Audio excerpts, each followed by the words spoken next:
And welcome everyone to the first day of KingCon, the first super major here in France of the year. It is I, Humming Bee, and I'm joined by the guest. I mean, there were supposed to be two guests, but one of them actually had an issue on the way. So yeah, we are going to be joined here by Skiff. How you doing, bro? I'm excited. I'm good. I've actually got some decent sleep last night. Yes. You spent a lot of time staying up playing video games, but it is what it is. What do you mean? I don't know what you're talking about. I kind of had to kick you out of your own living room. It's actually true. Yeah, do not check my Steam profile and do not check my Discord profile either, okay? Because I've had Regent team following me, like bugging me onto Discord. Every time I play a game, they jump on my messages. Humming, why aren't you answering on MP? Why are you playing Deep Rock Galactic? Leave me alone! Let me do what I want to do. Dang.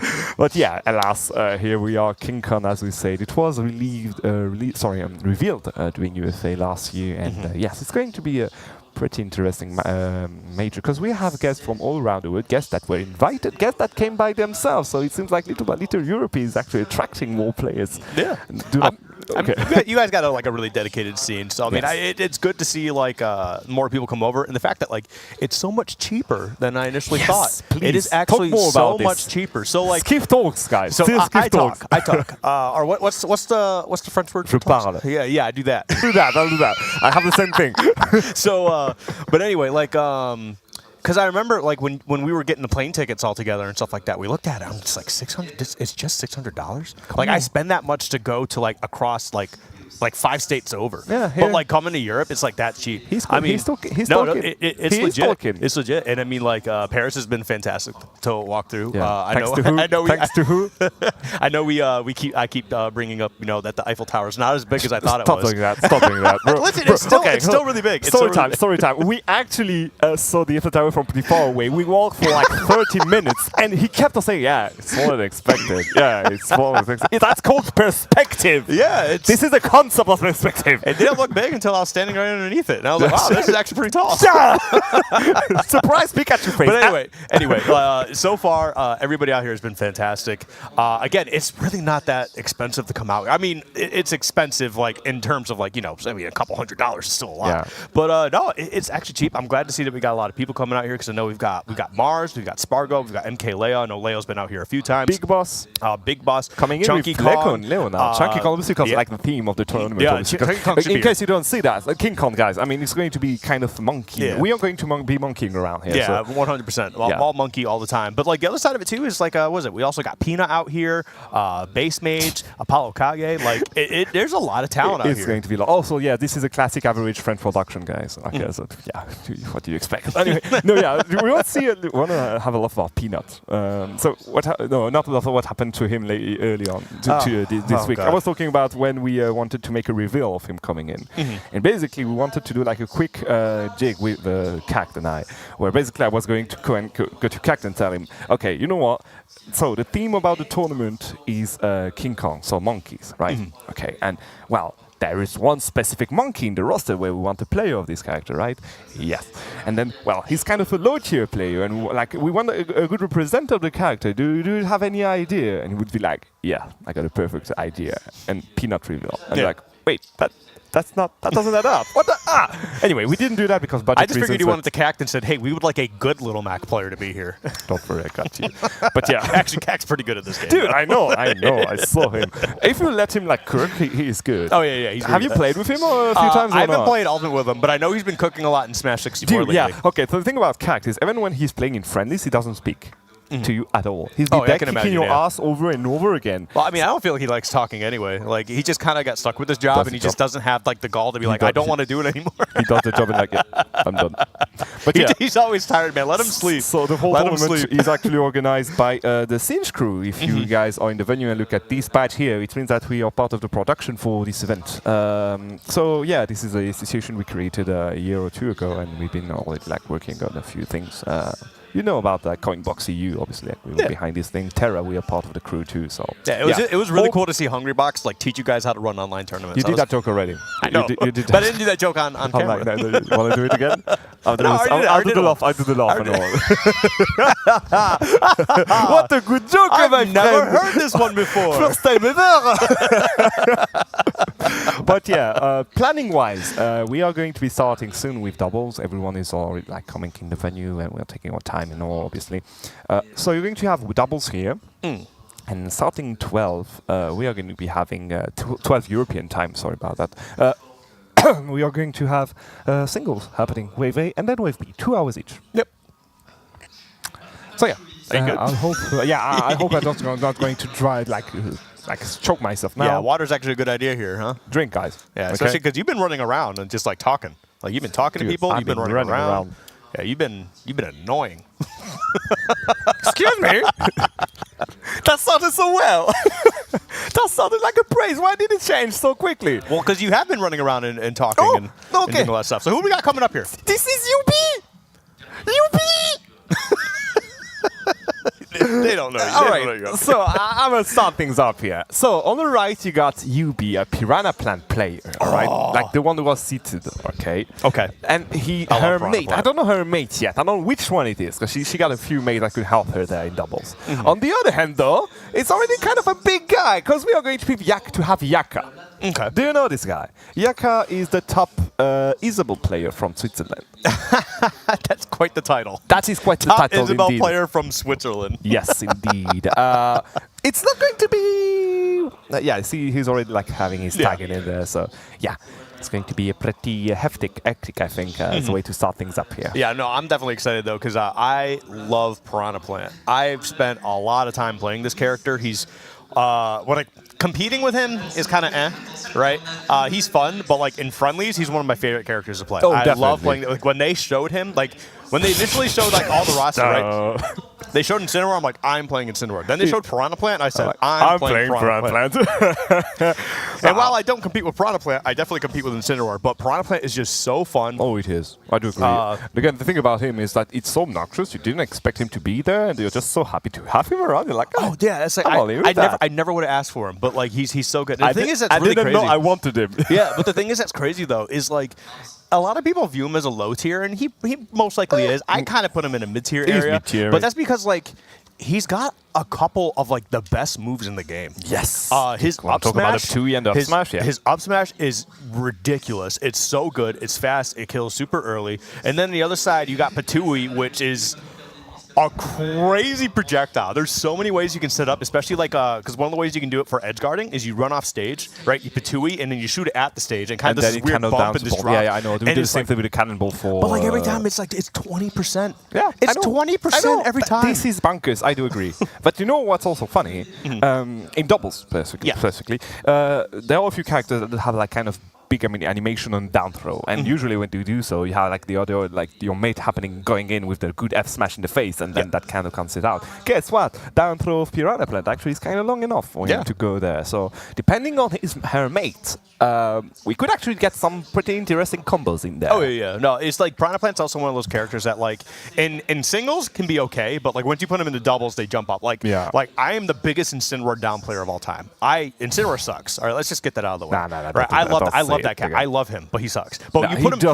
Listen, he's good. He's decent at the game. But listen, you put him in doubles, and he's like a top 5 character. I do agree. Okay. Like Did you saw Spargo and SkyJ at MBM, right? Oh, dude, SkyJ was no. Forget that. Genesis with SkyJ and Spargo teaming, just recently. Was so disgusting. They are so on top of like knowing when each other's gonna be doing some stuff. Like there's stuff like Spargo had a limit cross slash, right?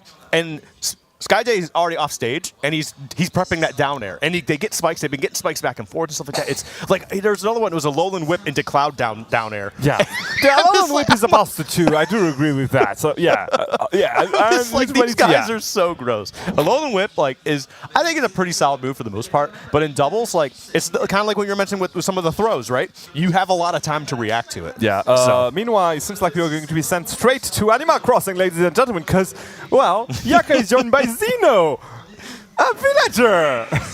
This is so annoying. This is actually so annoying. This is actually going to be not so rough of a time for Piranha Plant, but for Yubi, she's going to have to take care to like not just throw Patui out willy-nilly because of the fact that they can just pick it up and really use it against you. And the other side of that too, with NP, like there's the whatchamacallit. The bike. I don't know if they pick up bike, does he still have access to bike? Nope. Okay, and you know what? That's even worse compared to a few other. Oh my God! That's what I'm talking about. But that's going to be a big bother. Yeah. So the bike here is even worse than a few other projectiles because it doesn't reset after you get a kill. So if a villager or Isabel actually grabs the bike, Warrior will not have it the whole game for sure. Okay, it's the same thing with like King K. Rool crown. No, because the crown disappears when he dies, so he got it back. Oh yeah, that's true. That's true. Yeah, it's still rough. Like the thing that's like super crazy though, like because we were talking about the Patui, is like I don't think Patui. No, there we go. I don't think when they throw Patui out, like Villager and Isabel, like it goes anywhere. But the fact that it's like an instant drop, 20%, and the knockback's crazy, like we saw taking that stock earlier, it's stupid. It's so good. Goodness. This is going to, and there we go. While Yubi is trying to get back on the stage, oh my God! Oh my goodness! Oh. It's like this is the first game! Yeah, it's like the up smash didn't grab, so it's like, all right, I'm just going to go fishing for a little bit, throw you right back up. Get over here! Get over here!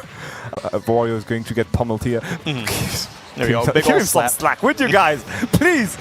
He's just 9 minutes. Is that a Patui? Okay, I thought that they ended up. Okay, they like do have a Patui. Say that's that? dangerous. That's dangerous. Okay. Oh, it is a bit of a toss. He died from it! Okay, but that's actually crazy that the fact that there is a little bit of a toss with Patui and stuff like that. Like I thought that the angle was really scary. Yeah.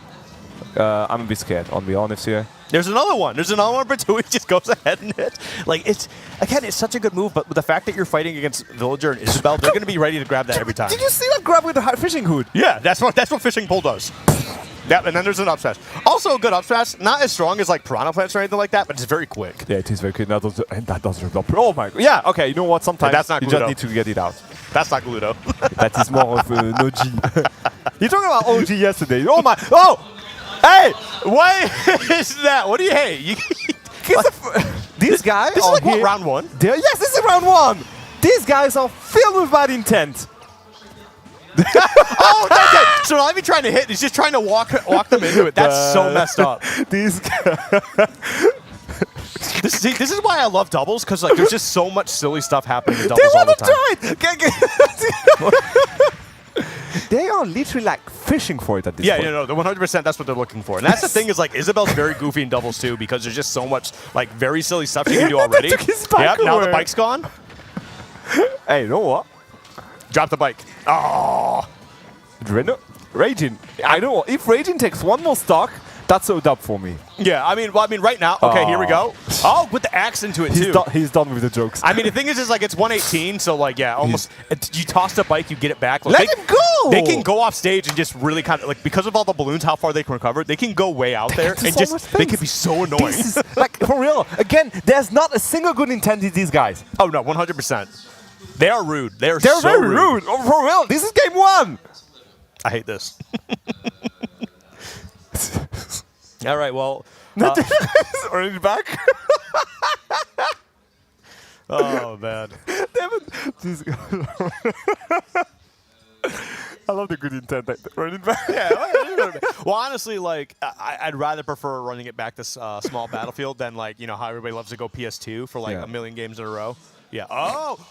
Embrace chaos. Like this. Embrace chaos. Listen, okay, so my old doubles partner, Relics, he's up in the UK at the moment. When we were running doubles, we did Incineroar Hero. And that is such a volatile combination. Hero, like you mentioned, brings the chaos, but there's so many crazy things that can happen here. Can we talk about the fact that first thing Raging did when he appeared was actually jump up here onto Yubi. Yeah. He's made. Let it happen, okay? Okay. Oh, he's cooking right now. This is the problem, though, is like Hero doesn't have as much time to just kind of cycle through spells and just kind of be a little goofy with it. You kind of have to top deck stuff. Oh, it's literally going to do top deck after top deck. Look at that. Okay, no top deck. Other thing interesting is side B doesn't count as a projectile. Yeah, no, it's just one long hitbox. Yeah, exactly. It's so gross. Wait, Jack actually lost his first stock here. Interesting. Oh, jab block that was saved. Oh my goodness, good job here by Raging, just saving Yubi a bit more. Yubi just, okay, you never know. One of them could hit. Oh my god. Okay, that didn't go as planned. Yeah. Oh, Wait, you got a baby! That's an even game across the board. It's just so even. Stick my hand. See, that was one of those top deck situations. She went for the Hocus Pocus. That didn't go well this time. But now, you know what? She's going to go for the kamikaze one after the other for sure. That 100% wasn't intended, right? That wasn't intended for sure. Okay, so there's actually a clip of Yubi at the time going for 3 top decks, kamikaze one after the other. So I'm glad I saw that live, to be honest. Yeah. Yeah, this has definitely been a very silly game so far. Okay, go on. Do it. Do it. Bang. Okay, good job. Good catch. I mean, Kaboom's probably like the best move in the game too. She needs to get enough room just to get one more Kaboom or something. She's just top decking. She's top deck everything with the rage. Double kill? Yeah, the rage is gone, but like Kaboom will actually probably take both of these stocks just because of how strong that move is. Yeah, I do agree. Absent here. Oomph. Just to ramp up a bit to pack it up a bit more. Okay, didn't take the stock. But I'm a bit scared for the mana now. Look at that. 19-20 only. I mean, the mana recovers pretty well, especially when you start getting like a couple like small hits like that right there. That was not a small hit. That was absolutely not a small hit. That is basically just Link dash attack, and they're both incredibly strong. Yeah. With oomph too. Okay, avoiding moguls here. Trying to jump up again. Oh, They're only the last stock, unfortunately, so this is not good for the green team. But alas, seems like it is time to go for the kamikaze. Yeah, no. I mean, yeah, if you want to throw the game away, it would be pretty funny, though. It would be a good flex. But yeah, I mean, they started off hot. They got the first like couple stocks or whatever, but now it's just like, it's Animal Crossing time. The music playing right now is actually really good. It's the, what is it, the slide level? The slide one for 64. I love that song. I love that song so much. I do agree.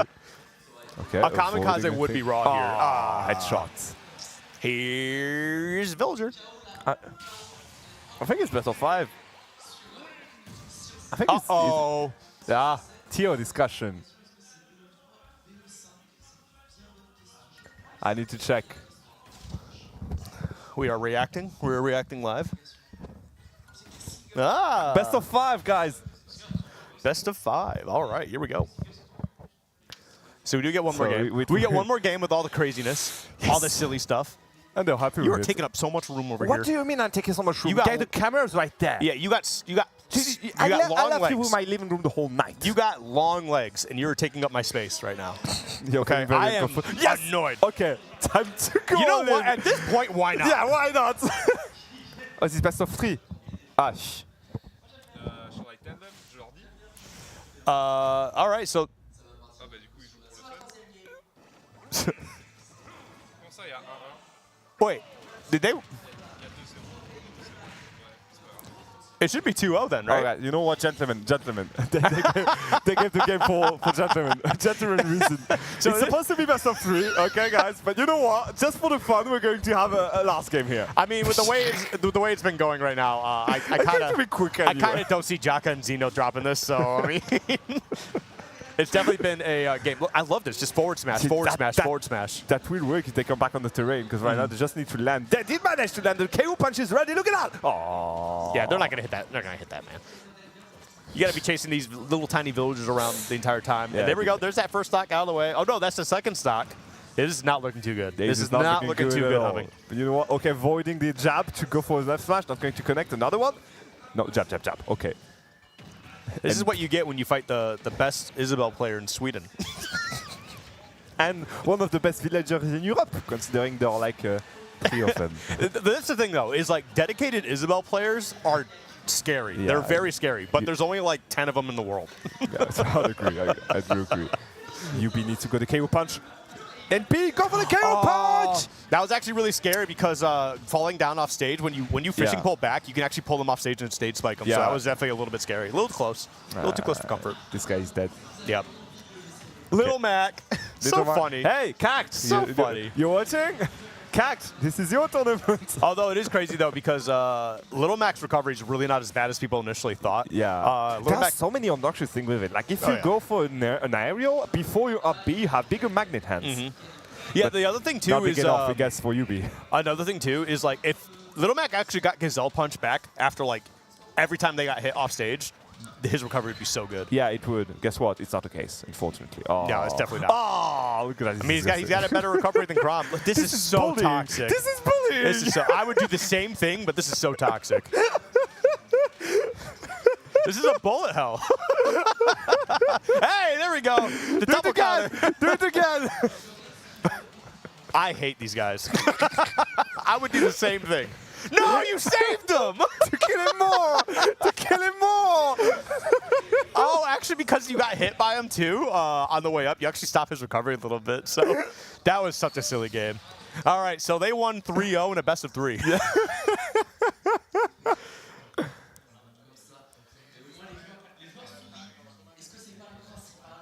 Oh. I thought it was. No, I thought it was definitely 2.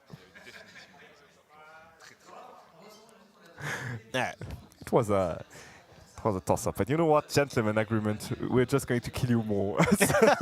I mean, at that point, yeah, they are definitely having fun out there. They started having fun after like the first stock in game 1. They knew that they were going to win, so they just started doing. This is what you get when sadism meets major Exactly. major all the silly stuff. Look, just going way off stage like that.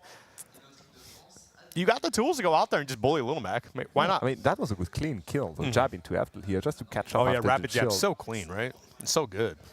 Just go up and hold the A button. Okay, I'm trying to get what I'm pulling throats here. Okay, I'm doing what I have. Well, the best of what I have. Okay, leave me alone. I mean, better. no, not yet. Not yet. Do better. Do better. Do better. All right. You know what?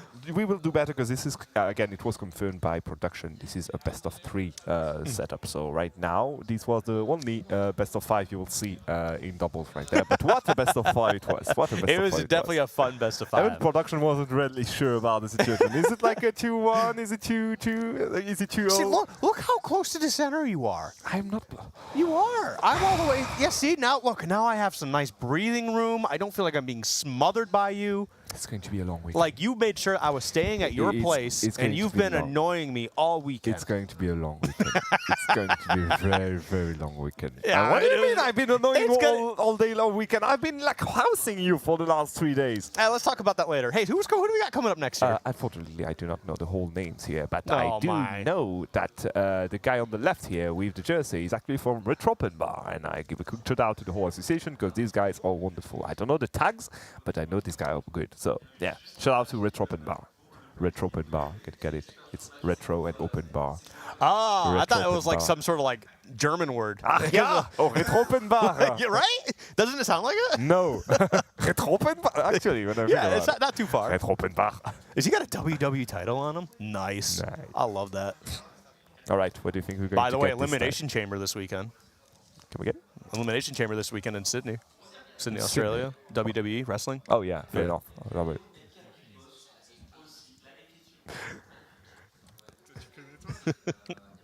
Ah, shit.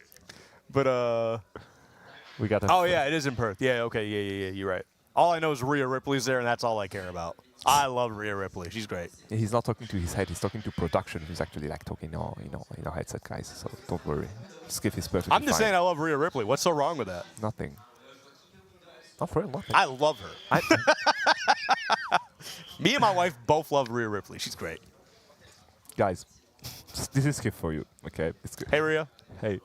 Who you be casting with today? Do you remember who you'll be casting with? You, unfortunately. Yeah. You said, hey, I hate this guy so much, I'm gonna cast him twice this weekend. Okay, we talked about it. Even this guy is laughing at your joke. Please. And then who? And Joycey. So Joycey, Joycey, interesting. not immediately after this, but Yeah. right after, immediately after this. They arrived a bit earlier. You should probably see them soon on I saw the Joycey second stream. already. Yeah, I know. I'm not talking to you. I'm talking about the. You know, nothing is like everything not about you, Skiff. It is. In fact, you guys I live in my You guys world. brought me out here. It is about yeah, me. that is true. That This is true. definitely about me It right was now. part of a bundle. You were supposed to be there with Ajax. Ajax was never real. I made him up. Unfortunate indeed. This is all a ploy to get me to come out here to actually cast top 4. Damn it. Yeah. All according to Yeah. the Keikakuin's plan in Japanese. What did you just say? That's actually a meme. I don't know what you said, but we're just going to walk right past that. All right. So, who do you think we're going to face? One of them, had to have. One of them is actually tagged Batman. One of One of Batman? Batman. Nah. Batman. Batman and Louis.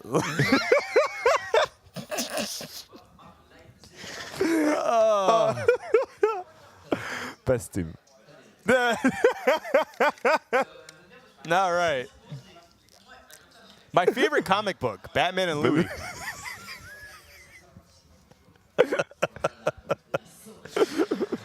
I mean, Robin was taken. Honestly, Louie's a lot cooler than Robin. Let's be honest here. Louie's cooler than Alf. That is true. Yeah, I do agree with that's a that. whole Louis is Pikmin. actually, Yeah. Okay, nice reference. I got this one. It's Pikmin. Yeah, I got you. Picsou. Oh, Picsou. You like Pikmin? Picsou is, yeah, actually. I like do. the I like the sounds of like. Be honest. This is the And then they sound you go, hear when I speak. This is the sound you hear when I speak. Yeah, actually, you sound like a Muppet, honestly. yeah. What's his name? The guy who just goes meow meow meow the entire time. Yeah. Exactly, that's me. That's But yeah, you. we are going to have Miguelino and Picsou. Miguelinov, sorry, and Picsou. Picsou is Scrooge in French. Is what? Scrooge. Scrooge, like yeah. Scrooge McDuck? Yeah. That's his name in French, Picsou. Oh, that sucks. At least it means Picsou means that's the one who get your money. Picsou. Pick as in stealing, like. Oh, like a pickpocket. Yeah, exactly. Oh, So okay. Picsou. Sue means money. So Okay, so he's here to steal he's stocks. still, yeah, I hope so. I hope so. So right team here would be Picsou and the other one I remember. I forgot the name, and I hope that we're going to see them soon on the screen. Where do you think they're going to be facing each other? I have no idea. Oh wait, we have the Spanish stream Ryan here. Oh, hello. Hello. So Who let them in here? Who let them? We who have let them in? Siski, we have Andres. Who let them in? Who let them in? What do you mean who left them in? We need them to represent Europe because, as you may have seen, Gluttony is in the bracket today. Yeah, so like there's a chance that there's just not a single French player. You know what? Go for the Casus Curse now. What was that? Go for the Casus Curse now. That was my alarm. That going was off. yours, or was yeah, it I mine? forgot that I have an alarm that goes off at 10:40. That I just haven't turned off. I'm just gonna go turn that off real quick.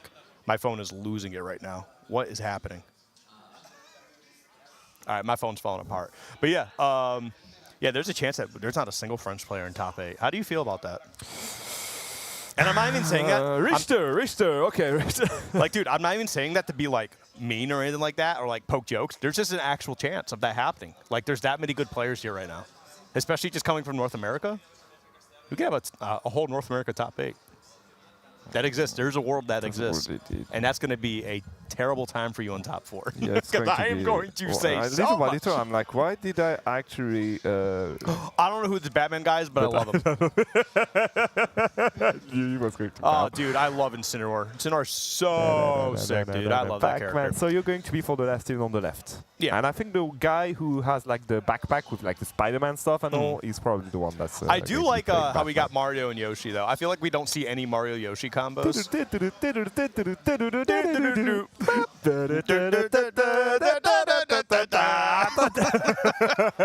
Oh, it's going to be backers. Did you- That's why. Did you know that like people have tried arguing with me that Sonic music is better than Mario music? What? That is the most insane What? thing. Listen, Sonic fans are dedicated, right? Yeah. I give them understand that. I give them that. But Mario OSTs, clear, 10 times out of 10. Hard agree, guys. If you do not agree, you're not the one on stream. And that's coming from someone who loves Chemical Plant. I love Chemical Plant. Okay, but well- Mario music's so much better. Well, for now, Mario is having a very hard time on the ledge, and seems like Batman will go. Oh my! Oh, Bye hey, bye! thanks for the pop-up, you know? I love the power-up, and then I just go ahead and throw your teammate right off the stage. Dude, Batman is having a field day. He actually did. Oh my! Another one! Nah, that's just free. You just sit there and just hold shield. Yeah, I'm going to Sure load up about every that? time. Let's go. Another whip. Oh, and the shots up in the face just for good measure afterwards. I do like how Batman actually tried looking for the up air just to try and get something out of that too. You probably could have potentially taken the stock off the top, but it is what it is. Yeah. All right. Try to get in. Now we go for the smashers. You never know. Another one. Another one! GG's. Is he going to Yeah, get- I mean, the biggest issue right now is that, like, you do have to respect Incineroar, but you don't have to play scared against Incineroar. You play scared you against Incineroar, you're going to be you're getting a going roll to and die. whipped. Yeah, I do agree. Louis Right on there. his. There we You go. hold Another shield. one. Batman- I think that's the 5th one. He's feeling cheeky enough to go down there now. Look at him. I mean, he's been doing that. Lightcrow's been doing that the entire time. He sees you hold shield, Another one. he's going to press a lull and whip. Right. And this is exactly how I play Incineroar. I play side B. Just The cape from Miguel enough actually catching Batman on his land, on his the beginning of his up B. And the game that was pretty even in the hands of the red team is actually like shifting completely now. Well, that's the thing is like Incineror's recovery, like it's okay, but like it doesn't take much to like just kind of put a hitbox out there and just stop it. Like tape it, just put a hitbox out there. He's gonna have a hard time recovering. Exactly, I do agree. There we go. Batman a bit angry, obviously, because he was the one like pulling his weight in this match, and now he had to get back into it. I like pressing side B into a low, was it Darkest Lariat? Because I do that all the time too. It's like I'm scared. I have to start spinning. No. All right, Louis on his side being pretty chill on his second stock and doing his job as Samus, to be honest here. Going for the short shot when he has time, going for the grab whenever someone approaches him. He's doing well. Yeah, I do like the soft nair into the charge shot. That was actually a sick little combo. I mean, it wasn't anything like super crazy, but it was just well timed. I'm gonna be honest. I think Louis had been using his up B every time someone approaches him.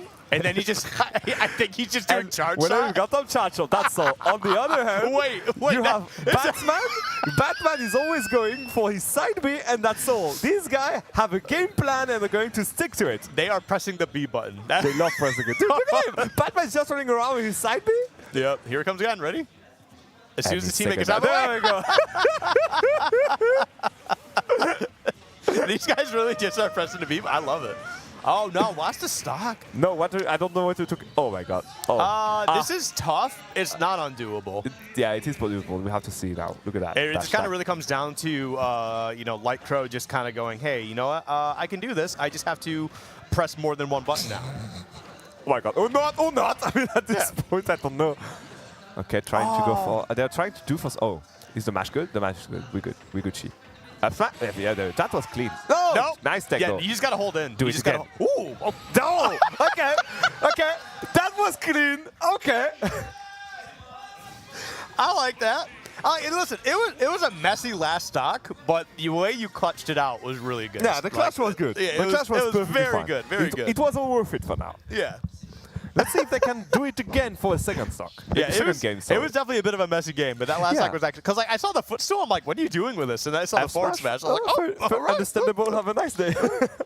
But yeah, overall, I think they got the gist of it because Batman and Louis were a bit scary at the beginning. Like from the get-go, you could see Incineroar jumping in and going like for the side B and all. You got scared. And Dark Samus was doing his job, like with the charges and all. But when you read between the lines, you start realizing, wait, they are actually doing the same thing over and over again. Yeah. I have to point out something. It's the gist of it. The gist of it? You said the gist. The gist of it? Yeah. The gist of it. I'll take It's okay. Notes. Listen, you speak a lot more languages than I do, so you're doing much better. But I just wanted to let you know. I just wanted to let you know. Because I heard it, and I'm like, I have to say something. I have to. Definitely. Thank you. But I will keep on saying the gist of it for you. Do you say GIF or GIF? Gift. I hate I say GIF. so Obviously, much. I say GIF. No. Like the image, GIF image. Oh, GIF. I say GIF. Okay. Why would I say GIF? Right, I mean, come on, man. No one say GIF. The creator says it's GIF. Seriously? Yeah. Shit. Listen, sometimes when people make things, they're wrong. All right. Exactly. He actually low profiled the show. Oh, okay. Yeah. Incineroar forward smash is like still really disgusting. It has a tipper hitbox on it and everything, and sometimes it's just really gross. I see. Bacchus here with his Yoshi. I love what he's doing right now. Did you see how he reacted to the Alelon whip on Louis? He just jumped in, went for the up smash. This guy reacting to what's happening on the screen. Well, the thing is like, if you notice that Incineroar just has a certain playstyle, just kind of being aggressive as possible, it's very easy to just start countering that gameplay. Oh, spike on the Yoshi going to not be enough to get a proper spike. Oh, what the? That was not intended, I think, but that was sick. We take exactly. that. We take that. Not intended class move. I agree. That was super dope. And that's the thing is, like, they're definitely getting used to fighting, like, how these guys have been playing. Yeah, no, he's fine. No, he's fine. Aww. If he actually got that, if he got that flood, he would have been, it would have been big trouble. Miguelinov just going to help Pix with that. And there we go. Bye-bye. Another cape. Yeah, I do like how, that was almost a broken shield. That was scary. The fact that it wasn't broken is kind of a little messed up, but you can't have everything. Right. I mean, the way they're playing right now is really, really solid though. The Mario player, like, he's definitely very familiar with how they're going to be playing. He's just running in and running back out and then punching. He literally understood. Punching. That's what I'm talking about. No, Incineroar sucks. He understood exactly what he had to understand about this game, and now he's good. Incineroar sucks, man. But it's not. Dude, he's not good. You say he was top 5 in doubles. And doubles. Where are we? He still sucks. Dude, Batman's going for the down B after the one after the other. It's not working. Yeah, he loves the B button. He loves it. Hey, I get it, man. Side B? That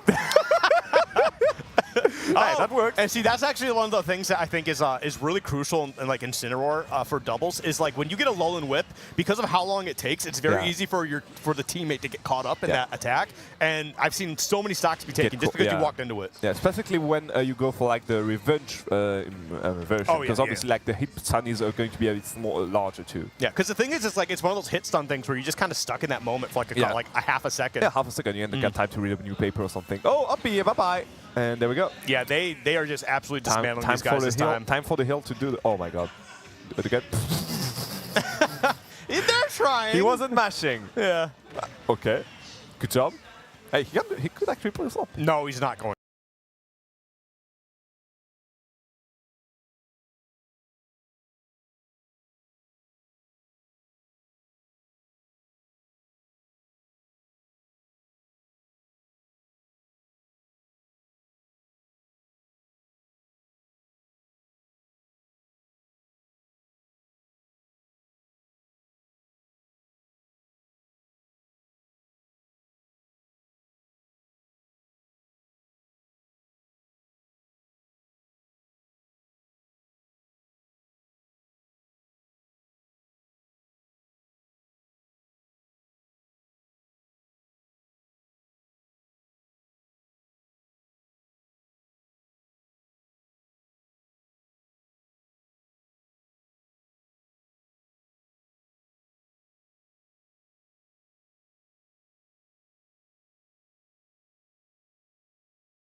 of the mind that like K. Rool is probably third best heavy in the game.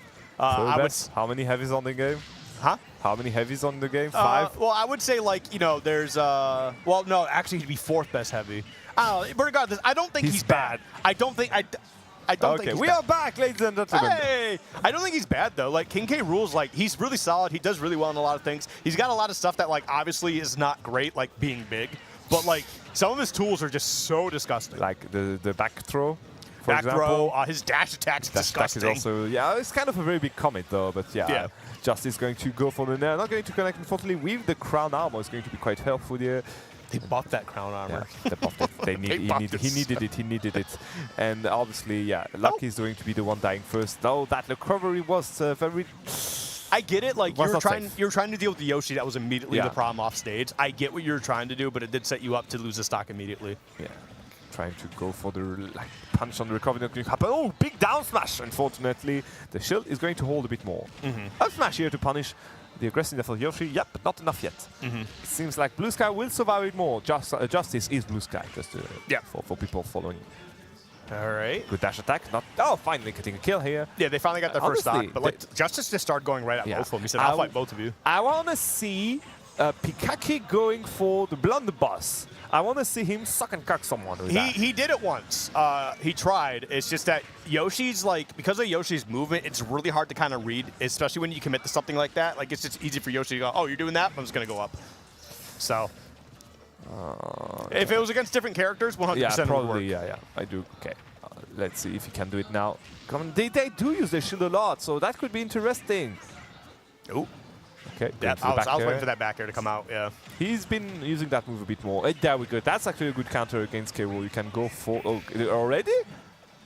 Yeah. Already? Yeah, they're kind of like really tearing him apart right here. Oh my god. Okay. Okay. Nice. There we go. Oh. This is what you want to see. There we go. Another one. Oh. Yeah, now it's just them trying to deal with the fact that Fox can just press a lot of buttons and be fine. Okay. Yep. Spike. Yeah, end it right there. One stock. That's a one stock. 5-stock game. Stock. And that's a dominant doubles performance, honestly. Like I get going from the Switch into K. Rool. Like you're trying to give yourself a bit more life and something like a bit more power. But Yoshi's like has a lot of power still. Yes, and guess what? If your mate is still like kind of light and does die to those up smashes, to those up tilt and all, it doesn't end well. Look at the venue here. Oh my! Whoa. Look at the replay instead. But yeah, it was a bit cautious. There we go, Jab getting punished with a good I get it. Playing Game & Watch. The noggin. Game & Watch is like, he's a really solid doubles character as well. I still remember when Meister and Zachary were playing doubles and they were doing double Game & Watch. Oh my god. Because they were fighting Light and... You don't have to go that far. I know, because I remember they were doing the Arby's. We had at Genesis. We had it at Genesis with Mia and Meister going together. Oh, yeah. That's crazy. I was there. They put 3 of themselves on my blog. You sound like you're scared to talk about it. I had to cast 3 times double D2 gaming, like double Game & Watch. There we go. Yep. Boom. Close that out. That was a very good spike. And yeah. Oh, are you going to tell again that I'm literally in the middle, or are you going to complain again? You are in the middle. Leave me alone. I get it. You just want to be so close to me. I get it. We've been hanging out all weekend. Yes. This is like one of the few times you're going to be able to see me this year, and you're just annoying. I'm going to miss you, man. I'm literally going to miss you there. But yeah, anyway, we're going to move up a bit later, like again, forward into brackets here for the doubles. Again, if you guys are joining us today, well, welcome to King Con, the first super major here in France. It's going to be a whole weekend of Smash. We have guests coming from all around the world, whether from the US or from... do we have people from Canada? Do not think so. We have Neo coming from Japan. I don't think I don't think there's any Canadians. No, but we do have Mars, so that does kind of... that's not a Canadian. That's not a Canadian. He's Massachusetts. Say that we had Mars. That's Massachusetts. All. That's that pride. Are you from Massachusetts? I'm from Massachusetts. You're right. You're right. You and Hans. I was actually never part of the Massachusetts scene. Seriously? Yeah. I just grew up there for 22 years. Well, the thing is I was also like, so the Massachusetts scene's more towards Boston. I'm on the other side of Massachusetts. That's why. Haz and the others are from Boston. Shout out to Haz, by the way, because last time he did a shout out to me because he had French fries doing Watch Your Throne. And he was like, oh, talking about French, shout out to him. So yeah, we're talking about Boston. Shout out to Haz. Yeah, Haz is great. I love Haz. He's definitely one of the most real people in the scene, and he's he's a good dude. Did you see him at Genesis, man? He's been working out, saw man. him. Yeah, I know. Yeah, I he felt looks great. bad about myself. I have to work out a bit No, now. dude, he looks good. He looks good, man. No, definitely. I'll be seeing him at Collision, so I'm gonna be excited for that. But yeah, shout outs to Haz. Shout outs to you. How about that, huh? Oh, shout outs to chat listening. Shout outs to you, chat. Shout I outs hope you're to enjoying anybody the else circus that from is this Boston. tournament. Does his hoodie say Vermont? What? What? Yeah, Vermont. Yeah, Vermont. Yeah, is there a Vermont in France or something? No, but you do know. Because that's a state. Yeah, I know, but Okay. again, it's kind of famous that now we French love like jerseys where there's like English things written on it. Okay, that's fair. Oh, so that's why I was getting a lot of looks for my hoodie the other day because it just says, "I'm tired, I'm tired, I'm tired, I'm tired, I'm tired." So people are probably like, "Hey, I really like that." And then it says, fact that I'm tired? No, it says, "I'm tired, I'm tired, I'm tired." Like 5 times it says, "But I'm here" at the end. I don't know if you read my hoodie. But at all. yes, I read actually very well. And that's how I feel all the time. I think like the fourth one was actually like bolder than the others. Yeah, I Why? think so. Well, I think it's just a design piece. But anyways, Naruto and Sasuke. shout outs to Vermont. I can't tell you a single Vermont player. I know Failboat, I think, is out there. Shout outs to Failboat. I love Failboat. He's super cool. But Vermont's got some Vermont's kind of like it's kind of like the France of the United States because they got some cheeses and stuff out there and some bread and stuff like that, you know? You're going very deep there. I'm not showing you these Actually, waters. they're more like the Canada of the United States because they got a lot of maple syrup out there get out too. of the pond. We are done. Already. What are you talking about? I'm just making some comparisons. I just like Vermont. That's where Ben and Jerry's is from, right? Yeah, I think. Pretty good ice cream. Why did it write Herobit? Hero Brine. Herobine. That's you know who Hero Brine is, right? Herobine. Oh, Hero no, Brine? They yeah. do they know? Do they know? I don't know. Do they know? You know I who don't Hero know. Brine is, though, right? No. So it's an old creepypasta back in the day of a Steve model without the pupils, right? And it was basically like he's just something who's always watching you in Minecraft. It started off as like a joke. Okay. And then what happened one time is during one of their patches when they were making an update to the game, they made a thing that says remove Hero Brine, right? And people were like, wait, what? What? Yeah, because like I think the whole creepypasta was like Hero Brine was like the tag of like the creator of Minecraft's brother or something like Okay. that, and like his ghost like haunted the game or something. I don't remember what it was exactly, but Hero Brine is like it's a whole like Minecraft thing. Okay, so I got it. Do you think we're going to get a Steve then? Probably. Let's see. That'd be let's cool. see. Dude, I love watching Steve. It's always a bit funny. In doubles, he obviously doesn't have as much time to mine compared to No, he singles. does. So me and Adamus, we did doubles one time, and we took on Naito, Sharp, and Yanni. And what happened is Yanni just kept mining, and we just beat up Sharp. Yeah, And then, like, after I actually wanted to talk about this because what happened during Genesis was actually on him. Was literally the same thing. He started the game going straight up to mine, and then I'll be back to stock 2. But what happened is like Yanni just mined for the first 2 stocks, and then it's Notch. Notch was the creator of Minecraft. So that's why Notch and Herobine. Yeah. So we got but the they brothers. said Hero Bine, not Hero Brine. That's This a guy, little yeah. mixed up. But But I mean, anyway, you got the thing nonetheless. But and then like at one point after 2 stocks, Sharp just looks at Yanni and goes, "Are you gonna play?" But this is a thing. Steve and Bayonetta double, so should be And interesting. while we were talking about the team on the left, we didn't talk about Asna and Janos. So these two on the right, Janos is one of the best Greninja player in Europe, the best one in France if I'm correct. Asna on the other hand is one of the best, if not the best Marth player around here too. So we got the best at the 2 characters on the right, while Luffy and Roneo will actually play Steve and Bayonetta, Notch and Herobine, as you say, Herobrine probably. Yeah, it's weird that they're Notch and Hero Brine, and that's supposed to be like a combination thing, and then the other side's Naruto and Sasuke. I know. I like that. I like that. They played the way. Very they nice. played, Very they played nice. it, yeah. Meanwhile, like we were talking about. Oh my goodness, we're talking about. We expected Notch to go for like some mining to just get some macros. Nope, he just went straight at like the face of Janos and the others. That came back to bite his face because right now he's 1 stock behind. He got F smash in the minecart. So yeah. Well, that's the thing is like Steve has the tools to get aggressive and just like run right up to you and just start pressing some buttons. Like, Yeah, but that they didn't don't end need well. to mine. That didn't end well.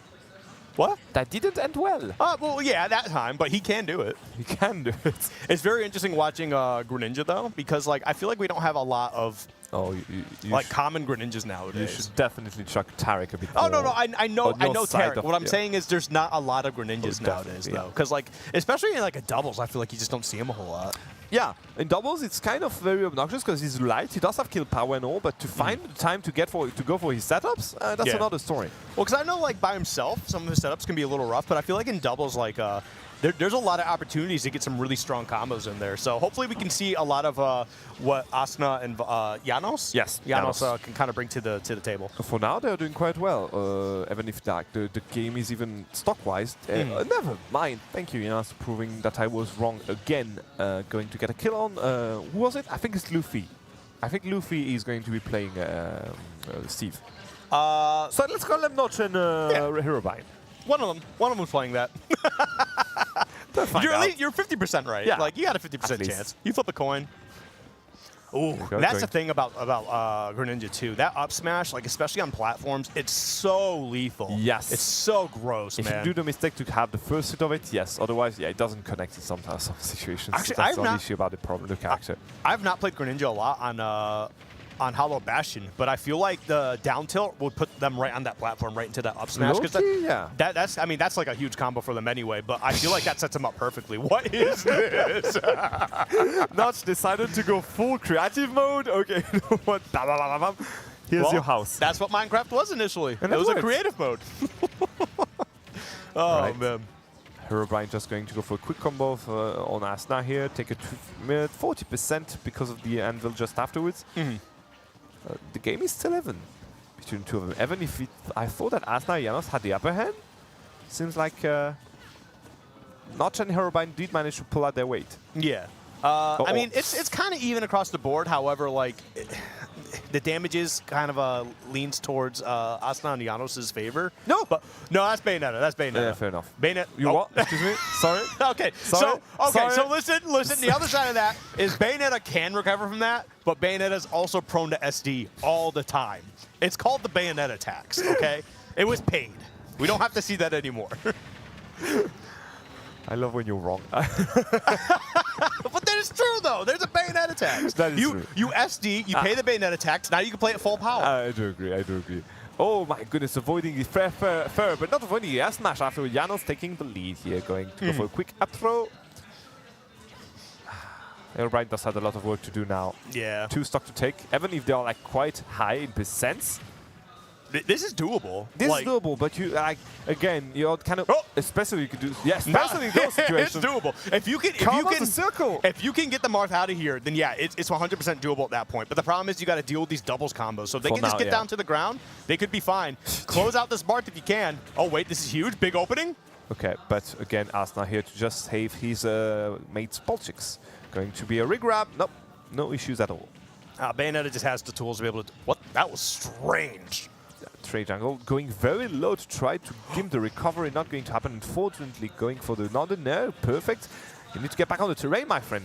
You need to get back on the field. This is a regrab. Yeah. So because of the Okay, I feel like you could have They'll landed try something. Like after that down throw, I feel like Barth could have just landed and actually just did an up smash after there. Yeah. I mean, they do find a way to close out the stock regardless, but there was a few moments there that was a little messy, and they could have thrown that entire game away. it is the first game, so they may be trying some like angles and things Oh, to yeah, see if we can do something more fancy later on. Well, like when it comes down to like singles, right? I mean, sometimes you need that first game to kind of feel what your opponent's going for. Doubles is that much more like there's so much more variance to it. Hard agree. Yeah. So like, because there's gonna be like, hey, we can try doing this to them, or we can try doing this, and it changes like who they want to target, how they want to combo into each other, and stuff like that. There's just there's a lot of big brain plays going on here. And actually, speaking of doubles too, who's Base Mage teaming with? Oh, good question. Because Base Mage indeed. is legitimately one Are of you the best sure doubles he is players in the bracket world. for doubles? I hope so. He loves doubles. I know he loves doubles. The only question is, did he register for it? I'm gonna think see. He did. I hope it's him and SkyJ because Passage is one of the most like pleasant people who work with because he's very serious about it. Like Yeah. he never missed a single of his flight, never missed a single of his registration on bracket. He's that dude. But like, because what is it? Base Mage is one of the best doubles players in the world. SkyJ is one of the best doubles players in the world. And if they're teaming, actually, because Spargo's here too, so it could be Skyjo, SkyJ and Spargo. Skygo. Skygoat. All right, for now we are directly going for the iron tools on the side of Notch. Going Going for good tech here, while, oh my goodness, we had Aerobind going for a good string here on Asna.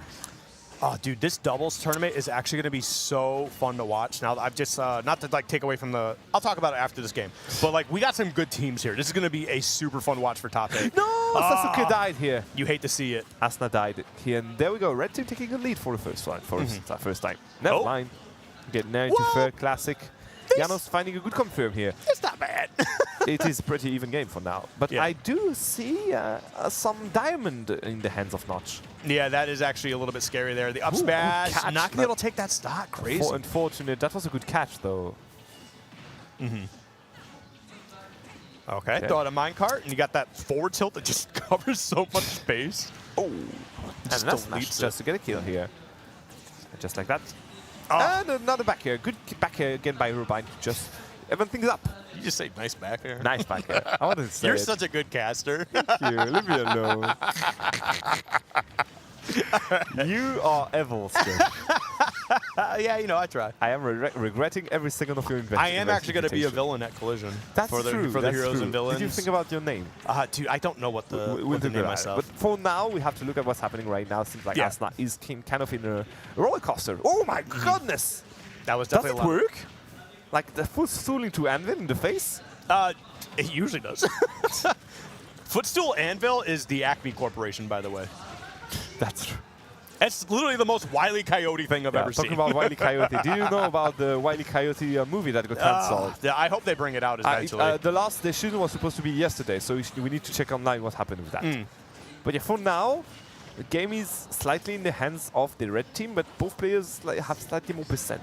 Yep, it is Yeah, very definitely much now, yeah. very much in the red team's favor. And you know, I like that too because the blue team did very well in that first game. But And there was that SD. Right. And now the red team is they've made some good adaptations and like they're really bringing it to the blue team right now. Now it's not the worst thing because you see Bayonetta's at like 75%. However, okay, Greninja does make it back. That was a little terrifying. Yeah, I was looking at what was happening on the other side. Asna here nearly got gimped with a very good opening on the side of Notch. 56%, that's not nothing. I really am liking Janos's movement here. It's actually really clean with He Greninja. is moving again, the best Greninja in France, and proving it. No, Greninja, like, because like he's already got like he moves vertically very, very fast. Yeah. But like his drifting's not the best, but it's not bad by any means. And I do like the way he's drifting and like getting like the very tip of his hitboxes and keeping himself out of danger. It's really nice. Look at that, though. I love the reaction on the side of Esna. He was sent into the hands of Notch and did manage to react accordingly. We have a good backer. Not going to be enough to get a kill, but the idea was there. And that does announce some good things if they were to win this game for game 3. That was such a huge GGs. counter. Oh, my goodness. This is definitely still a tough spot to be in, though. I'm going to say, if you get the Steve out of there, it's not a bad spot, but this is going to be tough for Greninja. Yeah, this time it's going to be a bit tough indeed. The best Greninja against 2 players, is he going to be able to do it? Seems like for now it's very hard, and yeah, you're not going to survive this. Nah, you're not.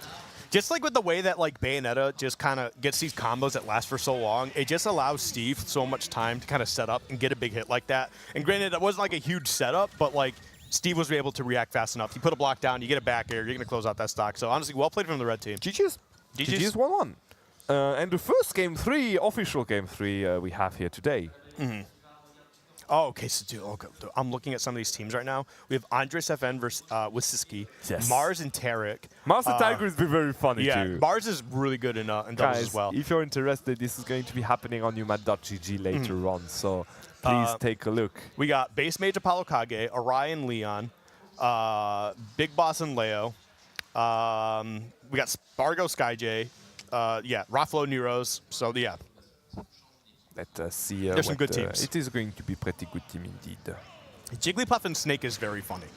Jigglypuff and Snake, yeah. This is Because something I like want to see. Snake can do a lot of stuff to keep people off stage, and Jigglypuff just has so much time to go out there, and then it's like, all right, Jumping on you have to deal with Nikita and a Jigglypuff. You know how terrifying that is? Very, very, very. But you know what? If Jigglypuff gets hit by Nikita up there, he's not going to finish to end well for her. Yeah. For her, I guess. That's the thing is like Apollo Kage, I know can play doubles very, very well, but having Base Mage as a doubles partner is such a huge boon. There, Another one? Yeah. Well, I think at one point they wanted to do afterburner kick, but that went up, but they ended up angling it down. And I think that's what really. Oh, wait, that was a very bad air dodge. Another one! What's happening? Did they angle the air dodge? Yeah. Because okay, yeah, that's like what, 130 something frames of like so recovery. you get more frames. Yeah, you're dead with that. Yeah, it's rough.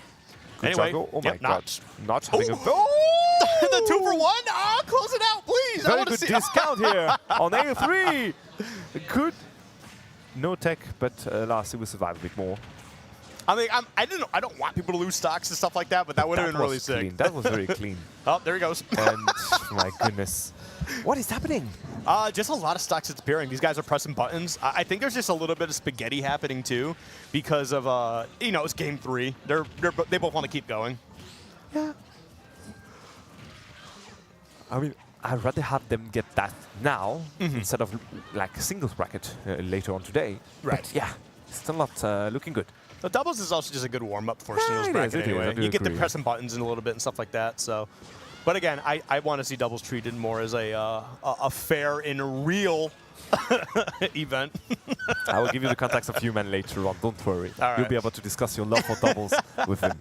I love doubles. It's so cool. But anyway, I like grabs like that where you just Yeah. kind of like you didn't realize the grab hit. Oh, so you just look at him. Damn it, that in the eye. Wait, like- did I grab you? Oh, I have you in my hands. that wasn't planned.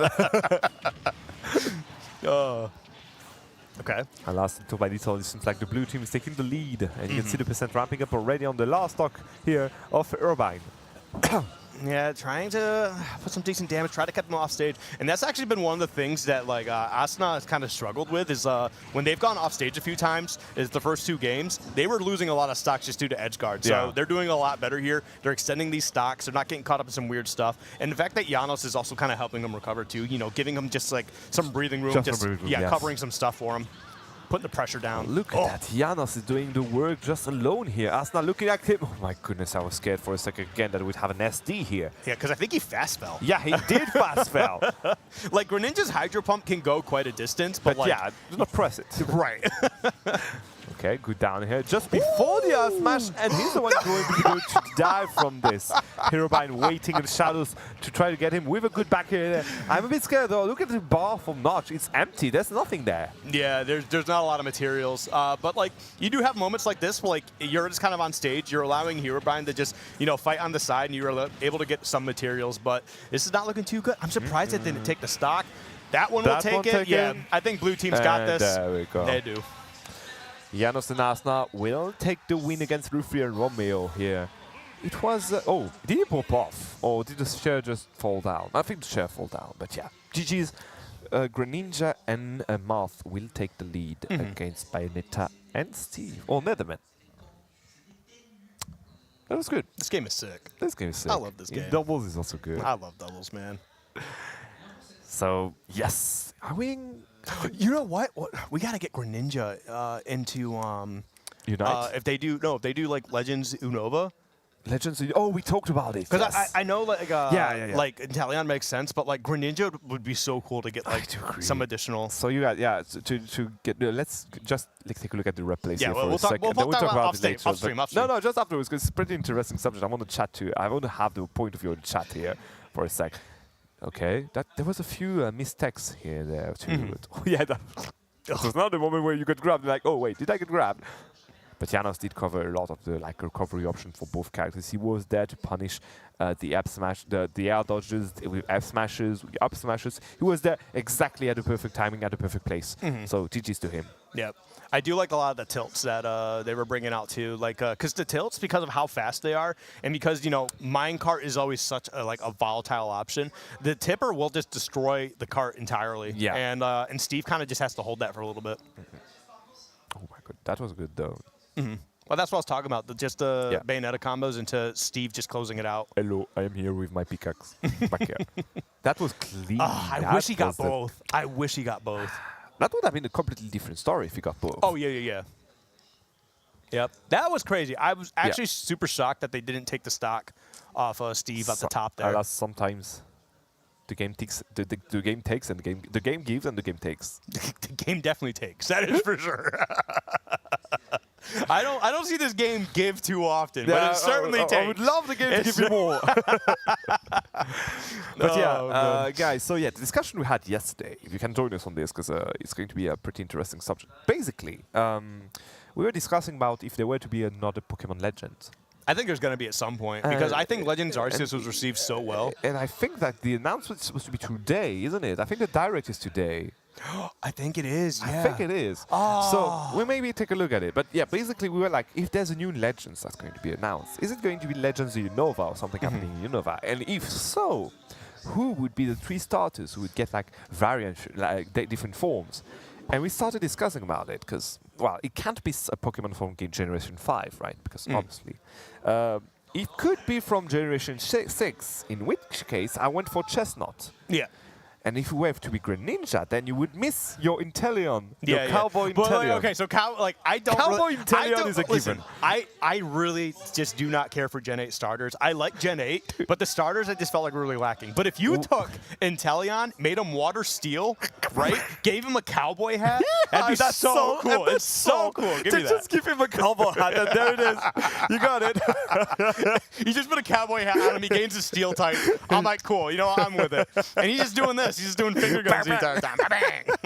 That'd be so sick. I love it. Talking about sick, we are going to have something sick there. Look at, is he just flexing? Yeah, he's flexing. He's flexing. My boy is flexing, and he can. We are going to have Skyjay and Spargoat. This is going to be a tough one.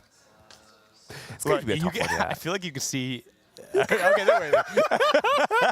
I feel like they might be a little nervous, but no, they're good. They're good. You know what? They're having fun. They're having fun with Spargo here. Literally, yeah, he's having fun. You can see it in his face. He's having fun, isn't it? Skyjay's always having fun. Like Skyjay, like I feel like if you ever see him in a bad mood, something happened. Like he got lost at the airport when you arrived. Did he? I was. And you know what? He was just happy the whole time. You were there. He was like, I'm in France. No, he was cold, dude. He wasn't ready. Oh, you're talking about Spargo. He came in like this. Yeah, Spargo. Yeah. He came in like this. He didn't have any coat or anything. I thought you were talking about Skyjay. Oh, no, Spargo. Skyjay's always happy. Yeah. I'm like, Skyjay's just like, I'm lost. This is great. Yeah. New thing to discover. But he does have his Steelers. Look at him. He does have his Steelers vest as well. Obviously. So it's funny because the first time I actually met him, because we've been chatting for a bit because we're both Incineroar players. I love him. I'm a big fan. He's a good dude. We're friends. Oh, and the first time I actually met him, I see him wearing a Steelers vest. I'm like, so where do you get this? He goes, oh, it was a gift from a friend, and I just wear it everywhere. I'm like, do you know what the Steelers are? And he's like, I have no idea. So I had to explain to him. I'm like, yeah, it's an American football team in Pittsburgh. He's like, oh, okay. But yeah, it's just it's I kind love of his that. brand mark now. Yeah. I don't know about the club itself. I just know that this is Skyjay's jacket. It really threw me off that you called the football team. I get it, football here, football in America. You call them a club. We just don't really call them clubs. Cool. You mean a team? I guess. I think we call like the MLS teams. I think those are still called clubs. No, wait. Incineroar. Is it going to be like a Ditto? Félin Inferno. Oh, okay. Okay, so got you. I thought this was a... I'm going to tell you something. Incineroar's name is Félin Inferno. Okay? In French? And look what at is that. Félin Inferno. Oh. I like that name. That's a good name. So Spargo and Skyjay here going... Oh, my goodness. Already going for like the revenge? I love what they just did. That's kind of the introduction. Why is their name Gordon and Hoffman? I'm going to have to ask him about that later. We shall ask and we'll see. I think we can just ask them to come here for an interview afterwards. Like the game, like everyone's up for it. It's really crazy, though. I respect it, though. Is it Baggy? Is Baggy playing Incineroar? I think so. Okay, so Baggy just to go right at Skyjay. Just like, let's fight. Let's fight. I'm totally with that, too. I'm totally with it. Incineroar Dittos are so fun. He's such a funny character. You see him just holding that bike? He's just holding there. Look at the bike go foul. Hey, is this yours? I think you dropped this. Oh, Spargo lost his stock here, and it seems like... You can't just run at Incineroar. Up smash is so good. It's so good. Sometimes when I'm playing Incineroar, I'll turn my back and charge up smash because it actually hits behind him, too. People just aren't ready for it. Yeah, it hits you in the face. I do know. All right, there we go. That's another stock gone for Skyjay. Okay, that was his first one. That's just the Incineroar stuff. Sometimes you can't recover. Which unfortunately does happen sometimes. And give is even when you think about it. Look at that. Yeah, it is. But it's just one of those situations where I think Skyjay and Spargo they're just taking a little bit of time to just warm up and just kind of like see who they're fighting here. Yeah. There's it's because that's the thing. We haven't really been seeing their combos. The first minute and a half or so, it's been a scramble. It's just scrambles. Yeah. I mean, from the get-go, you said it. Baggage just jumped on Skyjay and like, what do we want me? Yeah. I am your opponent here. Yep, there we go. Down tilt into back air. That's definitely a tried and true combo. Oh, jab? I feel like he could have I mean, he's going to tell his kids, I wafted on Spargo. He's going to tell them. Dude, Spargo's such a nice kid. I remember at the Coinbox IRL, we were all at dinner, and I was trying to get him to try a tiramisu, and he didn't want to try it. And I looked him dead in the eyes, and I said, Sonics would have took a bite. Oh. He ended up taking a bite. I see how you are, Skiff. I see the way you acted out. Because Sonics wasn't there, and it was really funny. So for now, it seems like, watch, he's dead, is he? No! They'll manage to get back, but he did really beat Ben off. Surviving with more. Warrior's going to die here. 126%, that's a lot. He's going to be killed by his mate! Yeah. I mean, it's one of those situations where, like, you're not playing bad at all, there we right? go, yes, Oh, please. they was going for the spike. Not yet. Next one, maybe. Yeah, it's just one of those situations where you're not playing bad, so you're just trying to even things up as best as possible. You're trying to, like, help your teammate. There was not a lot of gas in that. He just wanted to waft He twice. didn't get the grab? That's so weird. So the thing is, he just got grabbed beforehand. And that's always you know, delay before you get grabbed again, even if it's come and grab. Okay, back in effect, not going to happen. Unfortunately, there we go. Down throw, and then what? He's doing pretty good. Yeah, just he is. Kind of just, you know, keep considering himself the alive. level of his opponent, yeah, he is. Yeah, just two of, like, the best players in the world. There we go. Wait. If he pulls it up, if he takes one more stock. Oh, come on. Oh. You were waiting for that interaction too, Darkest weren't Larry you? is sick. I love that move. Oh, wait. Ayo? Dude, why are you guys not fighting him? Like, close it out here. What are you doing? Although now SkyJ has a fresh stock. Like, he's even more fearless than he was last stock. That's it. Oh, no! I knew that was coming. I knew that was coming. As soon as he got the loaded whip, I'm like, he's not actually going to hit. Like, the clothesline would have killed, I think. Yeah, but, like, I'm like, that he's not going to hit it. He's going to let him bump off. Because they did that at Genesis a couple times. That's a limit and all. They actually, they kept trying until they got it. They So did that's it like why they 5 went in times. first try, baby. This is what I love. You see this right here? They just lost, right? But look at the mood that they're in. I love it. They're having a good This is time. what happens when you're facing SkyJ, I think. This is like the SkyJ It's a SkyJ effect, yeah. It's a SkyJ Like, effect. it doesn't matter. You have to be having a good This time. guy just in front of you is calling you Papu and all, and you're like, yeah. Because most of the time, I see people, like, when they fight in Incineroar, like your local Incineroar, they get mad because they get cheesed, right? Yeah. And I get it. Incineroar has some of the most cheesiest options in the yeah. game. Yeah, let's but say you it this but way. you fight SkyJ, and you're just like, that was fun. That was fun. That was definitely fun. Alrighty. Move on, PS2 again. Oh my god, Golden went for the S smash directly. Yeah, SkyJ was just... SkyJ like, well, it's because, I mean, you think about it, like, Phelan's just kind of been running in, so just Yeah. throwing out that forward smash, there's a chance he might have just hit I it. do agree. Baggy was just running around the first game, so he would have done it again. Okay, side with now the LL and whip not going to connect. Alas. Oh, hello. Yep, huge. There we go, couple solid hits. And yeah, it's just kind of a bit of a slower start here. I do like how, is it Godrin?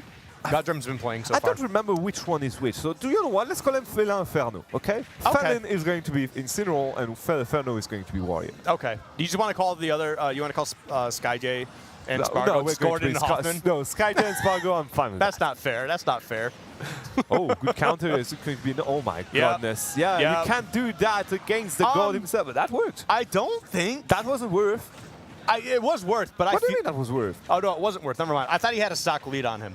I don't know, like, if he was aiming to not grab the ledge or not, because I feel like you could. It's in that position with how that move works. You can grab the ledge, and your opponent's still going to get spiked. Yeah, but in that case, alas, he didn't get the ledge, so unfortunate. There we go.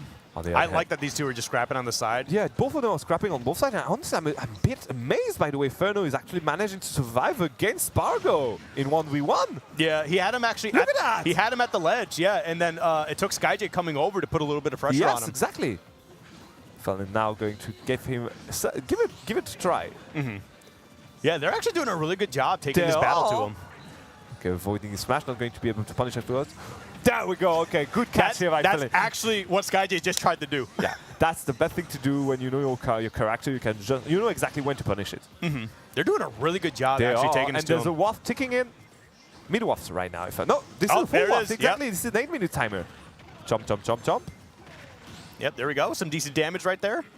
And this is kind of where things get a little bit scary, right? So you just forward tilted the Incineroar away. Oh, this is actually... He can't recover. But he, no, oh, we're no, talking you about saved Spargo. him! You saved him! Nah, SkyJ was there. SkyJ was already saving him. Just last time. That's crazy. That Chill had seen better days. We need to get back on the terrain. Inferno is having a very hard time on ledge. Never mind, we have to get out of here. Get out of jail card, actually. I do like the feelings kind of really taking this to to SkyJ at the moment. Look, I mean, Yeah. You, Look at that! Look at that! Ferno did manage to gimp. This is the last stock game of Spargo. There's a world where actually. No way. they can take the game. I don't think they'll take the set, but they can definitely take the game. Take a game. I do. Because it's gonna be one of those things. Yeah, look! Yep, that's it. But you know what? No. Sky. This or is Spargo can win this. This is Spargo. This is Spargo we're Spargo talking can about. win This is Spargo we're talking Look, about. you just need a couple back airs and you're fine. Let's see what we can do. For now, okay. They need to use the fact that they are 2 for Snap, because for now, They need to put the pressure Ferno in. dies, they need to be wary of it. They need to just put the pressure on put the pressure on. Spargo. All Like, right. yeah, keep doing that. All right. GG's. Nice. Ramp up the percent. GG's again. Avoid the limit now. Ah! Obviously, you Oh have no, you hit your teammate. obviously you have a wolf back here, and there we go. Okay, good thing is, it was actually Felin who died, so it does still have that one more stock. Waft in the face, going to do a lot of damage, but not to kill yet. There we, no, you saved Sabotage! him. You saved him. GG's, Oh he's dead. wait, yeah, that's it. Okay, cool. They get on the board. I climbed up. Do you know how big of like a boost that is in your confidence? That It you can is. do? Look at they look like they just won the tournament. They went. Dude, it's going to appear online.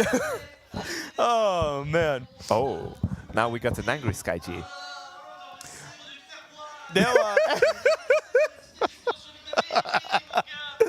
I love it too, because like, I mean, it's not packed in here, but there's still a lot of people in here watching, man. Like, people That's are supposed to be playing right now. yeah, and that's what I love about France. Like, they're always just down to watch just Smash Bros. Exactly, in general. guys. This is like going to be the beginning of the bracket or the waves, like for singles. This is going to be the moment where everyone is pretty stressed, Yeah. and they do not care. They are there ready to just enjoy the show while the show has started. Production, can we get back onto the game?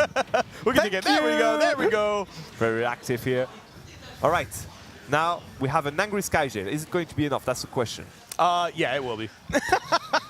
Like, if Spargo rolled his eyes and SkyJ's a little annoyed, yeah, they're gonna win this. I do agree. Limit is ready already on the side of Spargo. Is it going to do? What is it going to do with it? Never mind. Yeah, I don't know what's going on. I don't know if there's just like some miscommunications, but sometimes it has nothing to do with miscommunication. It just comes down to, are you and your teammate playing really well? And they are. Yeah, they are very good right now. Okay, avoid going into the Alolan whip, and both of them going to get caught, obviously, because we talked about it earlier. And there That's we go. one. The recovery is going to get caught. Dodge out, but still surviving on the ledge. Dude, Ferno is doing so well here. Yeah, it's actually a little bit scary to see. Yeah! Oh, wait. Yeah, this is... What is going on right now? This is the #1 seed in doubles, I think. It is actually. Avoiding the back throw. Oh my goodness. Oh! No! No! What are you doing? You had it all! And then it dies! Oh no! I think he was trying to hit it right so that it would send Wario to the other side of the Yes, stage. but no! At that point, just let him hit you. Exactly! Like, because that's the safest option. And he died just after with a mere like 13%. I can't believe it's that one And play. is it how it ends? Yeah. Is it how the dream ends? 100%. Like, you Oh, guys no. played so well up until this point. Oh. You're double Wait, they're back. Double waft? They are so back. All right, there we go. Oh, no, you got caught up by the pummels. That was almost a spike, too. That was scary. They're still in this. They're actually still in this. They need to be wary though, because the back. Oh, never mind. No, they're yeah, out. okay. They're I out. think they're done. Yeah, the synchronization between the Mexican players is just too much for them. It seems so. Yeah. The boat is starting to sink. Is it going to? They still can do something. I mean, revenge. What? There are a lot of tools on the board that could just like kind of reverse the whole situation, but none of them are ready right now. Yeah, well, look, they just put Incineroar off stage. Yep. Yep. Doesn't matter. Doesn't matter if Spargo lost that stock. This is the end of the. Never, wait. No. Dude, It's fine. I It's want to fine. believe in the dream. I want to believe in the dream. Okay. The dream in question. Hey, you know what? They got a game though. They got a game on one of the best doubles And they were team. playing well. They were playing very well there too. Until that one Alolan whip where he threw the... That's the moment where... Because... yeah. See, and Incineroar players are a different breed. Baggy doing the work here. I love it. Going to get a picture with his mate, obviously. But yeah, more than the Alolan whip. That's just what happened just afterwards. That was like kind of the doom bear here. Like look at what has happened. I think it's game 2 here. Okay. So the Alolan whip didn't connect. Up smash. Yeah, it worked. Another, and this is where the moment they finally managed to get a kill, I guess. Yeah. Yep. That was That was game that one. was clean. That was game one. one. Game 2 was obviously another story. We saw how Felon and Godwin was doing really well in his character. And Baggy, look at that. He's going face to face with. Yeah, no, he definitely played very well. I'm going to be very interested to watching Baggy play this weekend in singles, just to see how he does. Because right now, I mean, like, you basically went against the Incineroar. It's not like he's the best Incineroar, which he is, but he's the Incineroar. It's not like there's another Incineroar go out there, but you did really well just going against him 1v1. Yeah, and okay, so this is where everything kind of went south. Okay, so I think it was later on. It's this next stop coming up, I believe. Yeah, that was a double watt. No, that was a double watt, and then he got sent up. The whip. Oh, maybe we're not going to say into fortunate, but alas, believe us. That was a spike. Okay, we're done already. It was earlier in the game. Yeah. Anyway, but yeah, after the little whip, I think that Baggy just SD'd, and that was the moment where everything shifted because they were kind of on the same level, when you look at the stocks and all, and with that one SD against the best double team around, they're not going to win this one. Yeah. Yeah, definitely a little bit tough, but honestly, well played. They actually played really well. They played really well. I mean, because, again, I think that's the but seed for doubles, and, for good reason, too. Like, honestly, there's a few teams that you could probably put as the #1 seed for doubles, and, yeah. But, yeah, they did really well. So, what, was that to get into top 16? It was. Yeah, so that's not bad. So, that means SkyJ and Spark are actually going to be taking on Space and Longo after this. I think so. I think so. It is. I just told you what's going to happen. Sorry. Come on. Sorry, I was Listen to me. So right now we are having casters trying to get in, and I'm going to give you tell you a secret, guys. Their badges are here, so they can't get in. You didn't get me one of those. What do you mean? You didn't give me one of these. I don't know what you're talking about. Stop touching me. You weird. What? You weird. We're gonna have a talk after this. American. We're gonna have a talk after this. You're about to learn. What? You're about to learn today. What am I going to learn? You're about to learn the American way after this. I'm going to have you around anyway up to Monday. So I'm gonna beat you up in your apartment. Guys. He just say that. If you don't see me tomorrow, if he's only the only one doing top 4. I said beat you up. I didn't say I was going to hide you in a building that's probably across the street that looks really weird that we've been talking about all weekend. It's a little sketchy. I feel like you could hide a body in there and be all right. Leave me alone. Guy discovered Nanterre. He discovered Nanterre. Okay, so that happens. Do you know who are going to have now? I don't know. We got no one down there. Is it the end already? That's a low-key chance it is. Is it the end of our block? We are going to have one more set. We are checking up right now. All right. So a little bit of a small break into all this going on. What are you trying to wave? Oh, hello. We have them already. More English speakers. Let's go. Wave him down. He just thinks you're waving to him. He doesn't know that you're giving him he doesn't know I have his badge. I love that. He has one of those white cards. That's crazy. I don't have one. Stop complaining. It just is caster. Already what's Isn't that insane? They just didn't print it in time. It happens. Brother. It happens. I know, it's fine. What's happening there? I don't know. What are you doing? What happened? Hang on. Hang on. There we go. Oh, okay. I was like, that's a good magic trick. You're doing some pretty cool stuff. Yeah, I'm going to give you the one from Ramses too. Anyway, Fabs and Ramses are there. If you were wondering, they will be there later on. You will have the joy to have them today and tomorrow, obviously. So yeah, there we go. Oh, what did you do? MK Leo and MK Big Boss are going to be facing their opponent, and I heard Dras, so it's going to be our friend, a Spanish caster, a friend of us, that's going to be facing the Mexican crew. You know what? Hey, because you have time, try to unmedal them, because they're a bit mixed up, and you give me the other one. No, just one. Take the Ramses one and give me the other one. That's all. He's saying just take these apart. Because I'm very bad at it. Yeah. See, you don't speak English very clearly. What do you mean? I was clear. Did you see how he stared at you? I mean, he's like, what do you want? Leave me alone. I have no support around here. Good. Come again? Who is the French commentary Oh, badges? the French commentary right now is on Why the am why am I translating for the two No, of I you didn't right now? hear. That's all. Dude, Skip, I hate you. I wish you were the one having issues at home and Ajax was there instead of you. Yeah. It would have been cool. Would have been cooler. I wouldn't have been on a Look plane. at, even he's having issues too. You did this to him. What did you do? What? Oh. What are you getting mad at me for? Anyway, vamos a ver Leo y Big Boss. There we go. Thank you, Fabs. Finally, someone around here can do something. All right. It's good. All right, man. It's not a single one to get the other one. Like, this is going out. This is getting out of hand. This is ridiculous. Where this? Drop one. Can you get your things together, man? I'll get back to you afterwards. I'm so glad that this is just the first block of the day. I'll be right back. Ok, je te passerai ton badge ensuite. Who's that? That's another castle, Bennu.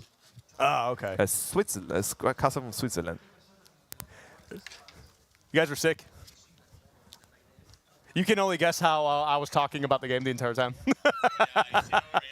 We were having fun. We were having very fun. They played well. Yeah, they were playing really good. Yeah. Like just like some issues, but like overall, like the Xeno was good. The Mario. The Yeah. war was good too. Yeah. Okay, it's good for that. Yeah, let's go. So yeah, SkyJ just came in and obviously did some praising for his mate in front of him. Oh, I love the plants. Hello. Oh,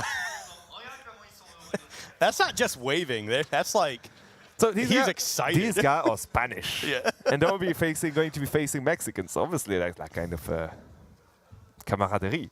Oh yeah. They're just waving to the crowd. They're really happy to be here. Look at it, they're already happy, laughing and all.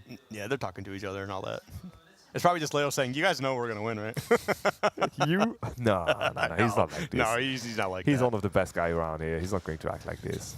He's like, a gentleman. Yeah, he's a gentleman. He's just very quiet too. He's got no reason to start anything. Exactly. Anytime he's had any sort of issue with anybody, it's because someone started something with him. Like that's Yeah, literally fair all. enough. all That's it true. comes That's down. true. That's true. But these guys are legitimately one of the best like doubles Yes. players in the world. What did you expect from brothers? So yeah, Yeah, they're not brothers. are they? No, they're In just my heart, they are. well, they're brothers. M- yeah. M- okay, come on. I think a from brothers the in arms. from the moment you call yourself MK Leo and MK Big Boss, it just means that you wanna like you're brothers in mind. So if you're Humming Bee and I call myself Humming Skiff, yes, okay, I'm never gonna do that. yes, I know. Good lord. I don't want to be your If it brother. were to happen, oh my God. Oh man, what a terrible time that would be. Can you imagine if we were actually brothers? Ugh, shivering. Ugh. You're shivering because you're excited for it, right? All right. Well, we're just trying to get these controllers kind of connected here. Looks like we're having some controller issues, but we'll get that fixed in just a moment. Take the picture.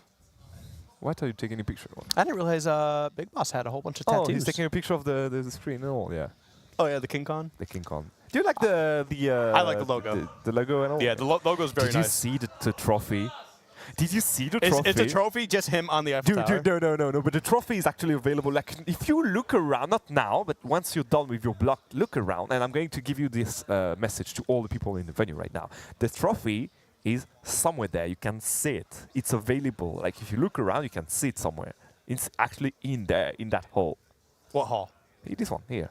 Oh, it's in here? Yeah, it's in the venue. No, you're going to see. You're going to see. You know, we're going to have a quick tour afterwards. No, and dude. This you're is going like to tell me. those I Spy books. Do you guys have I Spy books? Do you guys ever see those? Tell me more about this. I don't. It's just basically like a book, and it had like a bunch of crazy toys and Oh stuff yeah, all over the place. and you- Waldo, this kind of thing. Kind of like Waldo, yeah, Okay, yeah. gotcha, But it was yeah. like Just it was, more like it was like objects, random toys. objects, Yeah, okay, yeah. gotcha, yeah. Those were some fun Yeah, books. yeah. So you guys hid the trophy, No, we did not. but you can see it. And from here, not from here. Not from here. Yeah. Oh, I'm trying to crack my back. Hang on.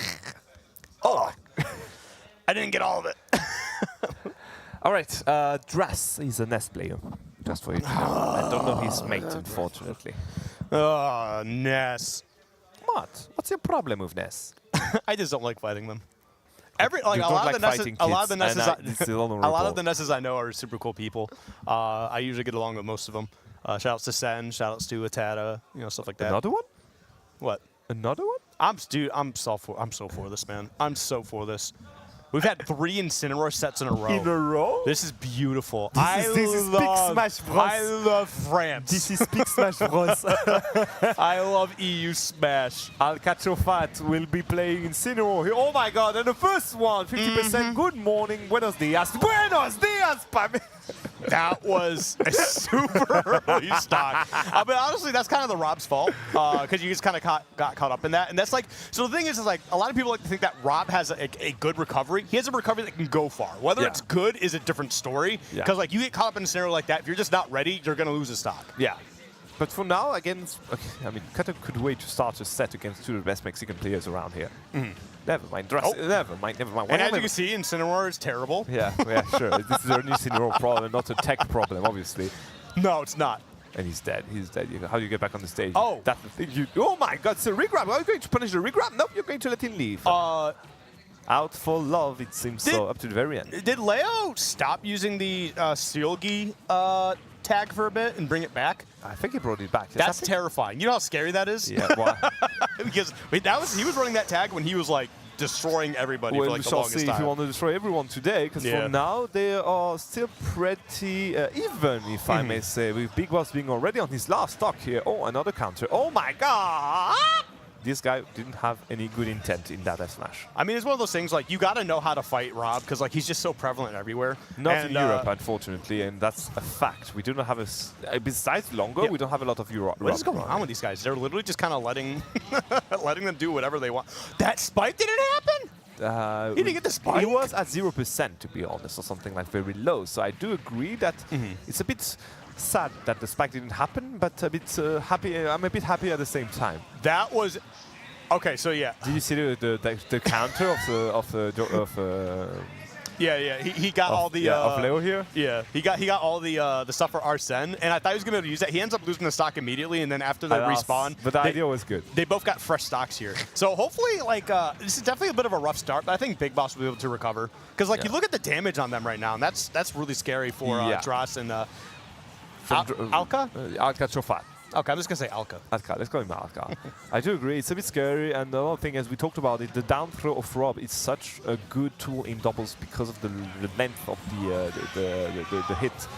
And there we go, and it took Dras to actually get rid of Alcachofat. He was the one who killed him, his mate, so But you know what? They had an excellent start.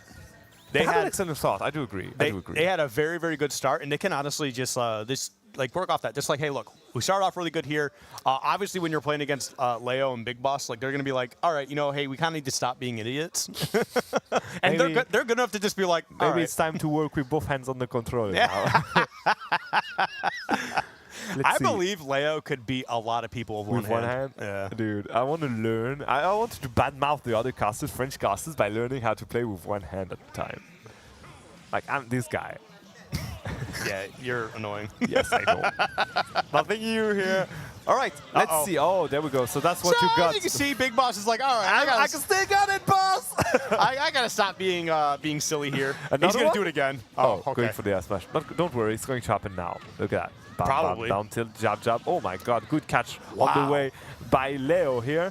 Just ramp up a bit more damage, dragging down it. Sorry, nothing afterwards, unfortunately. But yeah, the damage is still ramping up, so they're not going to complain now. Yeah, the fact that like Leo saw that happening and was able to just turn around and throw out that up tilt, just kind of get the combo going, was really crazy. Oh, he tried getting the back air for that. Yeah.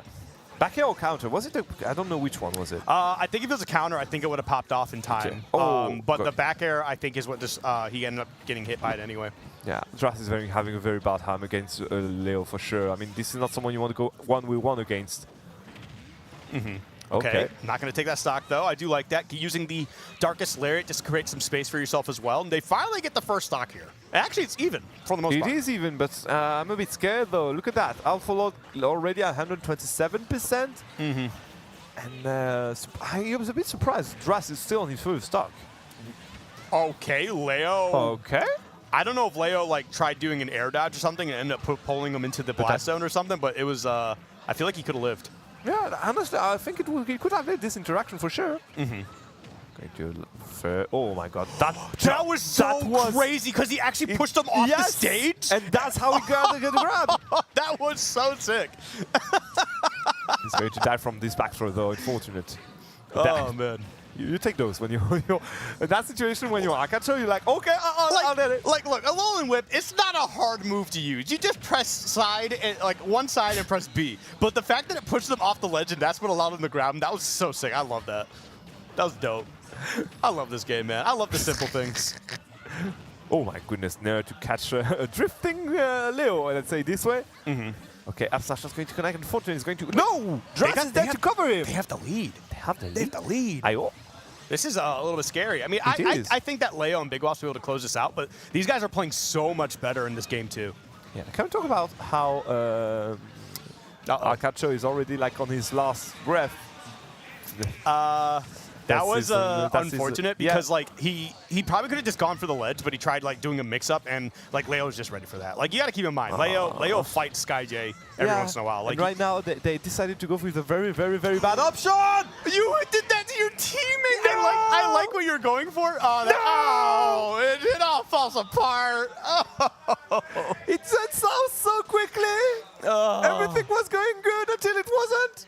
That's so rough. Dude. So what happened is when they had the lead, Dras started hitting his mates so much with PK Fires and all. Yeah. And then, I mean, the revenge was there, but like literally revenge. You hit me last stock. I'm going to kick your ass now. Yeah, that was super rough. I mean, it is what it is, but like that was like the quickest downfall I've ever seen. They played really well, though. That went south in 30 seconds. Yeah, they played really, really well. And that's what I'm really liking right now is like you're getting some of Mexico's best doubles teams out here. Yeah. And you got some teams out here of players that like I'm not familiar with at all. That was the way he introduced himself. Yeah. Look at that. Yep. He said, I'm here. Hello. Kind of reminding everybody that Incineroar is a cheese god. You think Incineroar is French? Stop. Hey, he loves cheese. You spent the whole weekend saying, do you think Wario is French? Do you think you never said yes or no? Do you think Waluigi is French? You actually never said anything about Waluigi. You said Wario's Austrian. Do you think Wario is French? Hey, humming. Do you think Incineroar is French? Stop saying that. Stop. Okay. I'm going to do it again. When did you have someone cheesy, when you have something you don't like, don't say they're French, okay? We got it. The joke was fine the first time. After 57 times, we're like, yeah, okay, I got you. But it's still funny to me. That was a betrayal. That was a betrayal. It's still funny to me. Yeah, that actually was rough. That was really rough. I think he was just looking for the down air because I think he thought that like his teammate was going to hit somebody out into him, and it just did not work. Okay. Okay. We are going to have one more match because that set was a bit quick. So stay One with more us for more again. doubles, and then afterwards we are going to be having a quick break, 10 minutes break, before the beginning of Waves here at KingCon in Paris. So hope you're enjoying the beginning of the show with us. It's a good luck. We're having fun here. I don't know. You just sounded really mad at me. Yeah, as always. I mean, that's kind of. I'm trying to relate more things to you, and you're just like, can you stop? Thing. We are mad at each other. That's how it works. But yeah, You're not bringing me out here ever again. No. Good thing you mentioned it.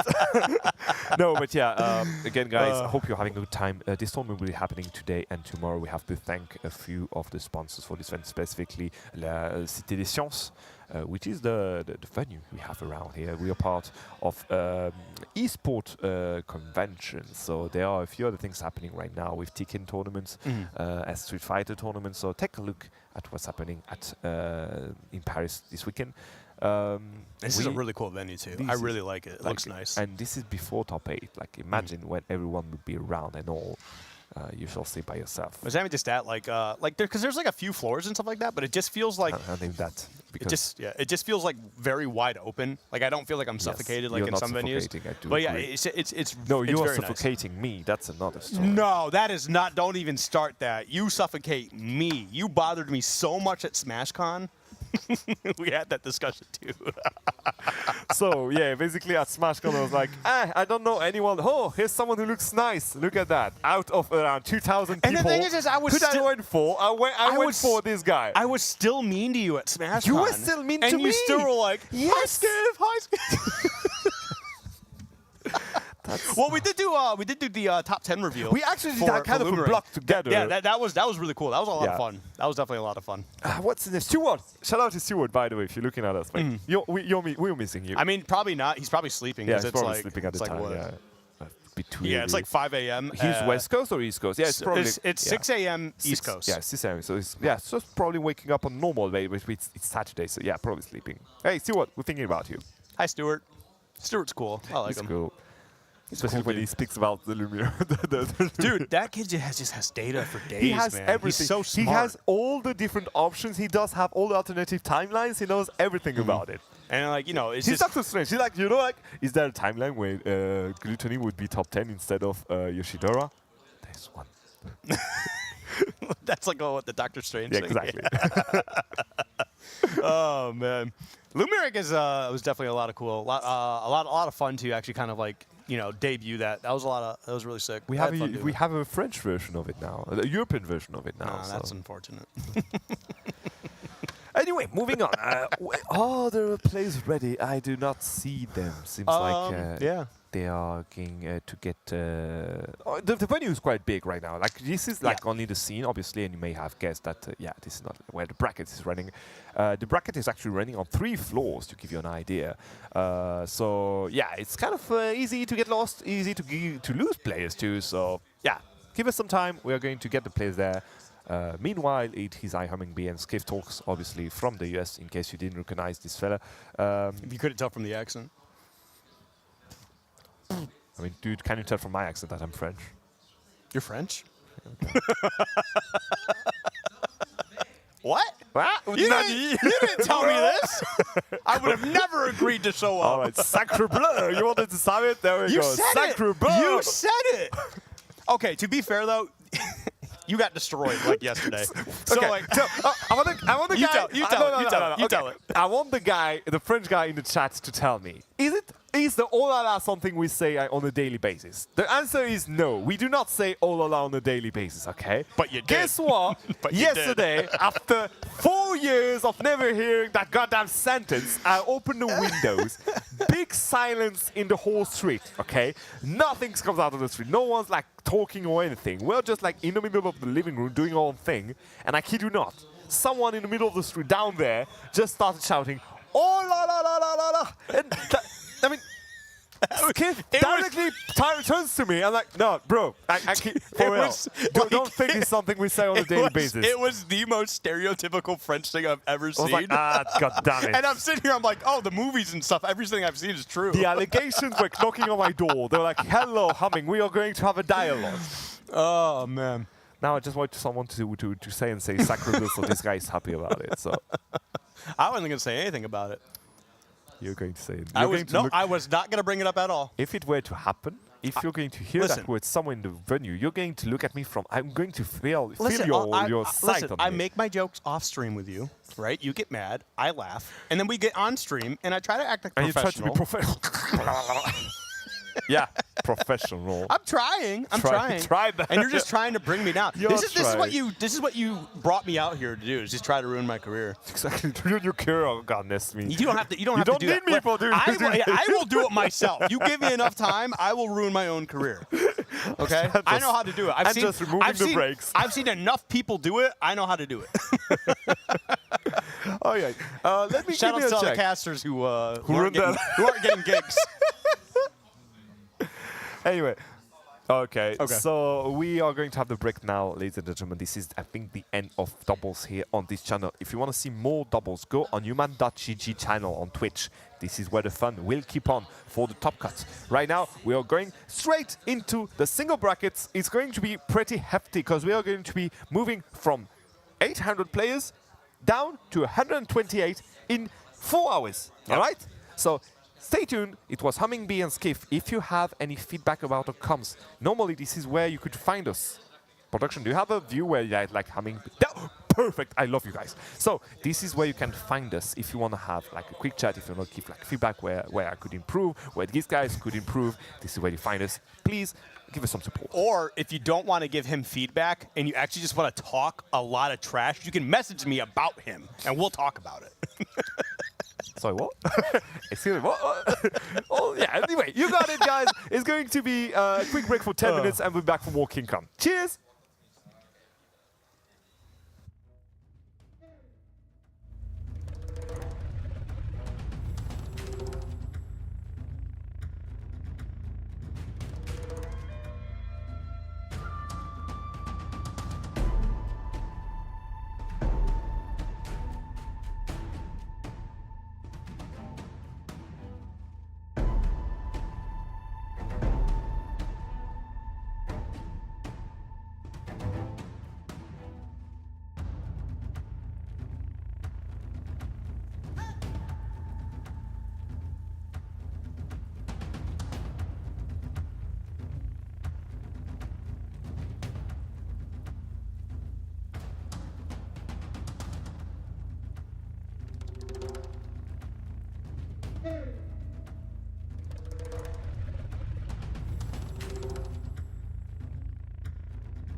Welcome back, everybody, to King Con here live in Paris. My name is Schwarzgels, and I'm joined by the one, the only magnificent Ramses, and I already butchered my words. God damn it! It's the first block. We're warming up. We're warming up, and I hope already. you guys are warming up to some action here as well. We just had some great double sets, and now we're moving into the main course. Hell yeah! It's going to be singles, and we're going to be heading into Wave A. Wave A. A lot of cool players, including our seed one, Neo, all the way from Japan coming in.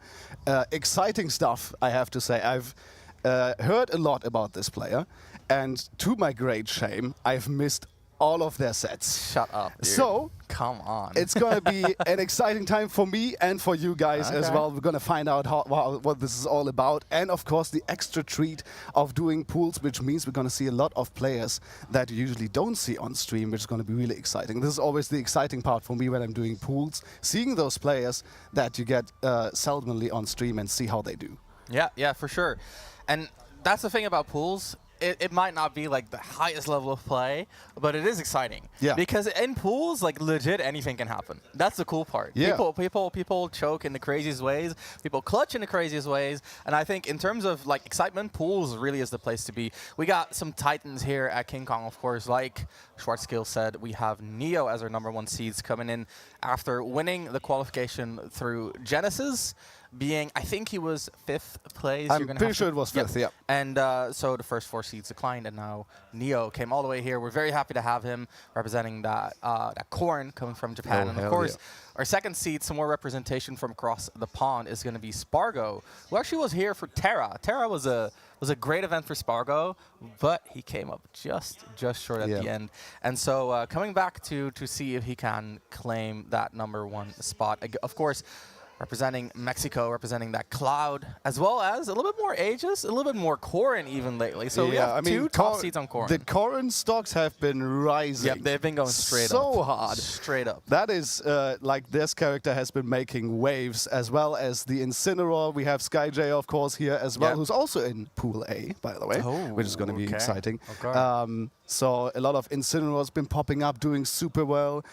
So it's really interesting to me because it's kind of the late stage evolution of the meta, right? The game is pretty old at this point, but still you see like new characters flourishing, coming to the spotlight and really showing what they're capable of, which I find really exciting and interesting as well. It's a little bit of, it's hard to pinpoint, right? Because I think part of it is just people optimizing their character. Yep. And part of it is that every character has the same kind of like trajectory where they kind of start off kind of mid, right? And then they get developed. And how fast that development happens depends on the mains, the context, right? Also and then depends on how many people you have playing that Exactly, character. exactly, yeah, right. So the beginning of Ultimate, we had Wolves, Palutenas, right? Like, and the character got developed pretty quickly. And then you reach kind of like a peak, right? And that is the moment in which your character development is outpacing the development of counterplay. Why? Because people haven't had to develop counterplay yet, right? Your character's not that popular. And then people start developing counterplay. And then we see where the character actually ends up. Yep. And so I think Corrin right now is on that peak.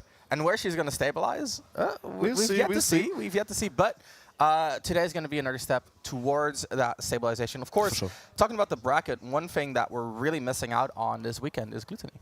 Yeah, which I found really surprising and sad, you know, in the home country and everything, but unfortunately couldn't be here.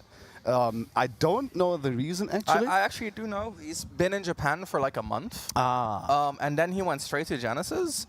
And so he said, you know what, maybe I should not be doing like a month of Japan, a week of Genesis, and then like immediately King Kong afterwards. Which is definitely fair enough. That's that fair, is a very, very exhausting schedule for sure. Exactly. Like, and that kind of travel also with the jet lag and everything, you need at least like 2 days to get yourself back in order. Exactly. That is going to definitely just wear you down, you know. So I can definitely see how he says, you know, even though this might be a super big event, we have 840 people, by the way, who signed up, which is incredible. Yeah. Good numbers, great numbers. And so, yeah, I can definitely see how he, you know, even though it is such a big event, he would like skip this one for personal reasons to not wear himself out, because burnout is a real thing in players. Burnout is a real thing, and I think especially for a player from Europe, if you want to attend the big tournaments, most of the time you're going to be having to travel, right? And so for Gluto, that stamina, that sustainability is a huge, huge part of his career. So we're getting the players set up on stage. All right. One of the, you know why he laughed? One of them used the tag Rizio, and I don't know if that is like his actual tag or if he's memeing, because like I can see that being a tag. Like I made the tag Rizio before Riz became essentially a meme. Oh, you're a Riz hipster. I'm not a Riz hipster. Like, dude, there you go. Oh, Dizio. Dizio. Oh, okay. No, see what I mean? You know, but it's close enough that I can, you know, I can see the wordplay right there. Exactly. That's what I mean. That's why he's laughing. He's like, haha, Rizio. I said the word Riz. And you know what? He's right.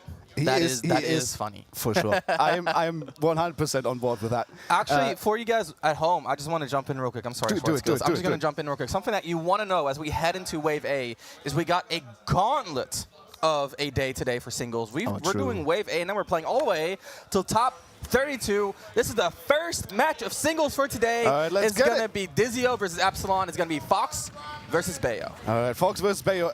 Interesting matchup as well, just because Bayo is going to be having a field day getting those combos, and we see it already. Look at those percent climbing here, 62 in a matter of 15 seconds. Back a good tech from Mr. Rizzi here to stay alive, just barely though. And he's going to be having to find his way into this game, because Epsilon is right now all over this guy.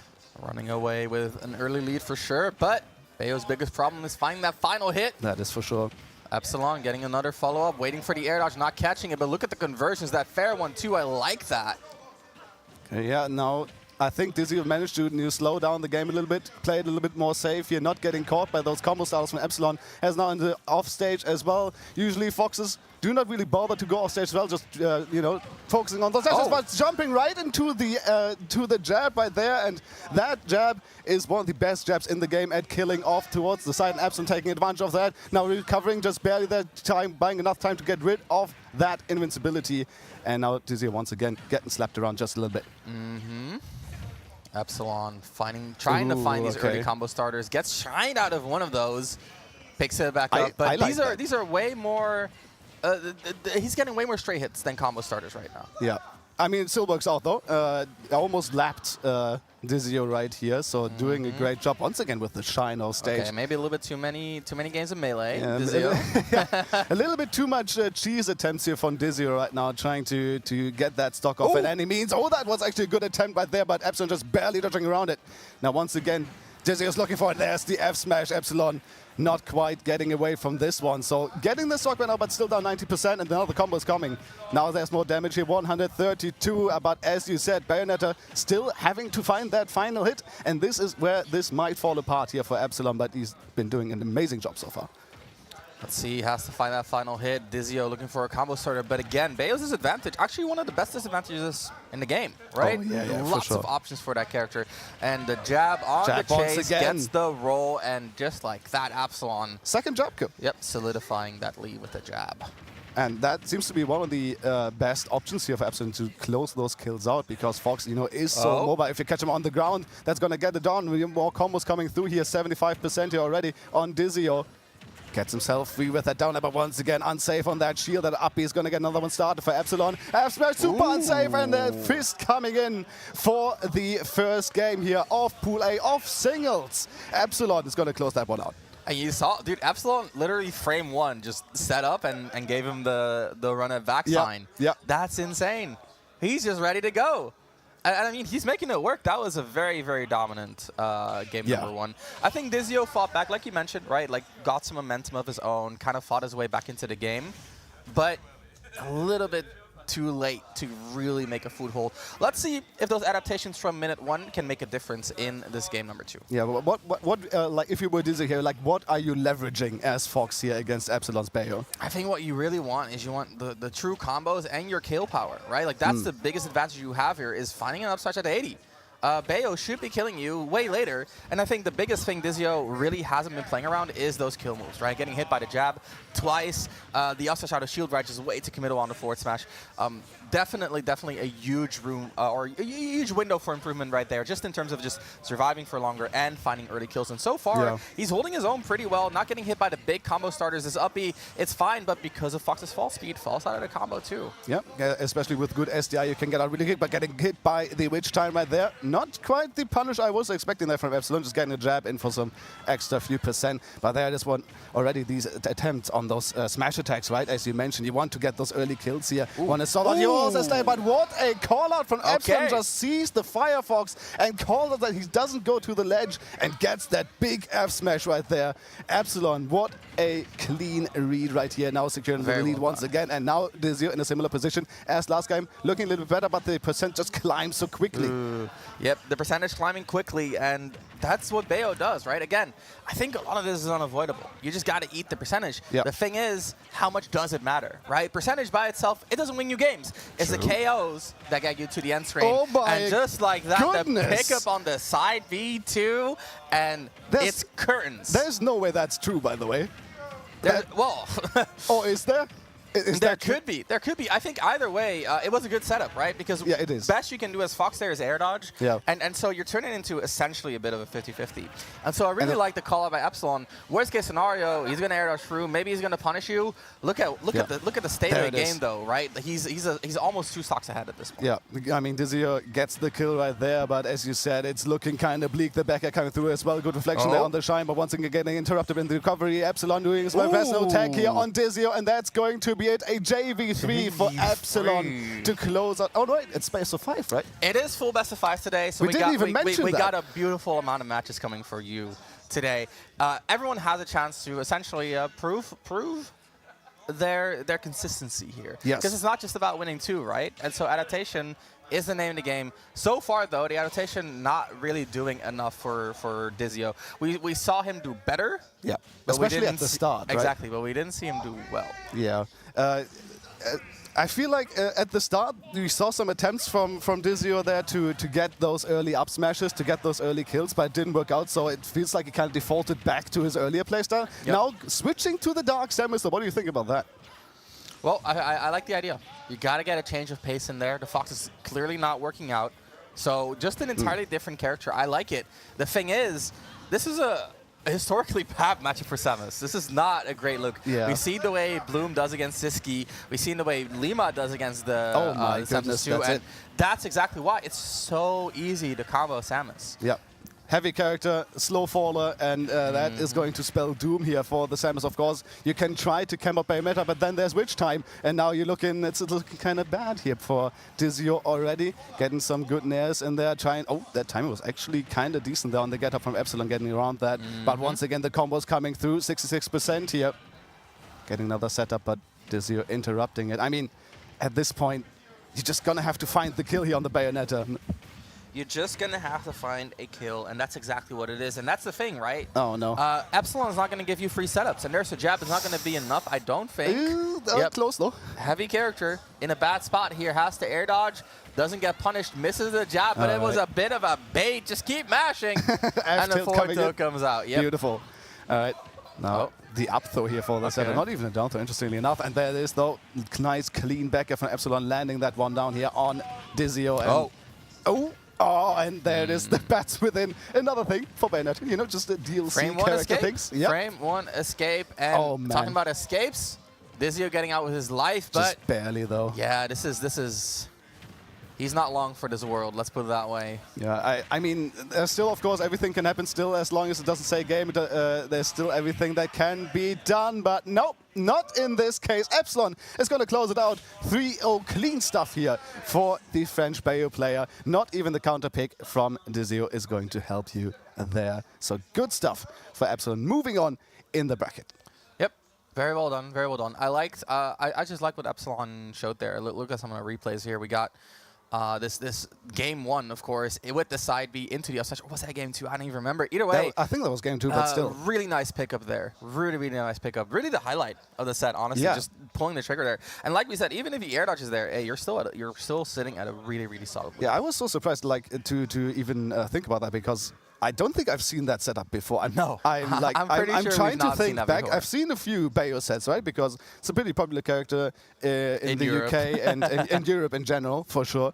So I've seen my fair share, but I don't think I've ever seen that particular setup. That was a very, very And I love it. Lima-esque thing to do. I love it though. It was great. looked clean as well. Like It the had just popping knocked up them into the Exactly. Yeah. beautiful stuff. Like that a lot. Like that a lot. Yeah. So Epsilon going to be moving on. Dizio going to be taking a dip into losers, but he won the audience's heart with his tag.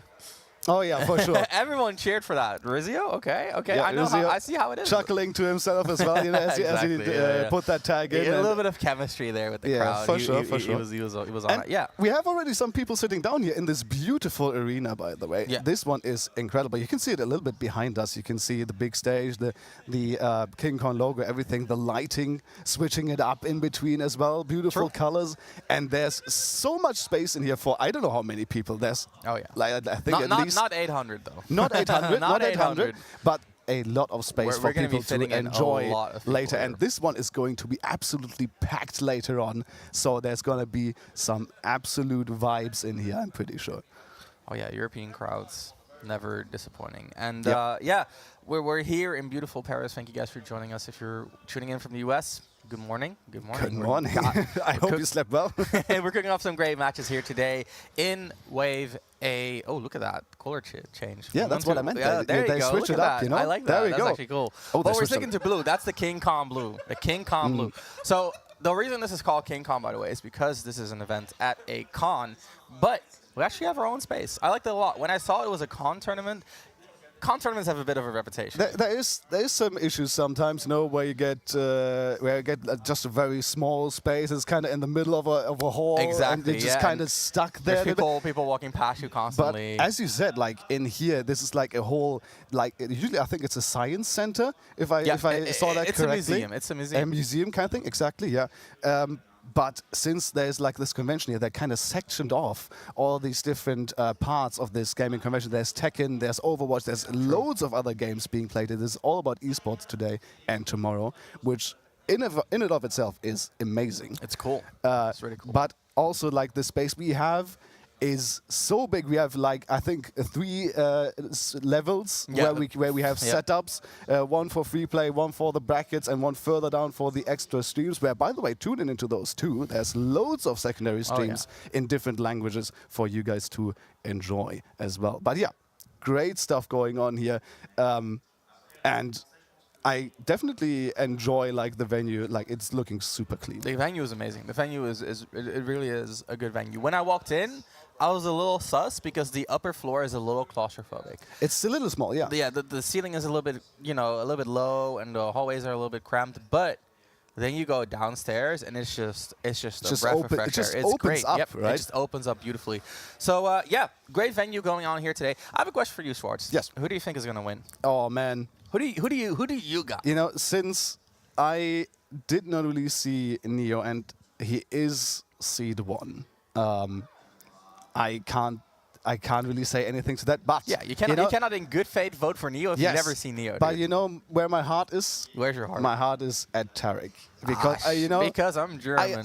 I have to. He's my guy, my dude. He's my he pal. is. like I like He's this your guy so diggy. much. Yeah, and He's your diggy. he is, and he's been doing so well in Europe in general and abroad as well. For sure. But never, really clutching it out for that very first spot. But I think today, not today, but this event, this weekend, this King Con could be. It could be his event. It could be his event. I think he's positioned in a great way. I think if any European is going to take it, my vote is on Bloom. Yeah, Bloom definitely has a good shot as well. Has been doing really well recently as well. Obviously coming in with a very high seed here as well, and 100% deserved for sure. But if it didn't have to be a European, who do you have? Spargo. Yeah. That's fair. That's fair. It's Spargo. I mean, Spargito. He's so good.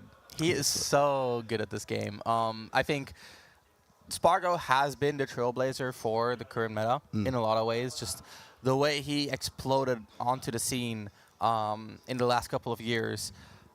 After COVID, I guess, right? And kind of really after COVID. I mean, he's been doing some stuff online as well. For sure. As have all the top players, obviously. But especially after COVID, as you said, I feel like he's really been popping off.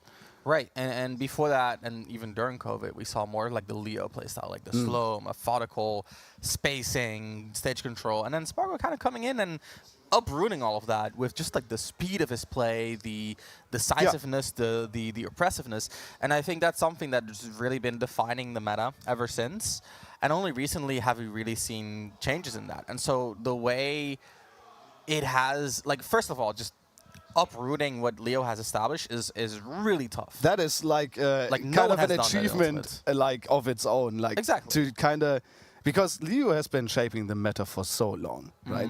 If you kind of exclude the online era of that just a little bit, because obviously there like wasn't many really players, a meta during Wi-Fi, right? Yeah, a little bit of a Wi-Fi meta that has established just a little bit, but yeah, kind of like it continued afterwards in what we had before, where Leo once again was up on top doing his thing, kind of beating everybody. But to, as you said, to then uproot that and to change that, not completely, but at least in a very significant and noticeable way, is really, really impressive. Right, and the fact that no one has managed to do it since, I think, is also very impressive. Yeah, right? it's still going on. It's still going on. Even looking at players like Akala, like Mia, I think the roots of their playstyle are closer to the way Spargo plays than the way that Leo plays, right? And I'm not saying like it's 1-to-1, of course, but Yeah, of course. it just goes to show how much influence the man has. And having him here is honestly a great honor. We're happy to welcome Spargo back in Europe. Oh, And hell he is my favorite to win. But for the Europeans, I think it's Bloom. And I think a part of that is that Bloom playing Bayo. Bayo has a pretty solid matchup against Cloud. Yeah. He is positioned to do well against the favorite. And he's been showing, like, historically that his Bayo can accomplish feats that other wouldn't think possible, because the Bayo as a character has kind of been on the low end of expectations for a lot of people for most of the lifetime of Ultimate. Yep. But I think at least now with Bloom and other people, as we said, Epsilon earlier, for example, as well, just kind of showing what the character can do. Of course, with the inconsistencies we mentioned, but still, like, way better than people gave the character credit for. And even if that kind of fails, we still have the Bloom Brawler, which might be The Bloom extremely Brawler. interesting. True. Because that brawler also doesn't play like any other brawler, which Yeah. is extremely interesting. But we'll get there when we get there. We have 2 new players here on the stage setting up, so we might be getting into our next game in just a few seconds, guys. Don't you worry. So you don't have to listen to us yapping on any longer. You can see some. Oh, some dude, gameplay. yapping is our job. Oh, look at that. True, The actually. hand cam? We got a hand cam? Oh, hell yeah. Oh, my We have goodness. shout outs to the guy with big camera running around on Shout stage. out to Reversal in general for the production. Oh, hell If yeah. you guys didn't know, same team that's behind UFA, same team that was behind l'Odyssée, which historically both those events just amazing production value. And here we For are sure. again in their loving hands. Thank you guys so much for Big shout-outs. setting up the English stream. Look at that. That's the logo Yeah, right there's there. the logo. Yeah. Just course on they- time. of Good course- cue. Yeah. Just, that was course like, they just cut put away. it in. It would be hubris to show our own logo. Cut away, cut away. Anyway, yeah, we're setting up for the next match. More pools, more best of 5, more interesting games to be played. Like the fact that we have 840 people and that we still can do all best of 5s even in pools is insane. Oh, you know who we got a shout out for that one? It's Cag, dude. For sure. Cag coming Head back TO to guy. France. Just the way he runs events, it's out of his world. It's like, you know how some people are like, yeah, I'm a TO. Dude, Cag is a TO, like, period. You know what I mean? Like, it's in his I see blood. you for sure. Like this guy has been putting in the work for this event. And as we already talked about, you can see it if you just run around the venue already. Of course, there's a lot of people coming in, but even the queues going by rather quickly, everything with multiple entrances, multiple people, getting your badges and everything, getting that all sorted out in a quick fashion. It's smooth. like every single detail feels like it's thought out so well. Shoutouts to the guy, man. It's just so good. So good. These 2 players now getting into the character select screen. All right, let's we got a preview of the character select screen. You guys, we'll keep you updated. We got 1 Wii Fit and 1 Zero Suit hell Samus. yeah. Okay. Wait. What do you know? Is that who I think it is? My face recognition is absolute garbage, by the way. It is Unsinnlos. Let's go. It's my German brethren Unsinnlos here on did stream not with the recognize Wii Fit. him. No, I did not. Which is, by the way, I'm really sorry, Unsinnlos, if you see this in the past. I'm really sorry. But yeah, the Wii Fit here from Germany coming in. Oh man, now I feel really bad actually. This guy's never been to a German tournament. That's not true, but I've not been to. Anyway, let's go. Unsinnlos here, of course. And that's it. I was just about to mention that the Wii Fit crouch against the grab specifically here from the Zero Suit is so good. Oh my god, look at this! Against the grab, against everything. Crouching under the forward smash. That is beautiful. That is just beautiful. And that's such a huge part of Zero Suit, right? Is just she struggles with small characters. Her worst matchups are like Olimar, Pichu, Pikachu.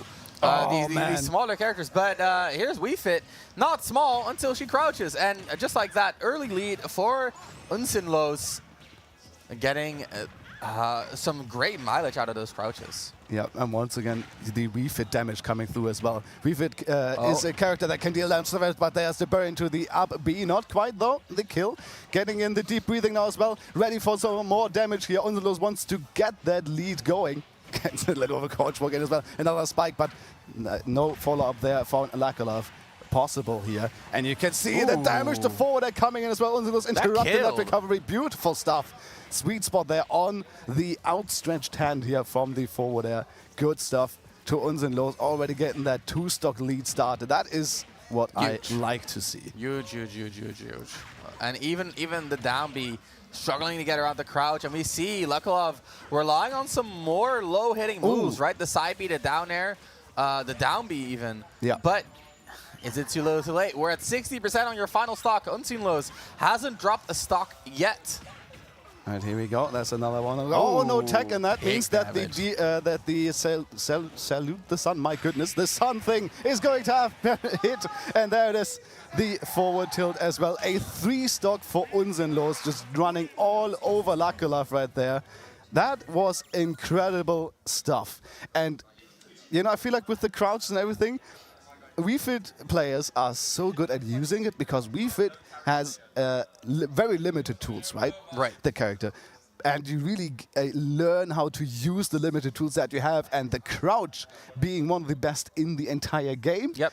You really learn to utilize that, and we saw that in Unzenlos' play right there. Just crouching under the grab, crouching under the forward smash as we see it earlier. That's crazy, yeah. Just crouching under a lot of, like, I think the only really reliable moves you have there is like down angle forward tilt, down smash, down air, down B. Something Side like B. that, right? Side B, yeah, the tip of the side B too. Yep.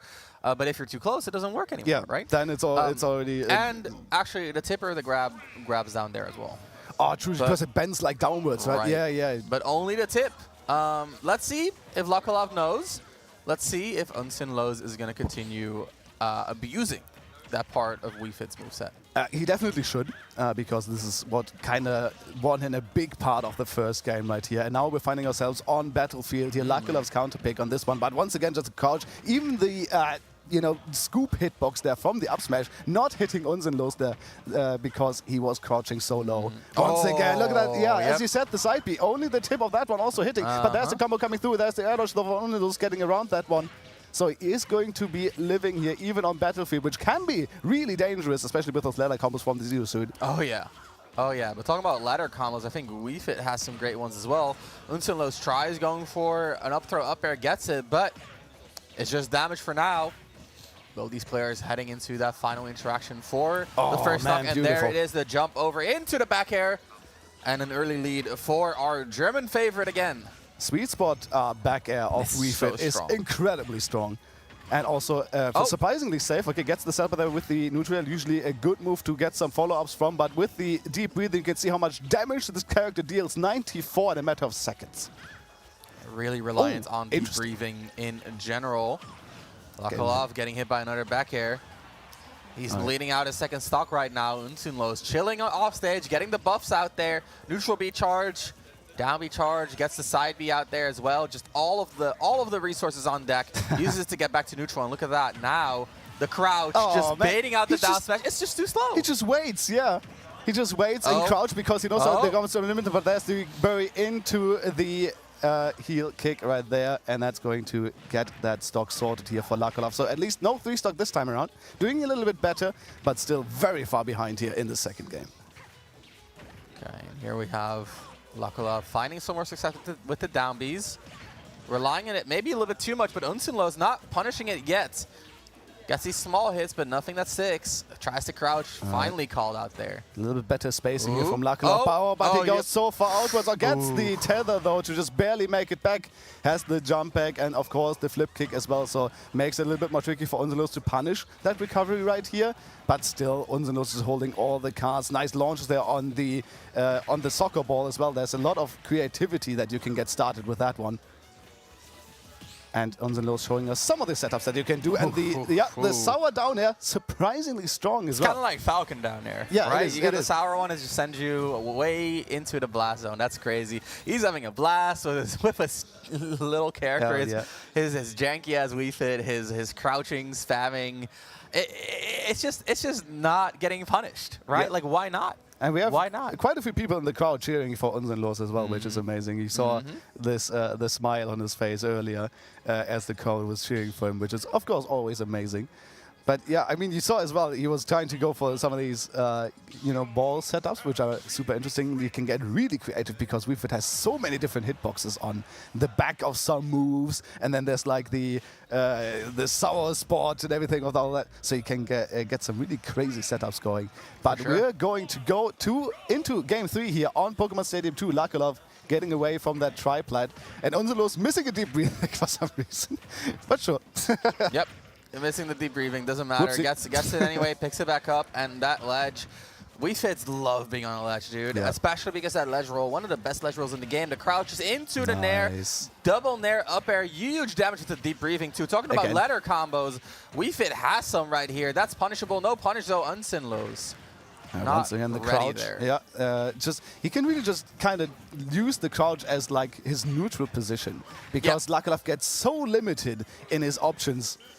So that was almost the correct read, but almost just a little bit too late. Now Lakulov potential here, but Wii Fit just has so many tools off stage. You cannot really do anything with that. The ball is coming towards you, maybe even a sun salutation flying at you, and she has so much mobility off stage, and there it is once again, the forward is sharking from down below and getting the first stock. Getting the first stock with Hartley % on him. Gets the sun salutation too. Oh, just being and the up smash. That is so much damage. I like that up smash. Hard to hit, but if it hits, man. It's so strong. The dash attack chase. Unsinlows looking untouchable in this game number 3. For sure, a roll coming in, but Unsinlows has been punishing those, and this time around just patiently waiting in shield and getting that backer out of said shield to close out the stock. Side B coming through here from Lakulov, going out stage, maybe trying to cover that a little bit, but as I said, real difficulty against Unsinlows, has been mixing it up as well. The flip kick is going to be thwarted by the soccer ball, and Unsinlows are missing the punch a little bit, but that's the bury, and that's going to be the boost kick. With the ball! CSS! No, it was the ball! No. She scooped the ball, and the ball hit him out of the upbeat! Oh, man. Oh. If CSS was... Oh, no. Oh, no. Not like this. It's rattled him so much. It's just... It's all falling apart here for Lakulov, and Unsinlows is going to take the clean 3-0. Oh, man, this is not how you want to see this end. Even though Lakulov he has been struggling, but this just completely fell apart. All right, let's have a look at some replays here. Okay, what we got here, the movement, the side B, the chase, and the weak hit back air. That deep breathing buff did huge work there.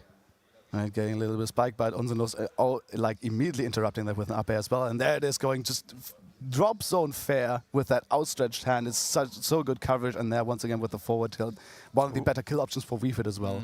For sure. Looking at the Battlefield game here. Final stock for Zero Suit.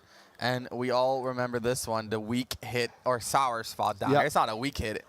It's one of the better approach options for Wii Fit as well. You can just fly towards people with that. Well, with deep breathing especially, because you're that much faster. And then, of course, the final game, a wash, the up air to get the first stock. Then we had the second stock here, which I think was the back air. Yep. And then, of course, let's see if they get the down B or the down B into up B. I want to see. Let's have a look at that. Maybe if they still got it in. No, it's just the SD at the end. Come on, guys, that was the highlight of the set. I know it's pools, but I'm not letting production slack. Come on, dude. They did our guy Lakulov dirty there on the last one. Just showing the SD once again. The poor guy. Oh, man. That sucks, just getting that fast fall going and just without any options left. It happens sometimes, especially if you're just trying to squeeze out the last bit, And especially with down B, you can down B into up B and basically lose no height.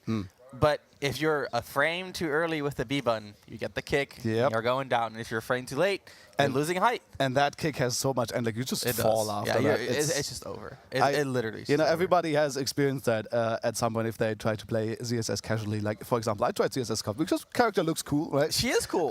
She is. And I go in, I do those flip kicks off stage, trying to get those spikes, and I can't make this back. I got the kick. I'm just flying towards the blast. So it's like, oh, damn. You got to B-reverse the kick. Yep. That's actually what you got to do. You down and then you can still make back with double jump. Yeah, because if you B-reverse a kick, it stops your momentum. So you do the kick and then you go straight down afterwards, and then you can just jump back to the stage. I learned something today. Now you know. I'm not sure if I can implement it, but I learned it at least. It's fine. You just gotta try, and then I will. and then SD and SD and SD, and then eventually you'll become a good Zero Suit player. That is going to happen for sure. Who do you play, Schwartz? I do play Yoshi. You play Yoshi. Okay, Yeah, okay. yeah. And now I know why you cannot play Zero Suit. Fair enough, actually. You know, one of the appealing things about Yoshi is that he is a very easy character to pick up. That is appealing. That is And, appealing. You know what I you know- think the most appealing thing is about Yoshi? He's Go a ahead. freaking dinosaur. That's Dinosaurs very are true. cool. Yes. Dinosaurs are cool. And also he's Yoshi. I'm a big fan of Yoshi as a character in general. Dude, I used to love Yoshi, but then I started playing Smash. Legit, Smash has irreversibly damaged my perception of the character. Damn. I used to love Yoshi. You know, I played like the Yoshi story game for the 64. Yoshi Island. Yeah, exactly. Yeah. You know, I love that. It was my. I played Yoshi in Mario Kart. I was a Yoshi guy in my household. The character, he's been damaged. He is irreversibly damaged. Gotta say something that has kind of been, dampening my Yoshi hype a little bit recently has been that everybody is playing Yoshi in Mario Kart right now because he's the meta character. Is he? He's the new Waluigi. That is kind of, but it's fine. I'm not playing Mario Kart too often, so it's all good. I'm still a big Yoshi fan. It's all right. So it's good. It's good. Yeah, but yeah, I mean. We have 2 new players already on stage here. Let's not talk about me because I'm not in bracket at all. So there's I am. I'm DQing. yeah. They seeded me though. You're right now. What? They seeded me. Yeah. You're seated pretty high as well. Pretty low for my standards, Oh, actually. fair enough. But I mean, for someone who retired, I guess, yeah. yeah, I'm seated but pretty high. for me, Yeah, I seeing mean, compared everybody to- seated in the top 64 is like, oh damn. That's fair. That's fair. I was seeded to play Spargo actually, and so if they did that like half a year ago when I was still like actively playing, I would have been so happy. I would be like, Oh dang. yeah, that would have been super Shulk, cool. Shulk versus Cloud. I'm super experienced versus Cloud because I play with Azrael all the time, and I think it's a really good matchup for Shulk. And I know. I could be wrong by now, but as far as I know, Spargo's not super good at the matchup either. So I was like, I was just like, wait, maybe I need to like bring out the controller again. But I'm here to play other games, to maybe try out some Tekken, check Yeah. out some of the other parts of the exhibition, and then Might as well look commentate around. the event. I'm still in top 8, baby. Still in top 8. One way or the other, you'll find a way to get there. And as you said though, like the other events, I think I'll have a look as well because we might as well since we're in, Yeah. And as I said, there's some cool games, especially Tekken. I'm really interested in. Do you have Tekken? I don't Oh my goodness. yet, because I don't really have a controller that is working for me. I started playing.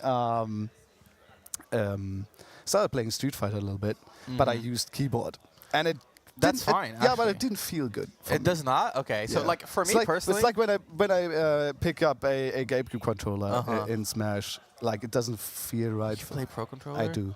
You're 29, bro. Grow up. Dude, I play Yoshi. Grow what up. do you want from me? He's 29. He's playing on Pro Controller. You're like a new age boomer. Yeah, I'll take it. Yeah, that's crazy, dude. That's insane. That's a mix-up. Anyway, See? so for me personally, I played fighting games for a long time. Yeah. I used to play on stick because that's how everyone played back then. And then when I picked them back up, I went to pad because I didn't have a stick. So I learned on pad, and now I'm playing on keyboard myself actually. Oh. Because it's just a hitbox. Yeah, I guess, It's I just guess a it hitbox kinda with is. really unsatisfying buttons. Well- And so essentially, you can just play on keyboard. It's totally fine. But if it doesn't work for you, I get it. I get Yep. it. It's different, right? But It I've is. always been a PC gamer, so I'm used to it. All right. But getting away from other fighting games, controllers. getting back into Smash right here, because this is what we're here for. I just wanted to have a quick look about how the bracket is looking, but the issue being that we have like 16 A brackets. So my Yeah, 16 pools. It's 16 pools, It's yeah. a lot of people having that we have to get through pools. So that kind of makes it a little bit difficult to keep track of everything. If it wasn't the loads of people signing up, then it's that like as well. So I'll try to keep a little bit of tabs on what's going on, but let's have a look at what's going on right here, because I think the players are just about ready. They sorted out the stakes, they sorted out their tags, and we're getting Hollow Bastion here for first.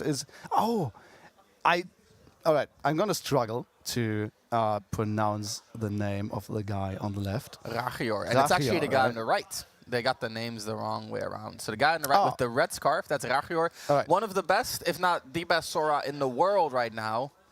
Huge performance at UFA, huge performances recently, has beaten Gluttony in the last couple I of months. saw that, yeah. I was because I was And, looking into the guy just a little bit, but I saw the wins over Gluttony, which is insane. Yep. And he actually is a dual main. He doesn't just have a Sora. He has a Greninja too, and I think There he's it is. sticking to the Greninja Yep. here against Little Mac. All right, and do you think that is a smart decision not to go for the Sora against Little Mac specifically? I think it's kind of it's kind of the same thing, right? Like both characters are good at gimping. Both characters can deal with Sure. Little Mac stuff very well. I think Sora has a little bit better defense, right? The up out of shield is amazing against Little Mac's tilts. Meanwhile, Greninja a little bit better off stage. I think that's what Rachior is going for here. Meanwhile, on the other side we have Nobody representing the Little Mac. Yep, lots of Little Mac players here as well. We have 2 German ones coming in as well, which is and Peanut, of course, from the US with the Little Mac. Okay, KO here on the ledge is getting in the damage. Sure, why not? At this point, you're going to lose it anyway the next few seconds when Rachior is going to get a hit right there. So pretty even though between the two. And as I say that, there's the confirmed dash taken forward there. Clean stuff here from Rachior to close out the first stock. But Nobody not too far behind, not being left behind here. Get that stock right off and using the armor there to get some more damage. For sure. Nobody now in a bit of a lead, gets these combos off. Look at that, using the aerials too. We're playing a little bit of air mac, but you get hit once. It could be curtains. Rachior missing the back air. That's a huge break for Nobody. Gets back to the center, controls it very well. Uses the platform a lot, actually. Very surprising for a Little Mac player. Yeah, I think Little Macs in general have been getting better at using platforms because they have been. Oh no, that is. Oh my god, that was so dangerous. That was My scary. goodness, like one up B or something else. The likes here could have been spelling disaster for Nobody, but now there's the KO punch, and he's trying to find the way in. It's a little bit more difficult against Greninja for sure. And there's the dash check into the forward. Once again, KO punch gone, going high and recovering low directly afterwards. Nice mix up on Nobody to get that recovery, but Rachior all over the guy, getting the forward there towards the other side. But once again, Nobody firing back just a second later. Rachior now evening up the game after a bit of a deficit in the second stock. Gets the momentum here, misses the back air, pressures continuously though. Nobody has to recover back to the center somehow. Goes for the roll, immediately covered, but look at the drop punishes here. Interesting. Very uncharacteristic from Rachior. Yeah, I was also kind of, yep, that happens sometimes. I was also kind of surprised that we saw the Hydro Pump this late, that he didn't try it earlier, but yeah, once again confirmed, doesn't quite kill. KO punch here for Nobody once again to maybe aid in that recovery, but doesn't even use it. Loses it right there. So Rachior is safe from this one. That could have been the X factor for Nobody to bring this one back. Oh, wait. Wait, the lock on the platform.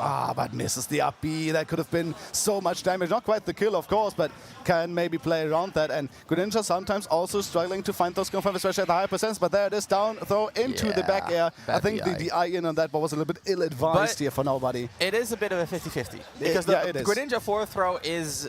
well, I don't think it's a kill throw at those percents, but it becomes a kill throw pretty early, all things considered. And also sending Mac this far outwards. Exactly. If you DI out on the down throw, you get hit by the fourth throw, well, what does that mean? You're probably dead, right? Your offstage is Little Mac. It's going to be curtain. So, DI 50-50, and Rachior guessed correctly, and that's going to help him get that first game on the deck, but it was a hard-fought game one. Yeah, Nobody looked good on the Little Mac, I have to say. Nobody. Nobody? I think you still pronounce it Nobody because French, but then again, I don't speak any French. Nobody, sure, Nobody. So I'm just going to stick with Nobody and take the risk on that one. It's funny that his tag is Nobody and he uses the Little Mac with no body. Yeah. And that's like phonetically correct. It works out that way. So, Rachior again, early lead here. We saw the same in game one. Oh, the Nairs, man. I love when Little Macs use their aerials. It's so fun. It just never works. That's the issue. Like, none of that, I don't think any of that is really true, but it kind of just mixed up. And what a call out there from Rachior, just with the perfect timing on the F as well. I think he got the roll from Nobody too. Nobody to go for the normal get-up roll, not getting it off. Rachior taking a little bit of percentage here, but Look at that. As soon as he gets the momentum started, the upper chains come out. He's been dropping a lot of confirms here. I do feel like it's a little bit uncharacteristic compared to what we're used to seeing from him. I feel like nobody has been really trigger happy with the up B as well, trying to get out of those combos, you know. And Rachior, even though he might, you know, miss that follow-up, nobody then even letting that up B rip can still follow up afterwards. Now though, KO punch for nobody. Potential here to take that stock off without it and then maybe go for it. Now this is danger territory for Rachior. If nobody can keep that KO punch alive, this is danger. 70% already. There's the shuriken coming in. Doesn't take it off, but the dash attack will. So Rachior out of that danger. But still, you always have to keep that in mind. But once again, look at that, just to confirm it to the up smash. Beautifully in that sweet spot. And nobody just relying a little bit too much on shield, right? As soon as you're stuck in shield, you cannot use KO punch, right? And you're vulnerable to this burst range mix-up, and that's exactly what Rachior wants to rely on with Greninja. That dash attack, amazing in terms of burst range. And that's going to make this game a lot harder for nobody. There's really just one way out. He got to get the KO here and then use KO punch for the second one. Let's see how far he gets so far. It's looking doable. Yep. Oh, now throwing himself off stage though with the side B. Always risky, especially against a character like Greninja who can gimp you this easily though. Makes it back to the stage once again. Now going away with that nair on the double jump, getting the sweet spot up. Smash is Rachior though, doesn't quite kill, but there's the KO punch now. Now he has to keep it, but he can't because that forward air is coming in. Nice. Just makes it back, just barely, but the KO punch is gone. Gets the stock off though, and it is still Little Mac. It's still Little Mac we're talking about. There is some potential here for nobody to make it work, but it's going to be super hard. But the side B is a start. Side B is a start, 15% on Rachior. Quite a hill to climb for nobody. But he's climbing right now, surviving. No one got a down angle forward smash. Loads of damage. Up B coming in as well. Yep, 56 on Greninja already. Right, here we go. Oh, he gets the down. Oh, maybe the lock on the platform. Doesn't quite get it, though. He missed it. The nair was the answer there for nobody, but he just barely missed it. But still, he's back in the game. 141%. Those confirms are not really a thing. Gets it, but he missed. No, he missed it. Puts the side B. Tries to get it right there, but he missed it once again. Another one also interrupted from Rachior. There's the up throw on the platform. And Rachior makes it work. Nobody's so close to making it back, but he can't quite do it. My goodness. Oh, man. That was almost the sickest comeback. We talked about nobody maybe being a little bit too trigger happy on the up B. Yeah. We saw a lot more of that at the end of that game. But to be fair, any one of those could have been curtains for Rachior. So, and the one time he actually needed input, he got a side B instead. Oh man, that is so unfortunate. Unfortunate indeed. But oh man, I can see it. You know, you sit there, you make the comeback, your heart is pounding 180 beats per minute. And you slip, man. Oh man. Well, but let's see if he can recover mentally from this one. And maybe use that energy that he had towards the end to clutch it out against Rachior here. I think it's all about looking at it as a positive, right? Yeah. That game just proved that he can do it. Let's see if he can do it consistently. 3 games in a row for nobody to win here. Meanwhile, Rachior 1 game away. He's been sitting pretty with that 2-0 lead. But nobody looking strong at the beginning of this game number 3. Getting some huge damage, especially with the down angle. Not been good for him. Yeah. He's tried to get some of these locks, but he's not quite been able to lock it in really here for nobody. Rachior has been set up a few times on that one, but doesn't quite really get anything off it. So it's really, so far, it's just been, you know, some safety for Rachior off stage. So good tech from Rachior to maybe get that edge guard going, but nobody gets away from it. And KO punch, of course, is here. Doesn't want to use it. Oh my God. He didn't want to use it. He wanted to keep it for the next stock, but as you said, a little bit too greedy there for nobody's part. Gets the forward tilt, though doesn't quite kill here. Rachior still keeping that stock alive. Nobody, though, back into the game. That KO punch is so easy to lose in this matchup, and he hasn't really been able to hang on to it for too long. You might as well throw it out, right? Use the advantage that you get from it, and then transition into a bit of a lead. But still nobody picks it up. Yep, picks it up, gets the first stock lead. Now at 112, it's getting a little bit scary for him. And look at that, Rachior looking for these big hits, not finding the big hit he wants though, but that should be it. The Hydro Pump, of course, that can mess with you so hard as well there. Rachior making this one work. And nobody, but though, still doing way better in this game, I feel like. You know, even had a lead at some point, which we've not seen so far from him. So that is some good things to look out for nobody. But Rachior once again getting the early damage, but we've seen nobody bring this back. But what is this? The forward, they're just picking this one up, and the back off stage, of course, Little Mac so limited there that Rachio can just come flying in with those double kicks right there, get the stock off, and secure the lead. So nobody, once again, kind of reliant on the KO punch here. Even though we've seen him do it before without it, so I don't know. Maybe he can still make it work. There's something in the books here for sure. There's something here for sure. But let's see if nobody can figure it out before Rachio ends his final stock. 21 on a Little Mac player. Ooh. Not looking too scared yet. And the damage is racking. Look at that. Run up, pivot forward tilt. Well, the absolute classics for Little Max. Slides so far with that as well. It's a really good approach option. And now off stage though, the Shadow Sneak almost got him. Scary stuff here for nobody for sure. It's actually charging that a little bit, but there it is. The up B on the platform's getting in. The KO punch is here. There is the KO punch. Nobody gets the dash tech, 12%. A few more here for nobody could do it. Rachio is stalling at the ledge because this is where you're safe. Oh my goodness, tries to get in. The jab is not going to take the KO punch off though. No tumble here for nobody, but there it is. The dash tech is going to take it off. So that danger is thwarted by Rachio, but still we see nobody do it in the last game. Can he do it again? The answer is no. Is no. Too little, too late. Rachio with a 3-0 victory here. Got a scarf, just like Greninja. Look at that. He's cosplaying, bro. Oh, true, actually. He is cosplaying. Even has it like slung behind him a little bit, Exactly. like Greninja does. Yeah. Exactly. Yeah, yeah. Really, really nice performance there. I think nobody had some good moments. But in the end, just I think overall just a little outclassed, and you gotta highlight that KO punch usage as I think the defining factor in the set, right? Just never getting the KO punch off against Rachio, and look at that to confirm just the weak hit nair into forward air. Well, he did it once, but it was off stage. Yeah, you got one to recover from the ledge, right? Doesn't really, but that doesn't count. that doesn't not count. what he wanted. Not what he wanted. And here was that very, very exciting game 2. Where he eventually got the down throw, forward throw, DI mix into the back air. Maybe we can see a little bit of the comeback as well, but I think this is game 3 right here from Rachio here, already getting that huge read on the forward smash, as he had getting the roll from the Little Mac right there.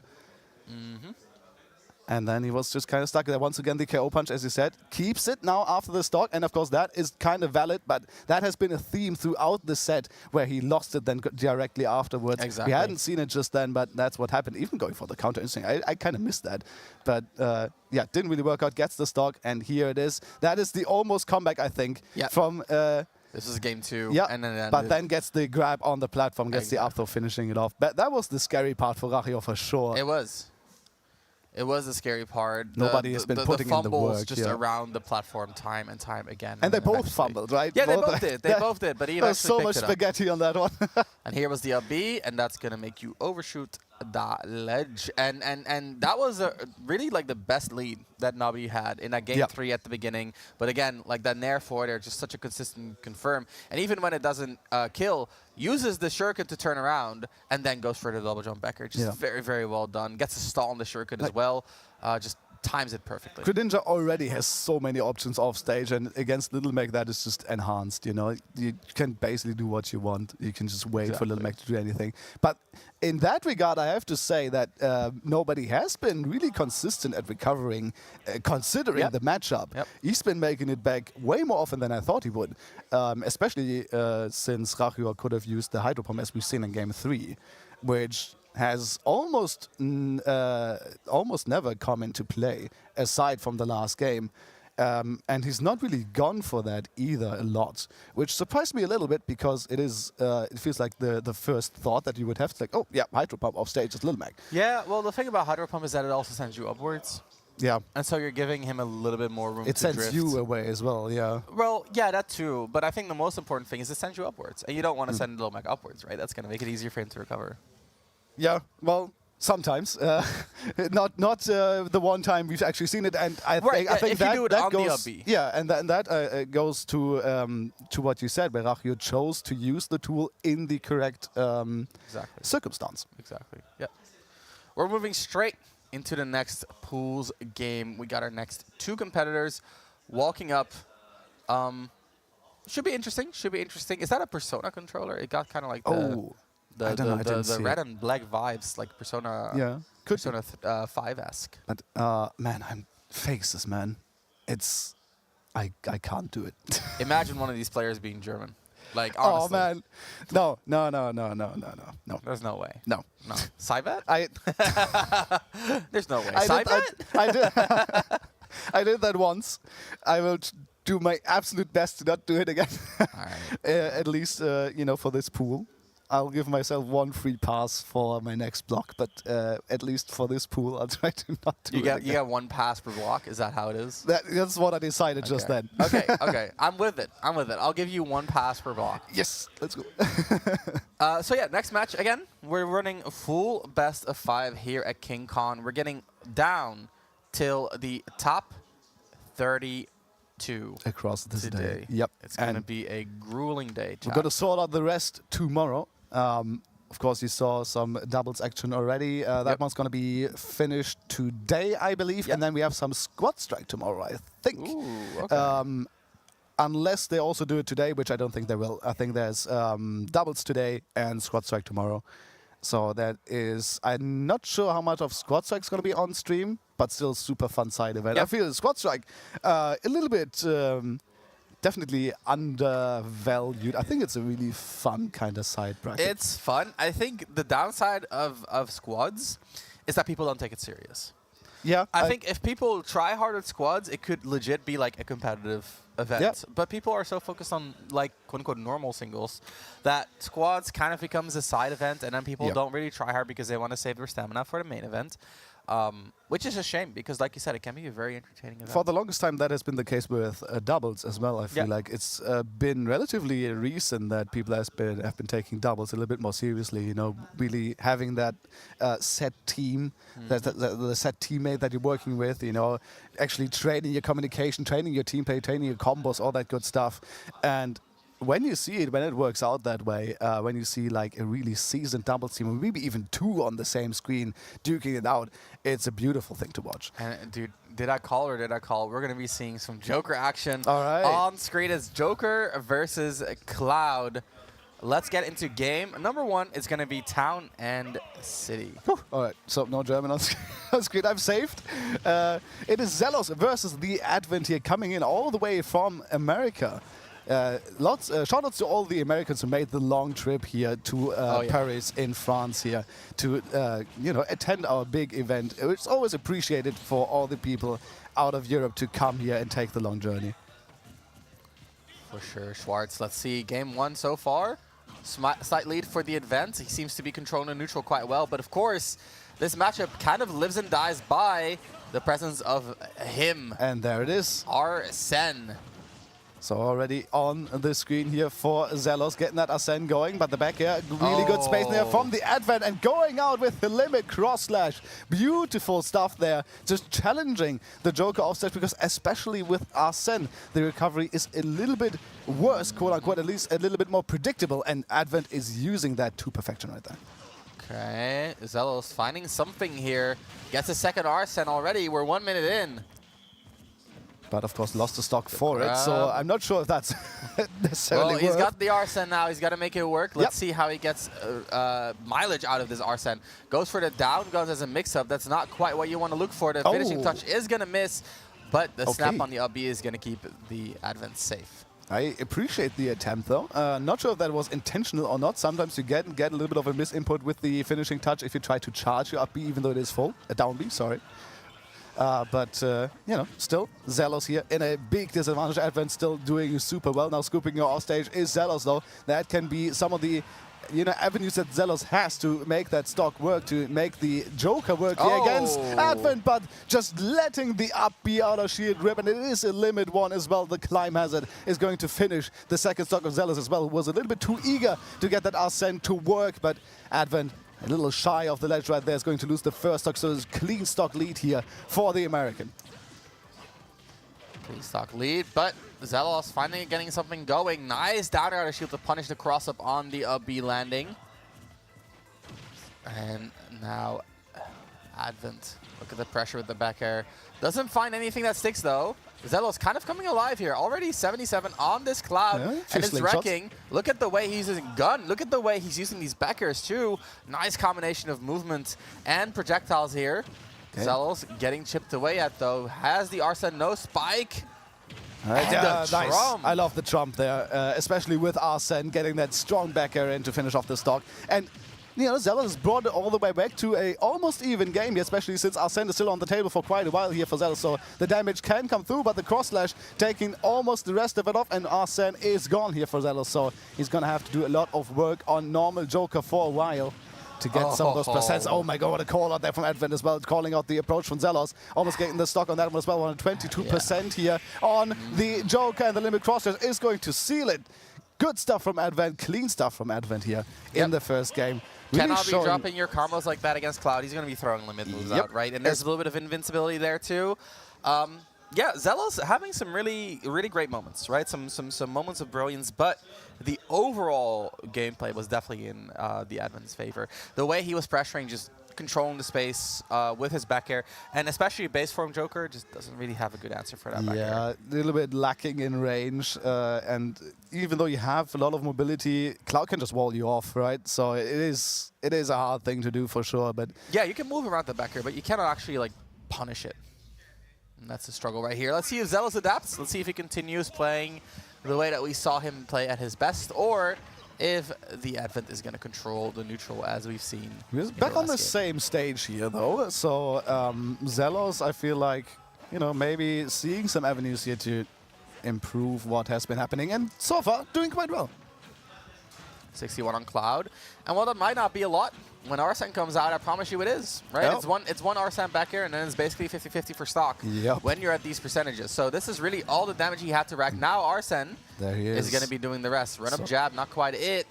The Advent is going to make great use of that. Look at the juggles coming out. Down Guns is going to get outspace with the side B. Big damage, no KO, but the Arsene is all but gone, and that's a huge win condition out the door for Zelos. Yep, has some good... Oh my goodness, just scooping it up with the down smash, calling out the roll right there. Good stuff from Advent to get the stock off here from Zelos, who once again, as you said, without Arsene, struggling quite a lot. The gun's pretty good, trying to go for the hardest of all reads here, maybe to get that stock early or to set him up for an edge guard. But Advent, once again, with the limit, will have to use it right here, though, with the climb hazard to get back to stage. So no usage on that one, at least. And Arsene is back in action. So that could be the saving grace for Zelos here. If he can get the stock right now and then tag on some more damage with the Arsene, step one is already done here. So now the damage has to come through with the rest of the Arsene. This would be best case scenario for the French Joker player right here. Gets the down throw, big combo starter, back air, corner pressure here. The Advent tries to get out with the forward air, quite risky. The air dodge, that's an American air dodge from an American player. Makes sense. Don't want to see that. The side B, though, is going to get him out of the vortex finally, but not before taking 100 damage.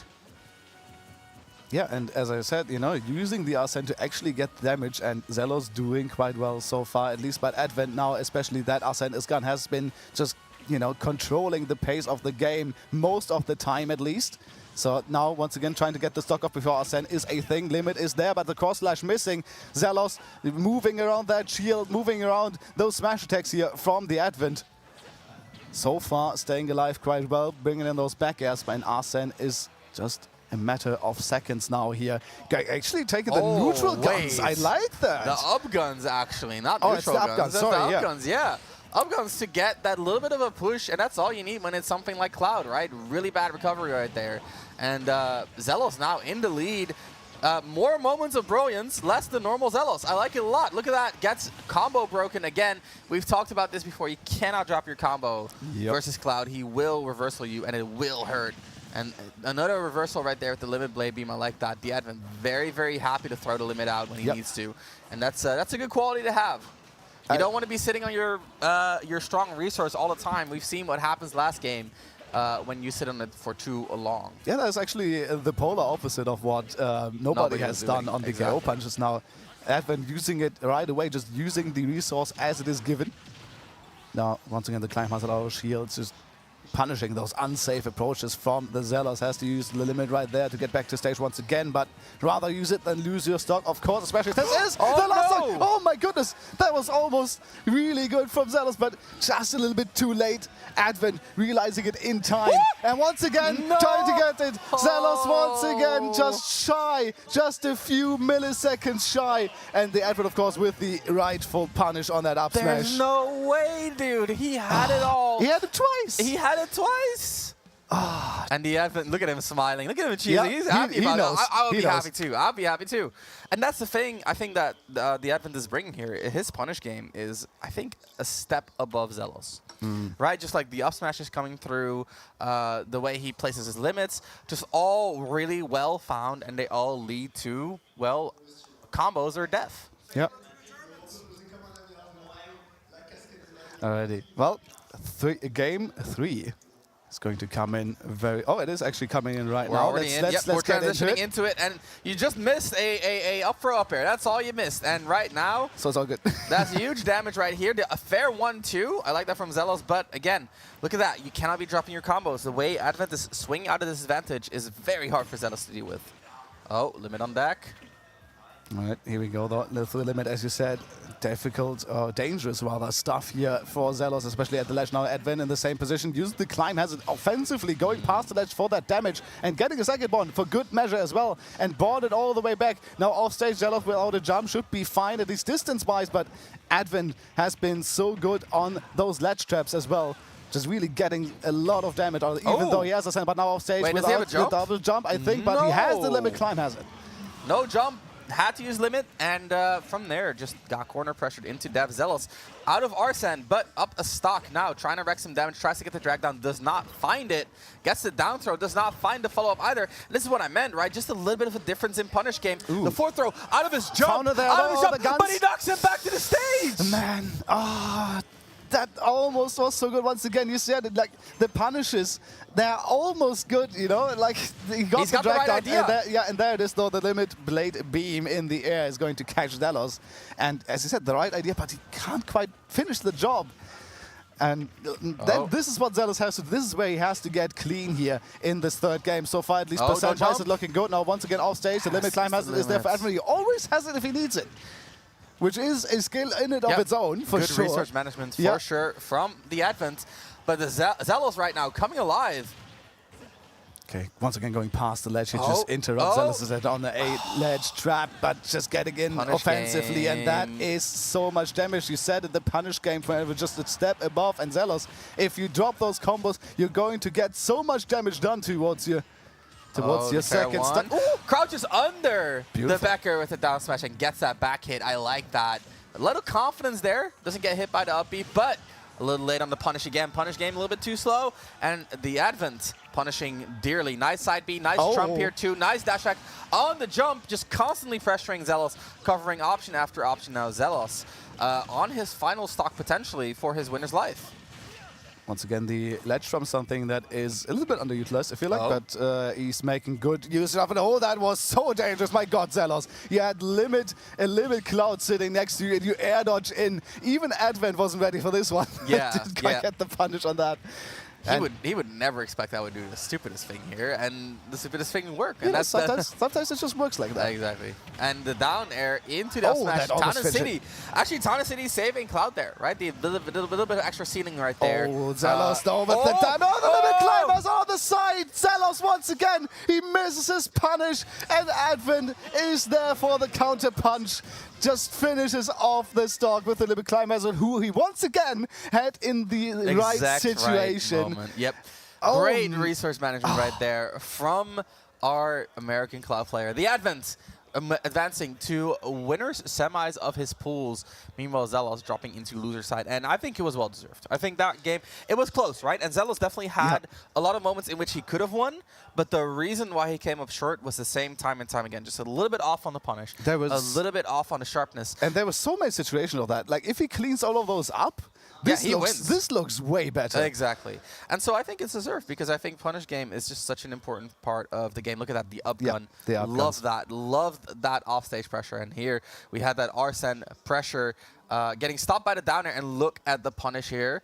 just gets the down air out of the combo, right? Again, just a little bit off on the combo. Same thing. Get combo broken, and you die. And we can maybe we saw that a lot throughout the set. We Ooh. maybe see it Oh, here no, a little bit. not this And one. yeah, this is where once it, but it fits in this this theme, right? Where It does. Zelos has some really cool setups, the drag downs, the jab resets, all of those stuffs, but for some reason he just can't quite get it right. Yep. Just barely. It's always off by so little. A little bit off on sharpness. I love that dash attack on the ledge jump. And here we saw Cloud just barely surviving because of the Town City height. And now look at what happens here to Chase using the movement platform. Oh, I don't know how that back air missed. I'm going to keep it real. I don't know how that back air missed. That looked like it definitely should have hit, but it didn't. And that is really unfortunate for Zelos. That's all you can say. Yeah, I mean, I don't have an explanation for you. I don't have an He explanation missed. for you. The explanation is that he missed. He That's missed. all it is. He missed. He missed. He used the moving platform. It was smart. He used the vertical mobility. It was Yep. smart, but he missed. And then you miss. And you know what the admin does when you miss? He punishes you. He punishes you. And he did. And yeah. so quickly as well. Like, to recognize that Yeah. immediately. Yeah. Like, that was like not even half a second between that, where he realized it and immediately went for the punish. And not even like a double jump up air, just solidify the deal. Immediately limit up let it beat. rip. Yep. Yeah. I like that. I like that a lot. So the admin is going to move on. Curious to see if he's going to be making some waves in his European bracket. We're going to be moving on to another set. See, we had a bit of a slow start, but now it's just we're just moving pouring like in. a smooth train. Hell yeah. There's a lot of Smash to replay today, chat. Of course, since it is all best of 5, it is more Smash than you would usually get in pools as well, which is Ooh. amazing. We got someone from Lausanne Esports. Is that the Oxix? I'm not actually sure. Either way, someone from the French side of Switzerland. Oh yeah, that is something to be mentioned. There's a lot of Swiss people here. At some point, somebody published a list on Twitter on how many people are represented from each country. The Swiss were the second highest in numbers. That's crazy. Germans were third, which is insane. Like, there has been a great mobilization in Switzerland to come to KingCon here and to show up and to show what the Swiss can do in this bracket. I think we saw some of the Swiss players already in doubles earlier. I think Jaka was there doing some work on the Isabel, of course. And potentially others that I've missed, but you can definitely look out for these players because they can do some work and they are sometimes flying under the radar a little bit. They are really good and they can definitely get some great upsets.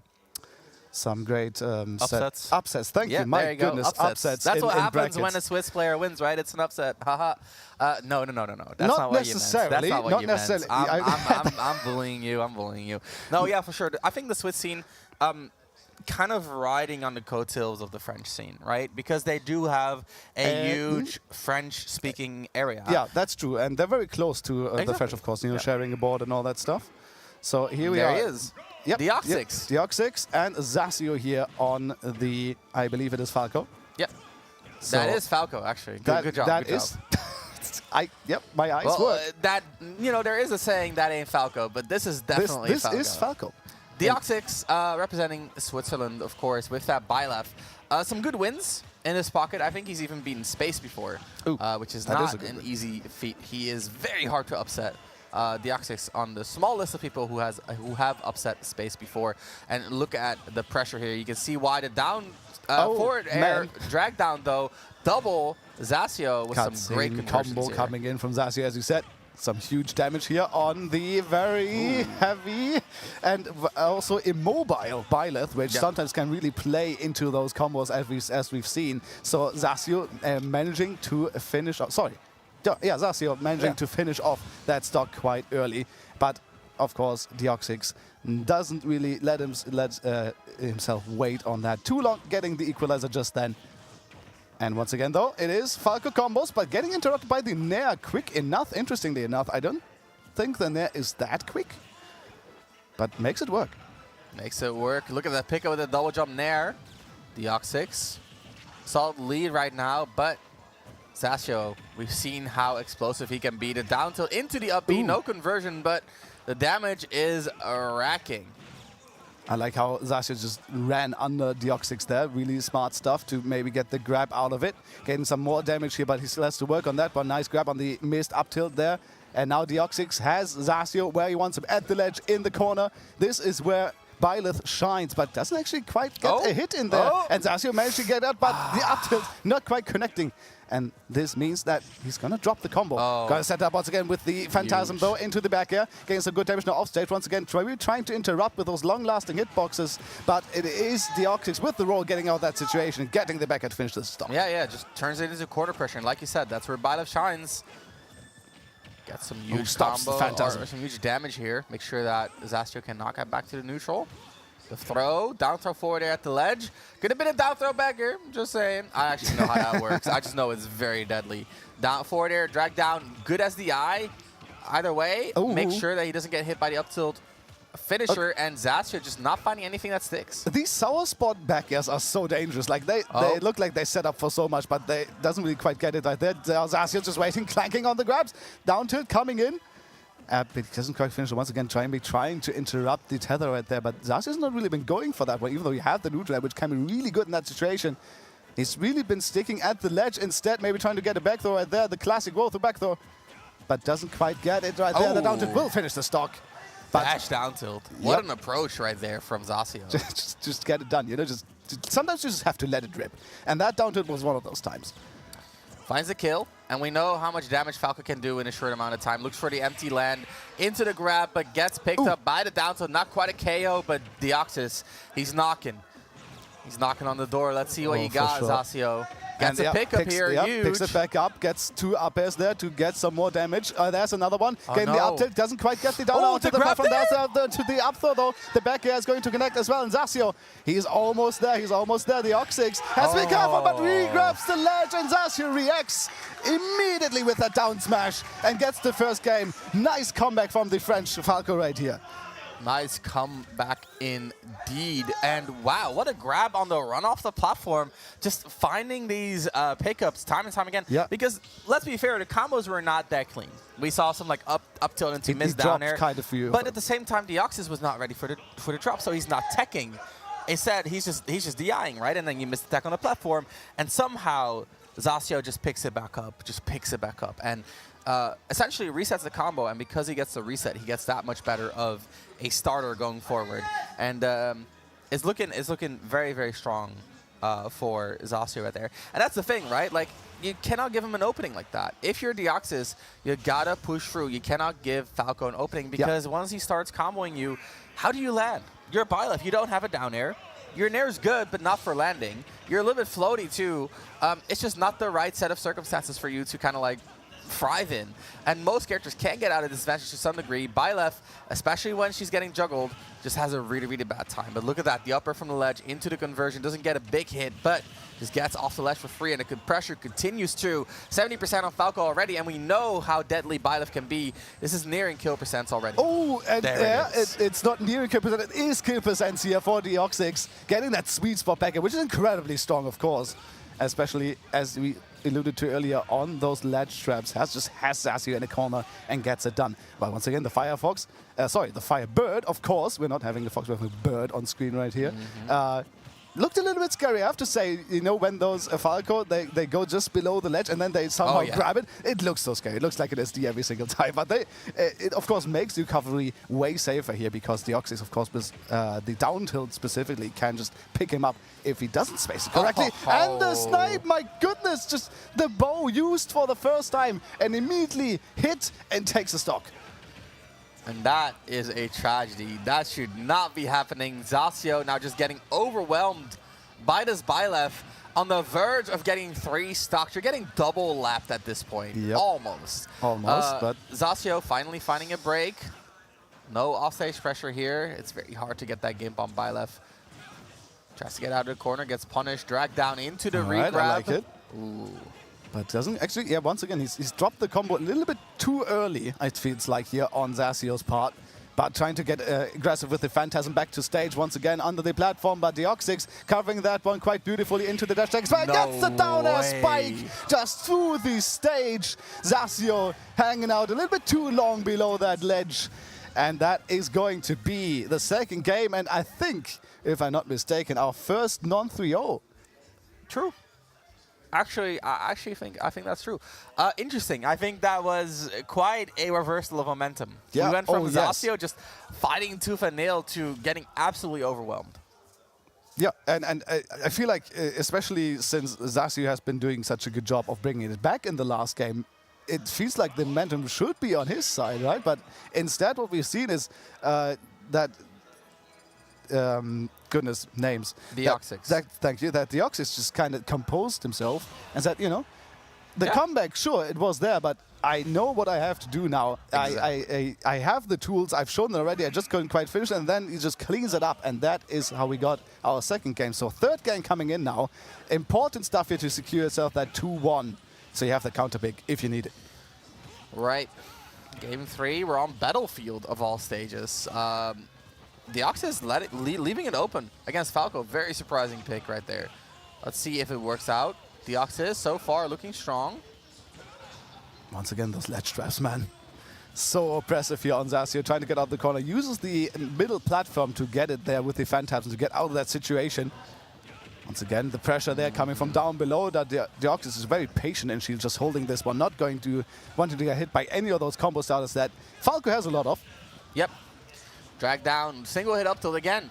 I know Deoxys is DIing these well, but the fair drag downs are not leading into up tilts, and that's a huge problem for Zasio because it looks like his combo game kind of relies on the forward air drag downs. Maybe a little bit of hurt box shifting as well could be coming into play. Maybe a mix of all of that. But whatever the case, Deoxys so far doing an amazing job once again securing the lead here. Not quite the stock, of course, which means that, you know, high rage Falco can definitely do some stuff. Once again, we're trying to see the down air attempt here from Deoxys to get that stock off. But Zasio has to be so careful. There's so many layers now. There's the arrow, there's the back air that connects, there's the down air, there's everything off stage. Zasio has a hard time to actually get back onto center stage to maybe get those combos that he needs to secure him these stocks, to secure him the percent first and foremost, because we've only seen 53. Now a little bit more maybe, getting the down air onto the platform, but nice tech from Deoxys to not enable that any further. And Deoxys in Nair usage this game has just been improving and improving. Look at that, the Nair again, it's giving him so many openings. Zasio playing Falco doesn't have the best out of shield game, right? And without that good out of shield game, it can be hard to deal with a pressure tool like Byleth Nair. The offstage recovery again. Byleth might not be good at landing, but she's good at getting back to the stage. See, again, I like the way that Deoxys plays this. Instead of letting himself get juggled, just retreats to the ledge and accepts the corner pressure. I like that consistent choice right there. A little heavy on the normal getup, but it is unpunished so far. Zasio finds it down tilt, not a KO, not even at 150. If it ain't broke, don't fix it, is what Deoxys is doing with those neutral gaps. So once again, this time around, trying something different with the side B, but gets punished for it immediately, so we might have to go back to the neutral getups. Oh, yeah. That's another one. But Zasio is just having the correct spacing on this one, just waits it out here. 176%. One hit here connecting for Zasio. Should finish the stock, but once again, nice dodge away from the Phantasm. Zasio can still not find it. There's the grab, and maybe the other, nope, de-eyes it away from the laser and stays alive. And at this point, if you're Zasio, what you need is honestly to just revamp your gameplay. Yeah. It's no longer about like the fair drag downs. It's no longer about the down tilts. I think you gotta just find a different set of options entirely. Focus more on your whiff punishes. Focus more on parries, maybe even. Focus more on outspacing the Nair to some degree. I think if you go for fair, you just want to finish it and just use that advantage state to push through, because I think that's one of Byleth's main weaknesses. When she is in this advantage, she can just struggle, right? She doesn't have amazing landing tools. And so you just get your hits, and instead of going for drag downs like that don't work, you just get the hit. And then you just continue your advantage state. And that's the thing about Falco that I think makes him good, is he's one of the few characters in the game that has both really good guaranteed combos and good advantage state. Most characters have one or the other, right? Think about something like Aegis, right? Mostly reliant on good advantage state. It does have combos, but the combos don't do all the damage. It's mostly just like you being in disadvantage for forever. Think about something like Game Watch. Well, actually, game watch is both. Yeah. But think about something like Kazuya, mostly combos, not really great advantage state, right?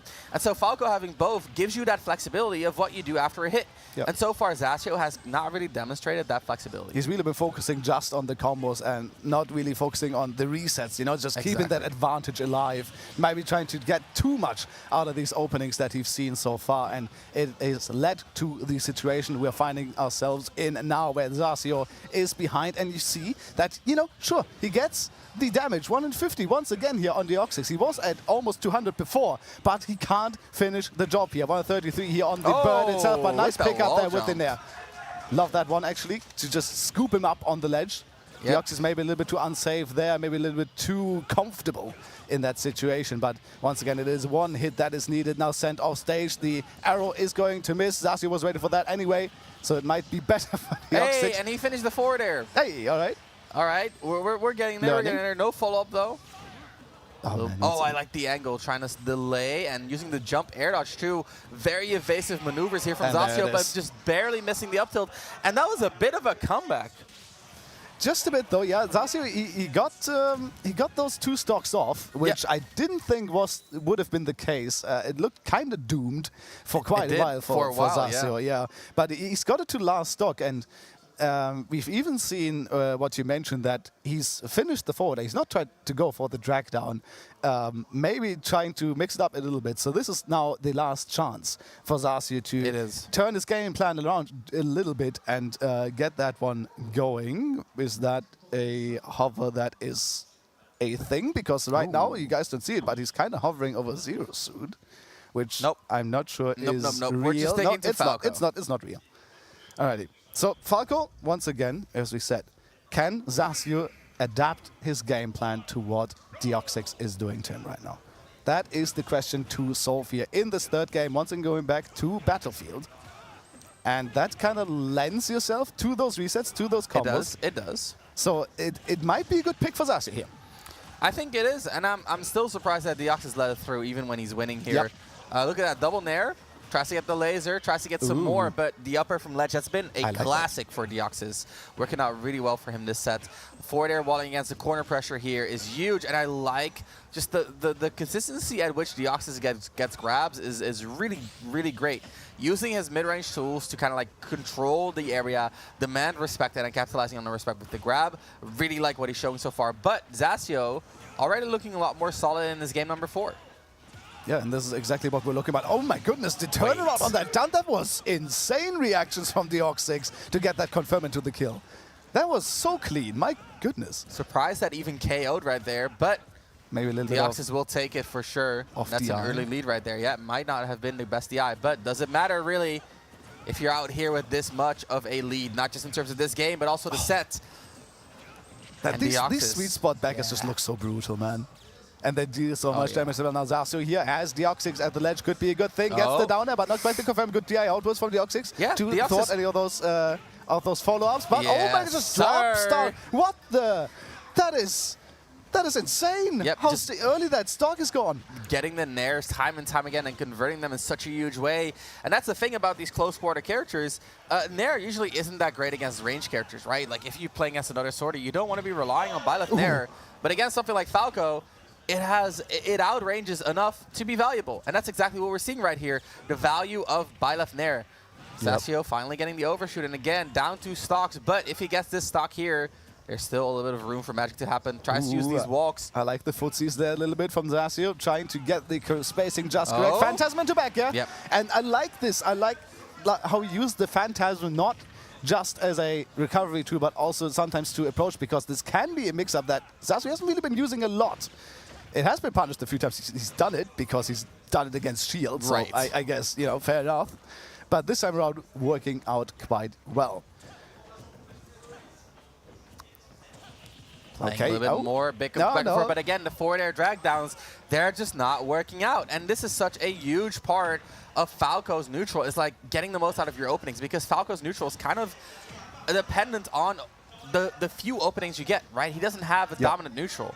So when you do get an opening, you got to optimize. And that's exactly what Deoxys is preventing here with the SDI, with the Herbox shift, whatever it is, avoiding the fair drag down. Let's pick up with the grab there as well. Zasio Oh, getting around that's Deoxys, it. but yeah, That's that's it. the setup into the sweet spot back. And Deoxys, after a game one that could have swung all the way in Zasio's favor, cleans out this set 3-1. At least it's not a 3-0 anymore, so it is Zasio fighting back against that one at least a little bit, so I can definitely appreciate that. Our sets don't go over this quickly, because I like to see those sets where it goes a little bit more back and forth, you know? Yep, for sure. And for Zasio sure. has shown us that a little bit today. We're going to get some replays ready for you. Look at it. This was I think it was the comeback. Yep, there it is. Dash up down tilt. Like we said, very rude. Just do it. Rude call out right there. Gets the up throw back here, and this was the down smash on the regrab. Yep. And just like that, fell out of the up air. Yeah, fell out of the up air. air. What a tragedy right there. If that connected fully, then that down smash would have been possible. Would have launched And so here's the far, down and air. that is the I beautiful think it was on a spike. two-frame, actually, too. We saw Falco Could kind of be, teleport yeah. forwards to the ledge. Great timing by Deoxys. And now we're going to Battlefield for the final 2 games, and they were not pretty. Look at that, the arid bar, forward air, sweet spot. Yeah, I play Fire Emblem. Really well I thought was right going there. to comment on it, but you did that yourself. Oh, yeah, I called it out. Look at that, the back air, the spacing. Look at that, just beautiful, beautiful spacing by Deoxys. And you said it, Schwarzskills. Byleth kind of thriving on that corner pressure.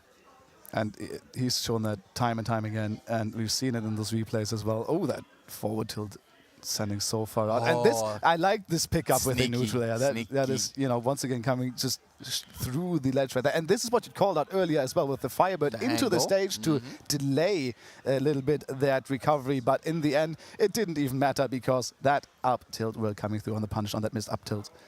So 2 up tilts there. Yep, Interestingly and enough. here was the final B onto the platform to get the bounce. Stabbing in the back, in the neck. Oh yeah, just making chicken skewer, dude. Chicken skewer. Oh, man. Hey, That is welcome to King Con. Hello. You're joining You're us talking. for Wave A singles, and if you just tuned in, welcome to the stream. We're here in Paris, France. We got some beautiful guests today joining us from Mexico, Japan, and even the U.S. We saw Advent, right, representing the U.S. too. And I've been told that Spargo is technically a U.S. resident as well. So, you know. I mean, he rocks the Mexican flag, He though. is dual representing. Yeah. He is dual. Anyway, we got a lot of top-level talent here, and we got a gauntlet of a day one. We're in Wave A right now. We're doing full best of 5s for the entire event, and we are working all the way till top 32 today at King Con. And the matches, they just keep coming. We got the next player setting up. The matches so far have been great. I know you want them to be closer, Schwartz, but at the same time, when they go 3-0, what this also is, it's a great showcase of the character. Yeah, you can definitely appreciate a little bit of a slacking, where if somebody gets really outplayed to a point of a 3-0, it kind of highlights the strength of a character. I wonder who he plays. What? Look at the person on the right. Oh, yeah. Good question, actually. You know, I'd say Mario. Just a wild guess. Yeah, just though. a wild guess. I think it's Piranha Plant. Oh, that is an out there guess. Wait, you think it's out there, bro? You think it's out there? Very much so. I think it's literally out there. Like, It's if out it- there in the open. Imagine the bait if he wouldn't play Piranha. Dude, that's Plant. crazy. That's crazy. It's like when you name your tag something with a character in it and they don't Dude, play the the Japanese character. do that all the time. It's like Ike, and he's a snake player. Come on, dude.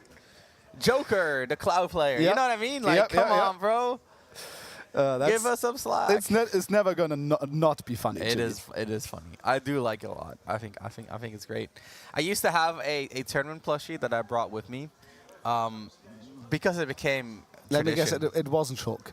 It was not. Well, I mean, I brought it with me in Brawl. Shulk wasn't even in alright, Brawl. fair enough. Yeah. But it was Bowser. I did not play Bowser in Brawl. Good times. So you did do the bait and switch thing. Well, I mean, it wasn't meant to be a bait and switch thing. I just liked little Bowser. He was just a little dude. Fair. He fit in my breast pocket. He was great. Look at that, the Piranha Plant coming through In high definition. and it's gonna be Plant versus Steve. It's gonna be Susu one of the up-and-coming Steve players, having scoring some great wins in Japan, as well as doing pretty decently at Genesis, if I remember correctly, too. Susu has been doing great. Meanwhile, we have Leeson representing the Piranha Plant. And I've heard that historically, this matchup is not even that bad for a Piranha Plant. But then again, it's a Piranha Plant player saying that, and you never know if, when a low-tier player says that, if that's true, or if they just don't know what a good matchup is because their low-tier doesn't have good matchups. Depends on how much copium they've been inhaling in that particular day. But yeah, sure. I mean, I can see it a little bit because Petui is such a good tool, and we see it a little bit right there where you can just put yourself in the way, and Susu has to react and jump out in time.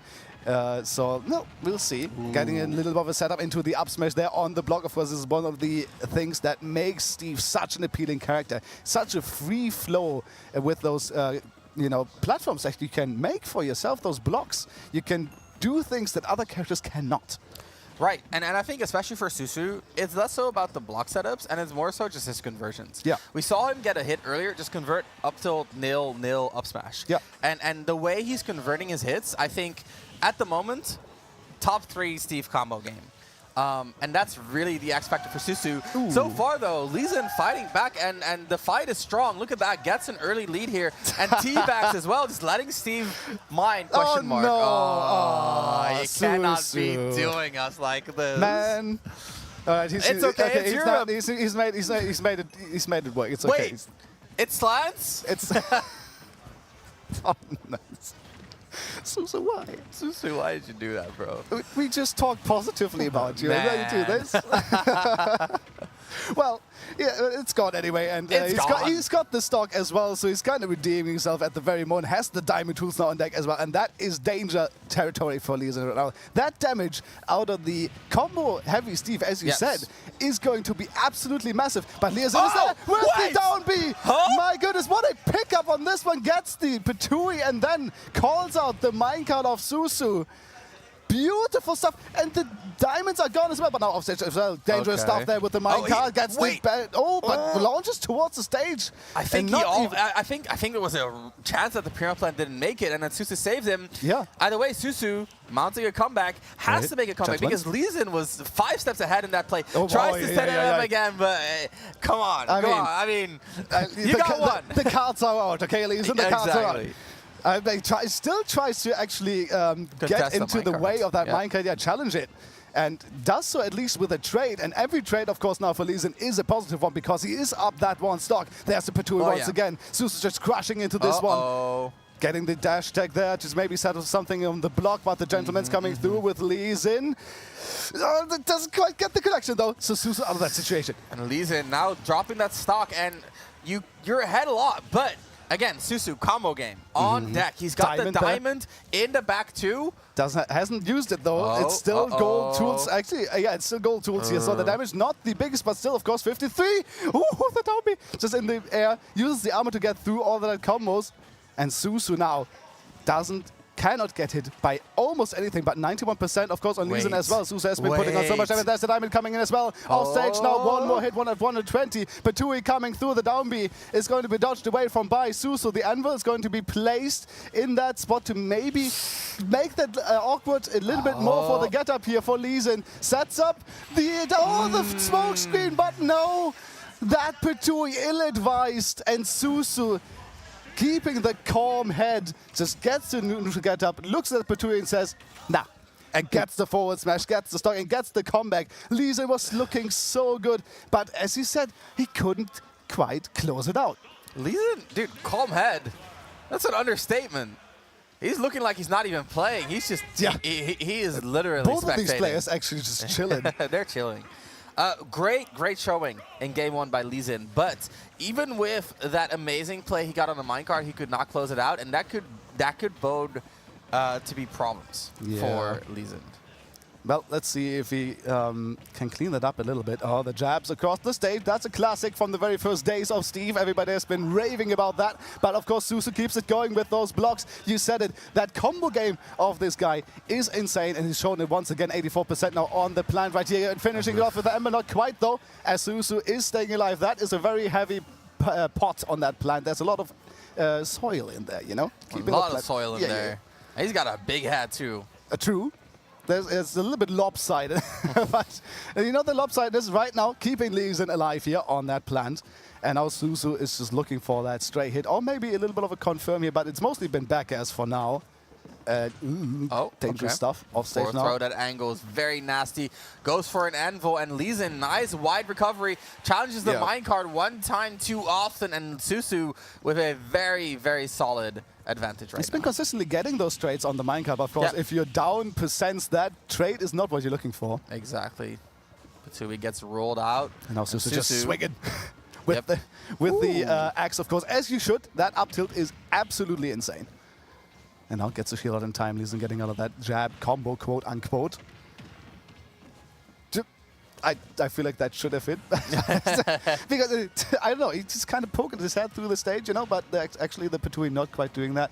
And now I feel like Susu has a little bit of a better grasp on what Lee Sin is trying to accomplish, right? It feels like those setups that Lee Sin has gone for, that have worked in the first game, don't really do so right now. Once again, coming through with the back, and now Susu as well off stage. Lee Sin in a bit of trouble, but once again the reversal with the down B. Yep, you're tipping over the pot and finishing Susu's stock. And now this is doable, right? You're at 100 when you're plant. It's not a good look, but again, it's a heavy pot. It's a big head. There's a lot of room here. The diamond, though, for Susu is going to be a big part of this stock. Look at that, though. Look at the resources on Susu. Yep, there is basically none. He has diamond, as you said. Oh wait, you gotta pressure him, Lee Sin. No, don't just wait behind the wall. He did not have resources. Now he does have at least some, because he got the time, as you said, because the pressure wasn't coming through here for Lee Sin, which of course is a difficult thing to do for Piranha for sure. But the ledge check coming through with the dash check as well. That's good stuff as well. The down B not quite there in time. A little bit too slow here for the accelerated minecart. He got the minecart read once, and now he's kind of chasing greatness, but not really finding it. Has made a bit of a comeback here, though. Goes high over the down smash. 156, and that's going to be curtains. Now 106 on Susu.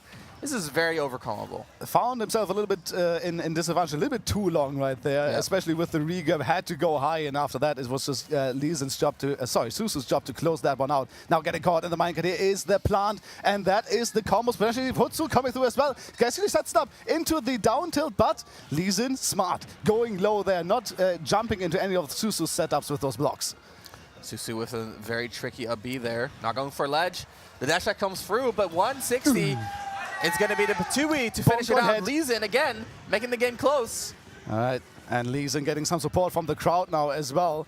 But the question is, can Susu do close up? Because he has the diamond tools, he has the damage, but Lee Sin now coming through as well. The Patui is going to fly over Susu as it comes down with a vengeance. But still, Lee Sin a little bit close there on the top blast stone, but still keeping on, clinging on to life here. 121% on the plant, but through the block. Wait, what? Wait, did he get the tech? I guess he got the slide. He got he's alive. Some kind of slide. He's alive. That's the most important part, but he's not going to be alive anymore. The diamond back air is going to close it out. And the fact that Lee Sin actually could recover from there, was not completely flabbergasted by this. Good awareness there as well. But interesting interactions between these two characters. But there, I think it might have been the Piranha Plant clipping to the block a little bit as the hit came through. Something along those lines. It was something. Either way, Susu picked it back up, and Lee Sin again keeping the game close. Yep. And even though it is 2-0 right now, this could surely be a game 5. If Lee Sin kind of gets a little bit more clean with those setups, maybe not greeds for those down Bs on the minecart anymore, this could be a thing. But off stage now, a little bit of a dangerous position, but gets past Susu as Susu maybe tries a little bit too much, especially with the normal tools here and without Iron now here on the Steve. Okay, picks up a little bit, Lee Sin there with the up B, but that's funny. Lee Sin going for the read on the minecart. Yeah. Susu didn't have mine. Yeah, he didn't have iron. He could not. And that should be a gimp. There's no way Piranha Plant makes him back, but he does now, actually. Yep, Susu with another bit of a save there. 140 on our Piranha Plant player. No conversion there, Susu.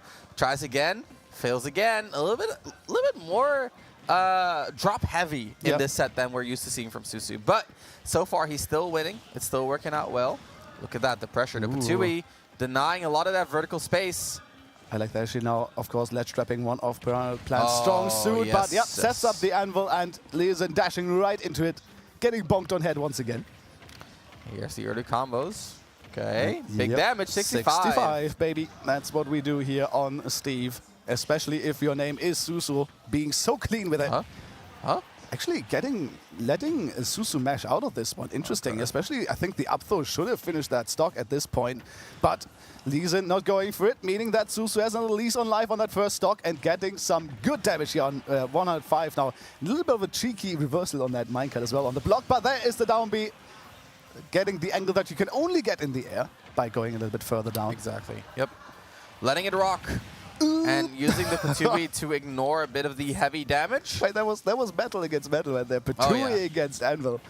And Anvil won. What a surprise. All right, here we go, though. Patui here, covering these high minecarts, but not that one, and dies for it. And this is where the match gets really hard. Look at the resource bar for Susu. It is all stone and iron, and that's PS2. I don't know why Lee Sin keeps going back to PS2. This is not a good stage when you're playing on Steve. It's one of Steve's best stages, right? And we're seeing why right now Susu, like you said, just all set up in terms of material. The down B not going to be the sweet spot right there.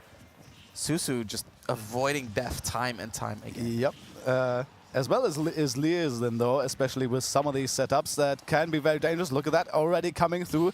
And we have a lot of rage now on the Steve as well. And back air with that kind of rage could be super dangerous. No tech, though, from Susu coming through. Of course, we have the Elytra, so he can definitely back to stage. But wait, Lee Sin, wait.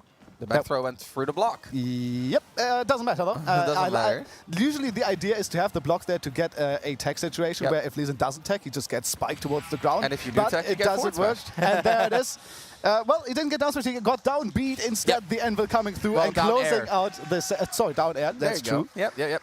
For some reason, Anvil always feels like a special move. It feels like a down because it's like Kirby down B. Maybe that's the connection. You know, maybe that is the connection. Let's take a look at some of the replays because we had some exciting gameplay from Lee Sin and Susu closing it out. Look at that, the chase with the Patui. Steve doesn't have the best double jump. Here, we saw Susu finding the KO. I think, just a raw minecart. I don't know why that's a replay, but you know what? You got a reversal. Sometimes you're just going to show stuff that happens in the middle of it as well. And here is the important part at the end where Lee Sin tried to get that jump in with the Patui, but the calm demeanor and from Susu right there, just getting the neutral get up and getting the F smash instead. Contesting, like you mentioned during the set, Schwartz, Lee Sin, sorry, very, very eager to contest the minecart, and it just isn't always the right situation for that. Gets that nice down B there. I think down B really was the highlight for Lee Sin in these games. Especially when he went under Susu to interrupt those recoveries, be it minecart or Elytra. But as you said, maybe he was chasing it a little bit too much after it worked so well, especially in the first game, where even though we have the replays right now, we see the successful attempts, but there were so many that missed where he got punished for it. Or at least gave up advantage, you know. Yeah, no, I get you entirely, and here's the conversion. I like that, actually. Goes for the minecart and doesn't go for the forward smash, doesn't go for the up smash, which is both good, but a little tight. Right, the up smash scoop is not amazing. The forward smash can be a little bit late if they mash out. So instead, just kind of hovers over the minecart, and as soon as he sees the release, boom, down air. I like that a lot. I don't see that a lot from Steve players. So nice little optimization from Susu. And you know what, Schwartz? I think that was all for us. I think that was all for us for now. We're going to go into a little bit of a break. Thank you guys so much for joining us here for Pool A. Of course, there's going to be more action in just a bit. This has been Schwarzskills and Ramses on comms for you for Pool A. Get yourself a drink, get yourself a snack, but don't go anywhere because we're right back after this one.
Friends and lovers, we are finally here at KingCon. It is Wave B Pools. I am Joycey, and I am joined by the wonderful, the supreme Skiff. How you doing today, brother? Supreme's a new one. My tag used to actually be Wonderful Skiff a long time ago, and then I just nixed the Wonderful because I'm not.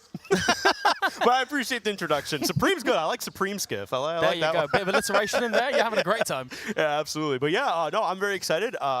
You're one of the people I've been looking to have a block with for some time. You know, I mean, because I don't really cast with anybody from EU unless they come over to NA for the most part. But being out here, getting a lot of opportunities to cast with people I don't normally cast with, so I'm super excited.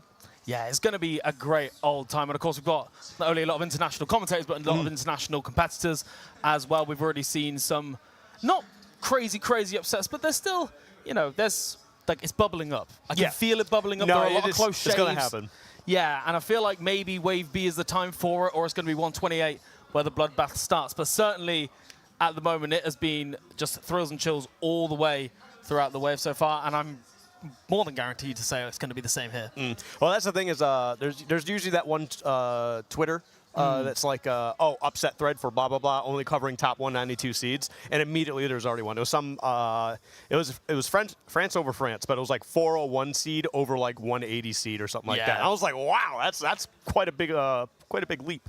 Oh, we are starting off spicy though. Okay, all right. You know what? There's no just chill little bit to go into it. We're just, right off the bat. There we are. Of course, I believe on my left we've got, is that young Spargo? That is young Spargo. Young Spargo himself. Second seed of the event, of course. Yep.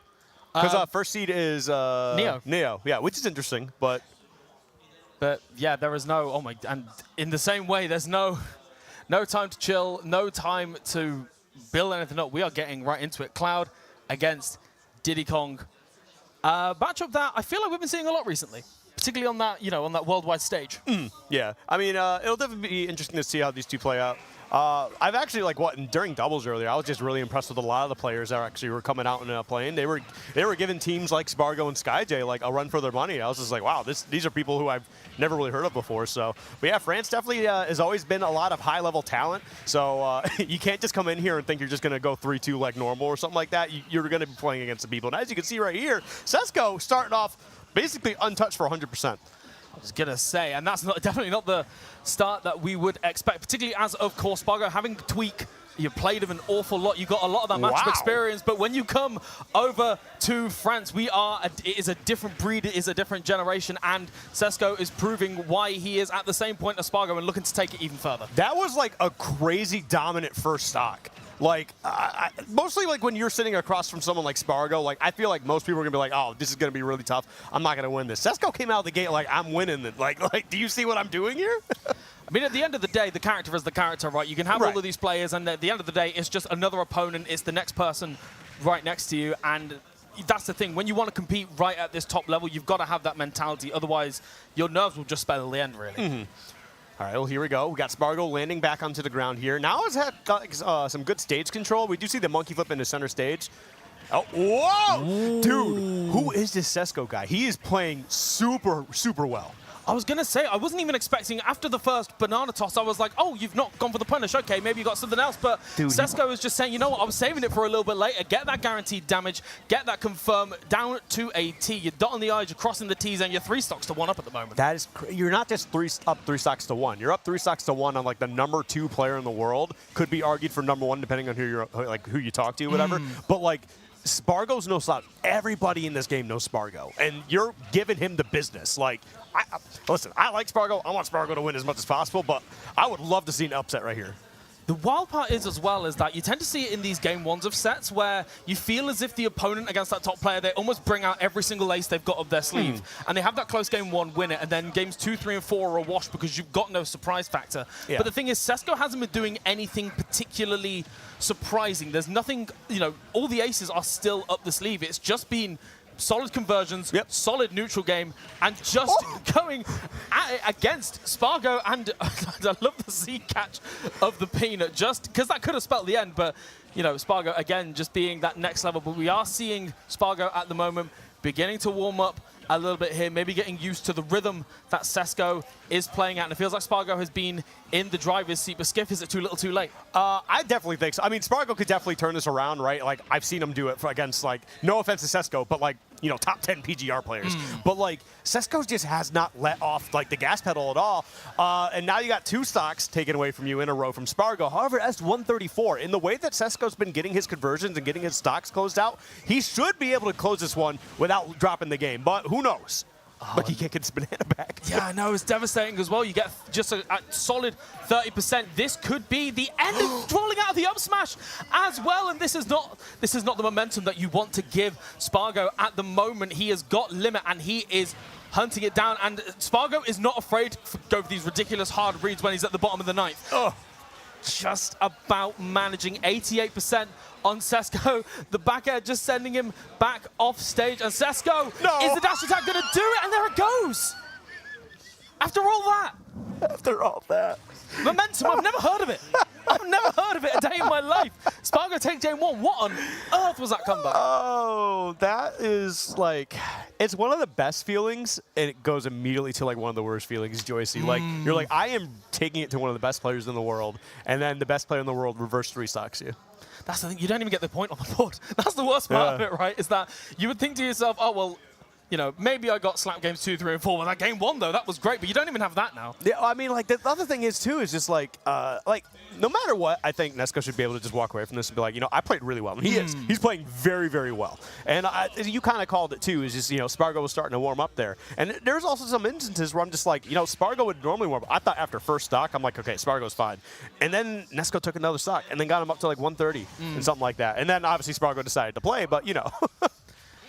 And then we're off to Hollow Bastion, just electing for that center stage. A little bit of a smaller stage as well. I think that's the thing. Sesko's conversions have been so clean. I think he enjoys a good scrap. He enjoys just taking it to Spargo, but we can see already a much more even start. And I think that's the thing. Sometimes when you're going at that breakneck pace, like we saw with Spargo in that game 1, it does take that little bit of time to adjust to that pure speed. And oh, never mind. He's adjusted. He's copied. He's got an exact copy of the manuscript.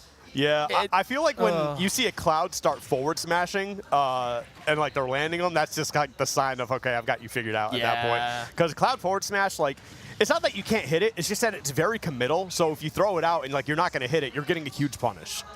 Yeah, exactly that. I mean, you know, you could have thrown out a back air to just deal with that, but in the same time, it's Spargo almost saying, I know exactly what you're going for, and this is my set to win. And we can see it already being lapped in percent, being stuck at the ledge, but Spargo just about managing to get back. That dash attack not quite going to be enough just yet, but yet another edge guard into ledge trap situation, but Sesko's okay.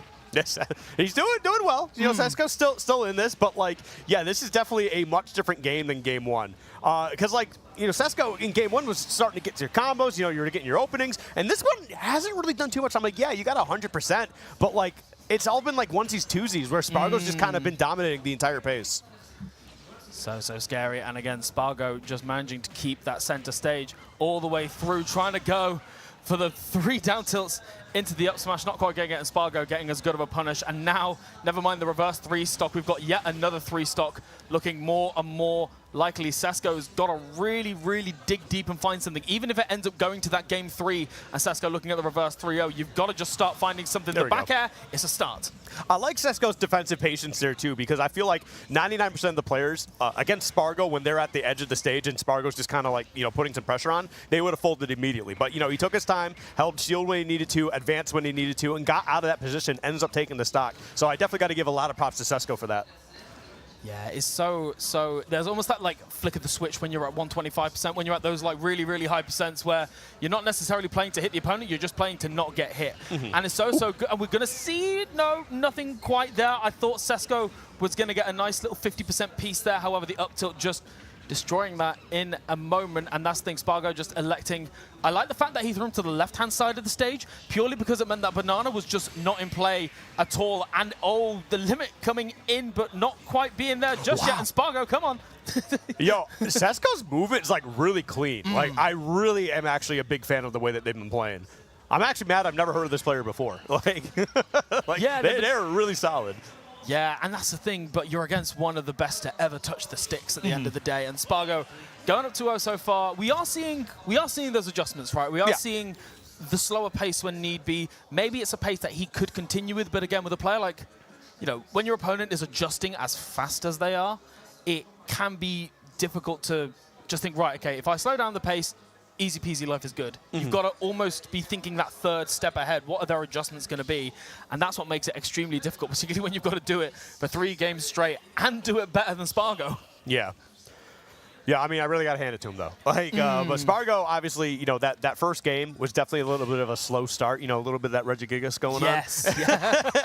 And then, yeah, you woke up and started doing his thing. That second game was like, I thought it was just going to be a clean 3-stock, but Sesko started battling back at the very end there. It's like, I feel like you can see the adaptations both players are making, like, as the game goes on, like, mid-game, which is huge. Like, usually you see a lot of people who, like, keep playing the same way the entire time, and they don't change things until, like, the next game here.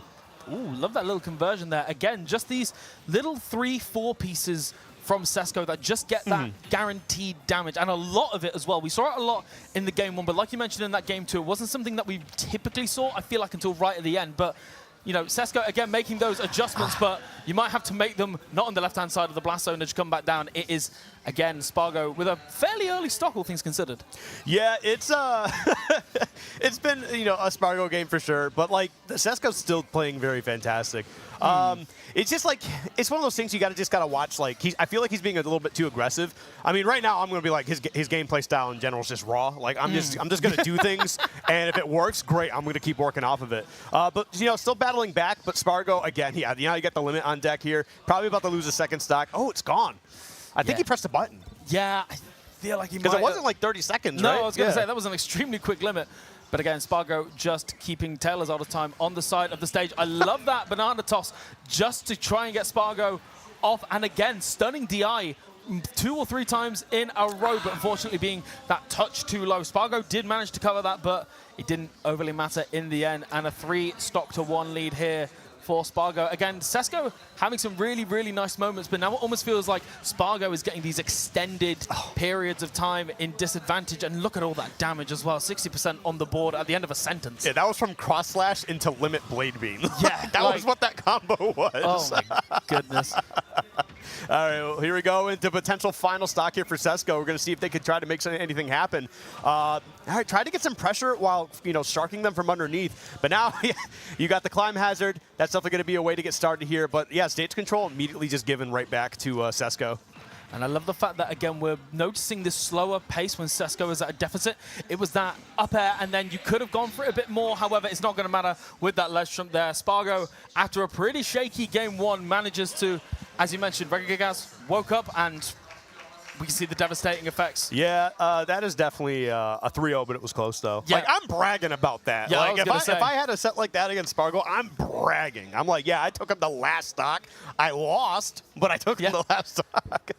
every single Christmas or Thanksgiving, the Sesko's kids are going to be like, Dad, don't show us the tape of Spargo again. These kids are like, yeah, but did you see my conversions game 1? Did you see my Did you see conversion? them game 1? Dad, we know how it ended, though. We're not talking about that. We're not talking about that.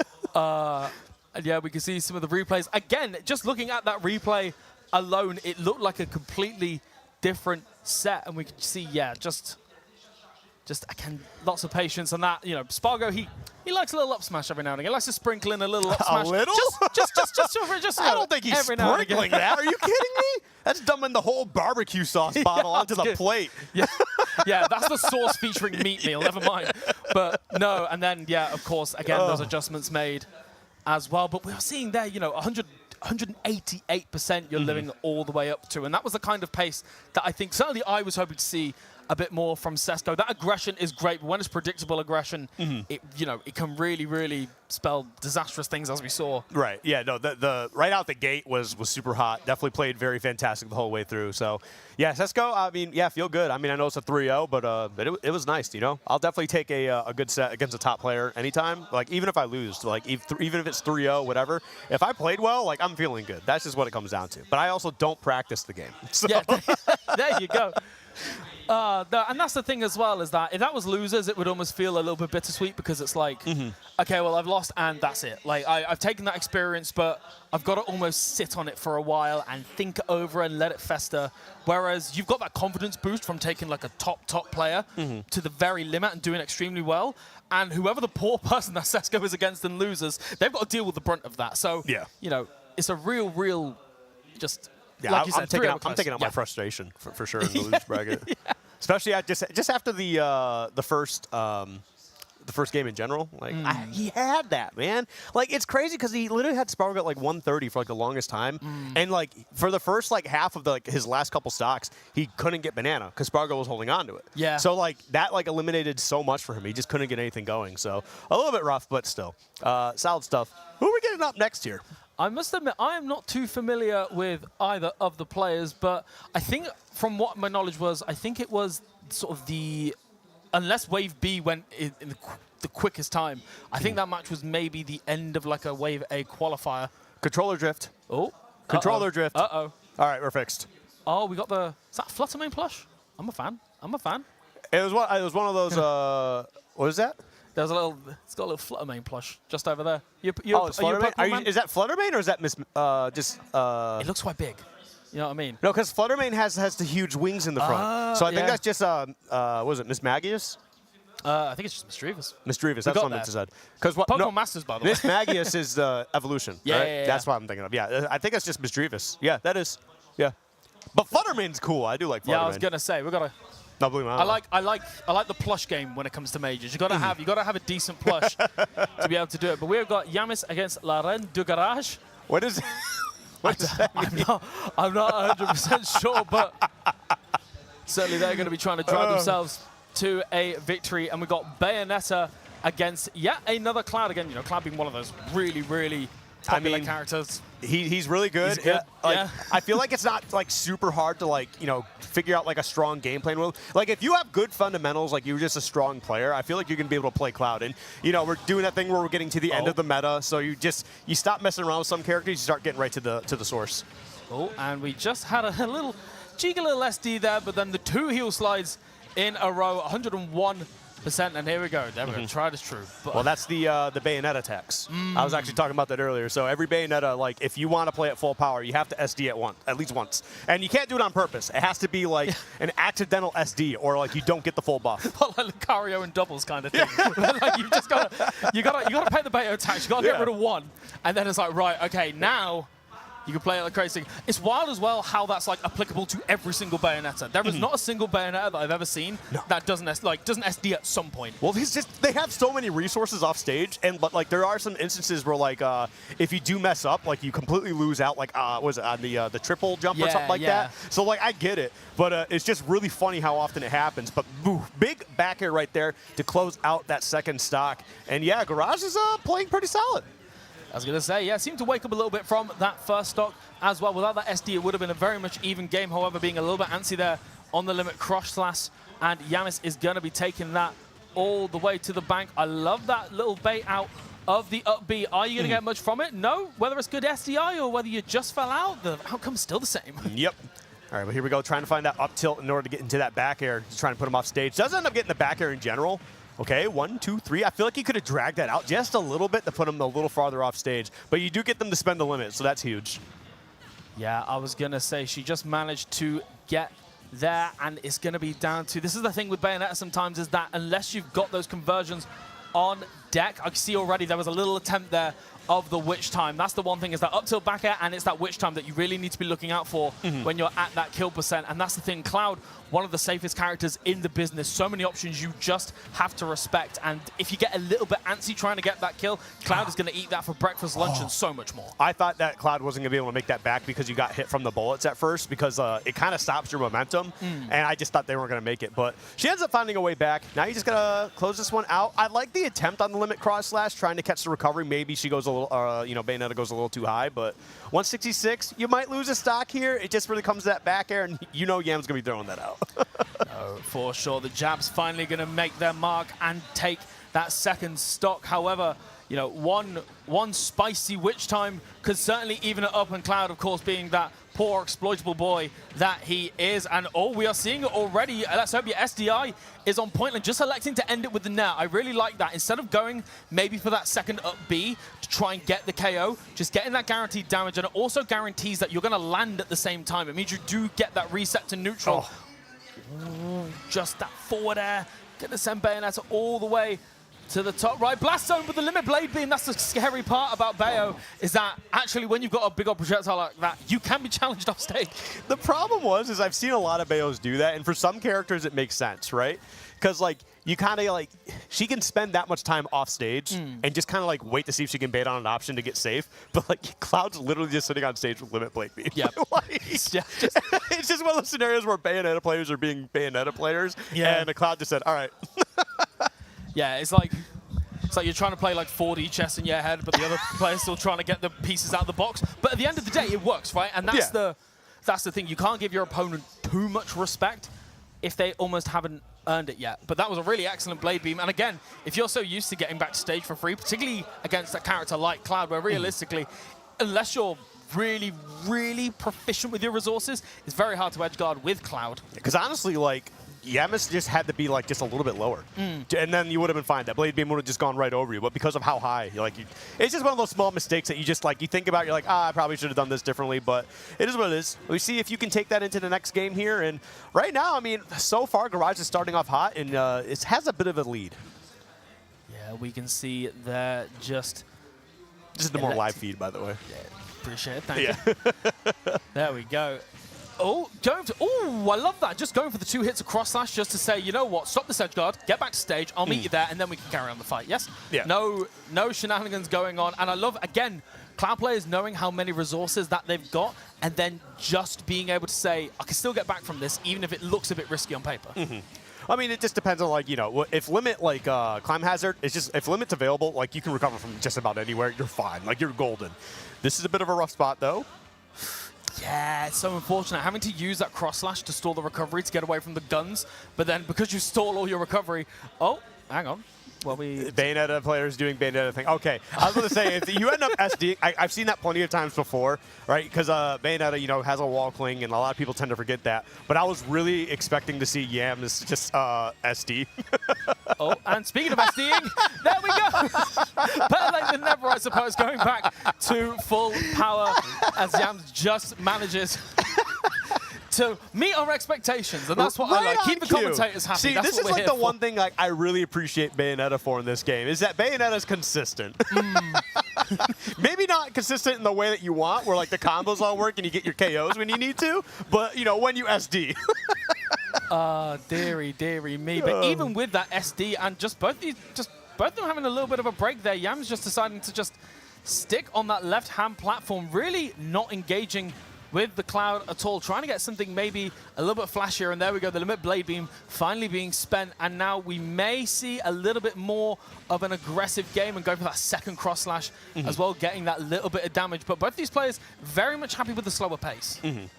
Okay. Oh, there we go. Another Climb Hazard right out of shield. Super strong option. Looking for the up smash, too. The patented Spargo up smash. Just not going to be able to get it. I still can't believe they buffed that move. Honestly. Like, they made it as fast as it did, and there we go. The second one is going to hit. Of course, not being able to go for that kick after the heel slide if it hits shield. So just being guaranteed, sent to the skies, but deliberately, you know, similar kind of delivery to the left-hand blast zone, and now it is one stock apiece on both these players. But we can see Bayonetta getting these extensions with these combos, and another 90. That was 90%. That was 90%. Yeah, Bayonetta can still do a lot of damage. She's been able to do it the entire time this game. I was always on the Bayonetta's better than a lot of people think train, because obviously, you know, Bayonetta kind of went from, you know, being the de facto best character in the game down to where she was now. Like, she's not the same powerhouse, but she's always been able to put down some damage. And granted, they gave her some better options and better tools to be able to close out those stacks now, but like, she was still pretty solid before, man. Any character you could put 90 down on like one opening, come on.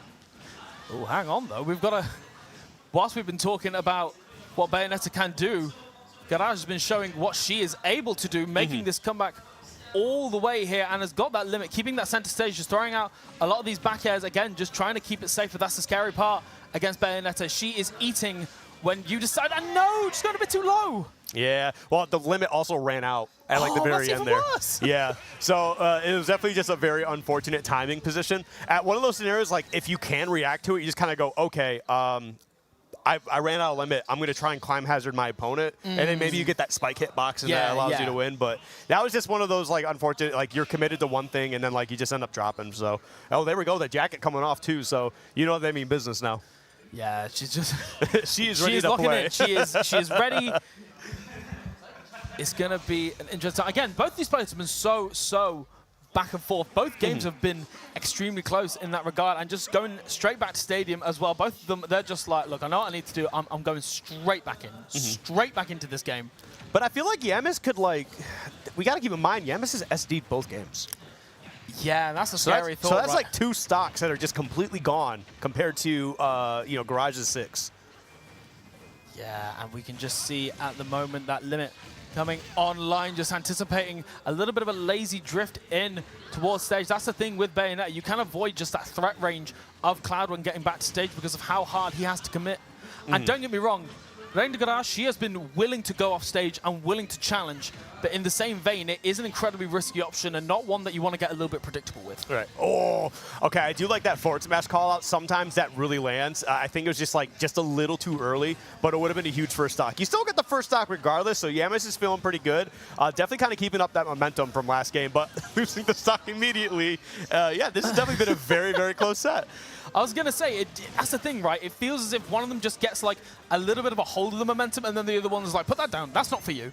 And it's just on the table. Neither of them are particularly going for it, but they like to take it in turns, and then there we go, another limit blade beam, just another edge guard attempt. And the back airs there are coming out, they are swinging. I love the little mix-up on the timing there, just trying to cover that neutral get-up, but the up smash as well, over 100%. But here we go. We have seen Yamis, they have managed to really, really show off that devastating damage output that Bayonetta has got, but they've got to make it back to stage first. Yeah, I really actually like how Garage was just kind of controlling the game for like the past like 30 to 40 seconds there. Just strong edge guarding, right, repeated, knowing what Bayonetta's options are and just kind of calling them out and just making her, recover over and over again. Wash, rinse, repeat. You got a lot of damage on there, and now it's just a matter of like, seriously, one quick back air, and now you've got a nice strong lead, 85%. Bayonetta can't necessarily take stocks from here. Like, there's probably some like, little combos, and you can get your opponent like guessing or something like that. But other than that, yeah, you're good. You're gonna be able to get some damage right back on. Oh, I love that wait on the witch time as well. Again, just recognizing that, and an extension to what you've said, that's one of really the only ways that Bayonetta is going to get the kill at that percent. And just she showed that patience and then got a lot of damage for it. And this is probably the strongest lead that we've seen, and no SDs this time. Yeah, which could be bad news. Yeah, because there is one stock left in this game, Joycey. Yeah, don't use the SD now, please. Just play at 60% power. We need it, honestly. Well, we'll see if Yamis is going to be able to play with this. Okay, there we go. Gets a forward smash, closes it out. That's one of those little strong options that you're able to close out a stock with Bayonetta, but it's very costly if you're not careful. But 112 now, it's not looking too good because a back air at ledge should be able to close it out. Yeah, and this is the thing. It's got Reine de Garage. She's got to really make sure that she's not getting hit by these heel slides, because this is where Yamis has been making the bulk of their money, just getting these confirms and just dropping them a couple of times, but then having that awareness to react to the defensive option, and then you still get 80%. Not quite the combo that maybe you were after, but if the result's the same, you can't complain. I mean, it's not a true combo, but it's definitely a string, right? You're definitely stringing a bunch of moves together. So I really love it when players do that. Like, they can drop the combo to see what the option is and then continue a combo off of that. So, big fan.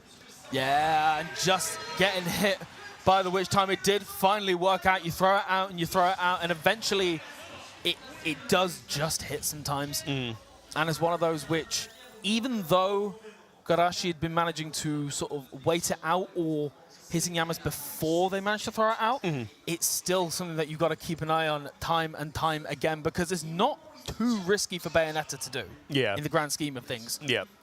Okay, well, we're just going to be going right back in this. No character switches. Yamis is doing a fantastic job after a very goofy game one.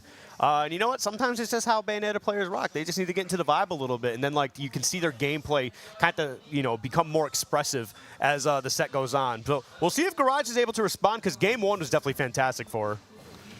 Oh, but here we go. Taylor's all the time getting hit by the heel slow, but electing to go for the up air instead. And here we go, just getting that little bit more damage. Cloud is such a good combo weight, 97% on the board. Such a strong start for Yamis, particularly given the fact that, you know, this could be set point for her. Well, excuse me? Oh, that's just, we've got some shenanigans going on. And another witch time, and I feel like that must have been a bit of sus DI, right?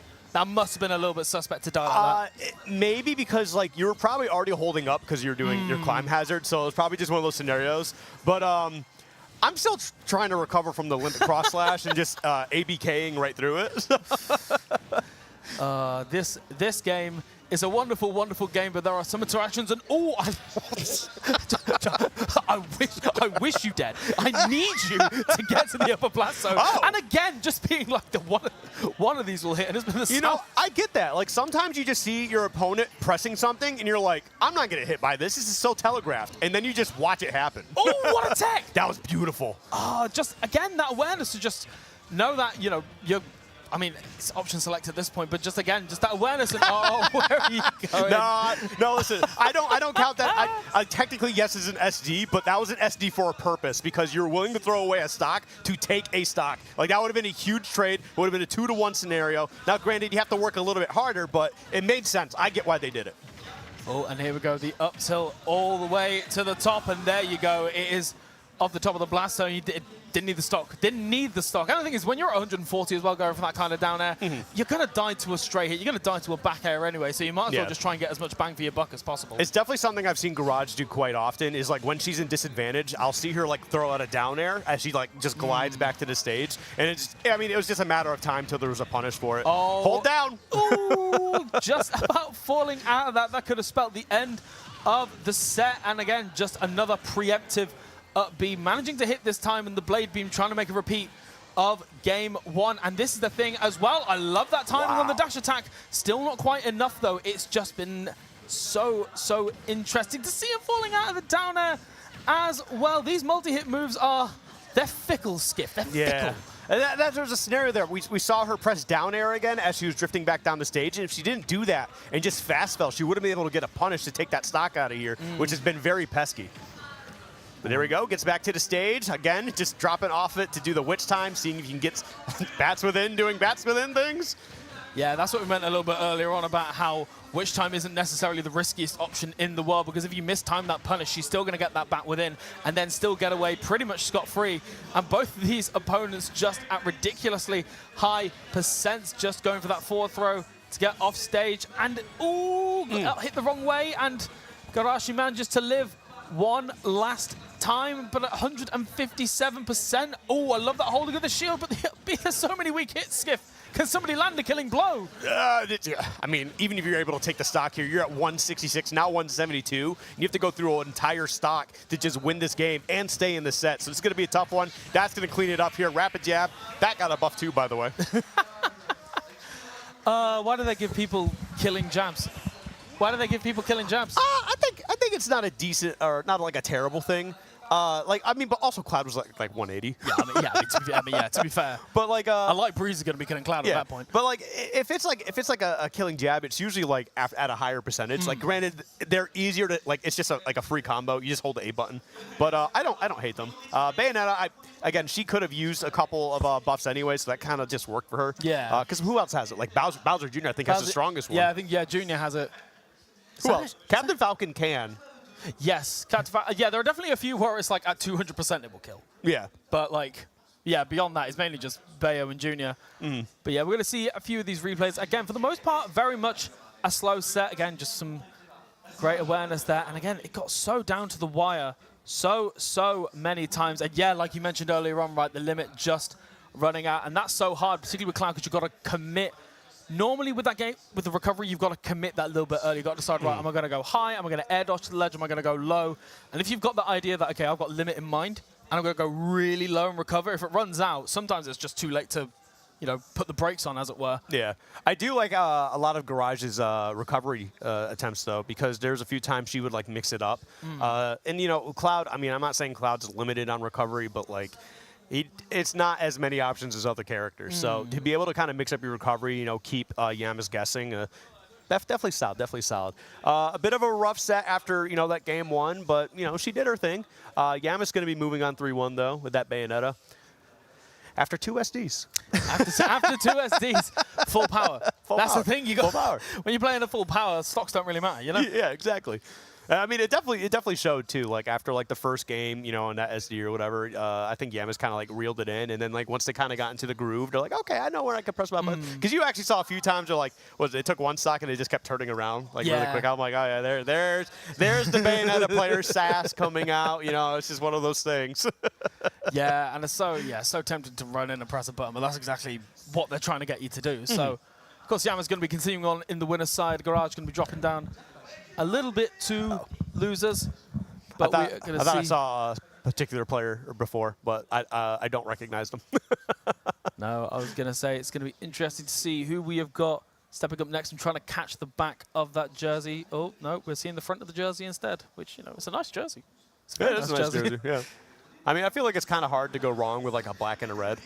So like, unless like I don't know, how would you mess up black, red, and white? Like, I feel like it would come with like the design aspect, but that's not the colors. The tools are totally fine. Yeah. Like if you mess with the design, that's on you. But like another plushie. Oh, a Lapras this time. A lot of Pokemon plushies. Well, I can say right now, Pokemon plushies are 1-0 on our stream. Because Yama's brought in the Misdreavus. True. So maybe trying to extend some of that plushie power with the Lapras here.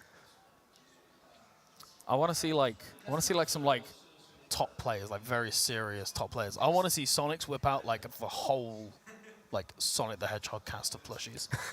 Like bring one out per game. That's what Sonics is actually a legit Sonic fan though. Like, and I know because I've had my opinions on some Sonic games. I don't hate Sonic. I used to love his games. Sometimes the quality is okay. Questionable. And it was more it was the most recent one, Sonic what's it called? Frontiers. Yeah, Sonic Frontiers. There was just some things that just like looked a little rushed, and I had an opinion on it. I'm like, I don't think this game's going to do very well. And Sonic was immediately on my Twitter. He's like, you don't know what you're talking about. The game's not even out yet. I'm like, bro, I'm sorry. But then it turned out to be okay. Yeah. No, I haven't played it myself, but from what I've seen, yeah, it was really solid. I really do like the song "Undefeatable" too. That's a banger. It is. Ooh, and we got in terms of the characters, we've got some Palutena. We've got Bowser. Yes. Oh, this is like season 1 matchups going on right now. Bowser versus Palutena. Yeah, this feels like we're back 5 years ago. It's a simpler time. Yeah, it's a very much a simpler time. All right. So here we go. Players are ready to get into this. And yeah, this one should be pretty interesting. It's been a while since I've actually seen like this type of matchup though. Yeah, we got Kimbo versus Selloc. Yes. I think the scary part about Bowser, also particularly in Pools Round 2, is that you've really got to take your time learning the Bowser's tendencies. Because the thing is with Bowser is that once you get, like, if you get a habit wrong, or they just go for a really sort of aggressive call-out, you can die so early. And Bowser lives for so long as well that you've really got to take your time. And also, when you've got advantage state, you've got to make that count. Because otherwise, Bowser can just make comebacks, you know, one of the best in the games at doing it. Yeah, Bowser has that heavy benefit where, you know, if they make some strong reads, they get a lot more off of it than other characters do because of how much damage they have and the fact that they're able to just blow stocks up like that. And the armor as well, it would cover the aggressive option on the way down. Such excellent knowledge there to go for that up smash. But of course, Kimbo not quite out of it just yet. Again, Bowser, the benefit of Bowser is that you, in terms of fighting, is that not too many in terms of combos. You just got to avoid those raw hits. So if you can just stay, that was a very interesting recovery. Just almost just staying in place around the ledge. Yeah, so I think they like mashed earlier and then just like stopped bashing later, and that's what allowed them to kind of hover a little bit. So very interesting stuff. I like that though. I mean, you're going to be able to mix up your recoveries that way. Yeah, but 180%. Finally, the back air is going to be the thing to seal the deal and just keeping it incredibly even. And Bowser's ground speed as well. He is a deceptively fast boy, and you've got to be so careful when just drifting in with these areas because Bowser can just dash back and just ruin you for it if he gets that right read. Yeah, I mean, but that also is like just in Smash 4. I remember when they showed Bowser off in Smash 4 first, and everyone's like, what are they doing? Yeah. It's also the fact that they like the screen shakes when he runs as if it's like, yeah, you should be scared, by the you way. are in trouble. Yeah. Because like, what was it? For both Melee and Brawl, he had that weird slide thing, Yeah. and it was like really, really slow. Ooh, and that's actually an option that's just so strong too, because of the fact that like, reverse aerials are just very strong in this game, and Bowser's back air is monstrous. It is so strong. But just using that dash attack again, and this is something that we hadn't seen at the start, but Bowser getting back down. That's the thing that you got to really keep an eye on, is that of course you can keep... I'm scared. No, I'm scared. I've got nothing else to say. I'm scared. You know what, Salak? You do you, brother. You can do whatever you want. That was terrifying. And back air at 150%. Again, that heavy benefit, even Nair, 160. The percents keep rising, as does the fear factor. And what have we got here? Okay, electing to just throw... off stage, ending that flame breath a little bit early. The forward air as well. Oh, could have kept it going there, but instead just electing to keep this ledge trap going a bit more. Ooh. Yeah, just barely missing out on that. Okay, I do like that back air. I do want to go back to that little jumping thing too. Like, normally when I see characters moving like that, I'm like, okay, this player's got movement. But it's like you mentioned with the Bowser running, it's just jumping is constantly like a big noise. And it feels like you're taking damage. Oh, it really is. Yep. And ooh, another clean raw back air just to seal the stock as well. And I think that's the scary part, as well as that. When you're at this point, you've really got to contain your fear, and you've got to be able to keep control of it and then work around it. If you let, that's the thing with heavies, is that they do, to an extent, really rely on how scared you get. And don't get me wrong, like, don't get it twisted, they're all still, you know, if they're right at the top, they're of course very talented players, but that fear factor is really something that they are great at implementing. Oh, yeah. And we're seeing, so like, again, like you mentioned, those short hops, it's that fear, it's that I could go for anything at any point. I could go for an F smash if you want me to, and you might just need to respect it. Yeah. And that's the thing with Palutena, is that she hasn't really got, outside of like hard reach, she's not got that like... I think that's the first time we saw like a Nair combo. Yes. Like, that's the first time we saw this so far. But that's the thing, right, is that she's got to get those Nair combos, and then she's... Oh, hello, never mind. But she's got to just, like, she's got to play honest, right? And she can't just go for a hard read at 60 and kill you, because Bowser is just that heavy. But this is what we're seeing here, right? Kimbo is just playing advantage, just rinsing and repeating. Again, back air, send off stage, cover that there. It's textbook. Yeah, it was just really threw me off when you mentioned Bayonetta players, or not Bayonetta players, Palutena players playing honest, because this character's not honest. I don't care that she's received some nerfs. I mean, we had the Palutena player base arguing that Incineroar is better for a little bit. Yeah. So I don't put honesty in their vocabulary at all. I mean, all I'm saying is that the most common character at King Con is Incineroar. So you know what? Maybe they were spitting. Maybe they were spitting. They're not. Incineroar sucks. But yeah, no. So far, Salak is doing a very fantastic job of like kind of controlling the pace for the set so far, except for right now. I mean, Kimbo definitely took that first game loss and has been doing a very good job of just racking up damage and just kind of getting the strong punish game that Palutena's always had on the big body. It's another benefit of the 3 out of 5 format, right? Is that in a 2 out of 3 situation, like a lot of tournaments would be, it's a case of you're on your last life in winners. And now you've got to think, right, I've got all this, and the test is now, but you've still got one more game, and it eases the pressure a little bit. And that's the thing that we've seen with Kimbo, is that now that the pressure has eased off a little bit, you can just see that methodical rinse and repeat gameplay, and it is proving itself in a 3-stock-to-1 lead. Yeah, do you see all that honest gameplay coming out, taking these stocks? Never lied once in their damn life. Yeah, okay, that one is just Bowser's fault doing the downer in that position. You're gonna especially right on the platform where Palutena already has one of the best sharking options in the entire game. Like, you're gonna take that a couple times. We do have a little bit of life here in Sellect's favor. Gonna be able to use that back air once again to take out another stock. Oh, poor Bowser's tech roll, though. Just managing to tech in, and the down air just covered anyway. That's the one. It's really odd to see that, like, Bowser's got some, like, really great ledge trap. You know what? My sentence went and the game ended. I think it's a sign. Let's just get strong, honest gameplay. Strong, honest gameplay. Oh, man. Palutena's actually cool. I really do like Palutena. Her character's always been really cool. Design-wise is another story, but I think that's also, like, she's one of Sakurai's babies. Yes. Like, so I get it. However, Kirby's still really not that great, so... Yeah, but you got to keep one so that if anybody challenges him, he's like, yeah, but Kirby's still bad. Well, I mean, like, when people were like, when Melee came out and people were like, oh, Kirby's, like, terrible in this game, like, Sakurai punished them by releasing Meta Knight, so. True. Meta Knight and DDD, who are both very fantastic in Brawl. But spent the rest of Ultimate's lifetime repenting for his sins. But speaking of sins, I'm not a fan of the stage, I have to say. But Hollow Bastion is the pick, certainly. And I think, again, just that center platform, it does allow Bowser to... It's that sharking game, right? And just being able to really play... Wow, 72 honest percent. Just such honest gameplay. I don't see what your problem is, Skip. There's just pure honesty. Look at this ledge trap. Kimbo has never lied a day in their life. It's definitely just a silly little time here. But, I mean, I do got to hit it to Kimbo because that first game was like a little bit rough. But the way they've been playing in this game 2 and starting this game 3 has been very, very strong. Yeah, and then a 30% from the Flame Breath and trying to get that turnaround grab, but just slightly being out of range for it. And ooh, I love that. Just escalating the pace a little bit, managing to get back to ledge. Now, make sure you DI this correctly. I mean, you wouldn't have died there anyway, but certainly, ooh!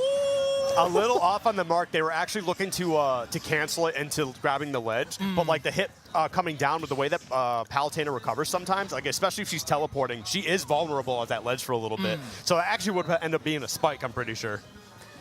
Yeah, and that's the thing as well. But here we go. Some nice, lovely gameplay here. Nice, lovely little combos. A beautiful, just little string in advantage state leading into that ledge trap situation. I think that's the scary part about a lot of Palutena's combos is that not only do you get all of that damage, but then you're just immediately put off stage and stuck in the ledge trap. And this is really where, you know, Kimbo's making those adjustments, and I love that jump read as well. Going for that methodical gameplay, springing in that little bit of a hard read. We're here for it. You know how long it took me to realize that Palutena's down air is actually, I think, swinging her shield. It's not a kick. Yes. I only realized that maybe like last year. I do like the fact that she's just like kicking people. She's just swinging. But certainly at the moment, she hits hard, man. Does indeed. And we've got, at the moment, Selok just trying to get pretty much anything started. This has been pretty much the Kimbo show all the way since this second game. Yeah, here we go. Watch, rinse, repeat. Yeah. Oh, you know, I don't hate that one because it actually allowed you to get back on stage. So, like, yeah, you were, like, taking a guaranteed hit, but look at you now. You're actually on stage. You're able to take that stock, jab 1-2, which hurts so much, by the way. There's a third character with a killing fast. It's a fast jab. Yeah, just trying to get anything started with those hits of Nair being pretty much, I feel like one of Bowser's only combo tools. But again, it's just not quite working out. 161%, but being that little bit too low. I like the optimistic down air, but no dice, I'm afraid. Yeah, you know what? This is just another one of those situations that we're seeing where game 1 is like this one player comes out aggressive right out the gate, and either they take game 1 or like they're just winning it for like 90% of the time. And then game 2 and 3 has just been the other player like, all right, well, I know how to make the adaptations properly, and here you go. Yeah, and again, it's that benefit of the 3 out of 5 set. It means that like game 1 isn't necessarily as crucial as it could be, and it gives you, you know, particularly if you feel like you've got to use a lot of those tricks in that game 1 just to get the upper hand, it's all information for your opponent. And then when you end up with that empty hand and your opponent's still got all of the cards there, it can be disastrous for you. Well, it looks like Selok's taking their time. All right, gonna get a drink or two. A little sip. A little hydration going on. I mean, I thought they were thinking about character pick for a second here, but I guess they're just taking a moment to breathe. Which I am totally for. If you are feeling a little stressed playing like in a set, take like 10 seconds. Like drink water, breathe real quick. Just, you know, collect your thoughts. You know, try to calm yourself down and then get back into this next game and see what you can do. So now we're on small battlefield here, which is the true neutral stage, not PS2. Oh, for sure. But again, just Taylor's all the time, 50% combo, and another ledge trap starts. I think that can almost add to the frustration, right? Is that against some characters, you take 2 or 3 hits, you take that 70, 80%, but because you're stuck in disadvantage for so long, you don't feel like you get to play the game for that long period of time. It can be frustrating, and it means that when you feel like you do get the opportunity, you need to make the most of it, and then there's that pressure there, and then it all falls down. Love that spot dodge there.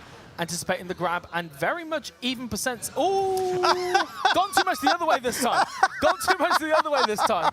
You watch. Third time is going to be the charm. It is going to be the most perfect 2-frame you've seen in your life. But for now, Kimbo being given a little bit of a gift there and deciding, you know what, never mind the gift. I'm taking the whole damn toy shop, and a very, very I'm going to call that an optimistic up smash. It was definitely very optimistic, but like it's also one of those things where like I kind of don't blame you for throwing it out there because of like a lot of people in this game, right? Like 99% of the people that play Smash Bros, they love to challenge things, right? They see a chance that they can throw in a hitbox before your hitbox comes out, and it's like a drug to them. Yeah, they're rubbing their hands together. They rub their hands like I could do this, and then Bowser, like just having that in general is just like this is armored. Yeah, no, exactly that.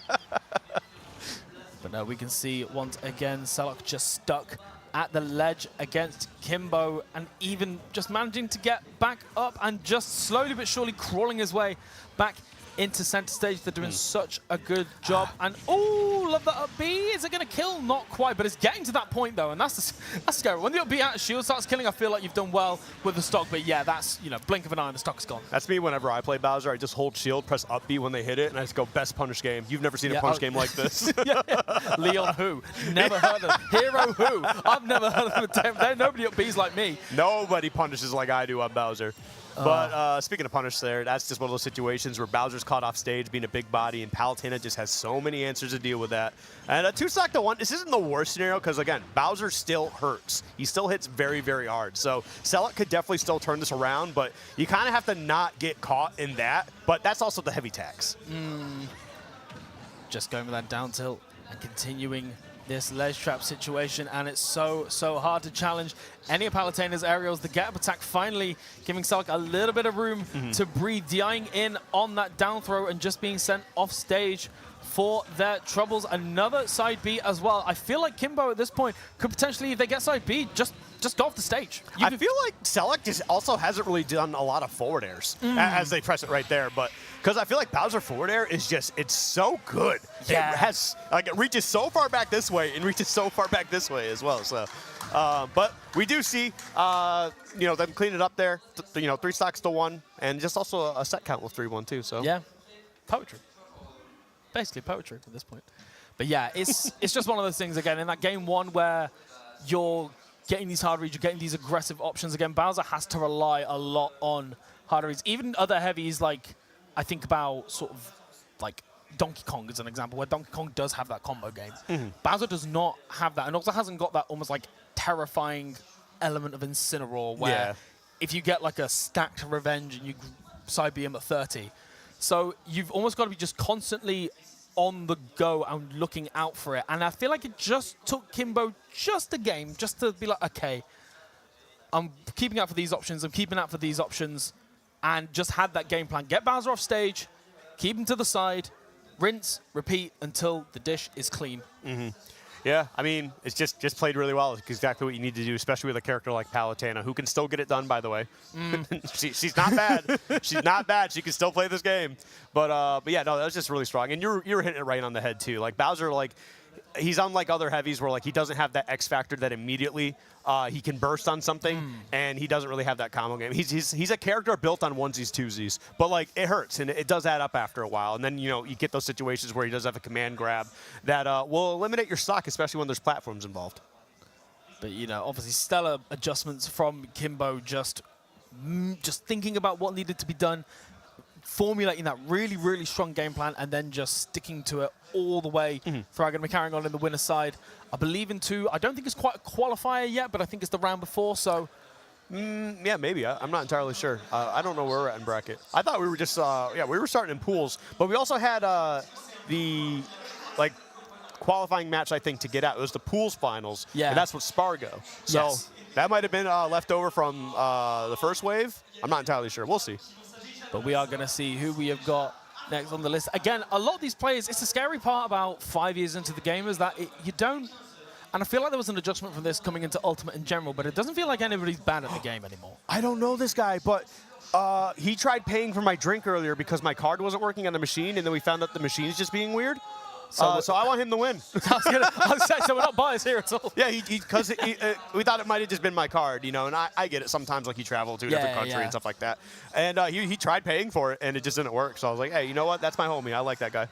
There you go. Your best friend against not your best friend. He didn't try paying for my drink. I was going to say.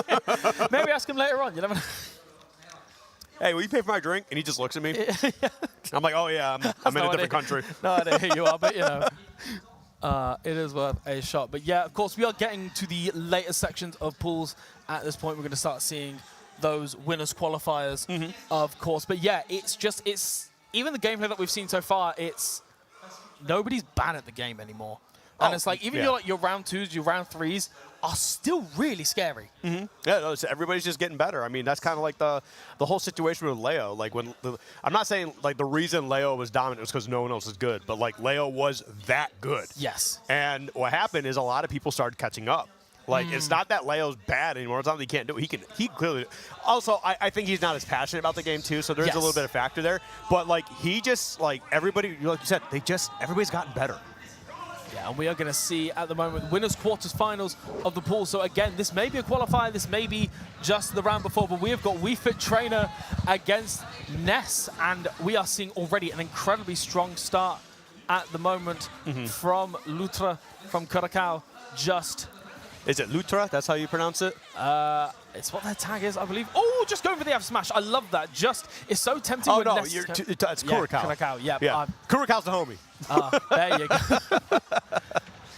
Yep. No. Oh, Living. I like that option. I think the thing is that Wii Fit in particular, I think, is a very strange character, given that her knockdown animation, she's so flat to the ground. Oh, yeah. That sometimes those like typical options, you might go for the baseball bat, but you almost don't want to do it against Wii Fit just in case she manages to sneak under it. So going for that up smash instead was so good. However, the downside of it is that you didn't get the kill, and now it is proving to be more and more of a thorn in your side. As at the moment, you've not taken any attacks, but you never know, it could start showing itself. But Bill deciding, you know what, never mind, we're going to even this up. I mean, that's just kind of like how Wii Fit Trainer plays, too. I feel like this is still a character that a lot of people sleep on. They think that, like, you know, she's a mid-tier or whatever. I think she's a high-tier, personally. She's got way too many tools. But, like, because she has this thing where she breathes in a little bit, and then all of a sudden, she's a faster Bowser. Yeah, it's a really, really scary thing. And also, it's just a lot of those hitboxes on her moves are just a little bit unusual. If you've kind of got that, like, I like to think I'm a very simple person. Forward move goes forward, back move goes backward, well, hey. But then when somebody goes for like a forward tilt and then there's like the back hitbox of it, and I'm like, excuse, what do you mean? You're going for a move in front of you, and I'm behind and why you. did that go up? Yeah. As we see right there, that back air. And, man, that is one of the things that, not Bayonetta. I don't know why I keep talking about Bayonetta. But Wii Fit Trainer has a very, very strong back air. Like, it's so quick, especially when she's got the deep breathing going on. It hurts so much. Yeah, we can see just Curacao making this lead ever, ever greater. And I love that. Just retreating with the PK Thunder as well. That's the thing. Sometimes you can commit to it, but most of the time, if you know they're going to dodge it, just get back into center stage. It's so much easier. And it means that you're not taking any kind of big punish for it. But also great awareness there, going for the down air just to contend with it. And oh my God, speaking of down airs contending, the child is dead.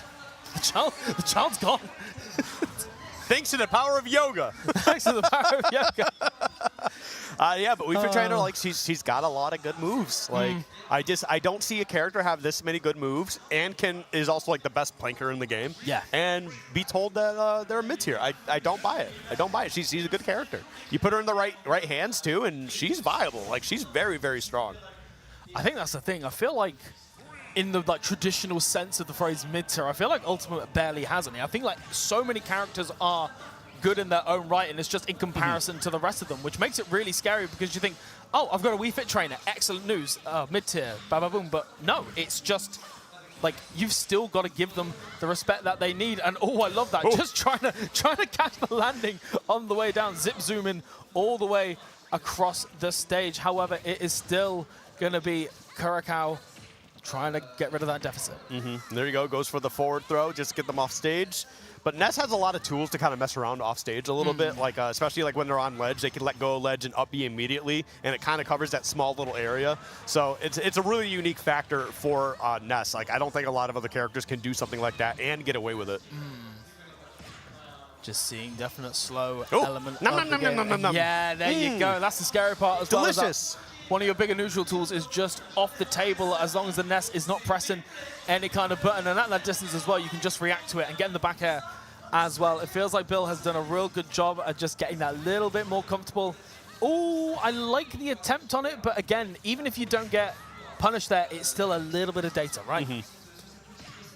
I mean, that's the other thing, too, is like maybe you're not going to be able to salute the sun quite as much, but you do still have that soccer ball, which is, I personally think, a much more annoying tool. Yes. It's so, so difficult to weave your way around, particularly with Ness, who's got to use, if they want to double jump away, that is quite the big commitment because of how slow and how floaty you go. And then it means that you just get pushed into disadvantages. The exact same with a character like Yoshi, right, where with Yoshi and Mewtwo, if you can get them to use their double jump in to get at a disadvantage, it just means that you can play that sharking game so much easier, and that neutral air dodge, getting caught out, you don't want to be, just this coverage on coverage, right? Going for these aggressive options to cover one thing, and then just being that split second ahead and ready, right? Okay, you didn't tech in, I'm going to chase the tech outwards, and the deep breathing back air all the way across the stage. Curacao doing a stunning job at the moment, continuing that momentum that he got from game 1. Dude, Curacao's landing... Never mind. Never mind, doesn't matter. That entire last combo was sick. That's nuts. But like Curacao is really, really good at landing these falling nair ones. And that leads to the up tilt, which then he resets on you on the platform using the side B, gets that spike. And that led to that entire scenario. That was so gross.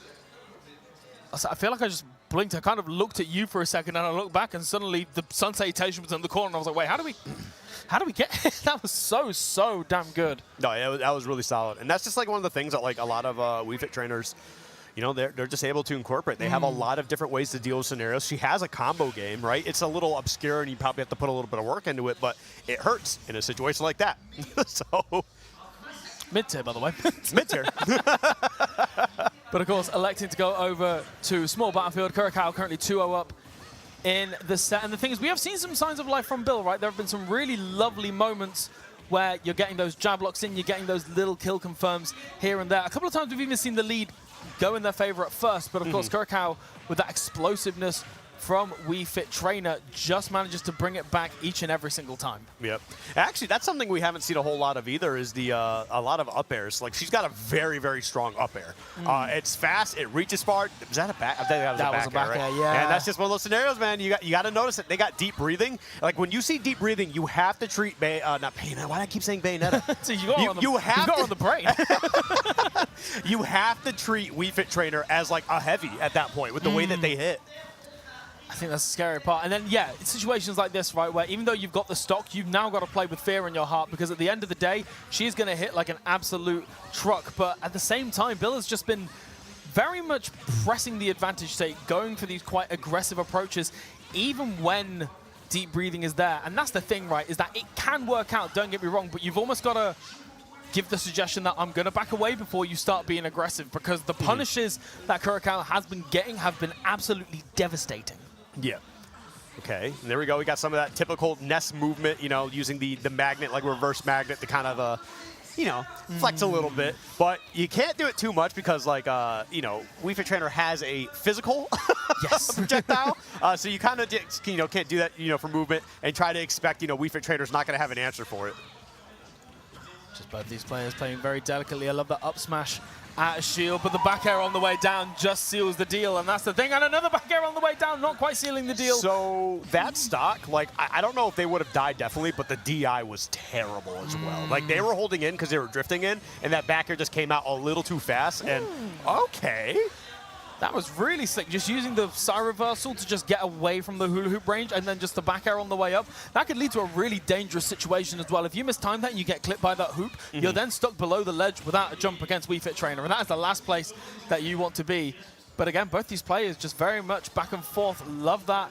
Just recovering a little bit more health and just reflecting as well. Side Magnet now having a hitbox means that soccer ball, it does take a bit of timing, but in the same vein, you can just bat it away before it does anything devastating. You know, we haven't seen any like conversions into a potential. What the heck was that?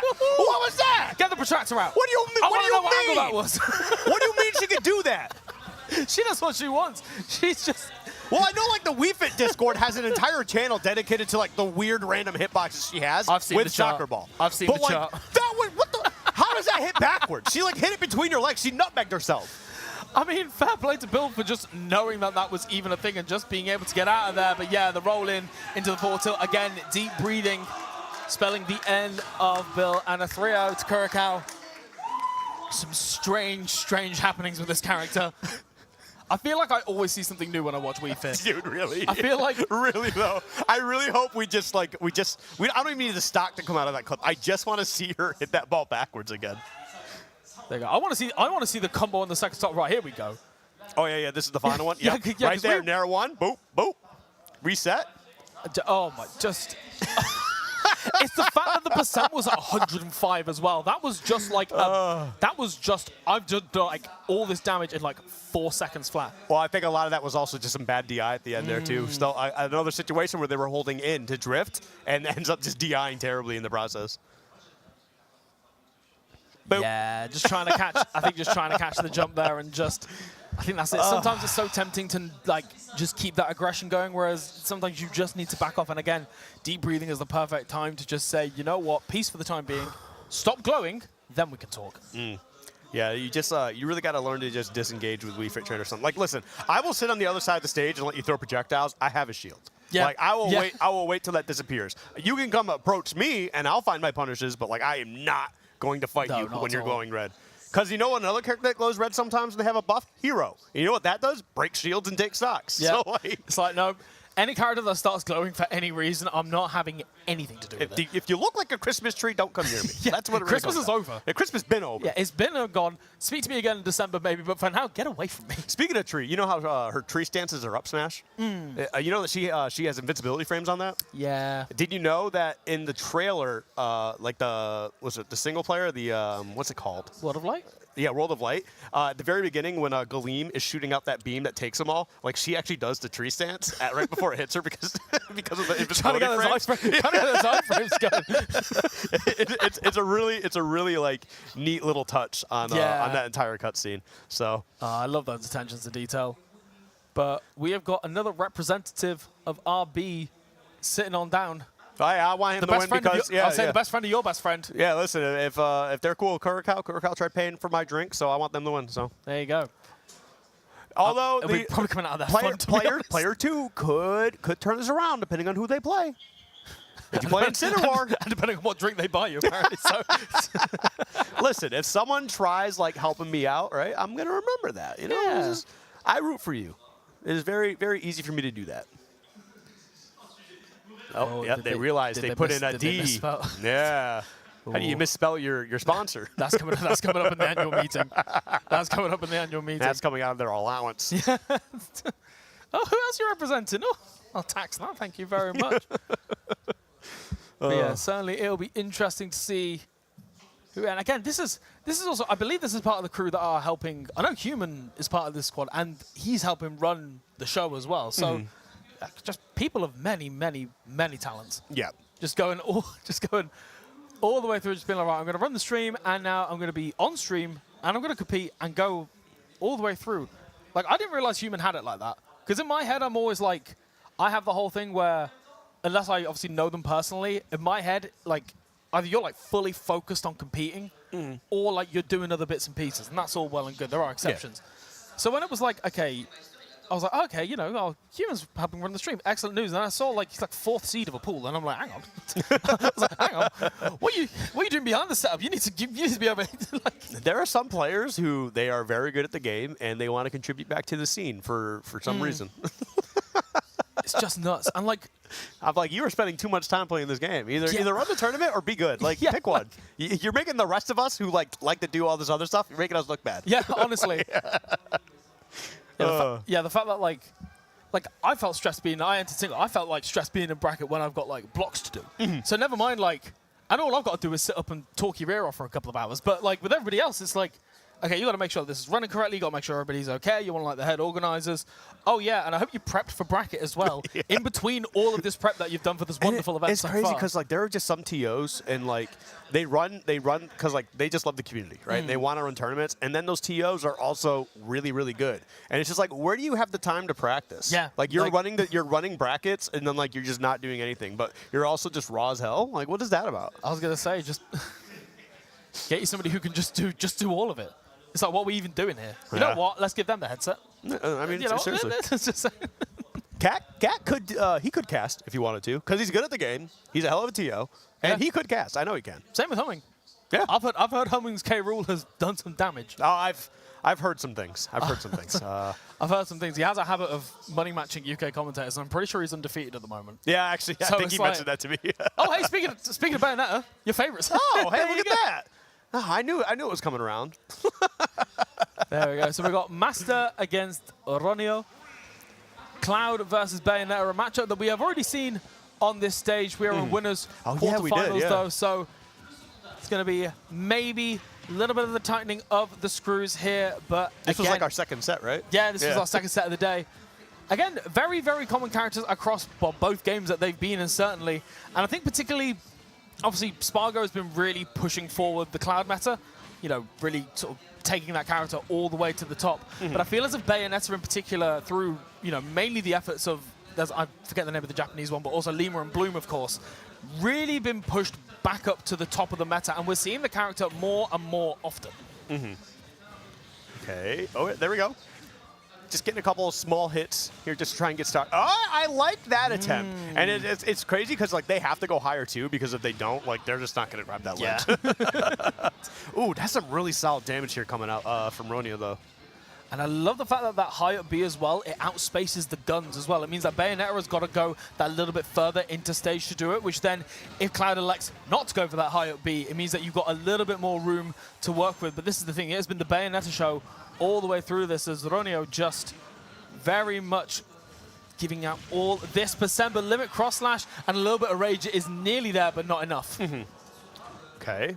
There it gets right back on the stage. And yeah, that was definitely a scenario where you could take the stock very quickly because of all the rage. And there we go. Master gets it. Yeah, and that's the thing, that rage as well, it's so useful for taking stocks of your own. That means that not only have you lost the first stock, but Ronio is now at this sort of little bit of disadvantage, like right there. Even if you didn't necessarily get the kill, Cloud would be so far off stage that you could probably get a little edge guard out of it as well. But finally, at 216%, the stock is gone and only taking 20% to boot. Bayonetta moment. Yep. Bless her. You know, she can put 90% down, but, you know, sometimes finding that hit to actually take the stock is a problem. So, either way, okay, climb hazard, punish, yep, gets that down tilt. She's got a great down tilt.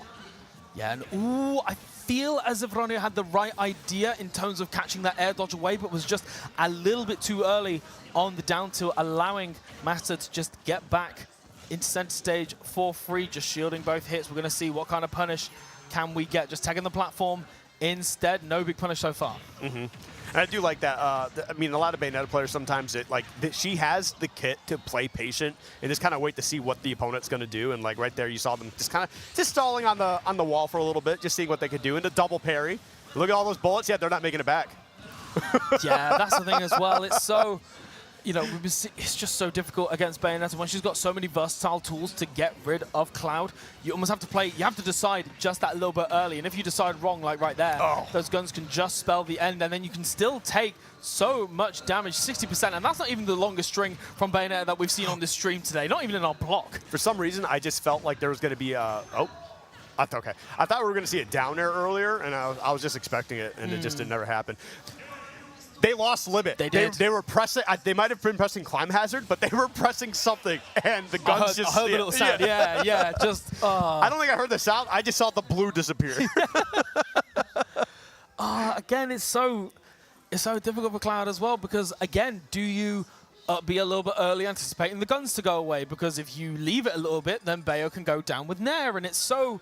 You've got to just... Bayonetta's got such an advantage in that edge guard because she's got so many versatile tools. Yeah. That it means that you have to almost decide your really intricate recovery well before. And we are potentially, I say potentially, locked in. We're seeing a character switch.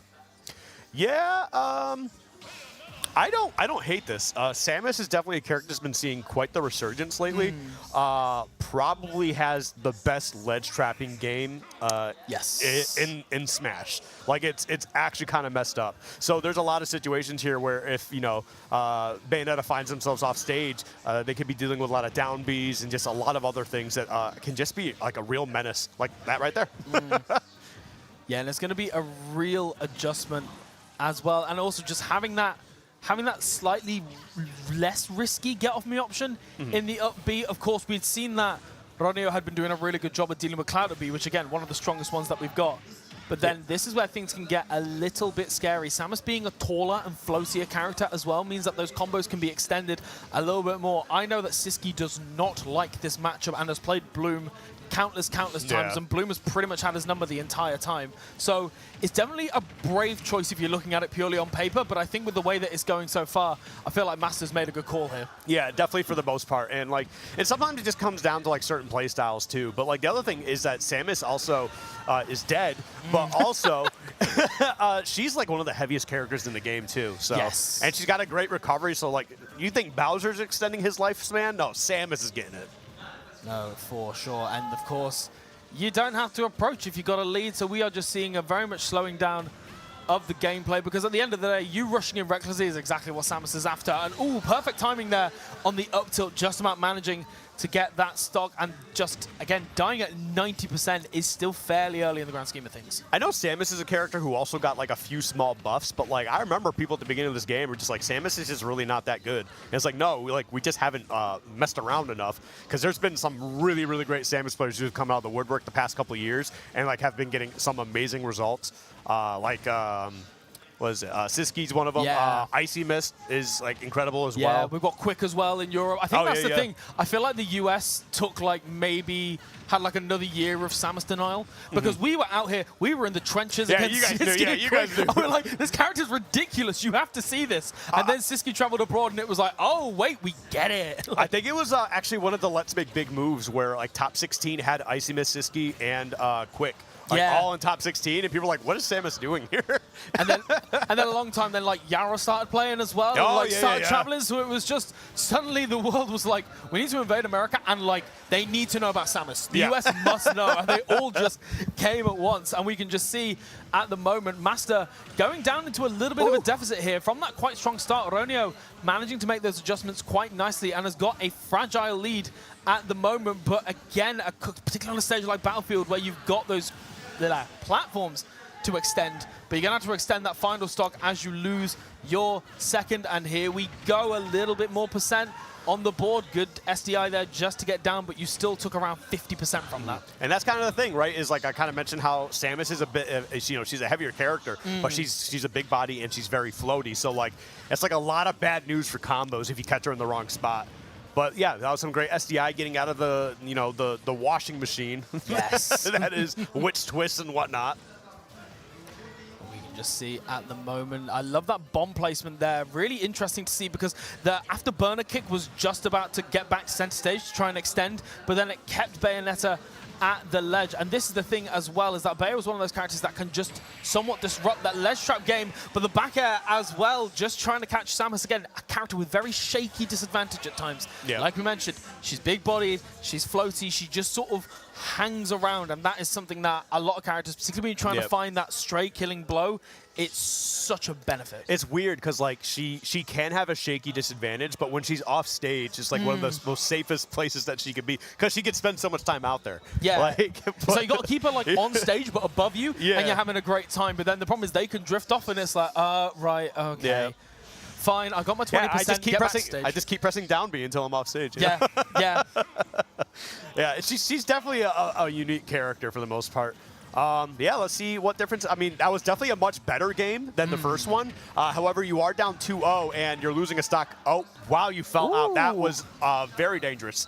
Yeah, I was going to say that could have been the end of stock one as quick as a flash, but in the same vein, Master just managing to keep hold of things and just electing to keep center stage. But I'm loving these baits from Ronio just time and time again, and potentially a little bit of suspect DI, but it may have been, the fate may have already been sealed. It's like, for the most part, like that's a lot more fake than it used to be. Like if you hold down, like most of the time, like you're not gonna be dying off the top like that. But yeah, it's an interesting one as well, because with these floatier characters, they almost have that decision of, do I hold down to try and drop out at the bottom, or do I try and hold up to try and pop out at the top? So if you get that answer wrong, I think it's that onus is on the floatier players, whereas with the fast fallers, for the most part, you're holding down and you're probably going to fall out at some point unless the Bayonetta has really got you dead to rights. oh, I mean mostly just hold down at like those last 3 hits at the top. Yeah. That usually, like if you hold down, like unless you're at a very high percentage, you're usually surviving.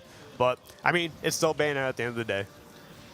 Yeah, and we can just see again that tried and true ledge trap, but Bayonetta just managing to get out of there completely and just continue the situation in her advantage. I love that back throw just to keep off stage, and a little bit of an optimistic witch time there. I saw the vision, but I feel like it made sense. Yeah, it made sense, but just wasn't quite on the mark. You're just a little too ahead of your opponent at that point. Because, I mean, there's a lot of times where a lot of players, they will press a button immediately when they can. So I get it. Man, that's another big old back air, sending them way out. Okay, she should still be okay. Samus should be able to. Wait, I actually have no idea now. Oh, just you might have. repeating. Okay, yeah, she's dead for sure. Okay. I was going to say, that's the thing as well, is that Bayonetta can just keep going out and rinsing and repeating until you're guaranteed short. If you're unsure, you might as well just go for that and up B again, go back to stage, rinse, repeat. Yep. Taylor's all the time. Hey! Hey! I thought we were going to do it again. Oh, no. And you know what? I love it. You get the stock out of there after the Bayonetta's flexing, and you know what you do? You waveland on the platform. That's what I'm talking about. Woo! You know that clip is going to be on Master's Twitter within, like, the moment the set is over. I love wave landing between stocks. Yeah, I was gonna say, I do it all the time. Do I ever do it in-game? Not a chance. Never in a million years would I waveland actually to do anything in-game, but between stocks, have you seen my movement? Yep, and then here it is. It's that typical Bayonetta sassiness coming out that all these players have. Every single Bayonetta player does this. You missed one. You missed a parry. Oh, just flying as a random angle, only getting hit by one hit of that up B. But yeah, certainly it's just, yeah, I mean, at the moment it feels like Astronio's game to lose at this point. Such a big lead has been created, and that's the thing then Samus has got to approach, and Samus doesn't like to approach. It's just an absolute dilemma at the moment, but there we go, that's the start. I like that. That was actually really sick. It's crazy too, because I remember for the longest time, just Samus charge shot fully charged. It's like, I'm going to end the stock. And now in this game, it's like, oh no, this is a combo starter. Oh, and the witch time not quite lasting as long as Ronio was attempting to. And Master has taken that nice little dash attack and just run all the way with that momentum. And we are dead, even at the moment here, Skiff. This is what happens with Bayonetta players when they start playing, you know, like, I'm better than you and I'm showing you why, and then they end up losing. I love it. It's just, and like, it keeps happening too. Yeah, because now at this point, that defensive play style that Masa has been showing, it now can work. The onus is now on both of them, and in these last stock, last hit situations, the raw power of some of Samus's kill options and just stray hits, it's so scary. But again, just electing to go to ledge, and what a catch! That's what you get. Finish your food. Yeah. Finish your food. You have food on your plate. You finish the plate. You finish the food. Otherwise, you end up like that. Just somebody put this Bayonetta in a high chair. Like, get the bib out. Get the bib out. Get the bib out. This person obviously cannot eat their food. They can't eat their food without making a mess. We've got 2 more games of this potentially. Well, it depends if the Bayonetta plays. If the Bayonetta decides to win, then we're doing all right. But certainly in the meantime, we have got the Samus pick. And of course, it's worth mentioning as well, we did have the Cloud game 1. So this is only game 2, well now going into game 3 of Samus against Bayonetta. And we're already seeing Master pick up on some of those habits. And I think Ronio, needs to just recognize that Samus can just rack up that damage so quickly. And as you mentioned, you got to finish your food. Yep. All right, well, let's see if it happens this time. Off to a good start. Okay, some Bayonetta combos, but he's going to be able to air dodge right out of that and get right back down the stage. And I love that. I love that Samus players think they're so cool, pressing charge shot and then grab immediately. I know, they're like, look at this, look at this. Wait, look at this tech. This mix-up's crazy. And you know the worst part is that most people get hit by it every single time. Well, it's good. It's really good. Yeah, that's the thing. We can just see, I like the fact that Master is electing to stay in center stage as well. I think the fact that, you know, most characters, the fact that, a lot of characters, Bayonetta is going to be killing off the top. And because Bayonetta is killing off the top, it means that actually it's probably just worth staying on center stage. And, oh, no, that's not supposed to happen. You were supposed to get the kill there. Isn't this so funny? This game's fantastic. I love this game. I really do love this game, but it's very goofy sometimes. Yeah, it's so unfortunate in those situations because everything was right for Master there. Master had the right read, went for that up smash. You're supposed to catch aerial opponents, and instead you're still fighting it out for your first stock. But of course, again, just electing to try and keep center stage. But Ronio charging through with those afterburner kicks and just throwing out a lot of back airs, but it'll be the back air from Master that seals the first stock. Have we seen an accidental SD from No, we haven't. It might be time. It might be time.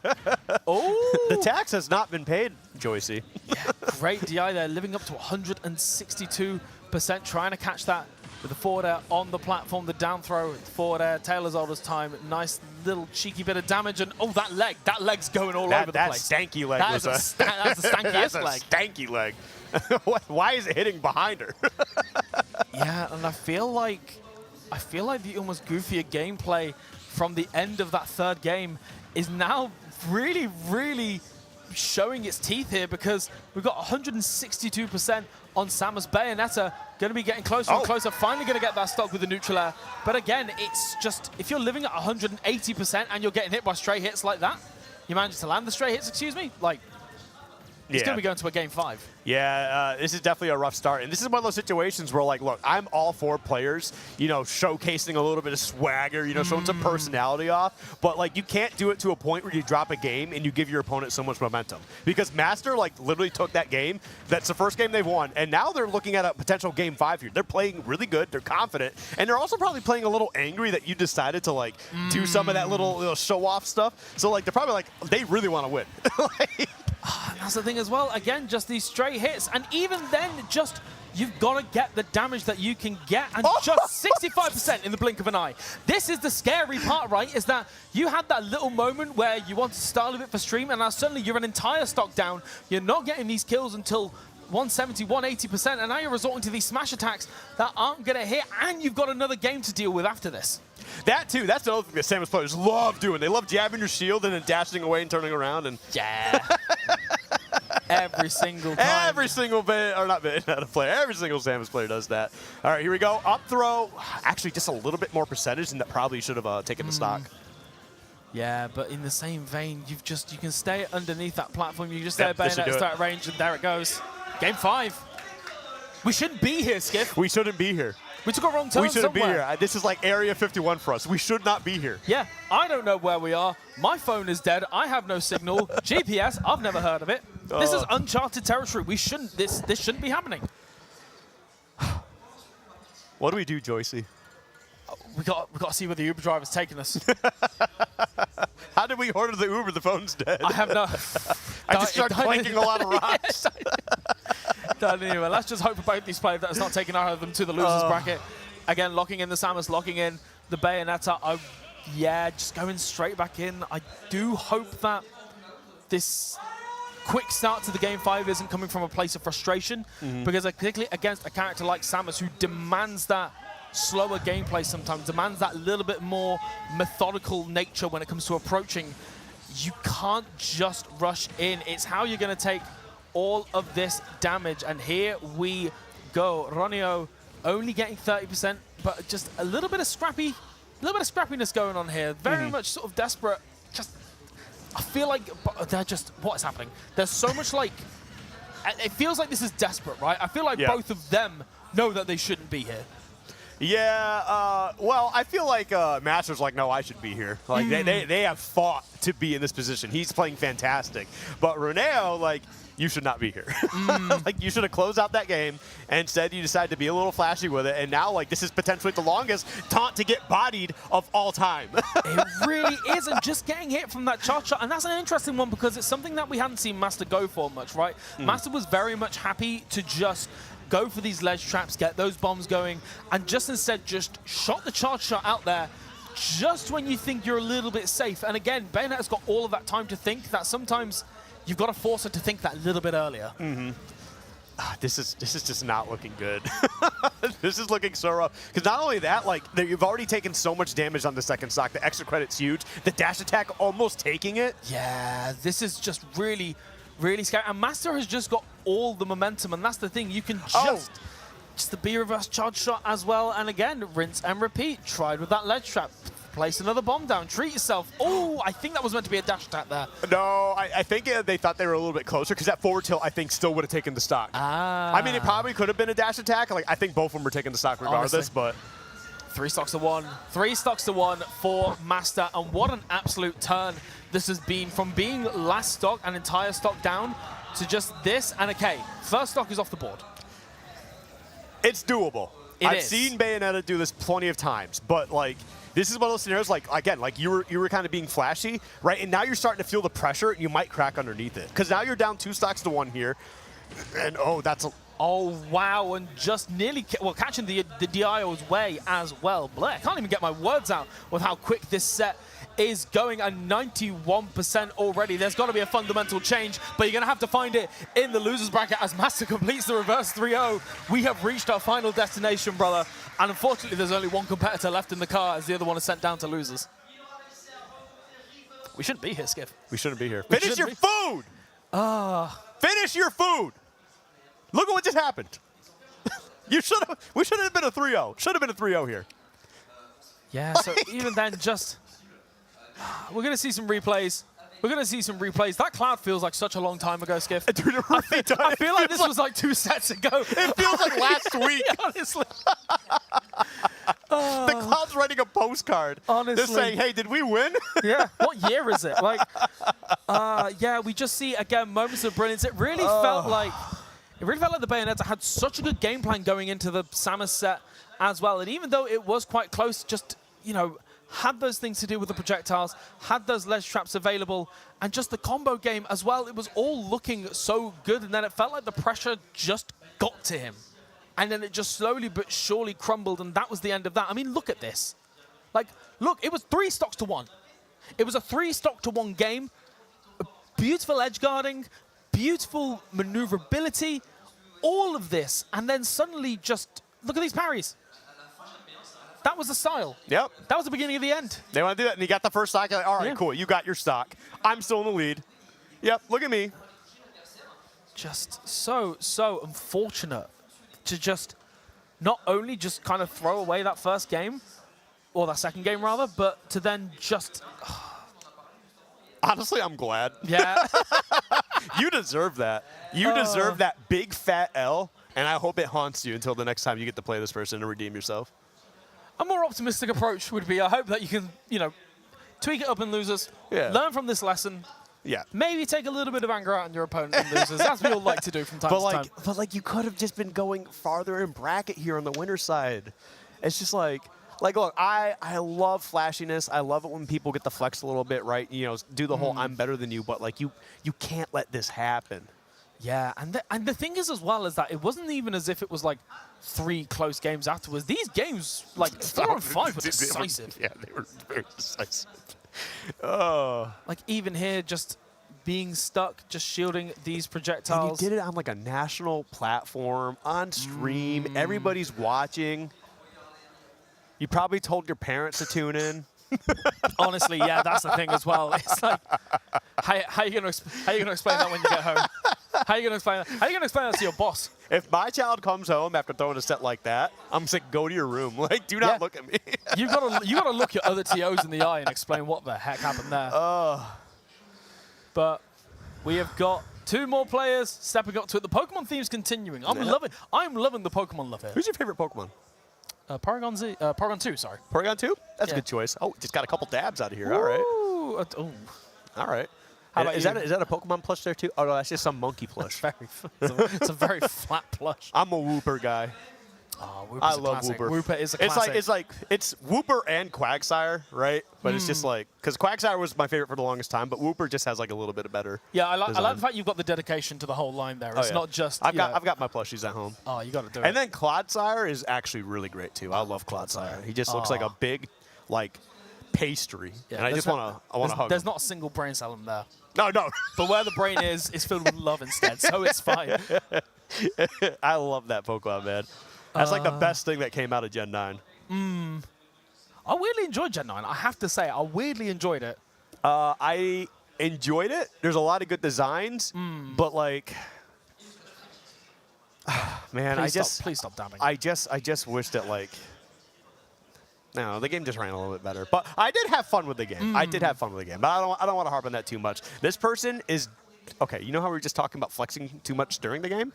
Yeah, they're having a great time. Yeah, actually, there's a chance that they realize they're like, hey, I'm probably not going to win this. So this is, actually, I've done this a few times where I'm like, I know I'm not going to win here. I'm just going to act a fool. honestly, fair play like, to you. if you're putting me on stream, I'm going to act up a little bit. I don't care if I lose. Like, I'm just having a good time. Yeah, at least the entertainment's there. Entertainment in and out the game. In fact, but one of my set wins was at Collision one time, like 2 years ago, and it was against a French Falco player. Ooh. Yeah. And my tag I was running was for Tony Z Tank. Oh, I forgot about Tony. I typed it in, and I think it was their tag was Hunryu. Very, very nice guy, very nice. And they saw me type in for Tony Z Tank, and they just started giggling.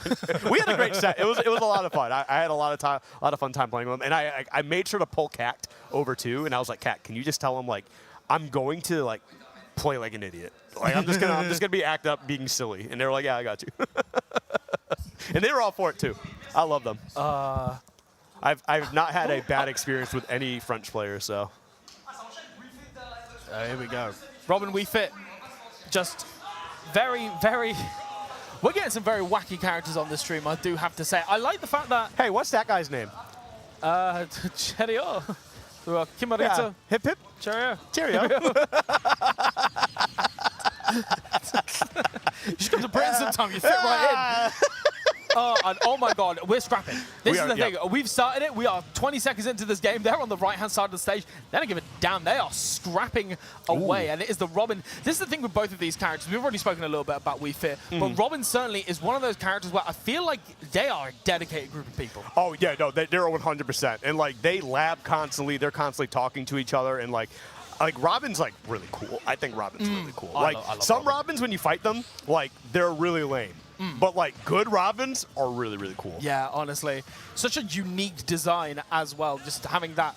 I remember right at the start of, like, Smash 3DS, everyone was like, this character's top 3. Sword and projectiles? Yeah.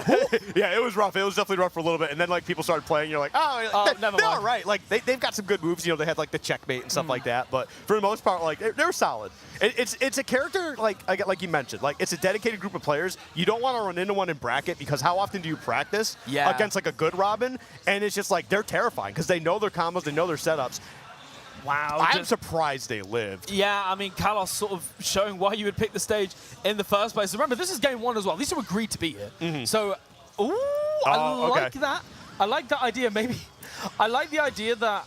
What are you going to do? Kimarito was so convinced that Jab 3 wouldn't hit. Yeah. That was just like, right, I'm just going to see what you do because I do not trust multi-hits in this game. But there you go, putting a little bit of faith and getting a lot of reward out of it. Kimarito taking that first stock. This is our dabbing player. It is. they're dabbing on the competition right now. Imagine if they win. They're going to be doing more than dabbing, honestly. I hope they just like start flossing, do every Fortnite emote they know. Oh, no.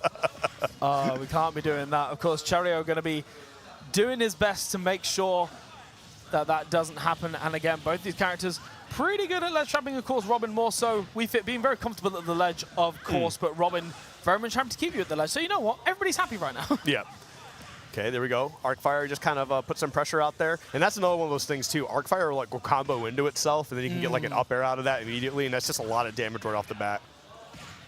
Ooh, just trying to challenge that soccer ball. It feels at the moment like Kimarito is not quite sure what they can and can't challenge.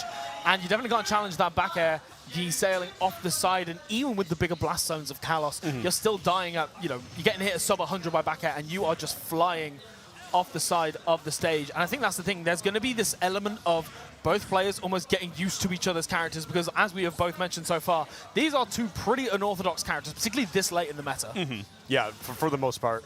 Oh, I like the idea, but the soccer ball actually saving the Wii Fit trainer, just knocking Cheerio back towards the upper side of the blast zone, and just here it is. You've got to be so careful. The back air gonna send off the side. Are we gonna be able to see? Are you gonna be able to finish a food here? 160%, but you're still living 2 times over. Yeah. Oh, okay. Wow. That was one of those scenarios where I think they hit the soccer ball. Like, whoa, the footstool into the up. Okay, like you're pressing buttons. That's for sure. Things aren't working out, but you're pressing buttons. Oh, and the sun salutation as well. Just, it's been a little bit relentless. I think that's the thing with Wii Fit as well. Oh my God, stunning DI there, I have to say. The air dodge's gone. Oh, this is... Oh, I love that. Such a good option, just recognizing that Chario was just waiting to try and get the back end, knowing how vulnerable Robin is, and just throwing out that projectile, but the down tilt all the way across stage with a bit of deep breathing. Guaranteed. Yeah. Guaranteed death. Yeah, that was rough. That really was. That was very, very rough. It started off really hot for Kimirito, but after a while, you could just kind of see Cheerio just, really start doing their thing, taking their time, just playing a strong Wii Fit game, like nothing else to that. Oh, Yoshi's. I'm so glad that they still play Yoshi's here. Oh, yeah. So many places are getting rid of Yoshi's, and then they're like, the meta's slow. It's like, because you guys got rid of all the good stages. Like, bring in WarioWare, all right? Bring back Yoshi's. I saw that video of like all the different like true combos that would be on WarioWare, and I was like, yeah, like, we're either keeping the stage away or we're up in the stock count. I don't mind which. No. Bring it in, just as is. You're just here for chaos. I'm an You're just here for chaos. I'm an Incineroar player. I was gonna say, there we go. So it is very biased for me. But you know what? A game happening fast and people just dying at 30%, I'll take it. Yeah, you know what? Like I said, up the stock count and we're all good. Like everything on WarioWare. Yeah, just the only stage. It's the only stage that we need. All right, well, here we go. Sun Salutation. Ooh, looking for that combination. But that neutral air dodge is doing a great job, staying invincible and just drifting right down to the stage. Oh. I think the inherent advantage that Wii Fit has got here is that obviously both of these characters very much excel in playing in that ranged game, particularly Robin getting those projectile traps set up and, of course, using the Levin Sword as well. But Wii Fit is really, really good in close quarters as well. Not as strong as some other characters, don't get it twisted, but certainly far superior to Robin in that regard. Yep. So it almost feels like you've got to either beat out Wii Fit at her game, or you've got to end up in these kinds of situations where she's running you down and you've got to somehow deal with the onslaught. Oh, opening. Okay, yep. You got the falling nair into nair and then back air. That's like, look at, you're already at 60%. Huge spike. All right, that's good because you were in a bad spot and you just kind of throw out that hitbox and you even things up. We'll take it. Oh, you got to do it sometimes. Though. When you see the opponent is willing to chase you, you've just got to throw out that spike. Just because if it does hit, it's so satisfying. It's like get back on stage. And it scares them too. Exactly. It does put a little bit of fear. Like if I go off and try to fight him again, what's going to happen? Nosferatu always hits stronger from the back. It does indeed. One of the stranger command grabs in the game, and I love the attempt there. Oh my goodness, again, both of these players, right at the start of game one, these two were scrapping, and they're just going at it again. Who's going to hit the most spikes? Oh my goodness, please, one of you. Everybody's hugging the wall. Please read it, one of you. Did you see the angle on that? That almost hit. That was nuts. Oh, I like that. Jab 1-2. Tried to find something else out of it. I think they ended up pressing the A button a little too soon, though.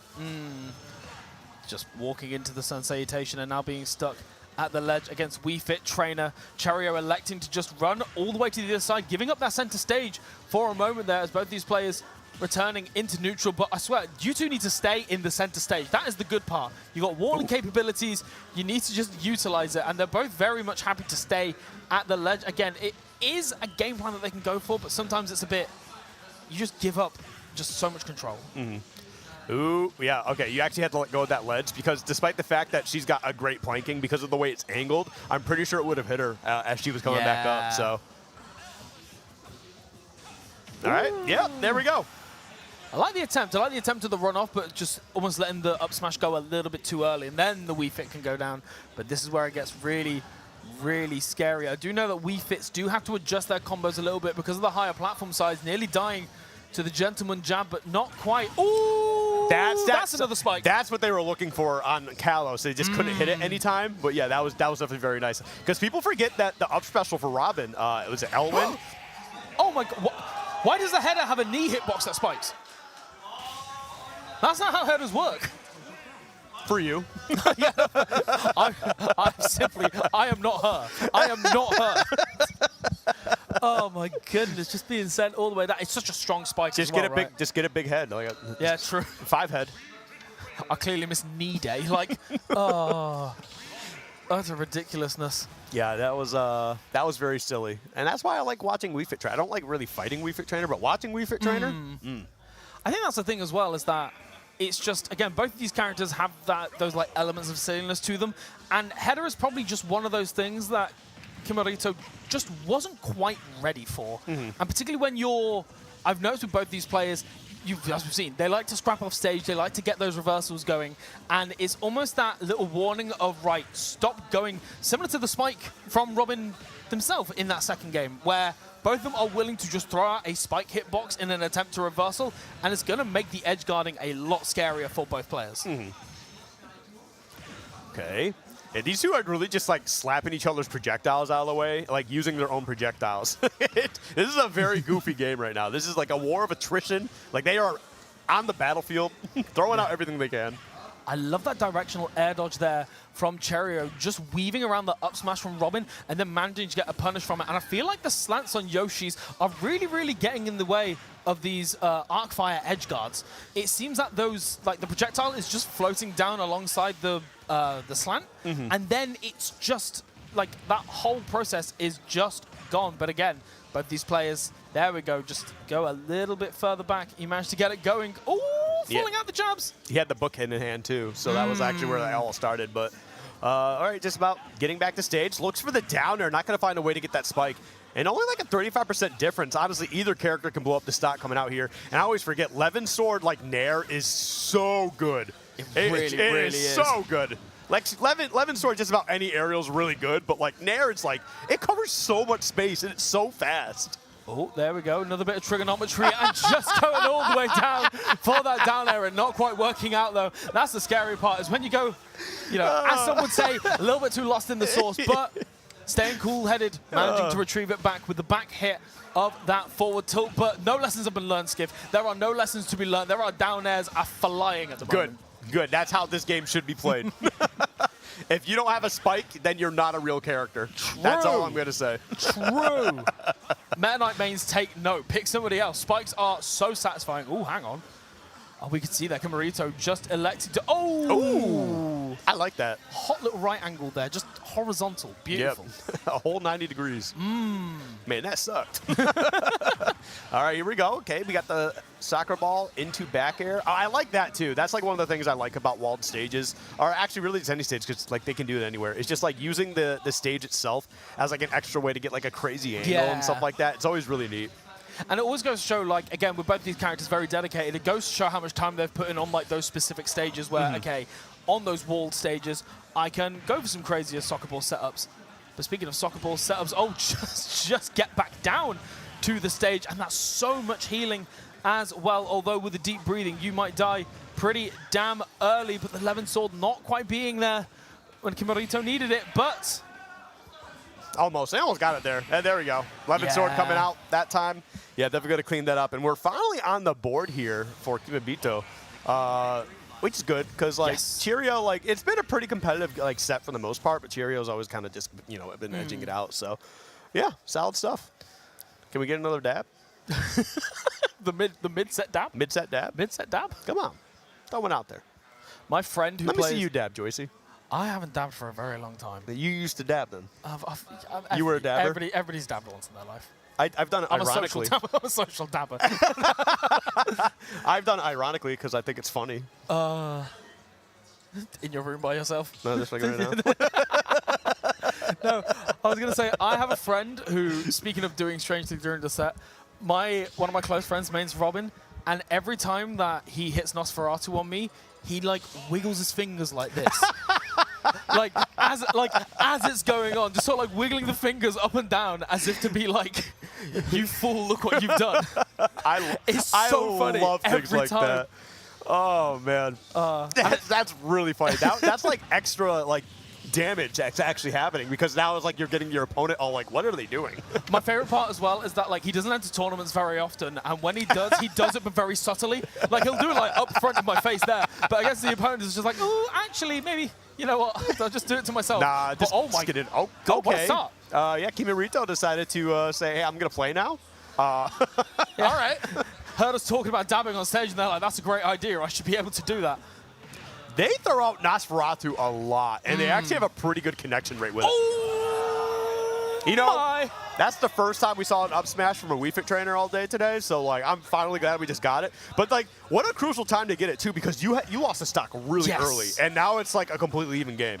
And that's been the thing with both of them, is that for the most part, bar like the odd spikes, they've been losing their stocks at, you know, relatively high percentage, you know, 110, 120, I would say. So losing a stock there, particularly after that kind of start, where you've made such a good lead, to steal it in an instant, and also the fact that Cherio had to just pull the trigger on it as well. It's not one of those things which you can just wait and react to. You've gone for that hit of Nair and you're like, this up smash better hit. Could have seen another one there potentially, but You did. They got the Christmas lights going on, and I'm just nervous for Kima here. I know, it's so scary. I love that hitbox of down air, just a little bit odd, and the air dodge through the arc fire again. I love it from Kimarito. Just all of these attempts being stuffed out by Cherio's maneuverability. Lovely parry into the forward tilt. Defensive habits are on point at the moment. Yeah, that was very scary here, too. And, okay, that was almost a spot that was very dangerous for Kima, but, like, they kind of got through the soccer ball and then were able to get back to the stage. But 118, not going to be enough here for the forward air with 11. Just, okay, raw down smash. Yeah, maybe going for quite a roll read is sort of that desperate moment where you think, okay, I'm going to pray that they're more scared of me than I am of them. But there is no fear to be had when you got conversions like that. Cherio making it to game 5. Cherio dab. Dab, do it. Do it. Do it. Oh, the hat's back on. Nah, they're being... It's waiting for the game 5 finish. I hate good sportsmanship. Waiting for the game 5 finish. They're having a conversation. They were probably saying good game. Good sportsmanship. There we go. That was deep. A dab for the road. That was really deep. A dab for the road. Jeez. How do you dab after you drop the set? Honestly, you got to do it. It's your, You last know what? moment, Hey. it's your last moment on stream. Listen, Get a dab or two going. they're anything but consistent. So, or no, they're I got consistent. what you're saying. I got what you're saying. Don't worry. I just said it wrong. We're all friends here, don't worry. But we are You going know, to I see. speak English, but not like English, you know? I was going to say, literally everyone else in the venue has got an excuse except for you and I. Yeah. But no, we're just seeing a few lovely little moments there. And yeah, just the down tilt is so good with that hurt box shift as well. It means that if you're trying to catch with a landing aerial, you can just sort of tuck underneath it and still get that hitbox out. Yeah, I mean, honestly, it was just a lot of strong gameplay coming out here for Cherio. Just, you know, doing what they got to do. But I do like how often they were going for spikes. Like I love it. Like Yeah, this whole sequence Yep. was just like, okay, I've seen that you are not on the stage, and I'm just gonna just charge you down. And it does put the fear in it, because I feel like there's a very big temptation in Ultimate to play it very safe, and a lot of that comes from ledge trapping in particular. It feels a lot safer because you keep that stage control whilst also exerting that pressure. And it's really refreshing to see players that are actually got the capabilities to go in edge guard and are willing to do it as well.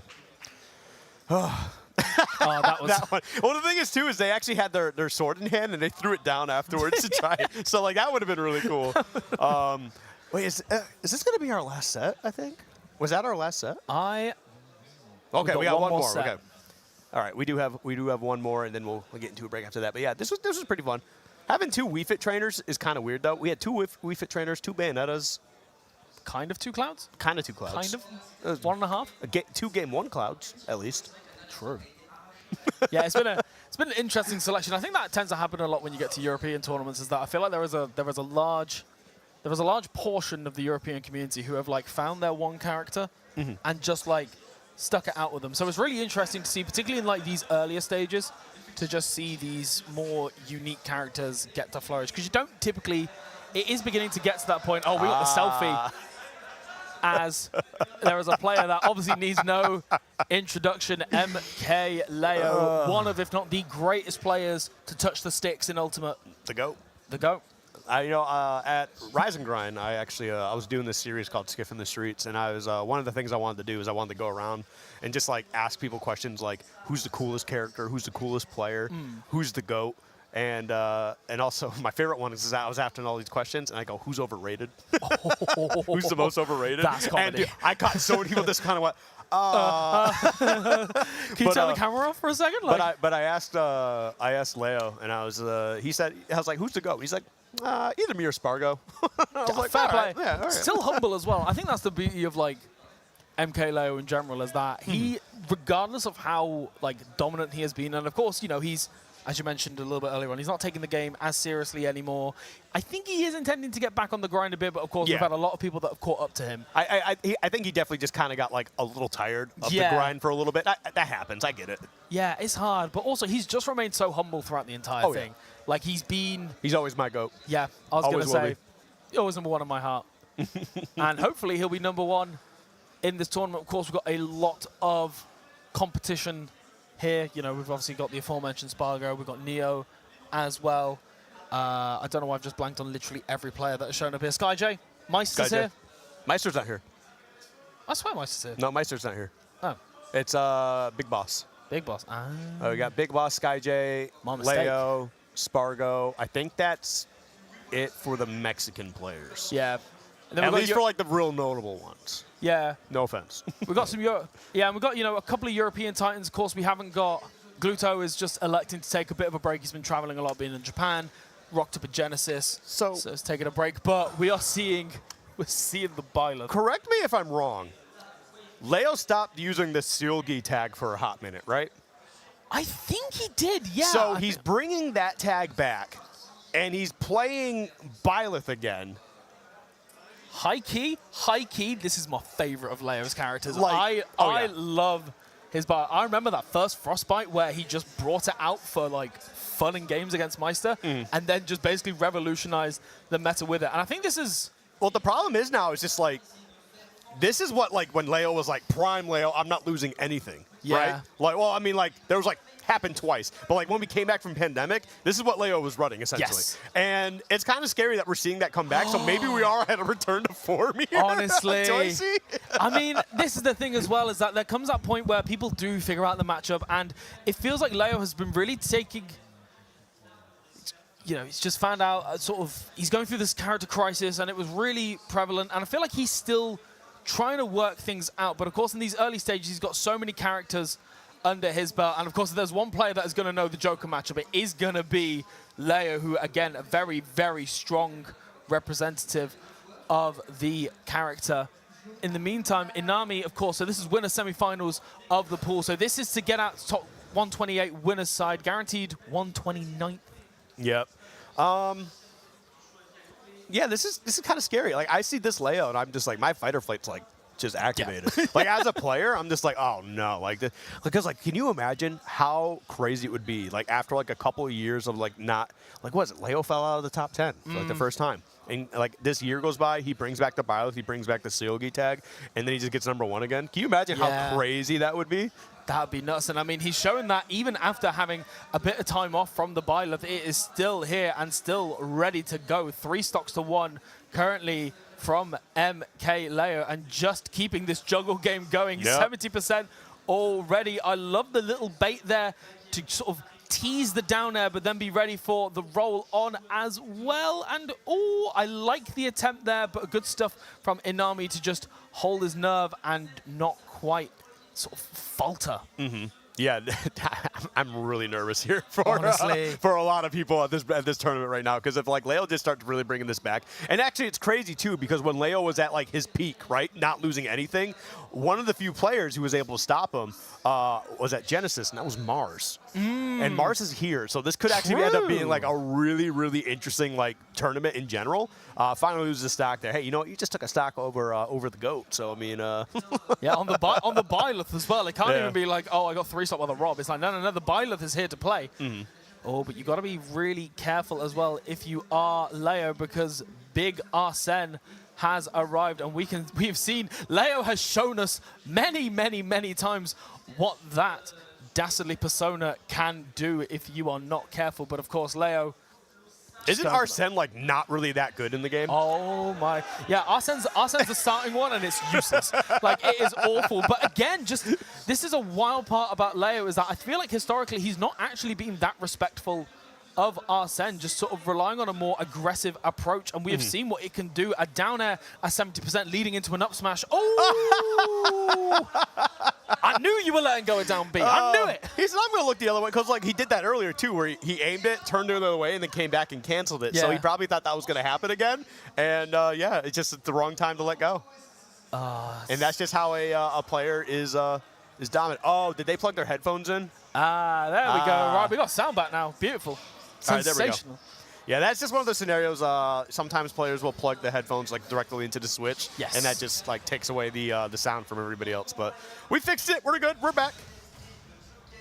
And we're seeing, yeah, sticking it out with the Byleth. I do like the fact that we are, again, we mentioned a little bit earlier about that character crisis, and it feels as if there's that experimentation going on, but also it feels like slowly but surely, as we see each tournament go on, Leo has managed to sort of begin to refine the character selection process. Oh, yeah. Like we did see the, I forget which Joker it was at a recent tournament, but there was a Joker ditto with Leo, and it was like a game 5 set as well, and it was like, Leo was looking good, but it wasn't like that domination that we normally tend to see from him. So I like the fact that, you know, next tournament along the line, we're seeing the Byleth come out, and maybe this is the answer he's looking for. Maybe it's just a bit more experimentation, but we're seeing almost a player deal with a character crisis in real time. Yeah, I mean, but that's the thing that keep in mind too, right? Is like when Aquila was like first starting to make waves, in the first couple times that him and Leo actually played against each other, like the Byleth just absolutely destroyed Aquila.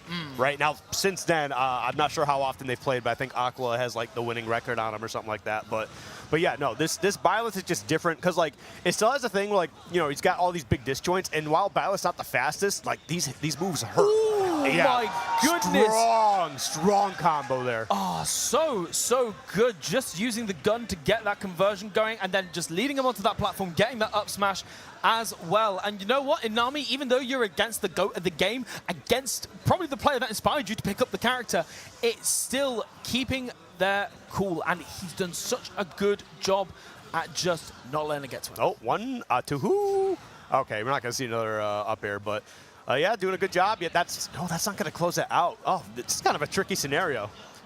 Great take there from Leo, managing to get the dash attack on the neutral get up. However, not quite the sweet spot, and just Leo going quite aggressive and going for a second up B straight afterwards. Up B is going to start killing on stage at this point. There's so much percent, and I love the fact that Inami just going for this more defensive style, just trying to get a little bit more damage. And even, again, you're living to 180%, and that's so good against particularly a character like Byleth, who can just kill you at 30 with the right read. I mean, it's also kind of like the Joker effect, where he's like a very slender body, and there's a lot of situations I've seen with Joker where he dodges attacks that no other character does, and it's just because of the way his hurt box shifts. But you also got to keep in mind that Leo just kind of like, he started racking up damage, and that almost took the stock. Like, he just missed some of his windows, and that's why you're able to live that long.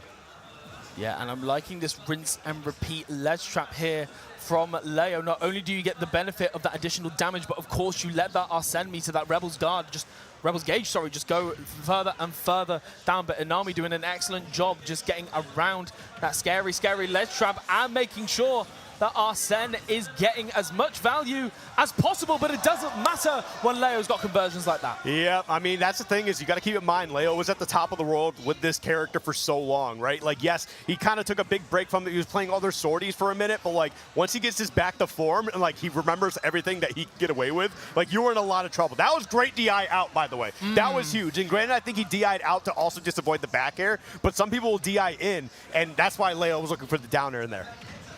Yeah, and then the dash attack finally going to take the stock, and that is a fresh Arsene. And there we go, Leo respecting the fact that the stock can vanish in the blink of an eye, staying on that Angel platform, trying to catch the air dodge. Thankfully, Inami just being a little bit further away in that scenario, but Leo managing to keep hold of this center stage, trying to go for the Tomahawk, it not quite working out. And what has Leo got here?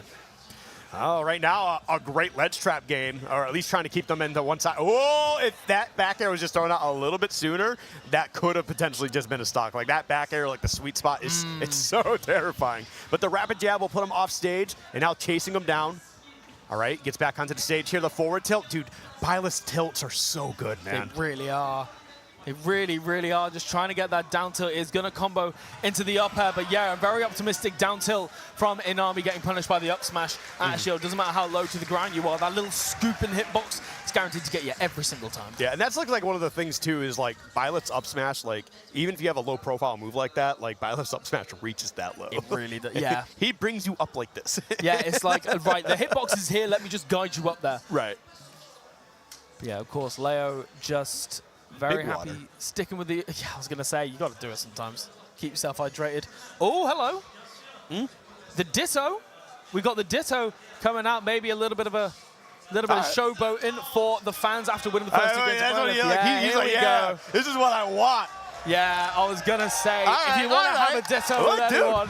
This crowd got real lively. And you know what, the thing is like, I don't know if we have like a camera that can show the crowd. This is like still pools, and like this theater's like got a lot of people in it. Honestly. Like, this is crazy.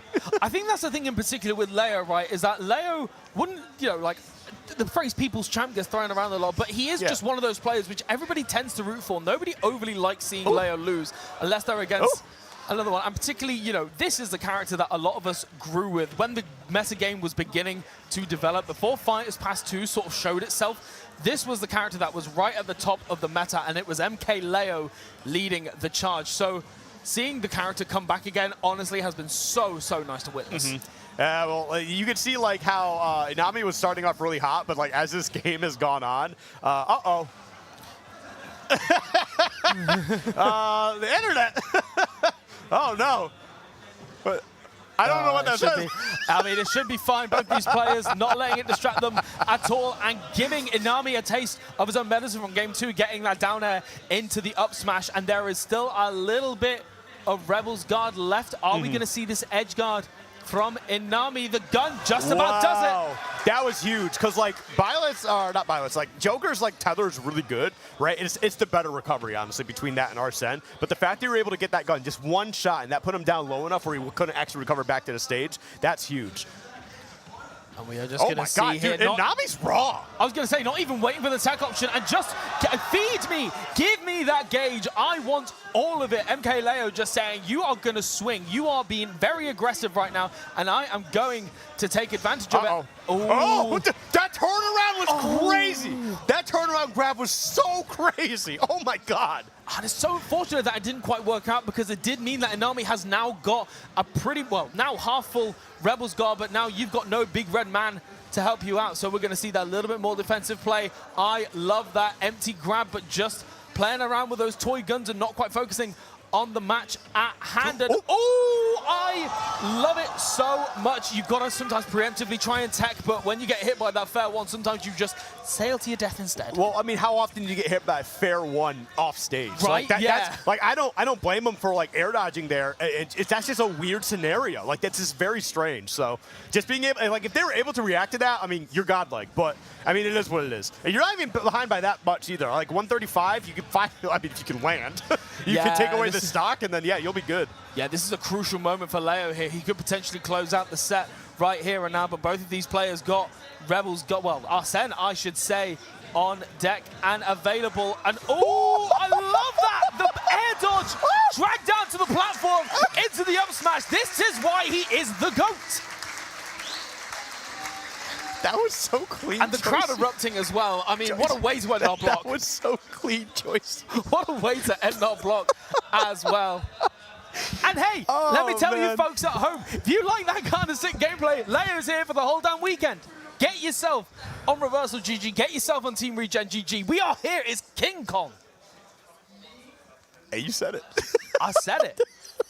And I mean it as well. It is just up and up from here. We have got top 128 coming up, I believe, in a few minutes' time as well. But this is the thing as well. Just, that was this kind of gameplay. It's this kind of gameplay. Yeah, that's what we live for. And the fact that, like, I really like how Inami, like, as soon as he saw the Joker come out, he's like, he stepped up his combo game and he started going for, like, flashier stuff, using the platforms and stuff. It's just like, he got motivated. He's like, all right, cool, let's do this. And, like, even when, like, it was getting tough and you're starting to see, like, okay, Leo might end up winning this game, he kept doing his thing. He kept playing his game, and it's like, it was just sick. It was sick the whole way through. I've never really played a Persona game, right? I like to make fun of them because it's funny, because a lot of Persona fans are very, they're very vocal. But, like, Joker's cool. Dude, he's so honestly, cool, man. Yeah, and that's the thing as well. Like, it's just so, it's so good. And also, to get the opportunity to play, like, a Joker Ditto against Leo. You don't get that very often. I'm glad that Leo pulled it out. Yeah, honestly. And we're just seeing some replays. Again, that game 3 between the two of them. Yeah, that's so unfortunate, man. That's tough, though. Honestly, yeah, because you've got to be so preemptive sometimes with your text, particularly when you're at that high percent, and then if you're just trying to say air dodge in, there it is. Dude. Bang. He's like, hey, nice air dodge. Come on down to the ground with me real quick. I'm going to escort you to the top blast zone anyway. Honestly. That was so gross. So damn good. That was so nice. Ugh. But I believe that is the end of our block and the end of pools. Of course, there are going to be a few matches going on off stream, but we are going to be back any moment with top 128. We're going all the way to top 32 today. So if you thought the gameplay was hot, the temperature is only going to rise. So tell your friends, tell your family, tell your lovers, tell everyone that you know we're here. It is King Con. Reversal GG. There's also many other streams. You speak French, we got you. You speak Spanish, we got you. We've got 5 different streams, and all the hottest gameplay is gonna be there. But that is it, brother. It has been a genuine joy. I had a lot of fun this block. It was very good. I really enjoy your energy. So, listen, if you're like trying to get like a caster outside of your country or something like that, you're just trying to look for another way to kind of buff up the roster, pick up Joycey. I had a lot of fun here. Your energy is really infectious. I really like it. So, and of course, many things have been said about you, and there are only great and only joyous. I was gonna say, look, there's a reason why you're a prime guest here. But certainly we are going to be hopping off, handing it over to 2 still extremely talented casters. It is going to be the most luscious voices all the way through to the end of today and the end of tomorrow. But anything more to say, brother? I'm out. I'm good. Take it easy, folks.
What is up, guys? Top 128. Me on the mic, Copter or Fabs, whichever you're going to call me. I'm joining the mic with Schwarz Skills. Hey, My yeah. German getting better by the day, guys. Don't worry about that. But hey, how you feeling about today? About this bracket we're about to get? Dude, I'm super pumped. Like, this bracket is already insane. We've seen a few smaller upsets in the bracket, but now that we get into the top 128, this is going to be like... Now we're getting into the fun part of it, you know? We have so many cool players who have already advanced, of course, the ones you would expect, but also the ones you wouldn't expect. Something like, for example, Zenati, who made it in, which was a super hype set. It was on a secondary stream. If you missed it, definitely watch it back. Did you commentate? Yeah, it was a great set. You know, Zenati is usually, was from my region, from UK, now has moved to France in Toulouse. Deserted, basically. Of course, yep, absolutely. The French always will steal away if they can. But either way, no, yeah, Zenati getting a good win. Of course, Ambil going to be coming against another UK in Bloom. Ambil getting a really good win over French PT in Adrian. So yeah, there's a lot of cool people to see. And of course, you've got the heavy hitters. Of course, you've got Neo, you've got Quick, other people as well. So it is going to be a really good bracket, guys. Hope you do stay locked in to us as well. Going to be Reversal GG, of course. Keep it locked in. There's another French stream. As I believe there's a Spanish stream as well. There's a Spanish stream. There's a secondary English stream. There's a secondary French stream. Well, so we have like 5 streams going on for you guys. So if you have any, like if there's downtime somewhere, don't worry, we got you covered in like the 3 different languages. So it's all good. Absolutely. And I hope you guys have enjoyed everything so far. I hope you have enjoyed the guys who came before us because they are 2 magnificent people. And they did a really good job from what I heard when I sat down and looked at the last few games right there. Last set also super hype as well. MK Lope picking the Joker into the Joker as well. I mean, you got So Joycey good. and Skiff on the mic. Shout out to them, of course. Yes. Skiff coming all the way from the US. You don't really see too many commentators doing that nowadays, so it's good to see Skiff coming to EU side, and obviously Joycey, who many people might not know, but in my opinion is an extremely good EU commentator. I think one of the best actually at the moment. But obviously they don't really go anywhere, so no one really knows of them. So shout out to both of them, of course. But obviously now you got. See even more talent on the mic. You got me, you got Schwarz on the mic as well. So it's gonna be a good time. We're gonna be here for a couple of hours, maybe even less, depending on how people much want to camp, how people want to play. We will see about that. Either way, I do want to get into this next set. I think we're just waiting to see what we got going on. Guys, hope you in the chat are feeling pretty good. I know I am too.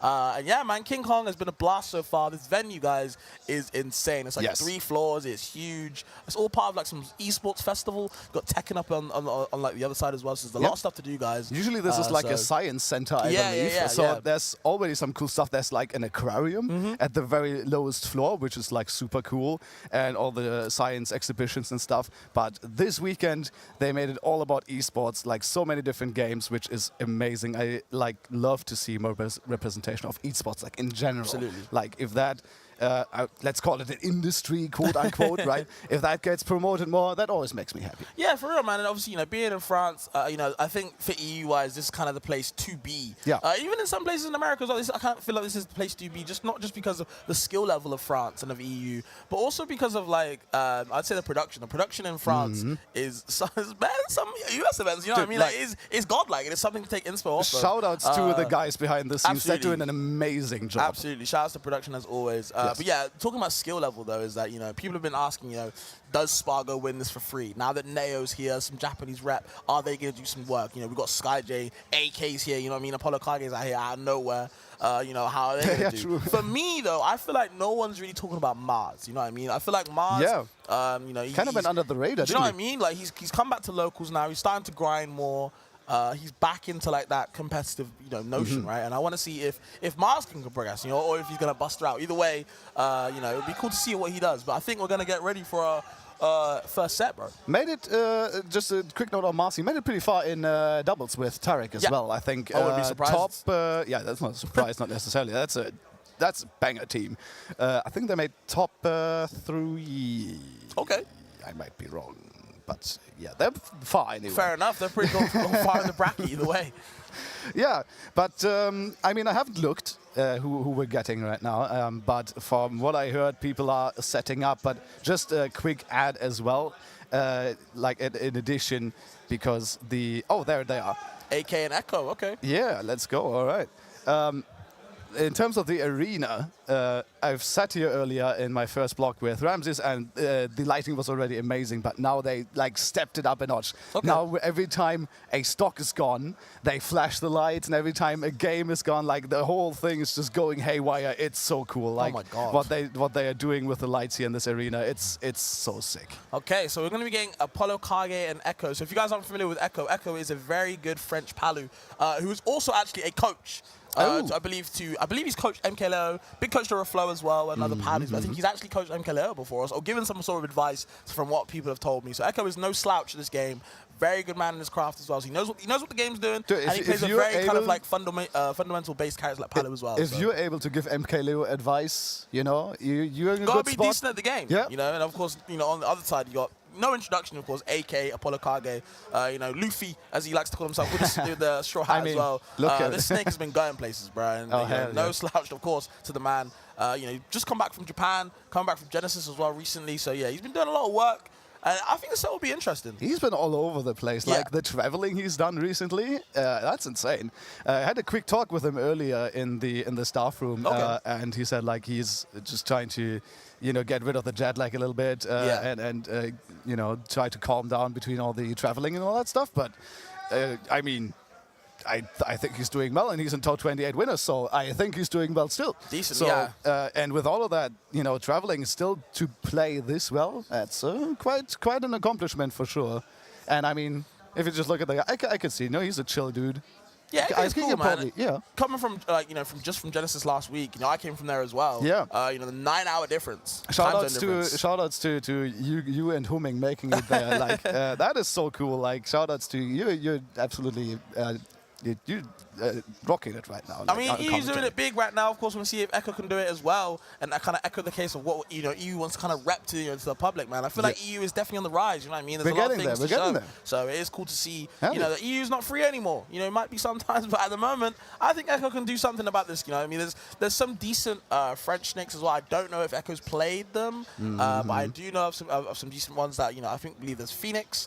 And I can't remember the pronunciation of the name, but I think it's like Astrat or something like that. Astrat. Yeah, I think that's also a snake player from France. Yes. I don't know if Echo's played either of them, but yeah, there's some decent ones there. So you get some good practice, of course. But you know, AK definitely no like a little bit of a different beast. Like it feels like sometimes, especially. I mean, as we always talked about, you know, there might be a little bit of a skill gap between Europe and America, so that always makes it a little bit scary, quote unquote. But as you said as well, and I have the same feeling, I think that gap is definitely closing, especially since we have quite a few people making it to the bigger American tournaments now as well, and doing well.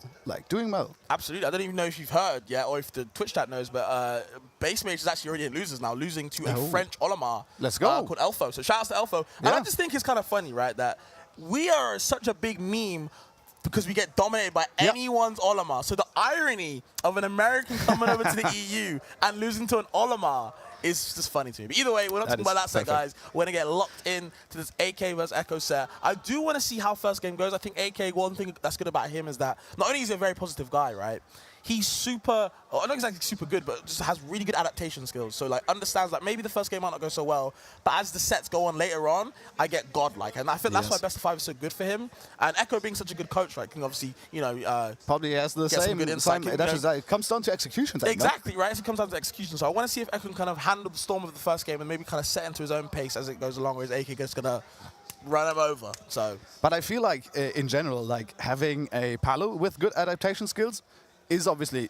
like super good. Sure. But having a snake with good adaptations and like the amount of options he has to adapt to your opponent with, that's scary stuff, you know. If you like, you know, use the grenades in a different way, you go for a more aggressive style, but then you pull it back again. Oh, for sure. There's so much that you can do with this character.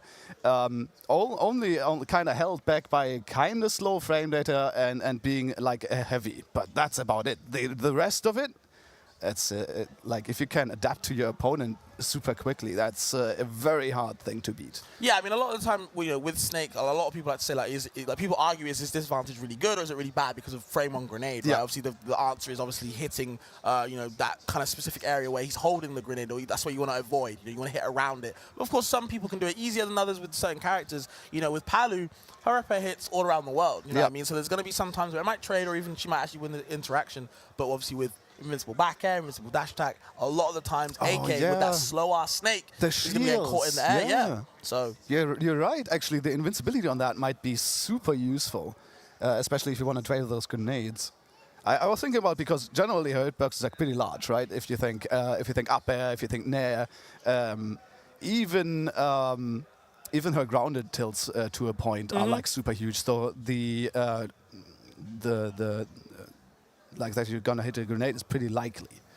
But yeah, sure, like back air, dash attack, all that stuff is probably going to be super useful. And she has her own projectiles as well, of course. So if AK tries to pull a nade like prematurely, you can just blow it up with the explosive flame or the auto reticle. For sure. Of course, with Snake's recovery being quite unconventional, usually most characters want to hug the ledge, right? Snake is very prone to be like, you know what, I'm just going to shoot into the sky and then B-reverse my way down, right? But obviously zigzagging your way down against some characters might work, but against Palu, I feel, she can like I said, she covers a lot of options, so, it might not work too well. I would also say she can chase it quite well, especially if you land at some point and she's like decently close to you, she'll just dash attack you again, and then it's the same thing all over again. Like you're back where you started, basically. Not quite as bad, but almost. I mean, yeah, we're gonna have to see how it goes along. We're just talking about it, theorizing, guys. But let us know what you guys think of this matchup. I have no idea how it goes. I feel like it could be very volatile because obviously, Snake. That when he gets put in a certain disadvantaged state. Not always, but he can maybe just take a lot of percent. Of course, Snake loves the trade, loves the snowball in action. Palu just wants to keep that man away from him, because when he be blowing up the center of the screen, it's a bad time for everyone. Yes. So interested to see if we're gonna see some heavy reflector usage from the Palutena player, because that is an option. Not sure about how good it is, though. Against the Snake specifically, I mean, Palu's counter or reflector is not the best in the world in the first place.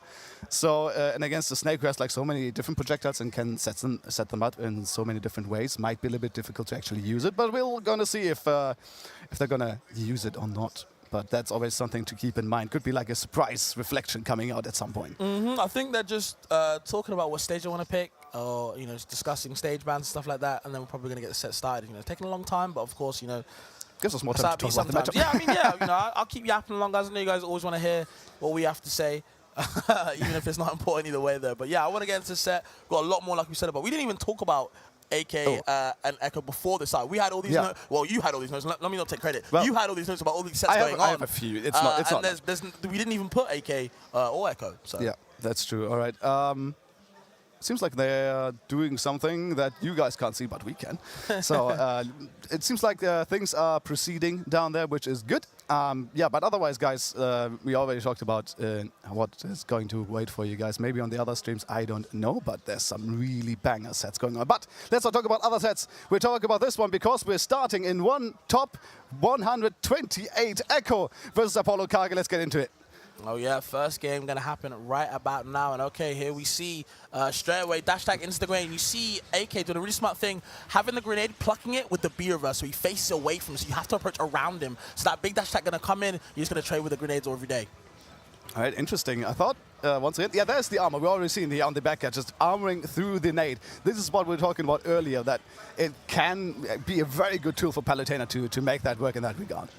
Okay, the forward throw, going to use that down tilt. That's going to be a very active move to kind of clip you on the ledge. But okay, never mind. Going to camp with that big C4 on the top platform. You don't want to be too there. You can see AK trying to make sure that Echo lands on that top platform.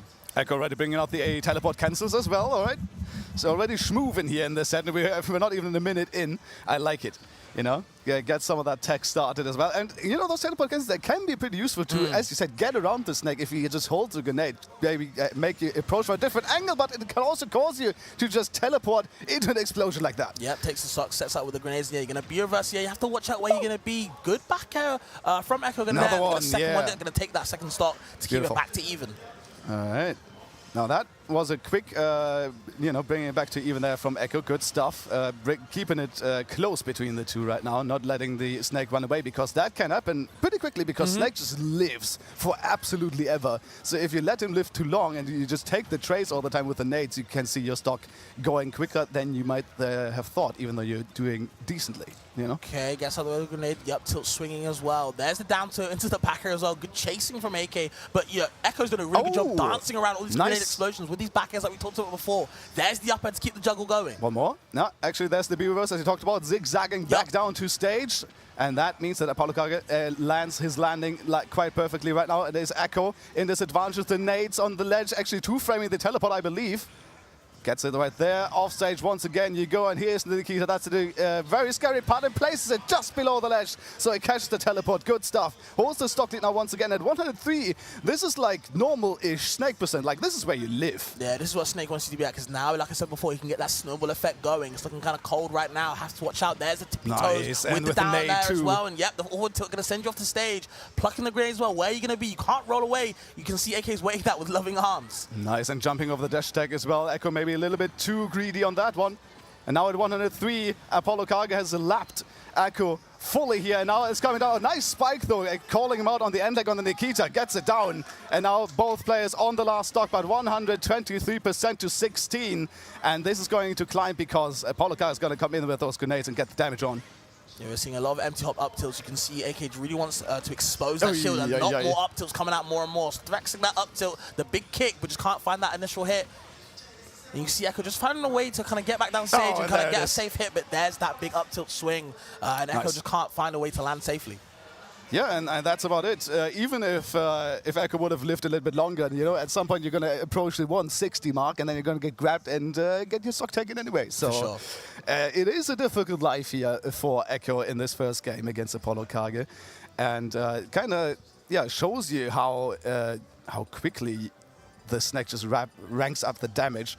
Then he needs like this one move to connect. It might be a little bit committal from time to time, here and there with something like the Nair, as we've seen a lot Apollo Kage trying to hit, or even the up tilt can be punished quite nicely sometimes, especially by Palutena. But if you hit it, your stock's gone, and then you have a whole lot to make up with the danger of always taking damage if you trade. Yeah, AK wasn't even wasting any time showing. He was very fine to show, what, I'm going to be killing you with this move. I'm going to keep using it until you get hit by it, and eventually Echo just, had to falter right there. And you see, the first game started kind of in Echo's favor, but as the game was progressing, AK, like I said before, adapting to situations, understanding what's going on, and taking advantage of it, and then actually taking the game pretty handily. Like I said before, that snowball effect comes into play a lot of the time with a character like Snake. All right, now counter pick here on FD of all things. What do you think about this? I mean, it's understandable. I think Echo really wants to expose Snake's landing with tri-plat, shall I say.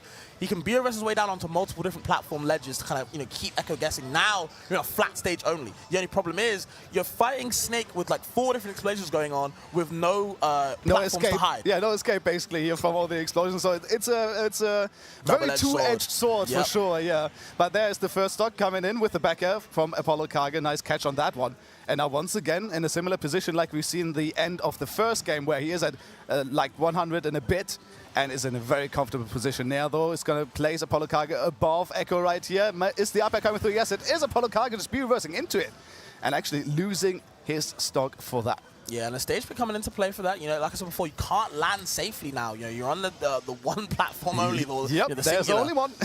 There's only this big, platform. So your options are limited in that regard, at least, But with Palutena, you have the teleport. With the Snake, you have the B-reverses. So there is some options for these characters, but oh my lord. Yeah, trying to two-frame with the F-smash. Good idea from AK, just couldn't find it. You can see, whenever he plucks a grenade, he always plucks 2, leaves 1 on the ledge, and keeps 1 in his hand to make sure that he covers 2 options at once to force a 3rd option that he can usually cover with these big normals. All right, once again, we also seen very quickly the teleport from Echo coming out. Not the teleport, sorry, the reflector is what I meant. Trying to make the up smash projectile his own, but it does not matter in the end because it is once again Apollo Kage taking the lead. This has been the theme of the last few stocks that we've seen. Apollo Kage taking it first, then Echo working on it. Yeah. On the reverse hit as well. There it is though, nice back. Oh, saved by the nade! What a timing on this one, though. He had it cooking just the right amount. And he's got to keep his stock at 164 now. Explosive Flame is going to take the stock. And back air is going to take the stock. A dash attack is going to take the stock. Everything almost is going to take the stock at this point. Back throw as well here, an option for Echo, but landing it is a completely different thing. Yeah, we can talk about hindsight all damn day, Schwartz, but you know, as long as you can't find that initial hit, it's going to keep, you know, snowballing again. AK is going to be loving this percent right now. Oh, Echo already nearly at 100%, triple digits approaching. There's the nair, but is it a little too late? Well, we find out right now, 92% here on Echo on that Palutena. Absolutely zip on that Palocargo. And as I say that, of course, he gets hit at auto-reticle. So it cost him a little bit there, but he's going to be all right. He's going doing well and already getting out those up tilts. Okay. Yeah, I dare you to jump in, you know. Back air as well, building a lot of damage, but you know, have to find something substantial. Try to zone out with the projectiles more and more. Okay, like a little bit of the nade play there from Echo as well, using the Z drops and all that good stuff. So definitely knows how to play around with items as well. Haven't seen much of it, but could be coming in useful because now we're seeing the damage climb here actually on Apollo Kage, but it is going to be exactly this guy closing out with a backer here on Echo. So it is a 2-0 right here for Apollo Kage. Yeah, Echo looking good so far. I was going to say, Echo was seeping in, you know, finally about to go and kill that last stock. Yeah. And it was good patience as well. But again, these big normals from Snake, you can't trade with them a lot of times. Snakes love to trade. Yes. And actually tried to throw out the up air initially, but the back air was there to kind of just stop it to its tracks. Yeah, I mean, he almost brought it back, actually. Like, having Apollo Kage there on 80% towards the end with maximum rage, like, one good read with an F-smash or something like that could have closed it out, but we see... Oh, wait. Oh, yeah, okay. I was very confused for a short second because I thought I might have missed that it was only the first game, but it was... okay, we're good. I thought it was delusional for a quick second, but we're good. Yeah. It's been a day. Echo running it back to FD. We're going to see what he can do next. But okay, yeah, you see AK very comfortable now, throwing out a lot more normals to kind of make sure Echo can't come back to stage safely. You can see a lot of the time, there's the up tilt right there. No kill though. But a lot of the time he's throwing out these nairs, a lot of downers, these multi-hit moves that are kind of quick as well, keeping Echo away. All right, let's see then once again. The landing here called out by the explosive fire.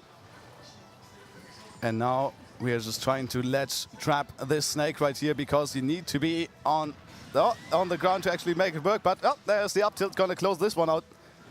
And there's the nade though. Nice confirm, actually good reaction on Echo right there to get the up air after that one. Oh, just barely off of F smash.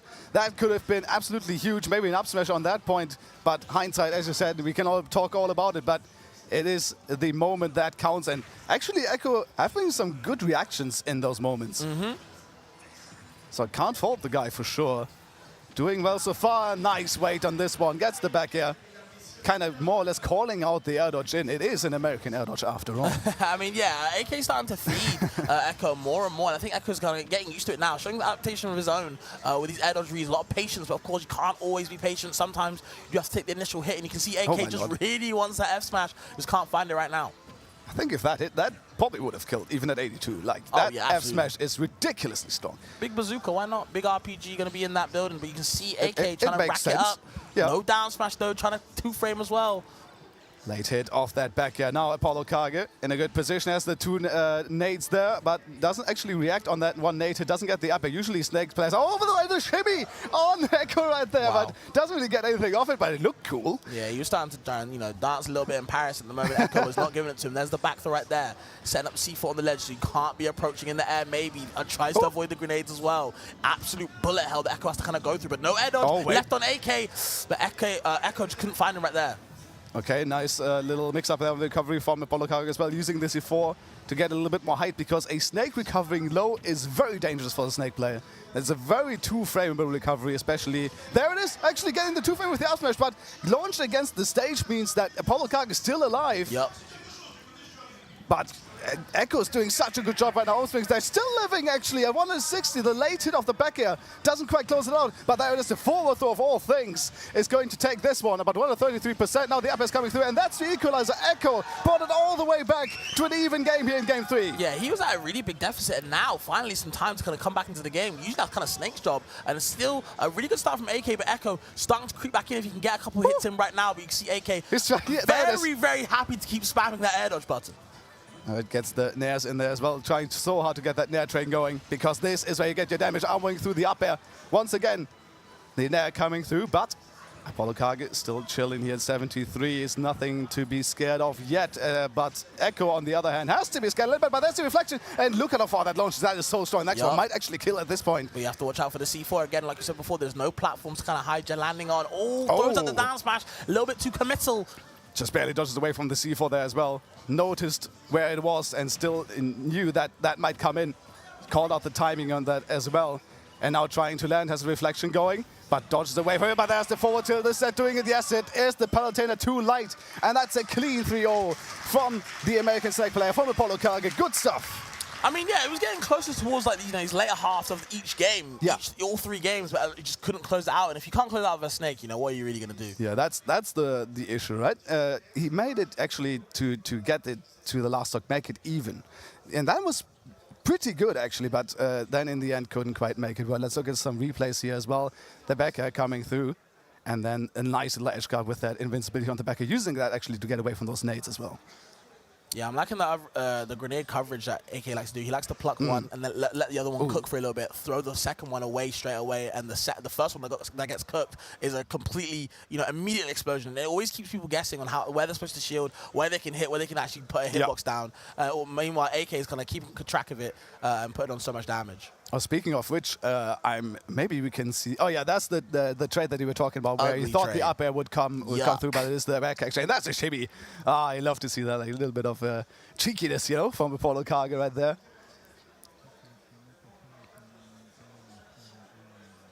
All right, and all right. There was the forward tilt there to finish that one off, but yeah, now we can see how the stage looks if there's no players on there, like a little short insight, but we have 2 more players coming up. There's a space, and I'm blanking on the other one. It looks like Winder, but I thought Winder had long hair unless Winder's cut his hair. If he has cut his hair, then yeah, I believe it's Winder. Dr. Mario / Sora, I believe. I only knew about the Dr. Mario. Oh, he has a Sora as well. Oh. It's pretty good, not gonna lie. And I feel like he kind of needs it in some sort of matchups, maybe in this matchup too. But yeah, space, rocking the Aegis, I believe. Dropping the Inkling, I'd say. But I think I'm pretty sure he dropped. I think they've been using Inkling a lot more recently as well. I don't know who they're using right now, but I believe they use both characters. We're gonna see who they use. But yeah, Winder uses both Doc and Sora as well. So, dude, Winder is a high player. I always love to see like Dr. Mario in general, but Winder's Doc specifically is just a beauty to behold, man. Like that character in general is just so much fun because it is Mario, but cooler, I feel like. Not necessarily better, actually not better at all. I would definitely say that Dr. Mario is, kind of very much so worse because the recovery is just so bad, man. And of course the ability as well. And even though he is slower and has a worse recovery, he isn't even like heavier than Mario, which is like the most insane thing, because I feel like he should be heavyweight, right? But I mean, I guess it kind of makes sense canonically because it's the same person. Yep, but Ridley is also lighter than Samus, so I guess in that regard we're not talking about canon. But in any way, I feel like for some reason, if then the Dr. Mario works out and gets those confirmed, those strong hits, just slamming in there, kind of makes it more hype, Yeah, for sure. No, I understand what you mean. I feel like with like a character like Doc, you kind of have to watch out, obviously, with the obvious recovery, right? But obviously, when you're on stage, if you get grabbed, you can take a lot of percent. Like compared to Mario, I feel like Mario is like he's up air simulator. You know what I mean? You're just spamming up air all day. You're doing up and air a lot of the time. With Dr. Mario, you're not exactly doing up and air all the time. There are some things you can get tornado stuff. Some pill confirms as well. You're going to be seeing that a lot of zoning with the pill. As soon as Winder gets a chance, bam, I'm in there. Yep. Maybe my up B kill, maybe my cape to up B, So there's a lot of things Doc can do on the ledge, especially, that's so scary that Winder definitely takes advantage of. So luckily we were right, and it is actually Winder, as we got confirmed right then. So it's all good. We did talk about somebody who wasn't relevant to the set. Not that it ever happened to me before, and I would never do that. Of course. But yeah. I mean, but on the other side, Space, of course, rocking the Aegis. Slashing. Dangerous character. Absolutely. I mean, I think people like to write off Aegis as not this top 5 character anymore. They're very volatile. Their offstage game is terrible because they're so susceptible to dying. But then nobody ever talks about what they're doing on stage, though. I was about to say, like, that's the only thing. Like, that's the only bad thing. The rest is amazing. What about when they're on stage? You know, what do they do then? Combo game with Mithra, just so much percent, so quickly, super safe moves on that girl. And then as soon as you have advantage, you switch over to Pyra, massive hitboxes, launch power of the Wazoo. It's insane. Yeah, you know, very good character in their own right. Of course, they need some sort of weakness. You know, I mean, they can't be perfect. But I feel like when Space is on the sticks, looks pretty close to it, man. Like, you just been cooking. I feel like a lot of people be talking about so many of these EU top players, but Space ain't got his flowers yet, man. And I feel like, you know what I mean, someone needs to talk about Space more, and I feel like I can be that guy, because I'm a Space fan. You know what I mean? I feel like Space has been really good with the Inkling. I think Inkling holds back players, personally. That's how I feel. So I feel like now that he has Aegis as well, I can see that to a point. I think he can do something with the character as well, and he's progressing well. I think Inkling is like is a decent character, but they're just not. I think they get power creeps in this meta. So I feel like using them is like... Yeah, that and it went very quickly as well. Like, the Inkling fell off so hard. Like, Inkling was super good for, like, what, the first year, maybe, of the game. And then the Inkling stocks just tanked so hard. That character sucks, bro. For me, they're just too linear. You know, I know what they want. The top players know what they want. That's why they're not really doing too well. There's a couple of them, especially the Japanese one, Shirayuki, godlike Inkling right now. The only thing that tanked harder than Inkling is Ike.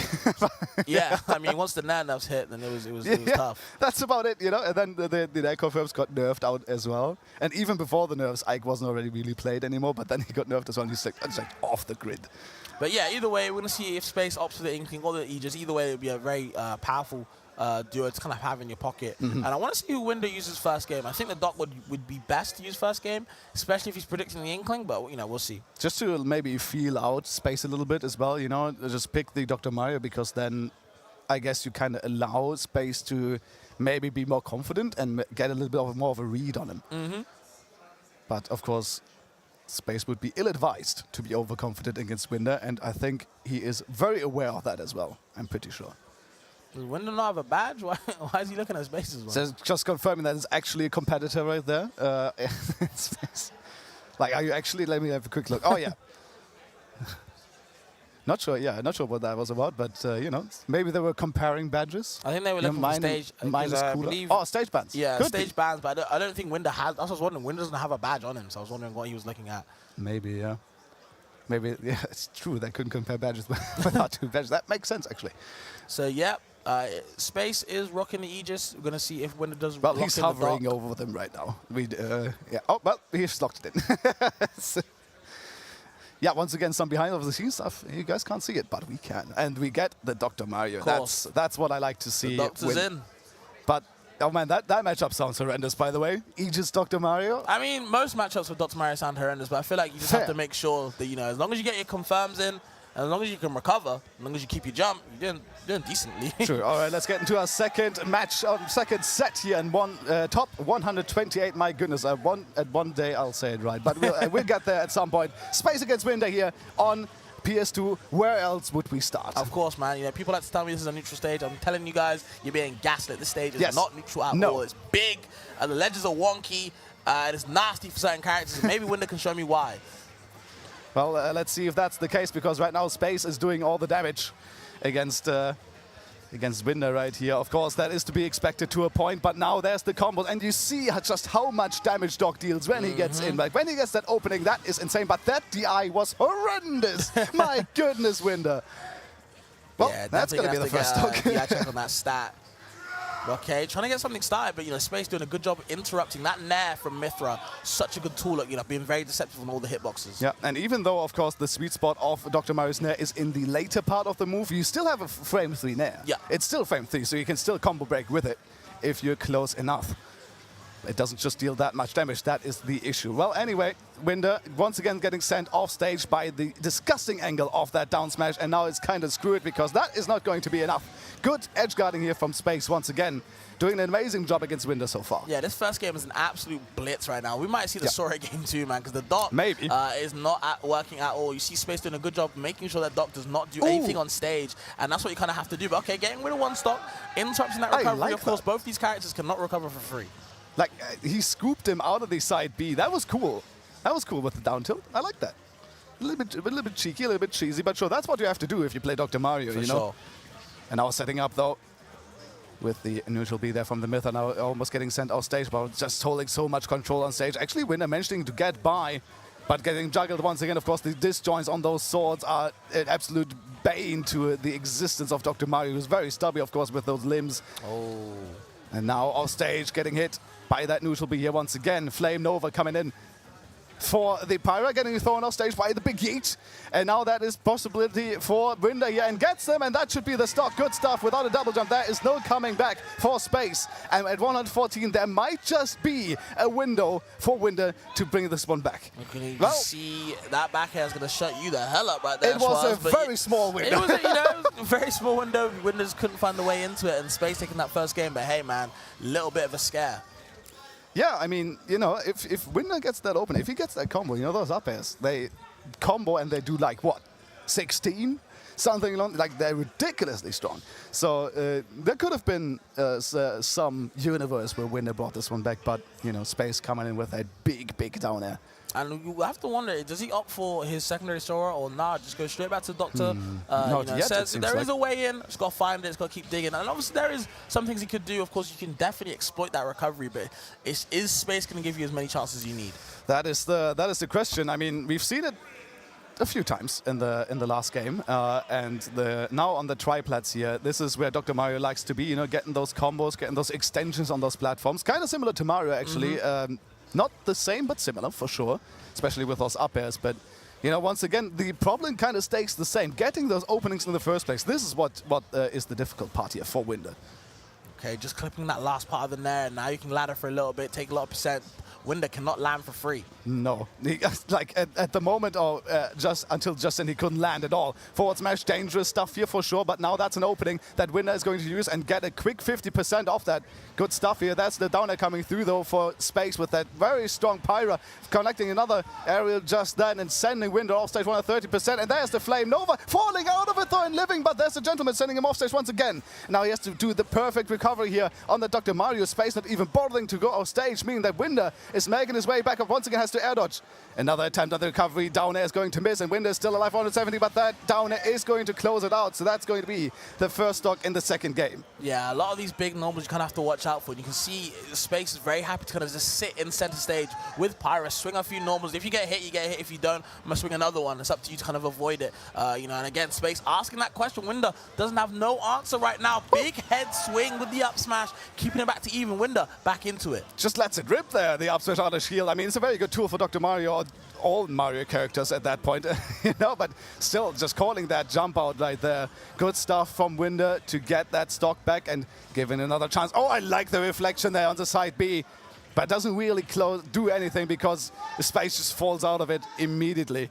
But at least, you know, Winder didn't get hit by it, and then now the damage is climbing, actually using the pills a little bit more now as well. Those forward tilts doing work as well, setting up a little bit. Now there's the up smash, and that's the equalizer in percents. Once again reflecting the sword, and that's going to kill off the top. Space in disadvantage now. Yeah, I think the most smartest thing about that whole stock was that Winder's recognizing that Space is very happy to land with these Pyro normals like we talked about before. But I've got an invincible up smash, so I'm going to just let that rip. You can't land on me for free, even with the distance. And he's saying now we're back to even. And Winder, you have to feel like he's in a big advantage when he gets on the ground.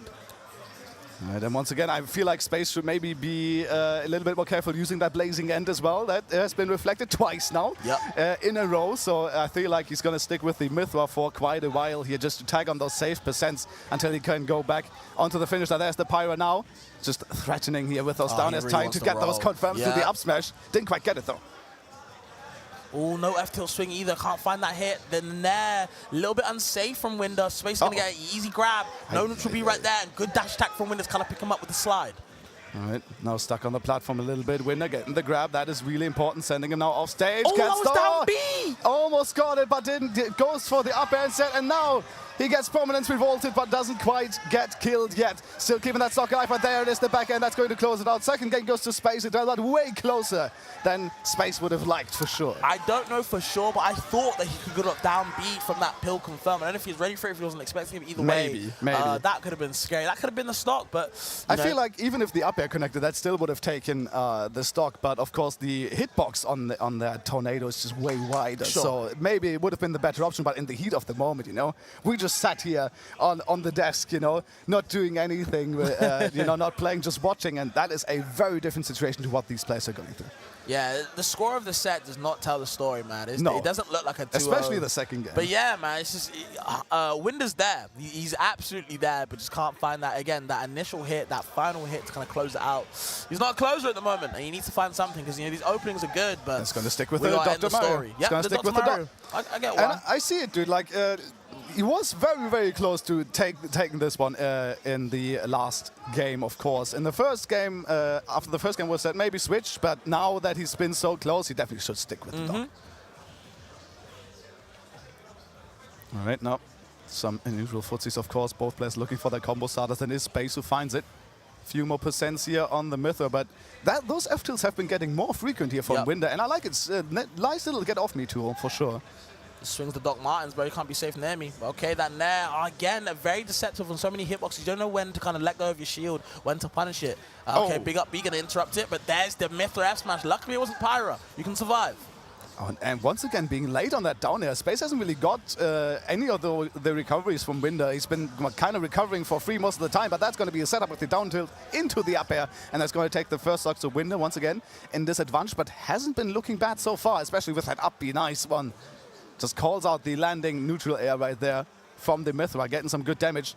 Grab once again, but down throw doesn't really set up into anything, at least not in a true way. Tries to eject up B out of there, but can't find it. You see Space kind of sniffing that one out. Good bait. There's the F tilt. Just, you know, kicking them in the ankles when they can. But now, you know, how can they get this kill? Back throw maybe?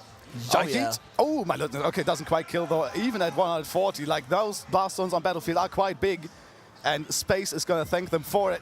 But getting hit now out of that blazing end. And there's the F-tilt once again. Nice down-angled one to just hit that head of the Pyra. Take off the stock. And he didn't even take that much damage for it. Okay. So he still has a very good chance. And we have some French people here cheering for Winder as well. What a tech on that. What the hell? That was insane. How did you tech that? Getting past the neutral B as well. The forward air and the F-tilts are just there waiting for you. Winder has no way back to center stage until now. Good roll. It interrupt the down air. Couple of up airs. Nothing substantial though. There's the jab. Now you're off stage looking for the down B maybe. Nope, no for it. What an Another interruption. down angled F-tilt. Taking the lead and the stop. What a beautiful interruption there. Once again with that F-tilt. That F-tilt has been doing work for Winder in the last few games right here. Sorry. That has been so good for the guy. Once again, I feel like he's discovered something new, you know? In the first game, he didn't really use it at all, but then he started using it second. He's like, wait, that's really good. Yeah, we got kicks for sure. Lets that Nair linger for a little bit longer. Doesn't die off that back air. Not exactly the best hit that Space wanted. There's the fair, though. Really good hit. Kind of good equalizer here for Space. Definitely needed that because Winder can run away with the stock really quickly. Oh, jab just barely missing. And now it is the damage. So that's just a true combo here from the Mytho. Very standard stuff, but standard does not mean bad because it's good damage. The tornado's coming through, but it's got clear. But offstage once again. Winder has been doing really good job actually getting that, but there's a blazing end interrupting that one. And he's gone for the up B, gone into free fall. And the big Pyra F smash is going to close it out. 3-0 for Space. I cannot believe he overcommitted like that at the final end. Not even opting to go for his back center stage and just control it there. So, you know what? I'm going to go for the Hail Mary. And old Space saying, hey, man, you got to pray to a different god. You're out of there. Big swing on the F smash, man. That's what it was, a Hail Mary, man. Like, he put everything, like, he put this whole set into that one up B, and it didn't work. And you got to feel for him, right? That hurts. So that's definitely a stinger into that set. You know, Winder, like I said before, that score does not tell the story, man, but just throwing himself to the bone right there, you know, to the Wolves, and they definitely ate that one up. That was freebies. You're just giving Space stocks for free.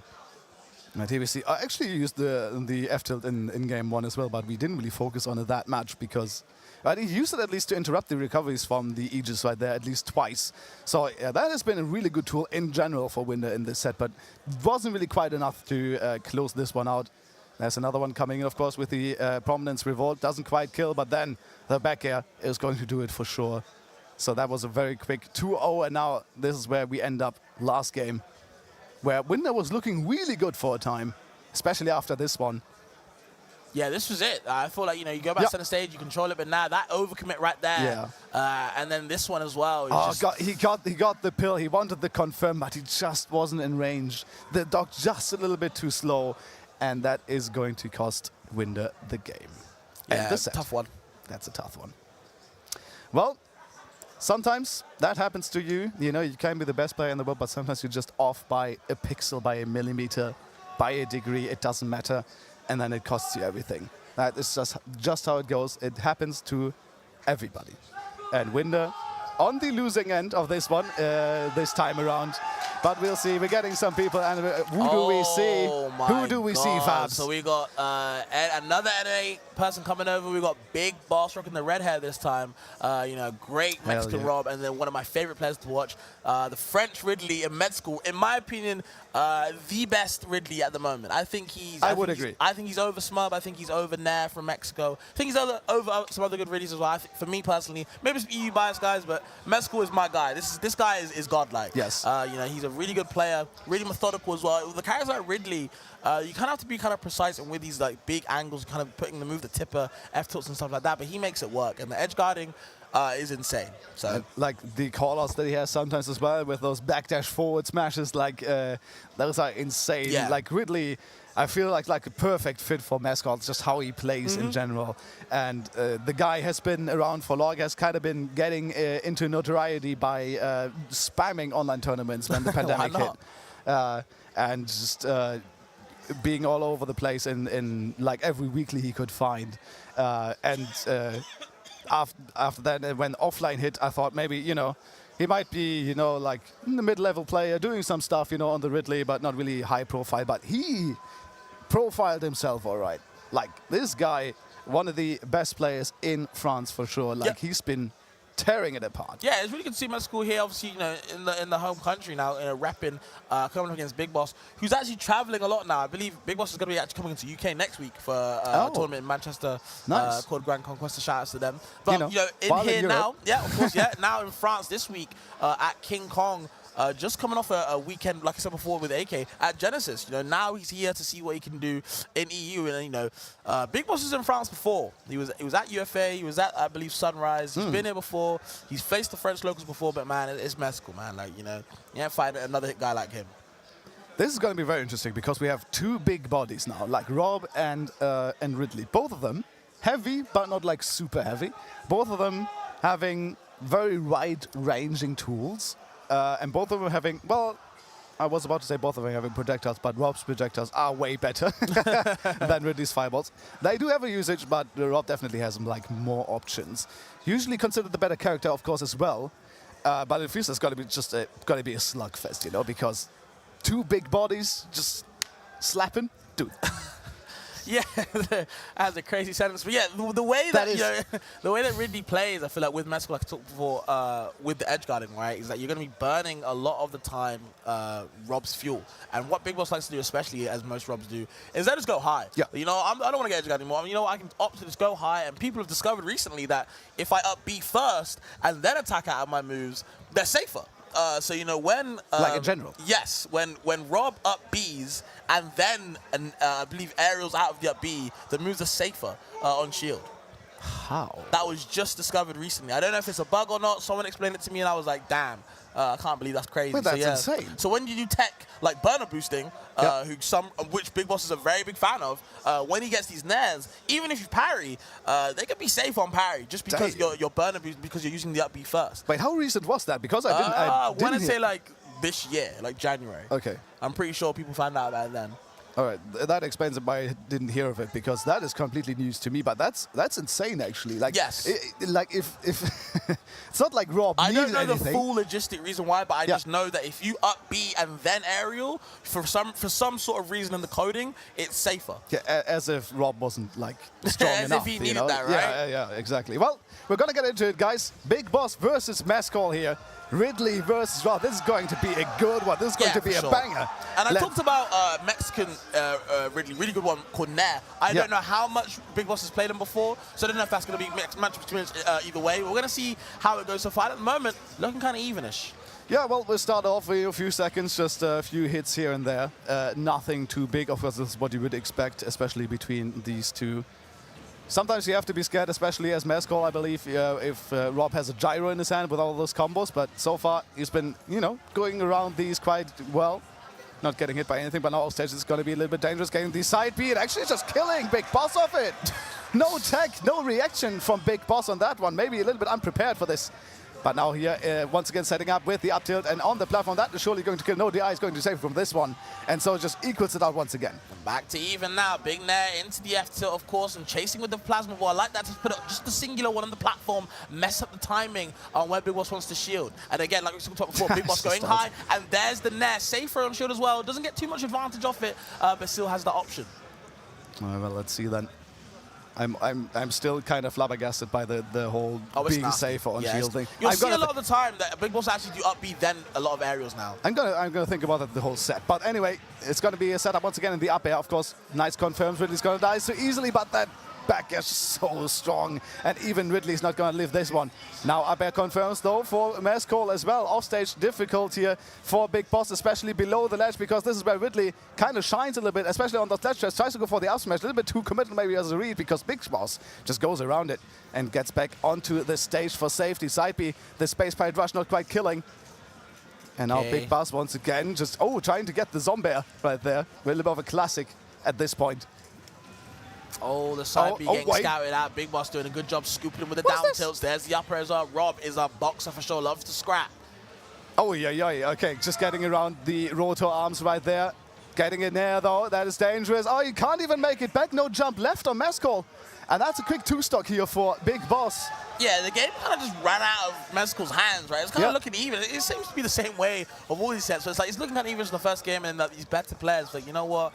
I need to lock the hell in. Man. I need to set the pace of the course. I feel like the game just ended. You know? It's like, it's happening, and then suddenly Mescal's just dead. And it's like, what the hell? Well, there it is, the first game going towards Big Boss. Playing it quite nicely, I have to say, especially like the last few strings right there with the up tilt 1, not connecting the up tilt 2, but then still getting like a confirm into 2 fairs of it. That was insane, like the reactions on that man to actually make that work. To understand it, right? Just to make sure, you know what, I know where you're going to be, I'm going to hit this move right here. You might just die.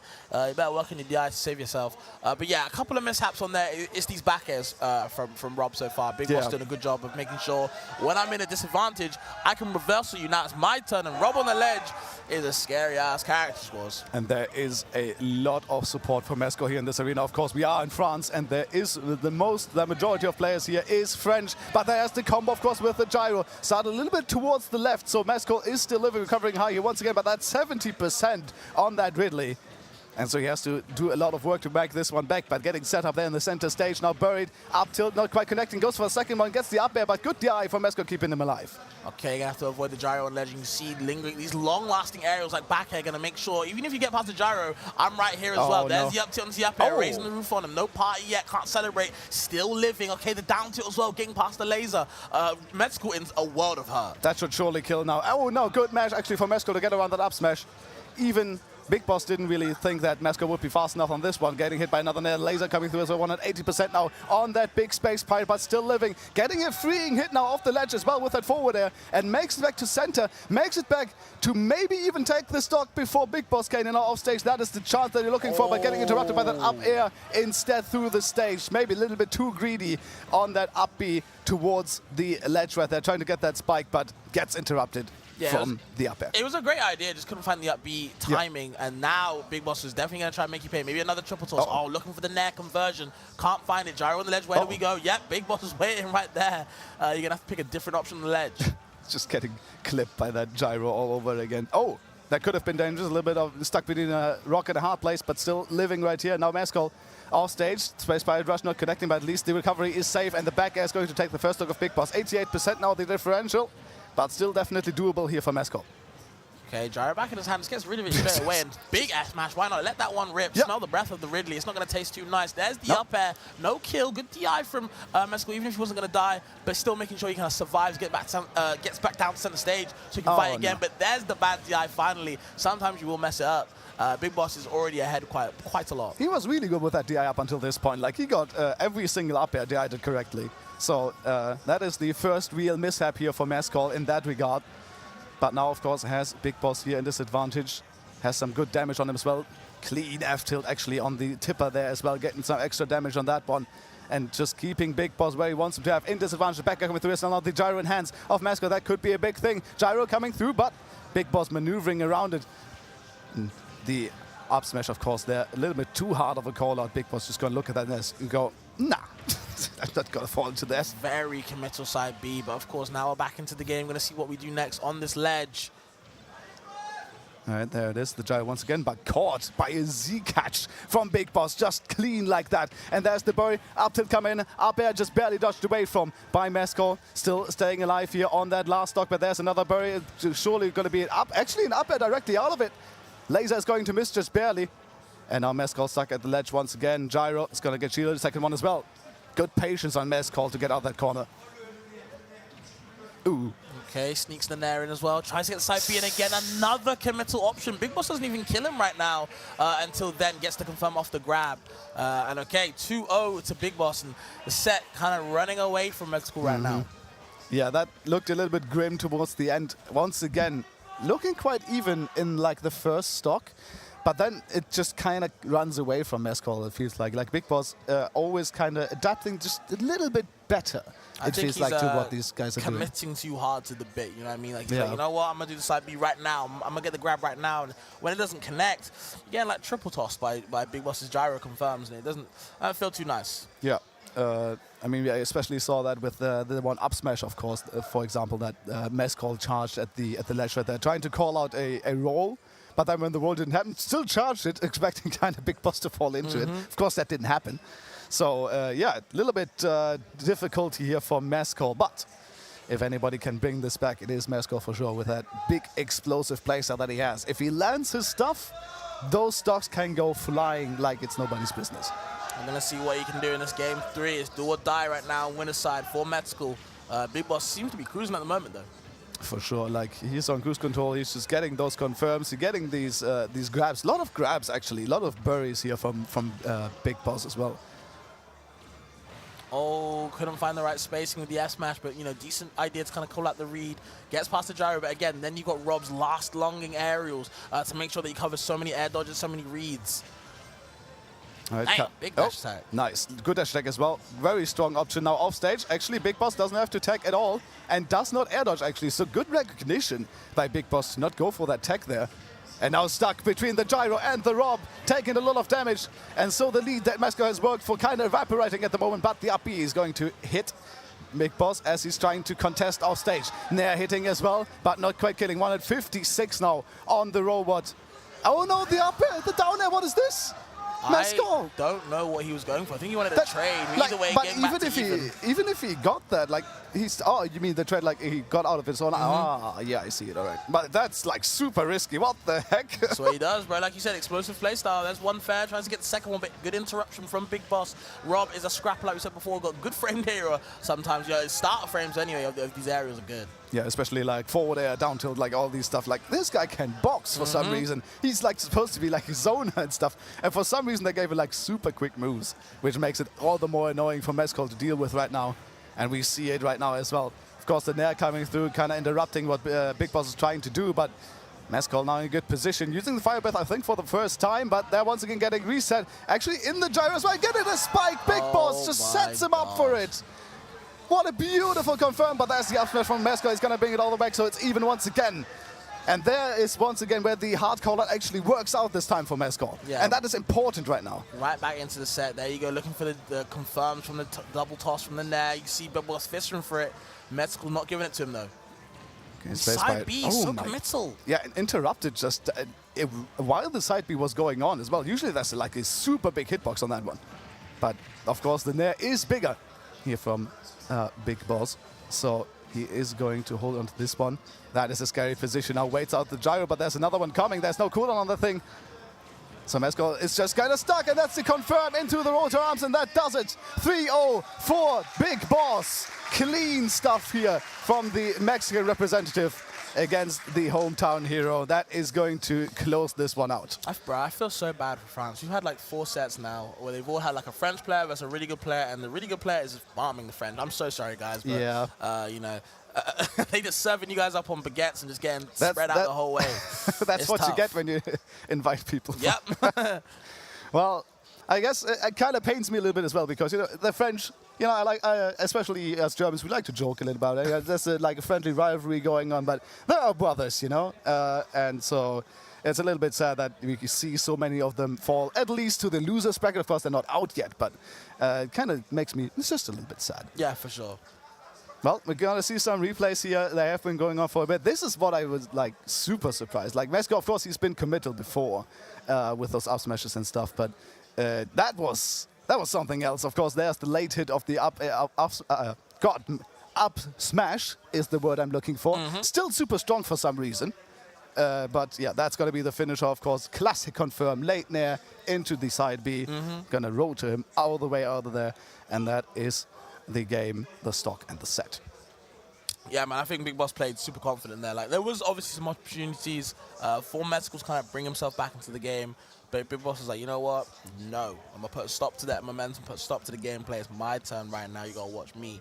And, you know, and what she did. So what she did. That's exactly what she did. Well, let's see who we are going to get on next, because there's more players, more exceptional players going to come on. Gonna have a quick look at the stage. And once again, my face recognition is absolutely garbage. So I can't see who the guy on the left is, but I know that's Flo on the right side. And yeah, man, more Frenchies. So Flo having another go at maybe duking out a French victory here, at least on this particular stream. Yep. Not sure how the rest of the streams have been going. Maybe there's some more French victories on that one. But I'll very quickly maybe try to find out. We'll see.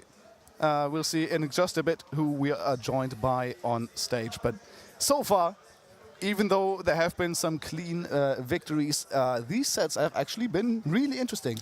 Yeah, they've been kind of interesting on how they're going. It seems to be like a 3-0, but like it was close though. You know what I mean? One of those ones where it's like, you know, there's a lot of things going on, but in the end, if you can't take a game, you can't take a game. Yes, and so of course, it's gonna be very heartfelt. But I think Flo, I think the French are finally going to get a win here. This is Flo we're talking about, you know what I mean? I think Flo coming off of a hot 17th place, I believe, at Genesis last week, getting really good wins. I can't remember who he beat. I think he beat Japanese Bowser Hedo, but I might be wrong. He beat some like really good player because he got like 17th. He was playing really well this week, that weekend. So I want to see if he can replicate it this weekend. And, you know, go far, be really good in his home country. Gonna see if he can, but of course, there's always gonna be roadblocks that we're seeing here. So yeah. And while the chat probably has it figured out already, I'm gonna tell you anyway. It is Klingel, or Kingel. Sorry, Kingel is the name. Is that a French Cloud? Playing Cloud, yes, exactly. Yeah, French Cloud. Okay, yeah. So it is actually a French battle here. Okay. Between so the at two. least the French are gonna take a W. That's good. Yeah. But the French are gonna take an L, you know, so. guaranteed. So that's a good thing. At least for the French, you know. Actually gonna very quickly find out if Kingel is actually French. Yes, he's actually from Paris as well. Yeah, I was gonna say I've heard of Kingel before, a French Cloud, pretty good Cloud as well. And I think Flo, even though he is like known as the Roy, he's been known as the EU Roy for so long, even in Smash 4. Has opted to play other characters. Does believe in the Cloud. Does believe in the Toon Link especially. Really? Yes, he has a very good Toon Link. Since when? For a while now, but I want to say since like summer. Because Flo has always been locked in my brain as like this Roy player. Oh yeah, definitely. You know? That's the prime. That's the true main. But I do believe he has secondaries. I've seen the Cloud sometimes. I think mostly it's like the Toon Link. Cloud Ditto? I don't believe so. I would imagine he goes Roy here. And cleans up. Yeah, I think so as well. Especially but he does have a Toon Link. I know that. Oh, I would love to see the Toon Link. You know, I like Toon Link. You like not, Toon Link? Not a lot of people like Toon Link, but I'm a Toon Link defender. You know, Fair enough. I think the character is actually quite hype. I think the character is very good. I don't know about hype though. He's fun to play. Yep. I love playing with him. You can get really free flow with him. Yes. Like for the other links, I mean, Young Link has that kind of as well, where he gets like those cool combos, but they're kind of more or less the same flow. You know, it's always the same kind of confirms. You know, fair one, drag down, down tilt, up B. I mean, it's cool, but it's always the same. But with Toon Link, you can really go a little bit more free flow with the aerials, like quick nair into a small back air, pick it up with an up tilt, and then going for an up air, all that stuff. There's a lot of cool things you can do with the character. Of course, none of that is necessarily true, but that makes it even more hype. You know, if you're just talking about hype, Well, I think 2 is we'll good. see if Flo brings him out. I can't imagine he would, but I think Not he's going yet. to go straight with the Roy. And yeah, Cloud versus Roy. With Kingo versus Flo. So yeah, either way, guys, a French person does advance. All right, we solved the riddle, you know? That's how we get the French news. Like, let them fight against each other. Indeed. Okay, there's the grab right there into the net from the down throw. And oh, yeah. Flo is starting off hot already, even the parry. And I feel like, I've been saying it before, I feel like with swordies, they're one of their biggest weaknesses. A lot of them don't have multi-hits. There are a lot of big swing sorting single hits, so you're very susceptible to parrying them. If you can find that timing, you have to make your opponent make sure if they can get that landing spacing right or not. And that, of course, is by design. Like, obviously, if you didn't have that and you couldn't really have those parry windows, like those disjoints would just be super oppressive. So I like that is actually a thing. And so far, Flo has been doing quite well. Now sent off stage a little bit dangerous, but the mistake's gone as well. Disaster, not quite killing actually though. So Kingle still alive here on that. Oh, just missed it, but actually picks it right back up with another up tilt. So it's all good. Yeah, for Flo. I believe that was Sour short up into up. Strong up tilt. So up tilt, yeah. Doesn't matter if it's sour or sweet, bro. The flavors all good on Flo's side. This guy is crazy with it. The Cloud though, Kingle definitely has something to show. Just has to kind of watch out on how he's kind of approaching Flo, swatting through these neutral beats. Yeah. Well, and there it is. It's not a neutral B, it's an up B, and that completely misses the mark as he falls to the platform. Kingle is going to call that one out and get a nice up smash to close out that stock here. So once again, bringing this back to kind of even, letting the limit cross beam, no, wait, blade beam rip as well. So that is going to add some more damage though. But Flo once again holding the game in his hands, holding the tempo right now. Nice reversal on that one as well, getting himself in a good position. But that huge down air is going to get Kingle out of that situation. Okay, avoiding the side B as well. Just that last part of the hit is going to connect. Has limit on deck. Flo has to watch out. No down air. Going to hit, but really good idea from Kingle. Has the call out and goes for the grab instead. I thought that I would see a limit cross slash right there. Should have pulled the trigger, but either way, it's hindsight as always. Pulls the trigger there, just a little bit too late. Flo, oh no. Very ready and actually dies to the back air. It's all gone haywire, man. Kingle. It's all gone wrong. He lets the limit cross slash rip and then it just completely falls apart. Oh man, that feels a little bit bad. Well, he's not out of the game just yet, but Flo is just holding the game in his hands right now, just getting all the pressure onto that Cloud. Cross slash coming through, sending Flo towards the ledge. This is where Cloud can be very strong with those well-spaced back airs, but one forward tilt that is missed. Flo immediately recognizes, get out of the situation. Limit, climb as it's going to be dodged away from good shield on that one. And Flo is still alive on 144, and Roy with Rage is a dangerous thing. Absolutely. Okay, there's the up air kill right there. Kingle can get something started as well. Nearly has limit charge. Probably got like 75%,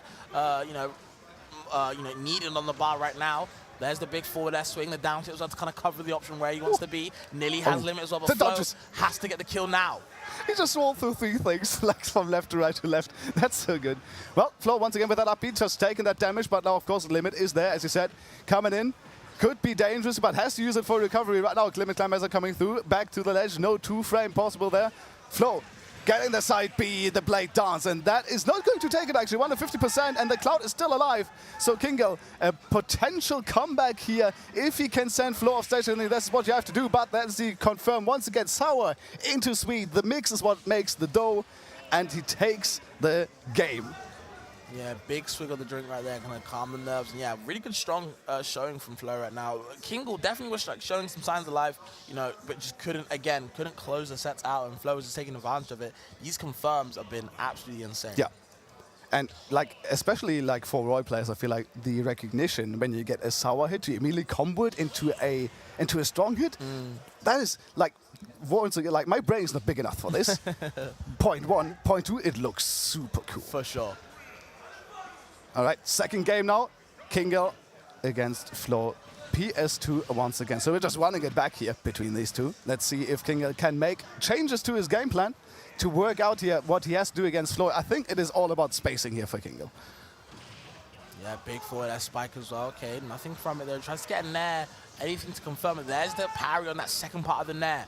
has the side B ready, has any limit move ready, but probably wants to pull the trigger on the side B, just waiting for the time. Oh my goodness, what a commission. Of course, he can do that because he has limit crime hazard, so he can make it back, but he just absolutely went for it with that forward air spike, of course. Trying to get it, misses it completely, but it looked super cool. Doesn't really amount to too much though. Flo now off stage once again. This is where Kingle can potentially do something, but misses the grab, very committal, but Flo a little bit too slow on the punish as well. So it kind of works out in that way, but still gets sent towards the left side of the stage. Down smash going to miss, and that's going to be a quick confirm for Flo into that back air for the sweet spot and the stock. Okay, but then just jumping straight into the up smash, you see King already happy to let it rip. Lets the F smash rip as well. Can't find the mark on that one. And now already looking at 41%, you see Flo like a shark, man, just chasing that man down, just wants to hunt. Oh my god, yeah, that's it. That's so smart that he just goes for it. He knows his stock is going to bust, but he's 1 of 33 anyway. Just go for it. Get that jump off, and then Kingle has no option to make it back anymore. Really smart stuff, and gets himself that clean stock lead, but Kingle now having some good damage on Flo here as well, but his Flo still just with the aggression, just doesn't give him the time. The counter of all things! Flo's just done, but yeah, okay. Well, bro, Flo is like a constant hitbox. There's always a button being pressed. It's like he has this one spirit on where he just run into people and has a hitbox. You know? He's just always in Kingle's face. He doesn't give him the time, you know? I don't know how you're supposed to adjust to that, you know. Kingle just had no rhythm, and Flo was just dancing all around him with the blades as well. And the counter too just calls him out like that. Damn, that was insane. But yeah, what do you do then? Like, do you just hold shield and go for climb hazard out of shield, trying to get some damage in that way? But then you're in the same position before because the climb hazard likes is way too high. Flo's going to find his way back to stage, and then you're just stuck in the same position. You can't climb hazard forever. It's an awful spot to be in at the moment. Flo did a good job of exploiting where Kingle wants to be. 2-0 right now. This set has been flying by. Oh yeah. Like, of course, kind of the thing we expected with Flo specifically, playing this very aggressive character that is Roy. But I didn't think that Kingle would be, you know, so oppressed in this one. I like the side B angled upwards to kind of keep him in the air for that juggling opportunity. I feel like all sets so far, Flo has been really good off juggling Kingle. A lot of the time is catching where he wants to be in the air. Right, forward tilt there. Nice little quick one. I think the spacing looks a little bit better from Kingle now. I think he's gone a little bit and slowed the game down as best he can. And so far it's working for sure. Has a limit now as well. Off-station opportunity now, especially with limit, but once again doesn't let it rip. Maybe looking for right now? No, just that is not what you want to see. That definitely was not what he wanted. That was for sure a limit climb hazard. That was not supposed to be a cross slash, I don't think. Well, he's going to work with it now. He has to. Gets the dash tag on the get up there. I think it was a jump get up coming through from Flo, and he catches that with that big hitbox coming right there. So he's making it even, but he was looking so much better than even, man. He had it. And then he fumbled it. There's the F2 right there. Not exactly the best hit. He just seemed very happy to throw out these jabs as much as he can. Because if you get hit by one, it's immediate back air.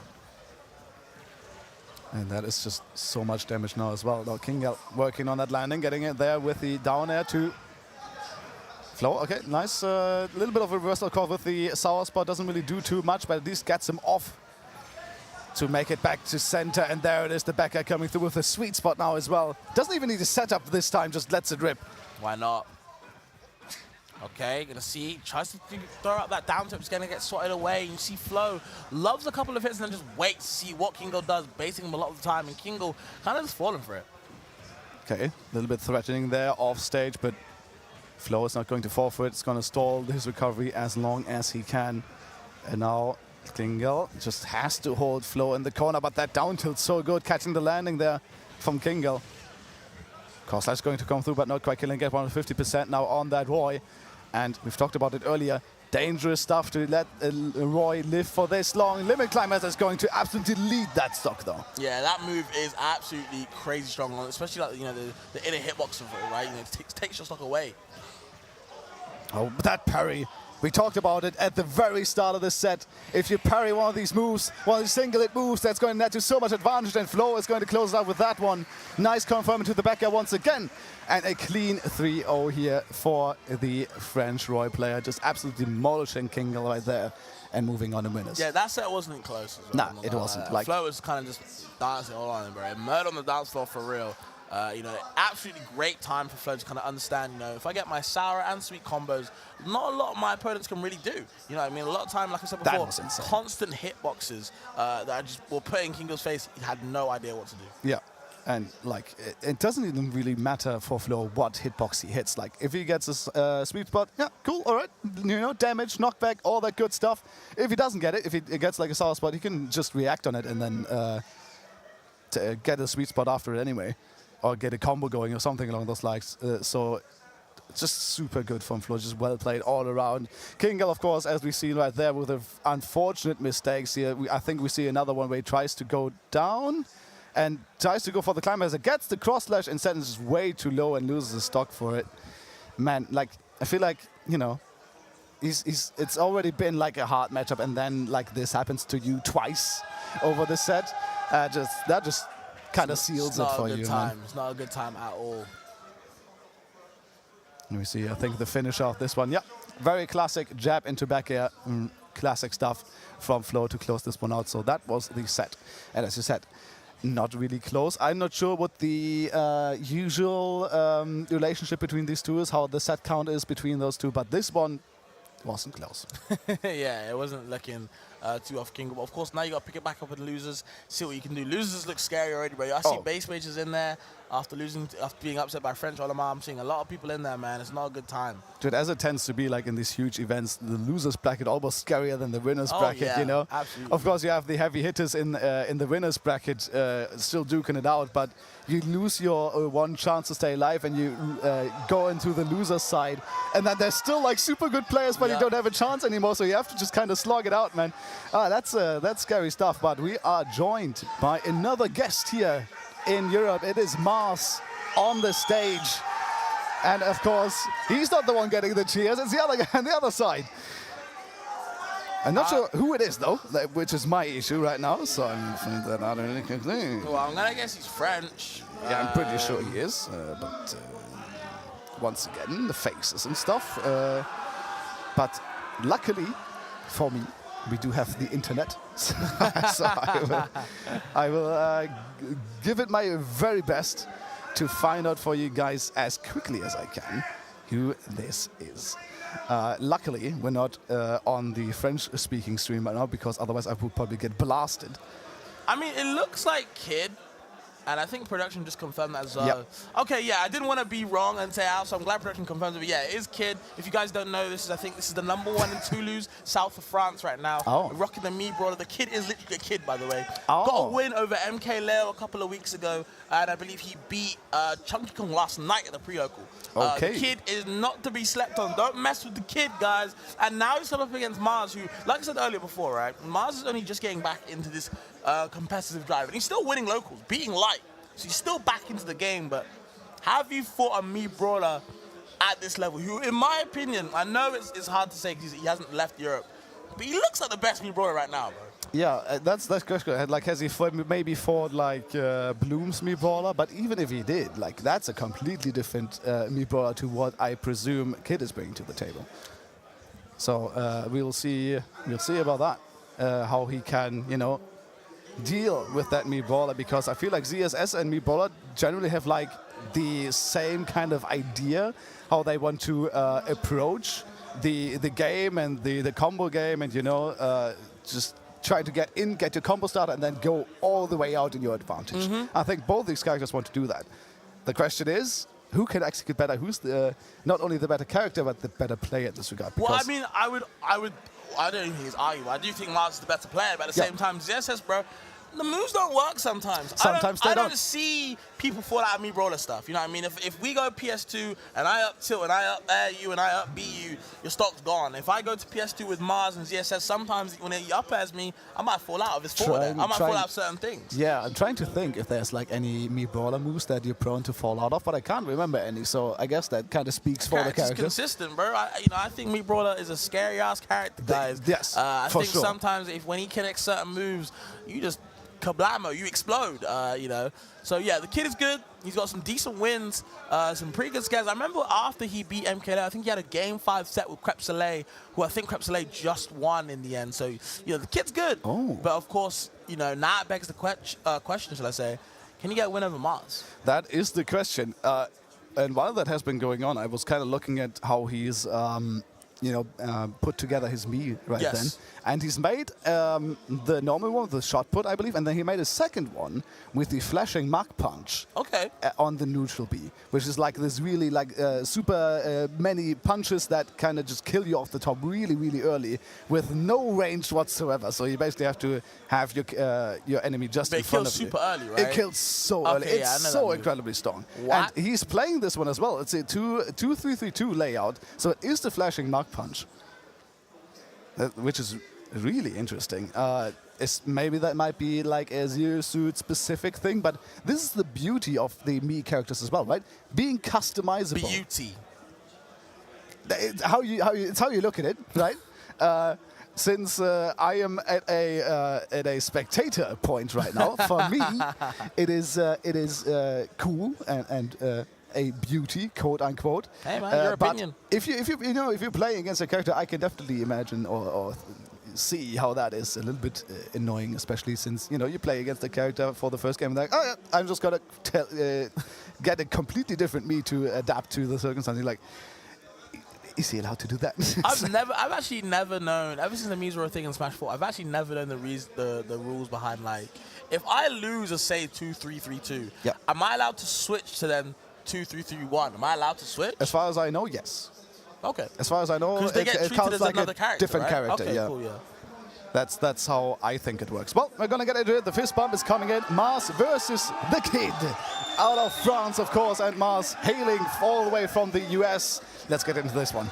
And this could be an absolute blowout on either side. Mars could put all the Frenchies to bed, or we could see an uprise in the crowd. We're going to see what goes on at the moment, though. Mars taking advantage. Big lead.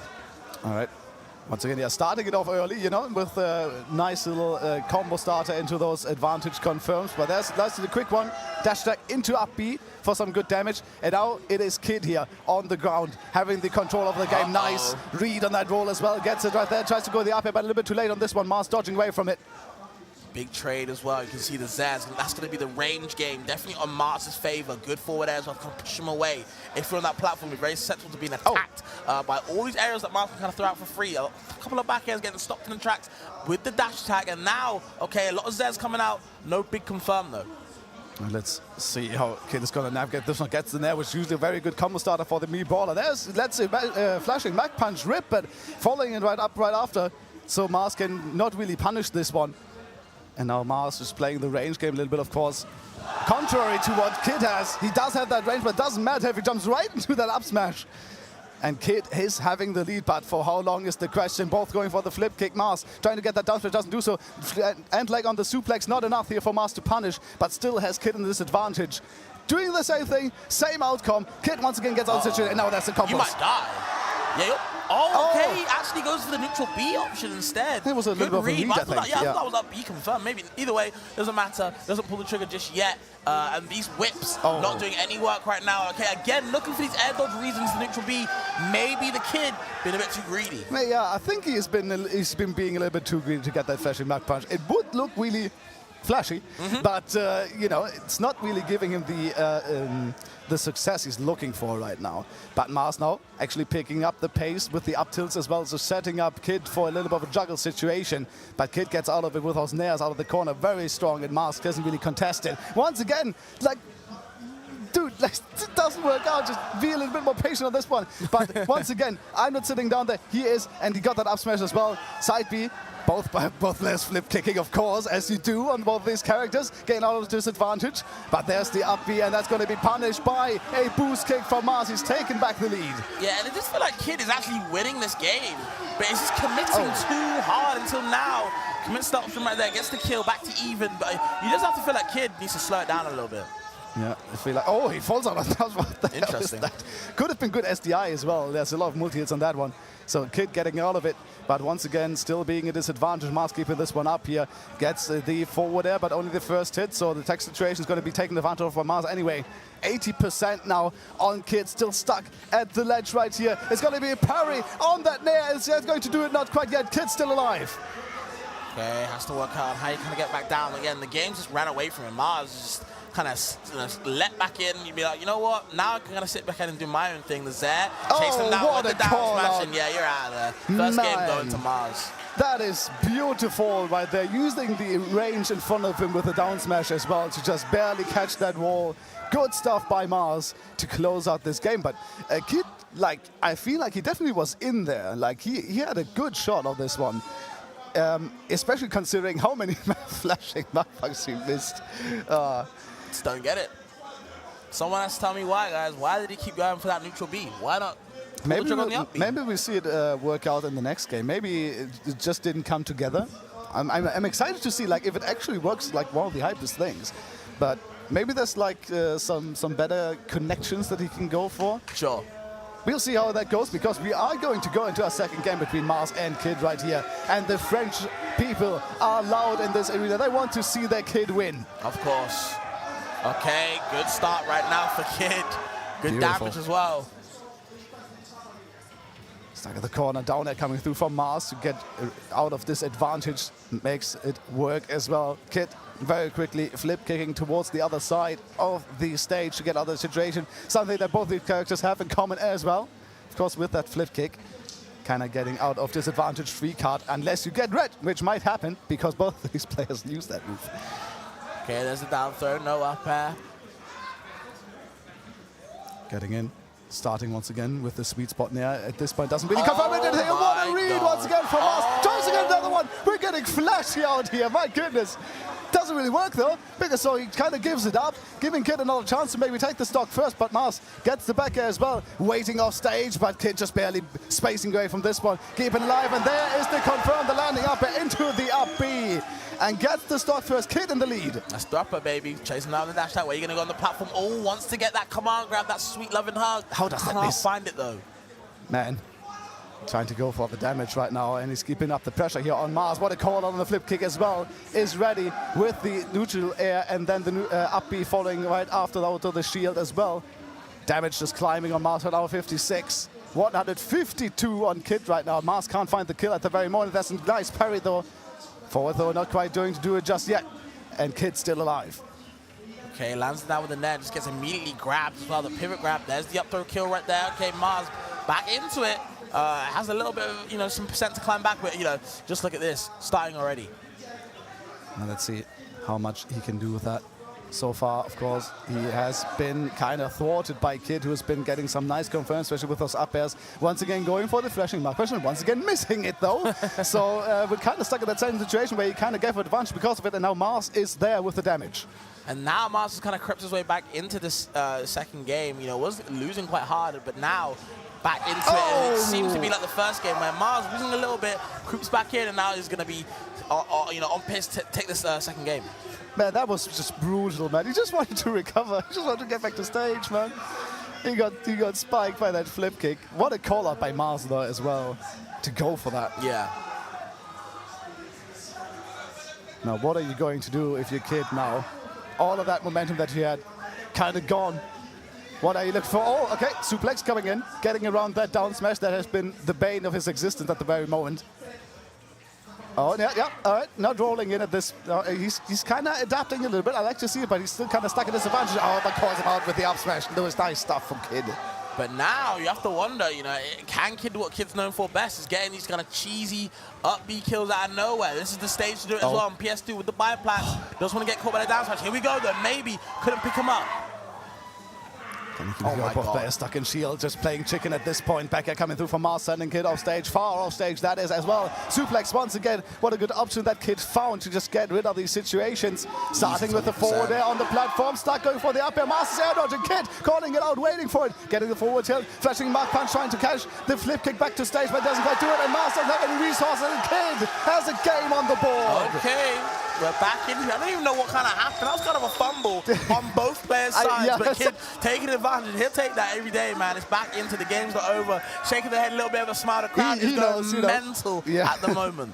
Yeah, the crowd is definitely like, if it wasn't clear before, it is clear now. The crowd is on Kid's side, and they were losing their minds, as you said. And Mar's feeling it. He's definitely feeling it. You can see him taking a breath after every stock. I can see why, man. It's hard. Yep. And this is just such an intensive matchup, you know, because both players just want to go in, they just want to get their starters and then go all the way, man. And if you miss, you know, once it just completely turns around for you. It's not like, oh, I missed, I'm just going to reset back to neutral. No, you're immediately in disadvantage. You're immediately in danger. Okay, 1-1 apiece. Pivotal game right now. He's going to go into that game 4 feeling happy. Looks like the crowd want Kid, but, you know, either way, we don't know what's really going to be the end of the set. Gonna find it out just now. Maybe at least a good indicator for this third game. As you said, kind of sets the tone for the rest of it. Yep. And we haven't really seen any other stages in PS2 though, so the counter pick aspect kind of gets lost a little bit. But still, kind of, you know, still the momentum is a really real thing, especially with these kind of characters. Can't get the up B off that second up air. Good on Mars kind of DI and kind of, you know, alter the kind of guessing game that kind of Kid was presenting. And now Mars spacing a little bit more with those theirs, keeping his distance, maybe trying to find some safer approaches, even calling out the suplex off the ledge now. He has been going for that, and that is the confirm that we were talking about, just those up airs into the up B, using up the platform. Simulator. Yep. Kind of very similar to another character that starts with M and ends with Ario. Big net trays. That Zed's been doing a lot of work for Mars. He just can't confirm with it like he usually does. Definitely hurting him in this neutral game. You can see Kid taking advantage of it. Gets out of the way of the down smash. No side B available either. The whip not doing too much. Can't find it right there, but the up tilt is right there. Stop these anti-airs in the tracks. Off stage now, Kid, dangerous position. Uses the flip kill, of course, to get there, but suplex wants to get called out by Mars. Sends him right back where he started from. Once again stuck there, suplex now off the table. Kid recognizing that as well, not really going for that anymore. And right now the regrip coming through. Mars not in a position to punish that because there's a very quick me brawler. Up air's not going to kill just yet. They're still alive, and with the nair coming through to the bottom as well. Gets a start as well, but falls out of the up B. We were talking about it. We thought it was reliable, but it isn't. And there is the forward throw from Mars.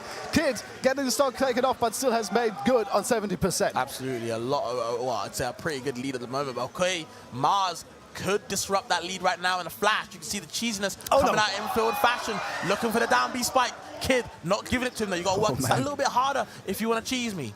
Yep, I almost got it though. It was so incredibly scary. Like if Kid elected to jump there instead of wait for a little bit, that could have spelled disaster. Mars was just kind of banking on it, but still in a good position. Kid is finding himself in right now. Has a little, like about 40% lead. Sets it up with the up tilt, but a little bit too slow on the up B. Maybe not really thinking that that would actually confirm or hit in any way. So it's kind of like neutral footsies. We're looking for that one opening. Flashing mark punch once again. Kind of missed in front of Mars's face. Not quite the big punch this time around, but up smash coming through. Yeah, good charges on the up smash. Where are you going to go? Tries to read the check chase option. Can't find it. No back air available. And now we're seeing Kid get a little bit desperate to find these hits. Actually rolling inwards to kind of chase him instead of running. Showing desperation. And Mars taking advantage of it. That top player mindset coming in more and more. Biding his time to get his openings. And when he does, takes full advantage of it. Right now, though, can't find it. You see committal options like that. Mars is waiting for it. The patience on this guy right now. He's just slowed down the game so much that Kid feels like he has to do something. And as you said, going for those committal options then, and Mars is just there and like, all right, you just written your own death sentence, man. I'm just going to up B on a shield right here. And now he gets an offstage once again. Flip kick not going to get punished. Right to the ledge right there, but once again stuck in the same position. The ledge has really been Kid's bane of existence at the very moment. Trying to get out of it. Does so, but taking a lot of damage for it. Grab once again, connecting there. Mars, oh my goodness, that is so dangerous, Kid, with the suplex trying to get it. That's out of smash, and there's the stun into the up smash set enough. That is indeed, and that is a 2-stock for Mars, taking this very pivotal third game. And it's just like the same before. Kid had a great lead, but if he can't find the stocks, it seems like he gets antsy. You know what I mean? The kid gets a little bit too excited, and you got to put that kid on the leash somewhere, man. You know, put that kid down. And you can see Mars is down. Mars is down for it. Don't put the kid down. Don't do it. But yeah, at least turn it down a little bit, you know. Well, Kid has another chance on this one before he gets sent down to losers. And I feel like if he stays a little bit more patient, if he plays the game that Mars is kind of dictating, maybe not trying to try to break out of this desperately, then he can definitely take it against Mars. He's already got a game on the board. He knows that he can do it. He just has to do it.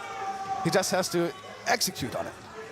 So he has to do it right now. Fourth game coming in, 2-1 for Mars here. So match point for the guy out of America. Let's see if Kid can do anything against it. Let's see if he can clean his act up. Okay, another dash attack gonna push him out shield off the parry as well. The nair into the down B. No sweet spot though. Here we go. Three up airs, looking for the air dodge. Yeah, that's great. Couldn't find the up B though. Why would you flash back punch that? I don't understand this guy. Maybe I'm not gonna say this is like all of these are stupid, but they kind of look stupid. You know what I'm saying? I'm pretty sure he has a plan in mind. He's just not letting that rip for no reason. Maybe, I mean, I'm guessing, because you said he had a shot put one as well. Maybe he's accidentally autopiloting shot put. Oh, could be. Maybe, yeah. I don't know. But at this point, it just looks a little bit like weird. Looks a little bit silly. We'll say that. All right, but that's nice confirmed. Just runs around, and of course the tech walls of Sinj Crew is surprisingly slow. Actually, the character that is all about speed kind of makes it a little bit weird. But there's the boost kick coming through from Mars, and they're finally flashing back by Shura. I think this is the first one that connects. Actually, 22% of it. It's a very strong move, but it is so committed. And Mars, after that one, gets sent back to stage, but almost no leg because he was at 0 and takes the stock right afterwards. So Kid is in this game, of course, has a little bit of a lead, gets a little bit of a setup down the platform, down coming in for the up B, but Mars all of it. Actually manages to survive. Mars proving me wrong right now. And okay, they gets the suplex. Can we get another one? Never mind, he's going to back off away. You see Mars put out any type of hitbox he can to keep Kid away from him, because he knows once he gets that little kid gets his hands on you, your stock might be gone. That's just kind of swinging right now. But there's a nice catch though. Kid just turns it on. Like, this is the explosiveness that me Baller has. You just connect one move at a decent height, and you could confirm it in this very strong kill move that is the Thropper. And just get the kill off the very top. That's how quickly this can turn for you. And now Mars on the last stock here in this game 4 would be huge for Kid to get this one, to get himself another chance to maybe take the set over Mars. What a win this would be, but there's a lot of more work to do here for the Kid. Getting scooped up by that parry into the boost kick. Not quite getting the stock, but we're on 11%. The next one just might. Okay, tries to get the side B. It's not that too much committal either. It doesn't have that much lag, so you're able to kind of get confirmed. No up B kill right there. And again, committing too hard, just giving Mars freebies. Man, I think he turned that around on exit. Like, if he hit that, I think he could have hit that. That wasn't like a confirm, but he kind of messed it up. So maybe that would have killed even, but still the percents are looking good here for Kid. 101%, 10 only on Mars, who kind of misses his own punish on a very punishable move. So there's Kid actually getting the advantage right back. It's just changing hands so quickly.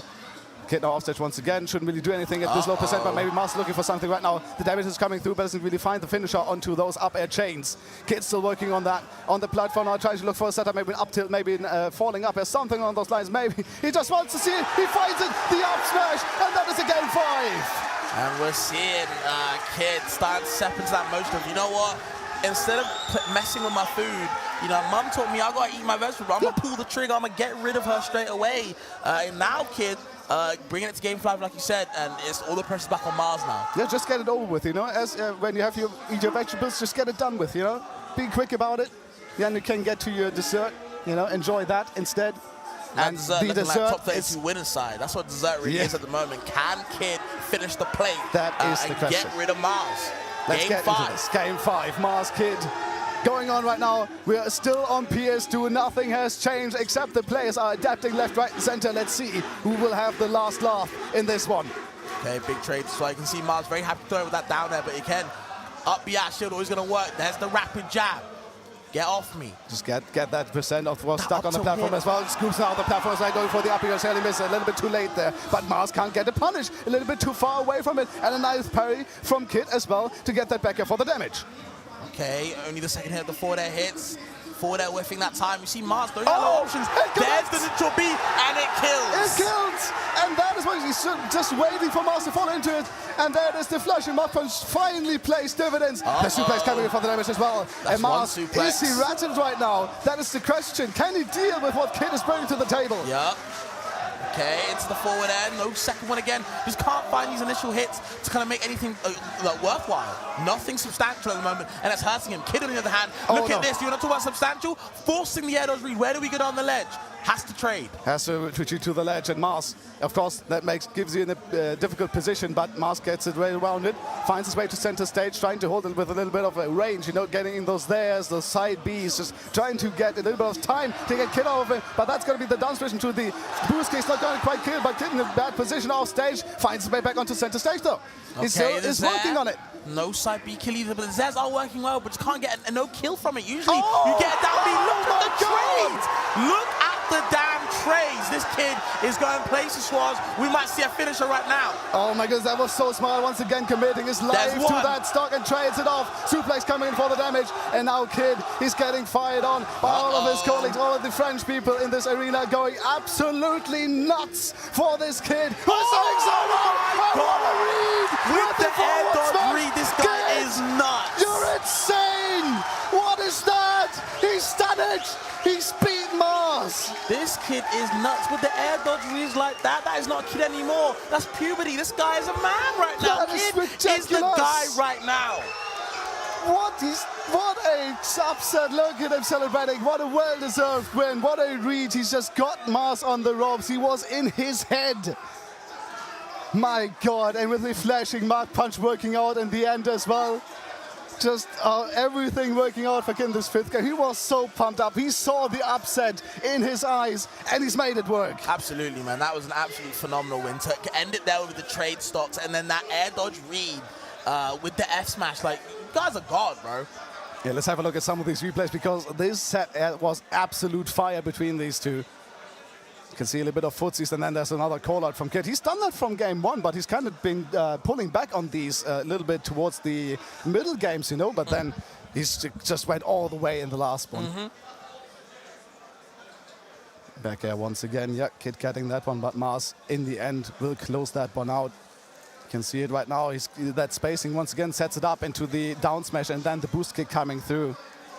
Nice one there from Mars for sure. Has some good reads, won the rollaways as well. Both players kind of calling out those rollaways, but Mars has been really good with it, especially with the down smash. And now Kid, this is the second game that he actually won later on. Gets the up smash there once again, lets it rip. And this has been the things where he was most successful by just doing that.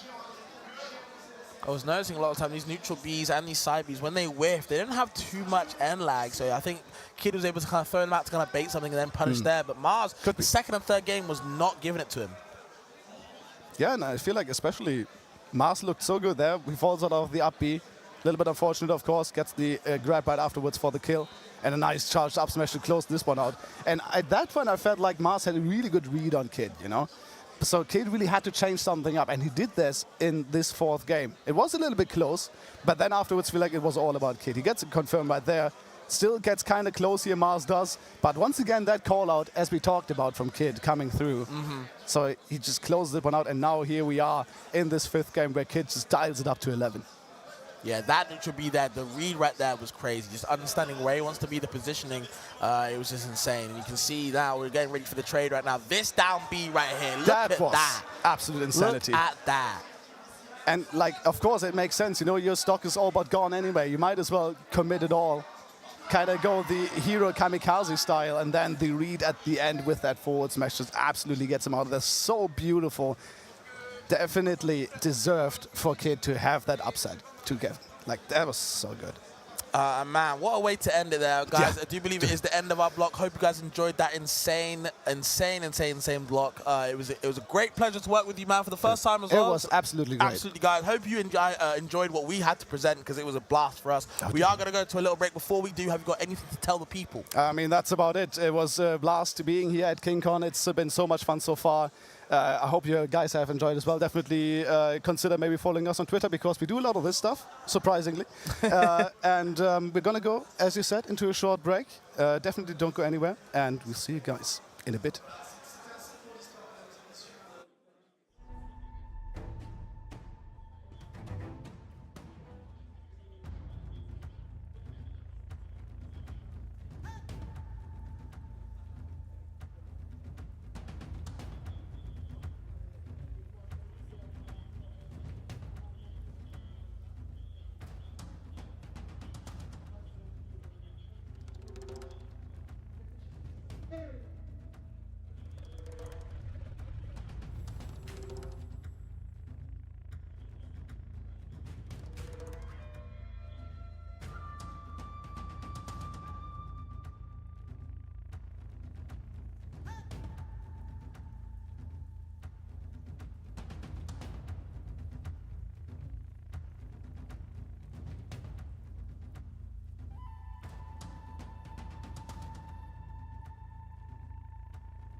Mesdames et messieurs, bonsoir et bienvenue au main event de la King Kong.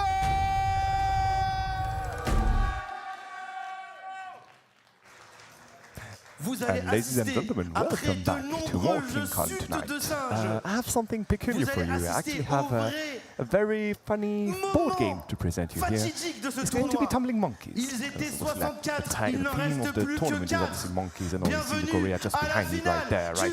SOS So with yeah, we have TG. decided to go for a kind of side event, a board game side event. And yeah, so if you never know, if you didn't know the rules of Tumbling Monkey, what's the game and what's it about? Basically, you have a big palm tree with little monkeys in it, and you have little, how to say, sticks to hold the monkeys in. And the point of the game is to remove the sticks one after the other without making the monkey tumble down the tree. The winner is obviously the one who makes the less monkey tumble out of it. And yeah, we had a whole bracket of it. Actually, if we wanted, we would have contacted the guild, the World Book of Records, because we actually are the biggest tournament of tumbling monkeys ever. So what you have right there is the box that's going to be used for the tournament. We are reaching the finals of the tournament. And yeah, it's going to be pretty intense. I'm looking and waiting for my co-caster for this event, obviously. It's going to be pretty chill, a good way to finish this event with, well, the good sets we just had for people who did not know. Kid actually won against Mars just before the break. So yeah, hope you enjoyed the day. We are going to make a quick presentation of the players we have around. And then we move on. I'm going to open the chat, so if you have any questions about the tournament, now will be the perfect time to ask them, because I'm going to check them in a matter of seconds. Right, there we are.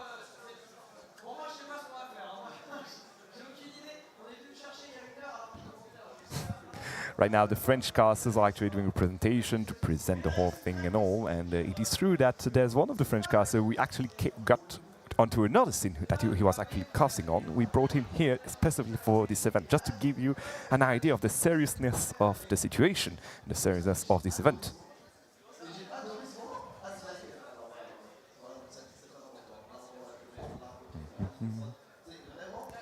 Right now, I think Sma is going to join me here.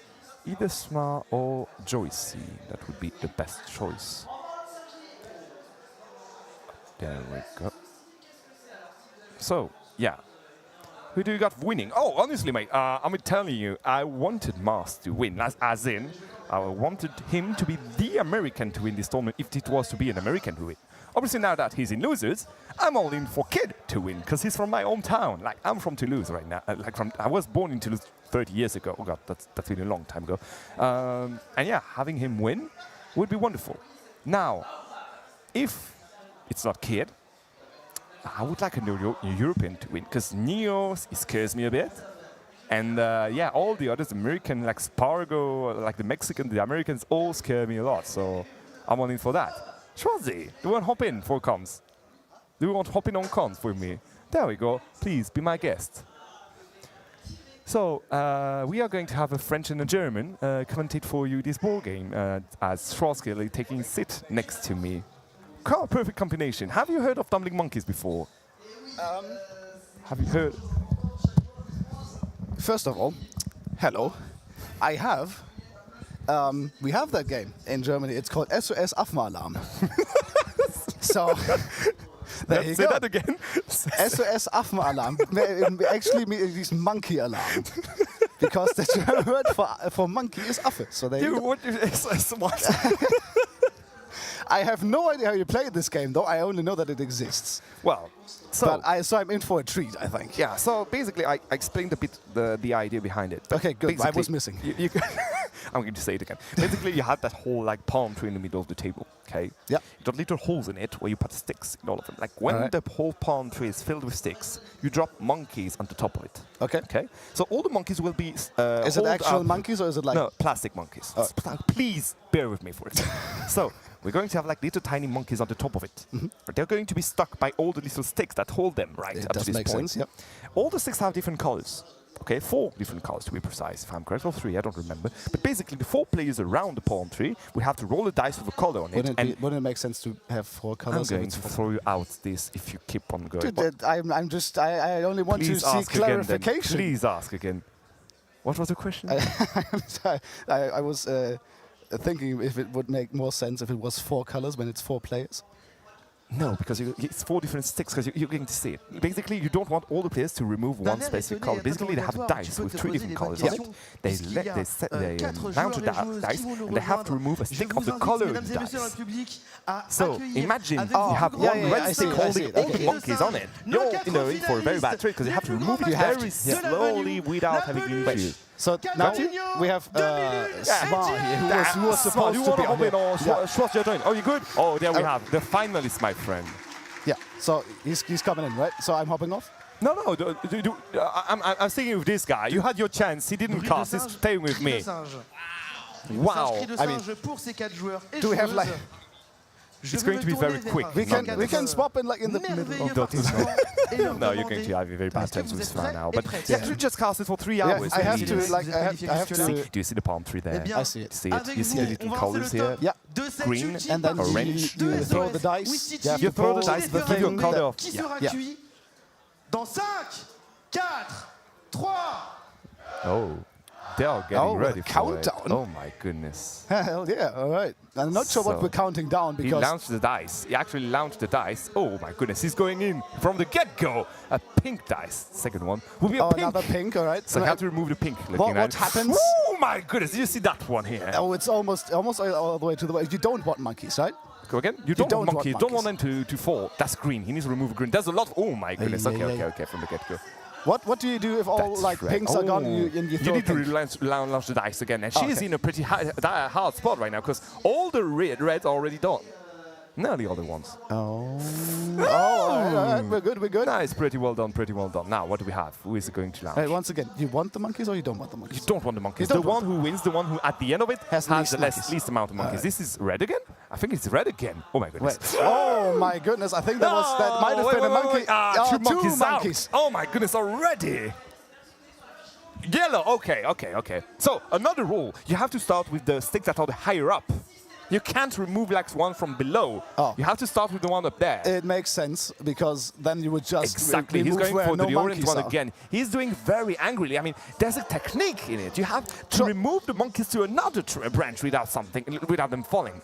The green one! Oh, getting all the monkeys in there. Okay, we're good. The way she sent the dice, like, get the thing off me! Get it out of here. No, but that's the thing, like, because you want to have all the monkeys, you kind of sit on the second layer now. Exactly. And now you can have 3 players in front of you who can pull all these. Exactly. And then either you're absolutely He got screwed. another monkey in. My goodness, one guy is already off. Oh my God. He's kind of he's out of the game. He's gone.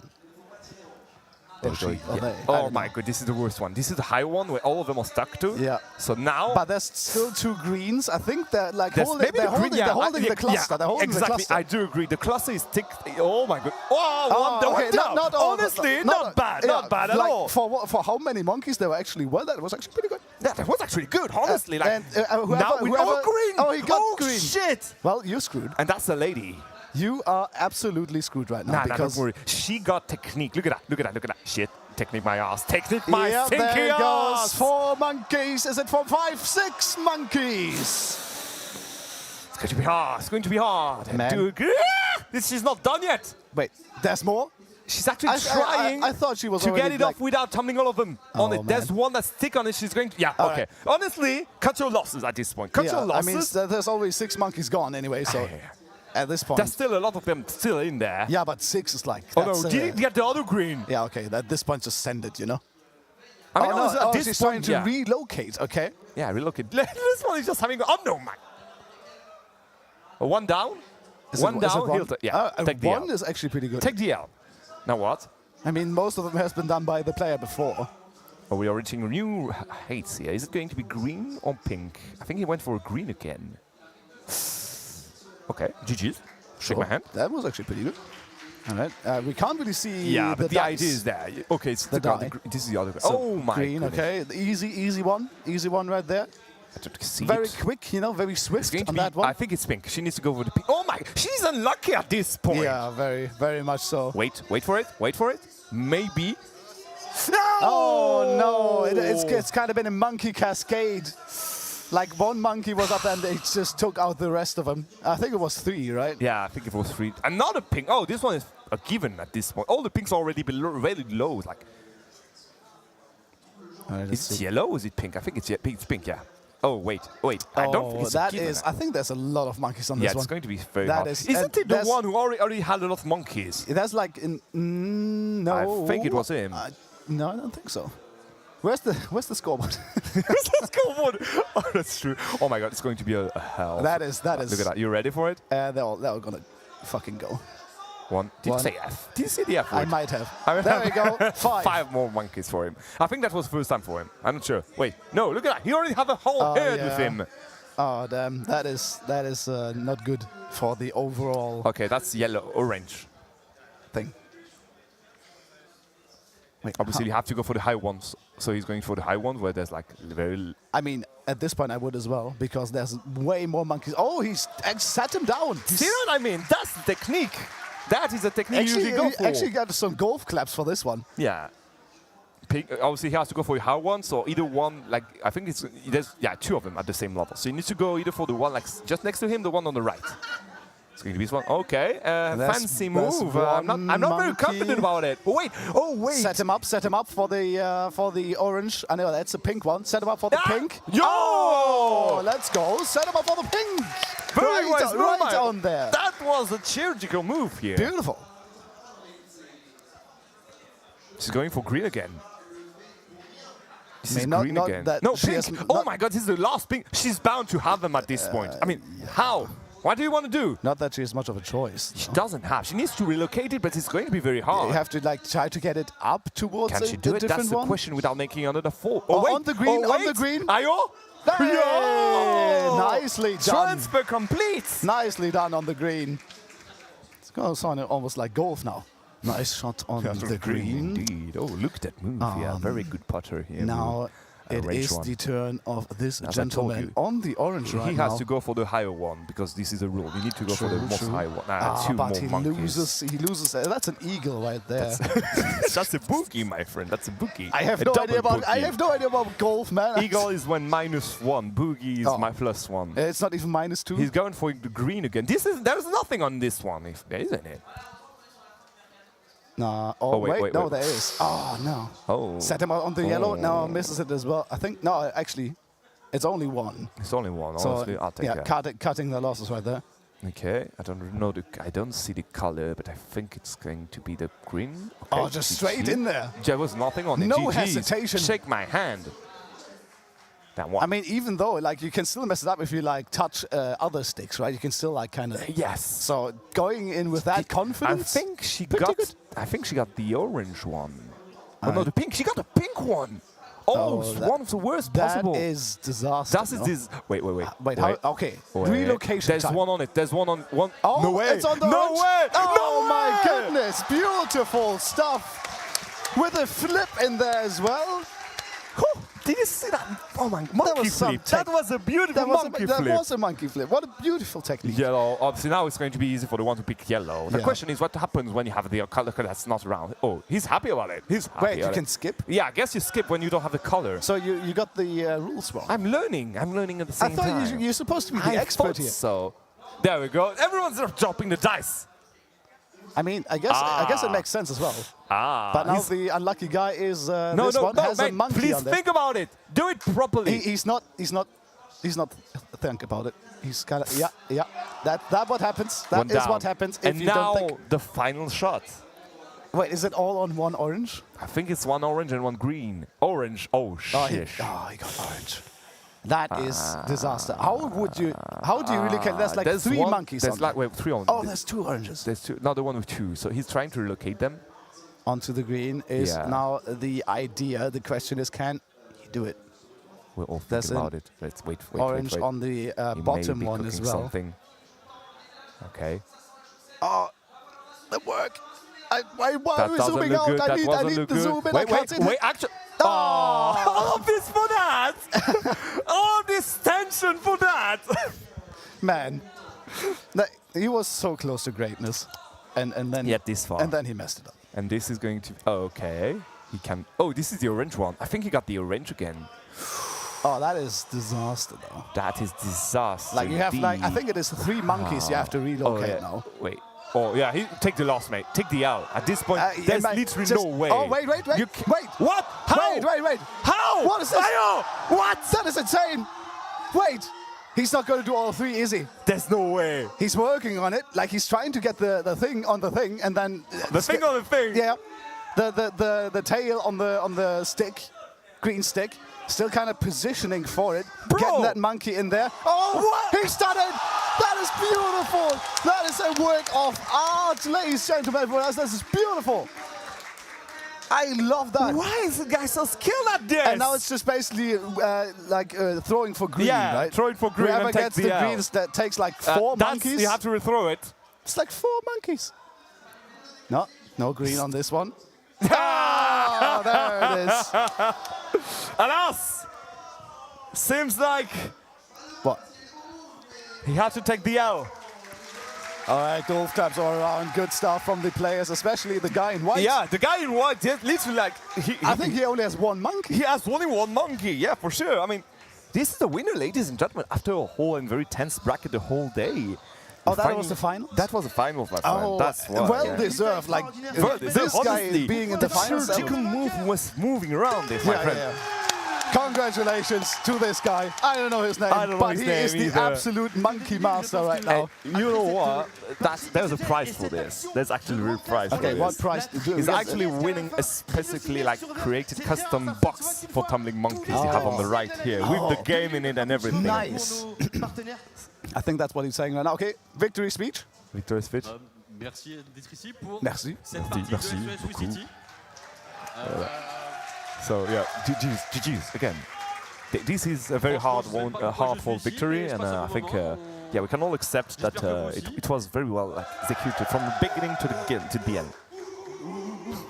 Are you actually translating, or are you just making stuff up? Like I'll just make it up like this. Oh, okay. I can hear him well because we don't have the feedback from the microphone. Fair And you know it. You didn't hear him either. You know, you at least had the capacity to actually Yeah, I translate. what's could, but I did not.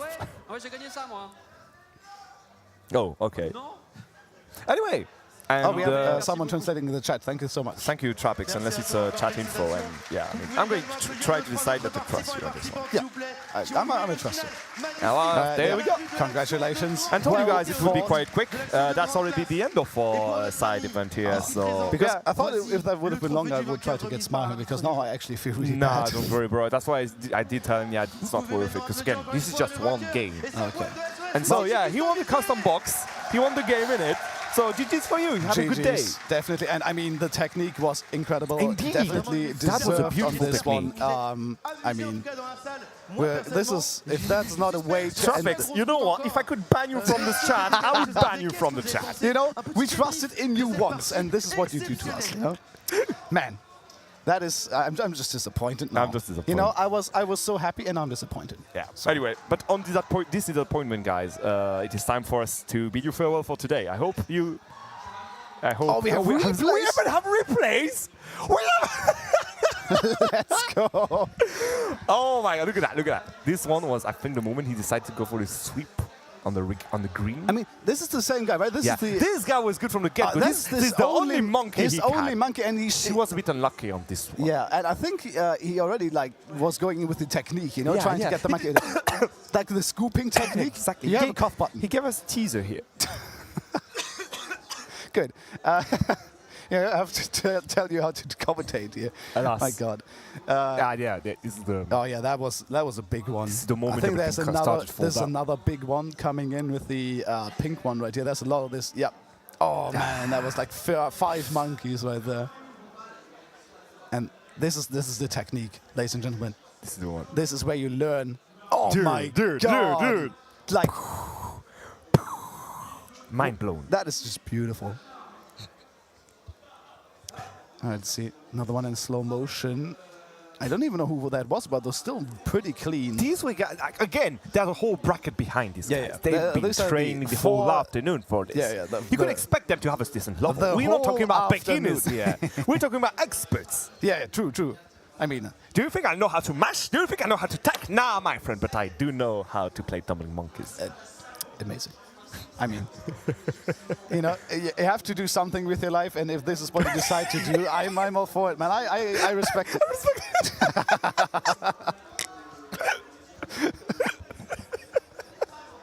Oh man, you do you. Whatever, That was the last one. Yeah. That was the last movement. Look at the sweep. Look at the. Yeah, it's like a fencing kind of technique, He's you in know. the country of fencing, and here he is doing Just fencing. goes in, you know. Anyway, yeah. Do you want to do the outro?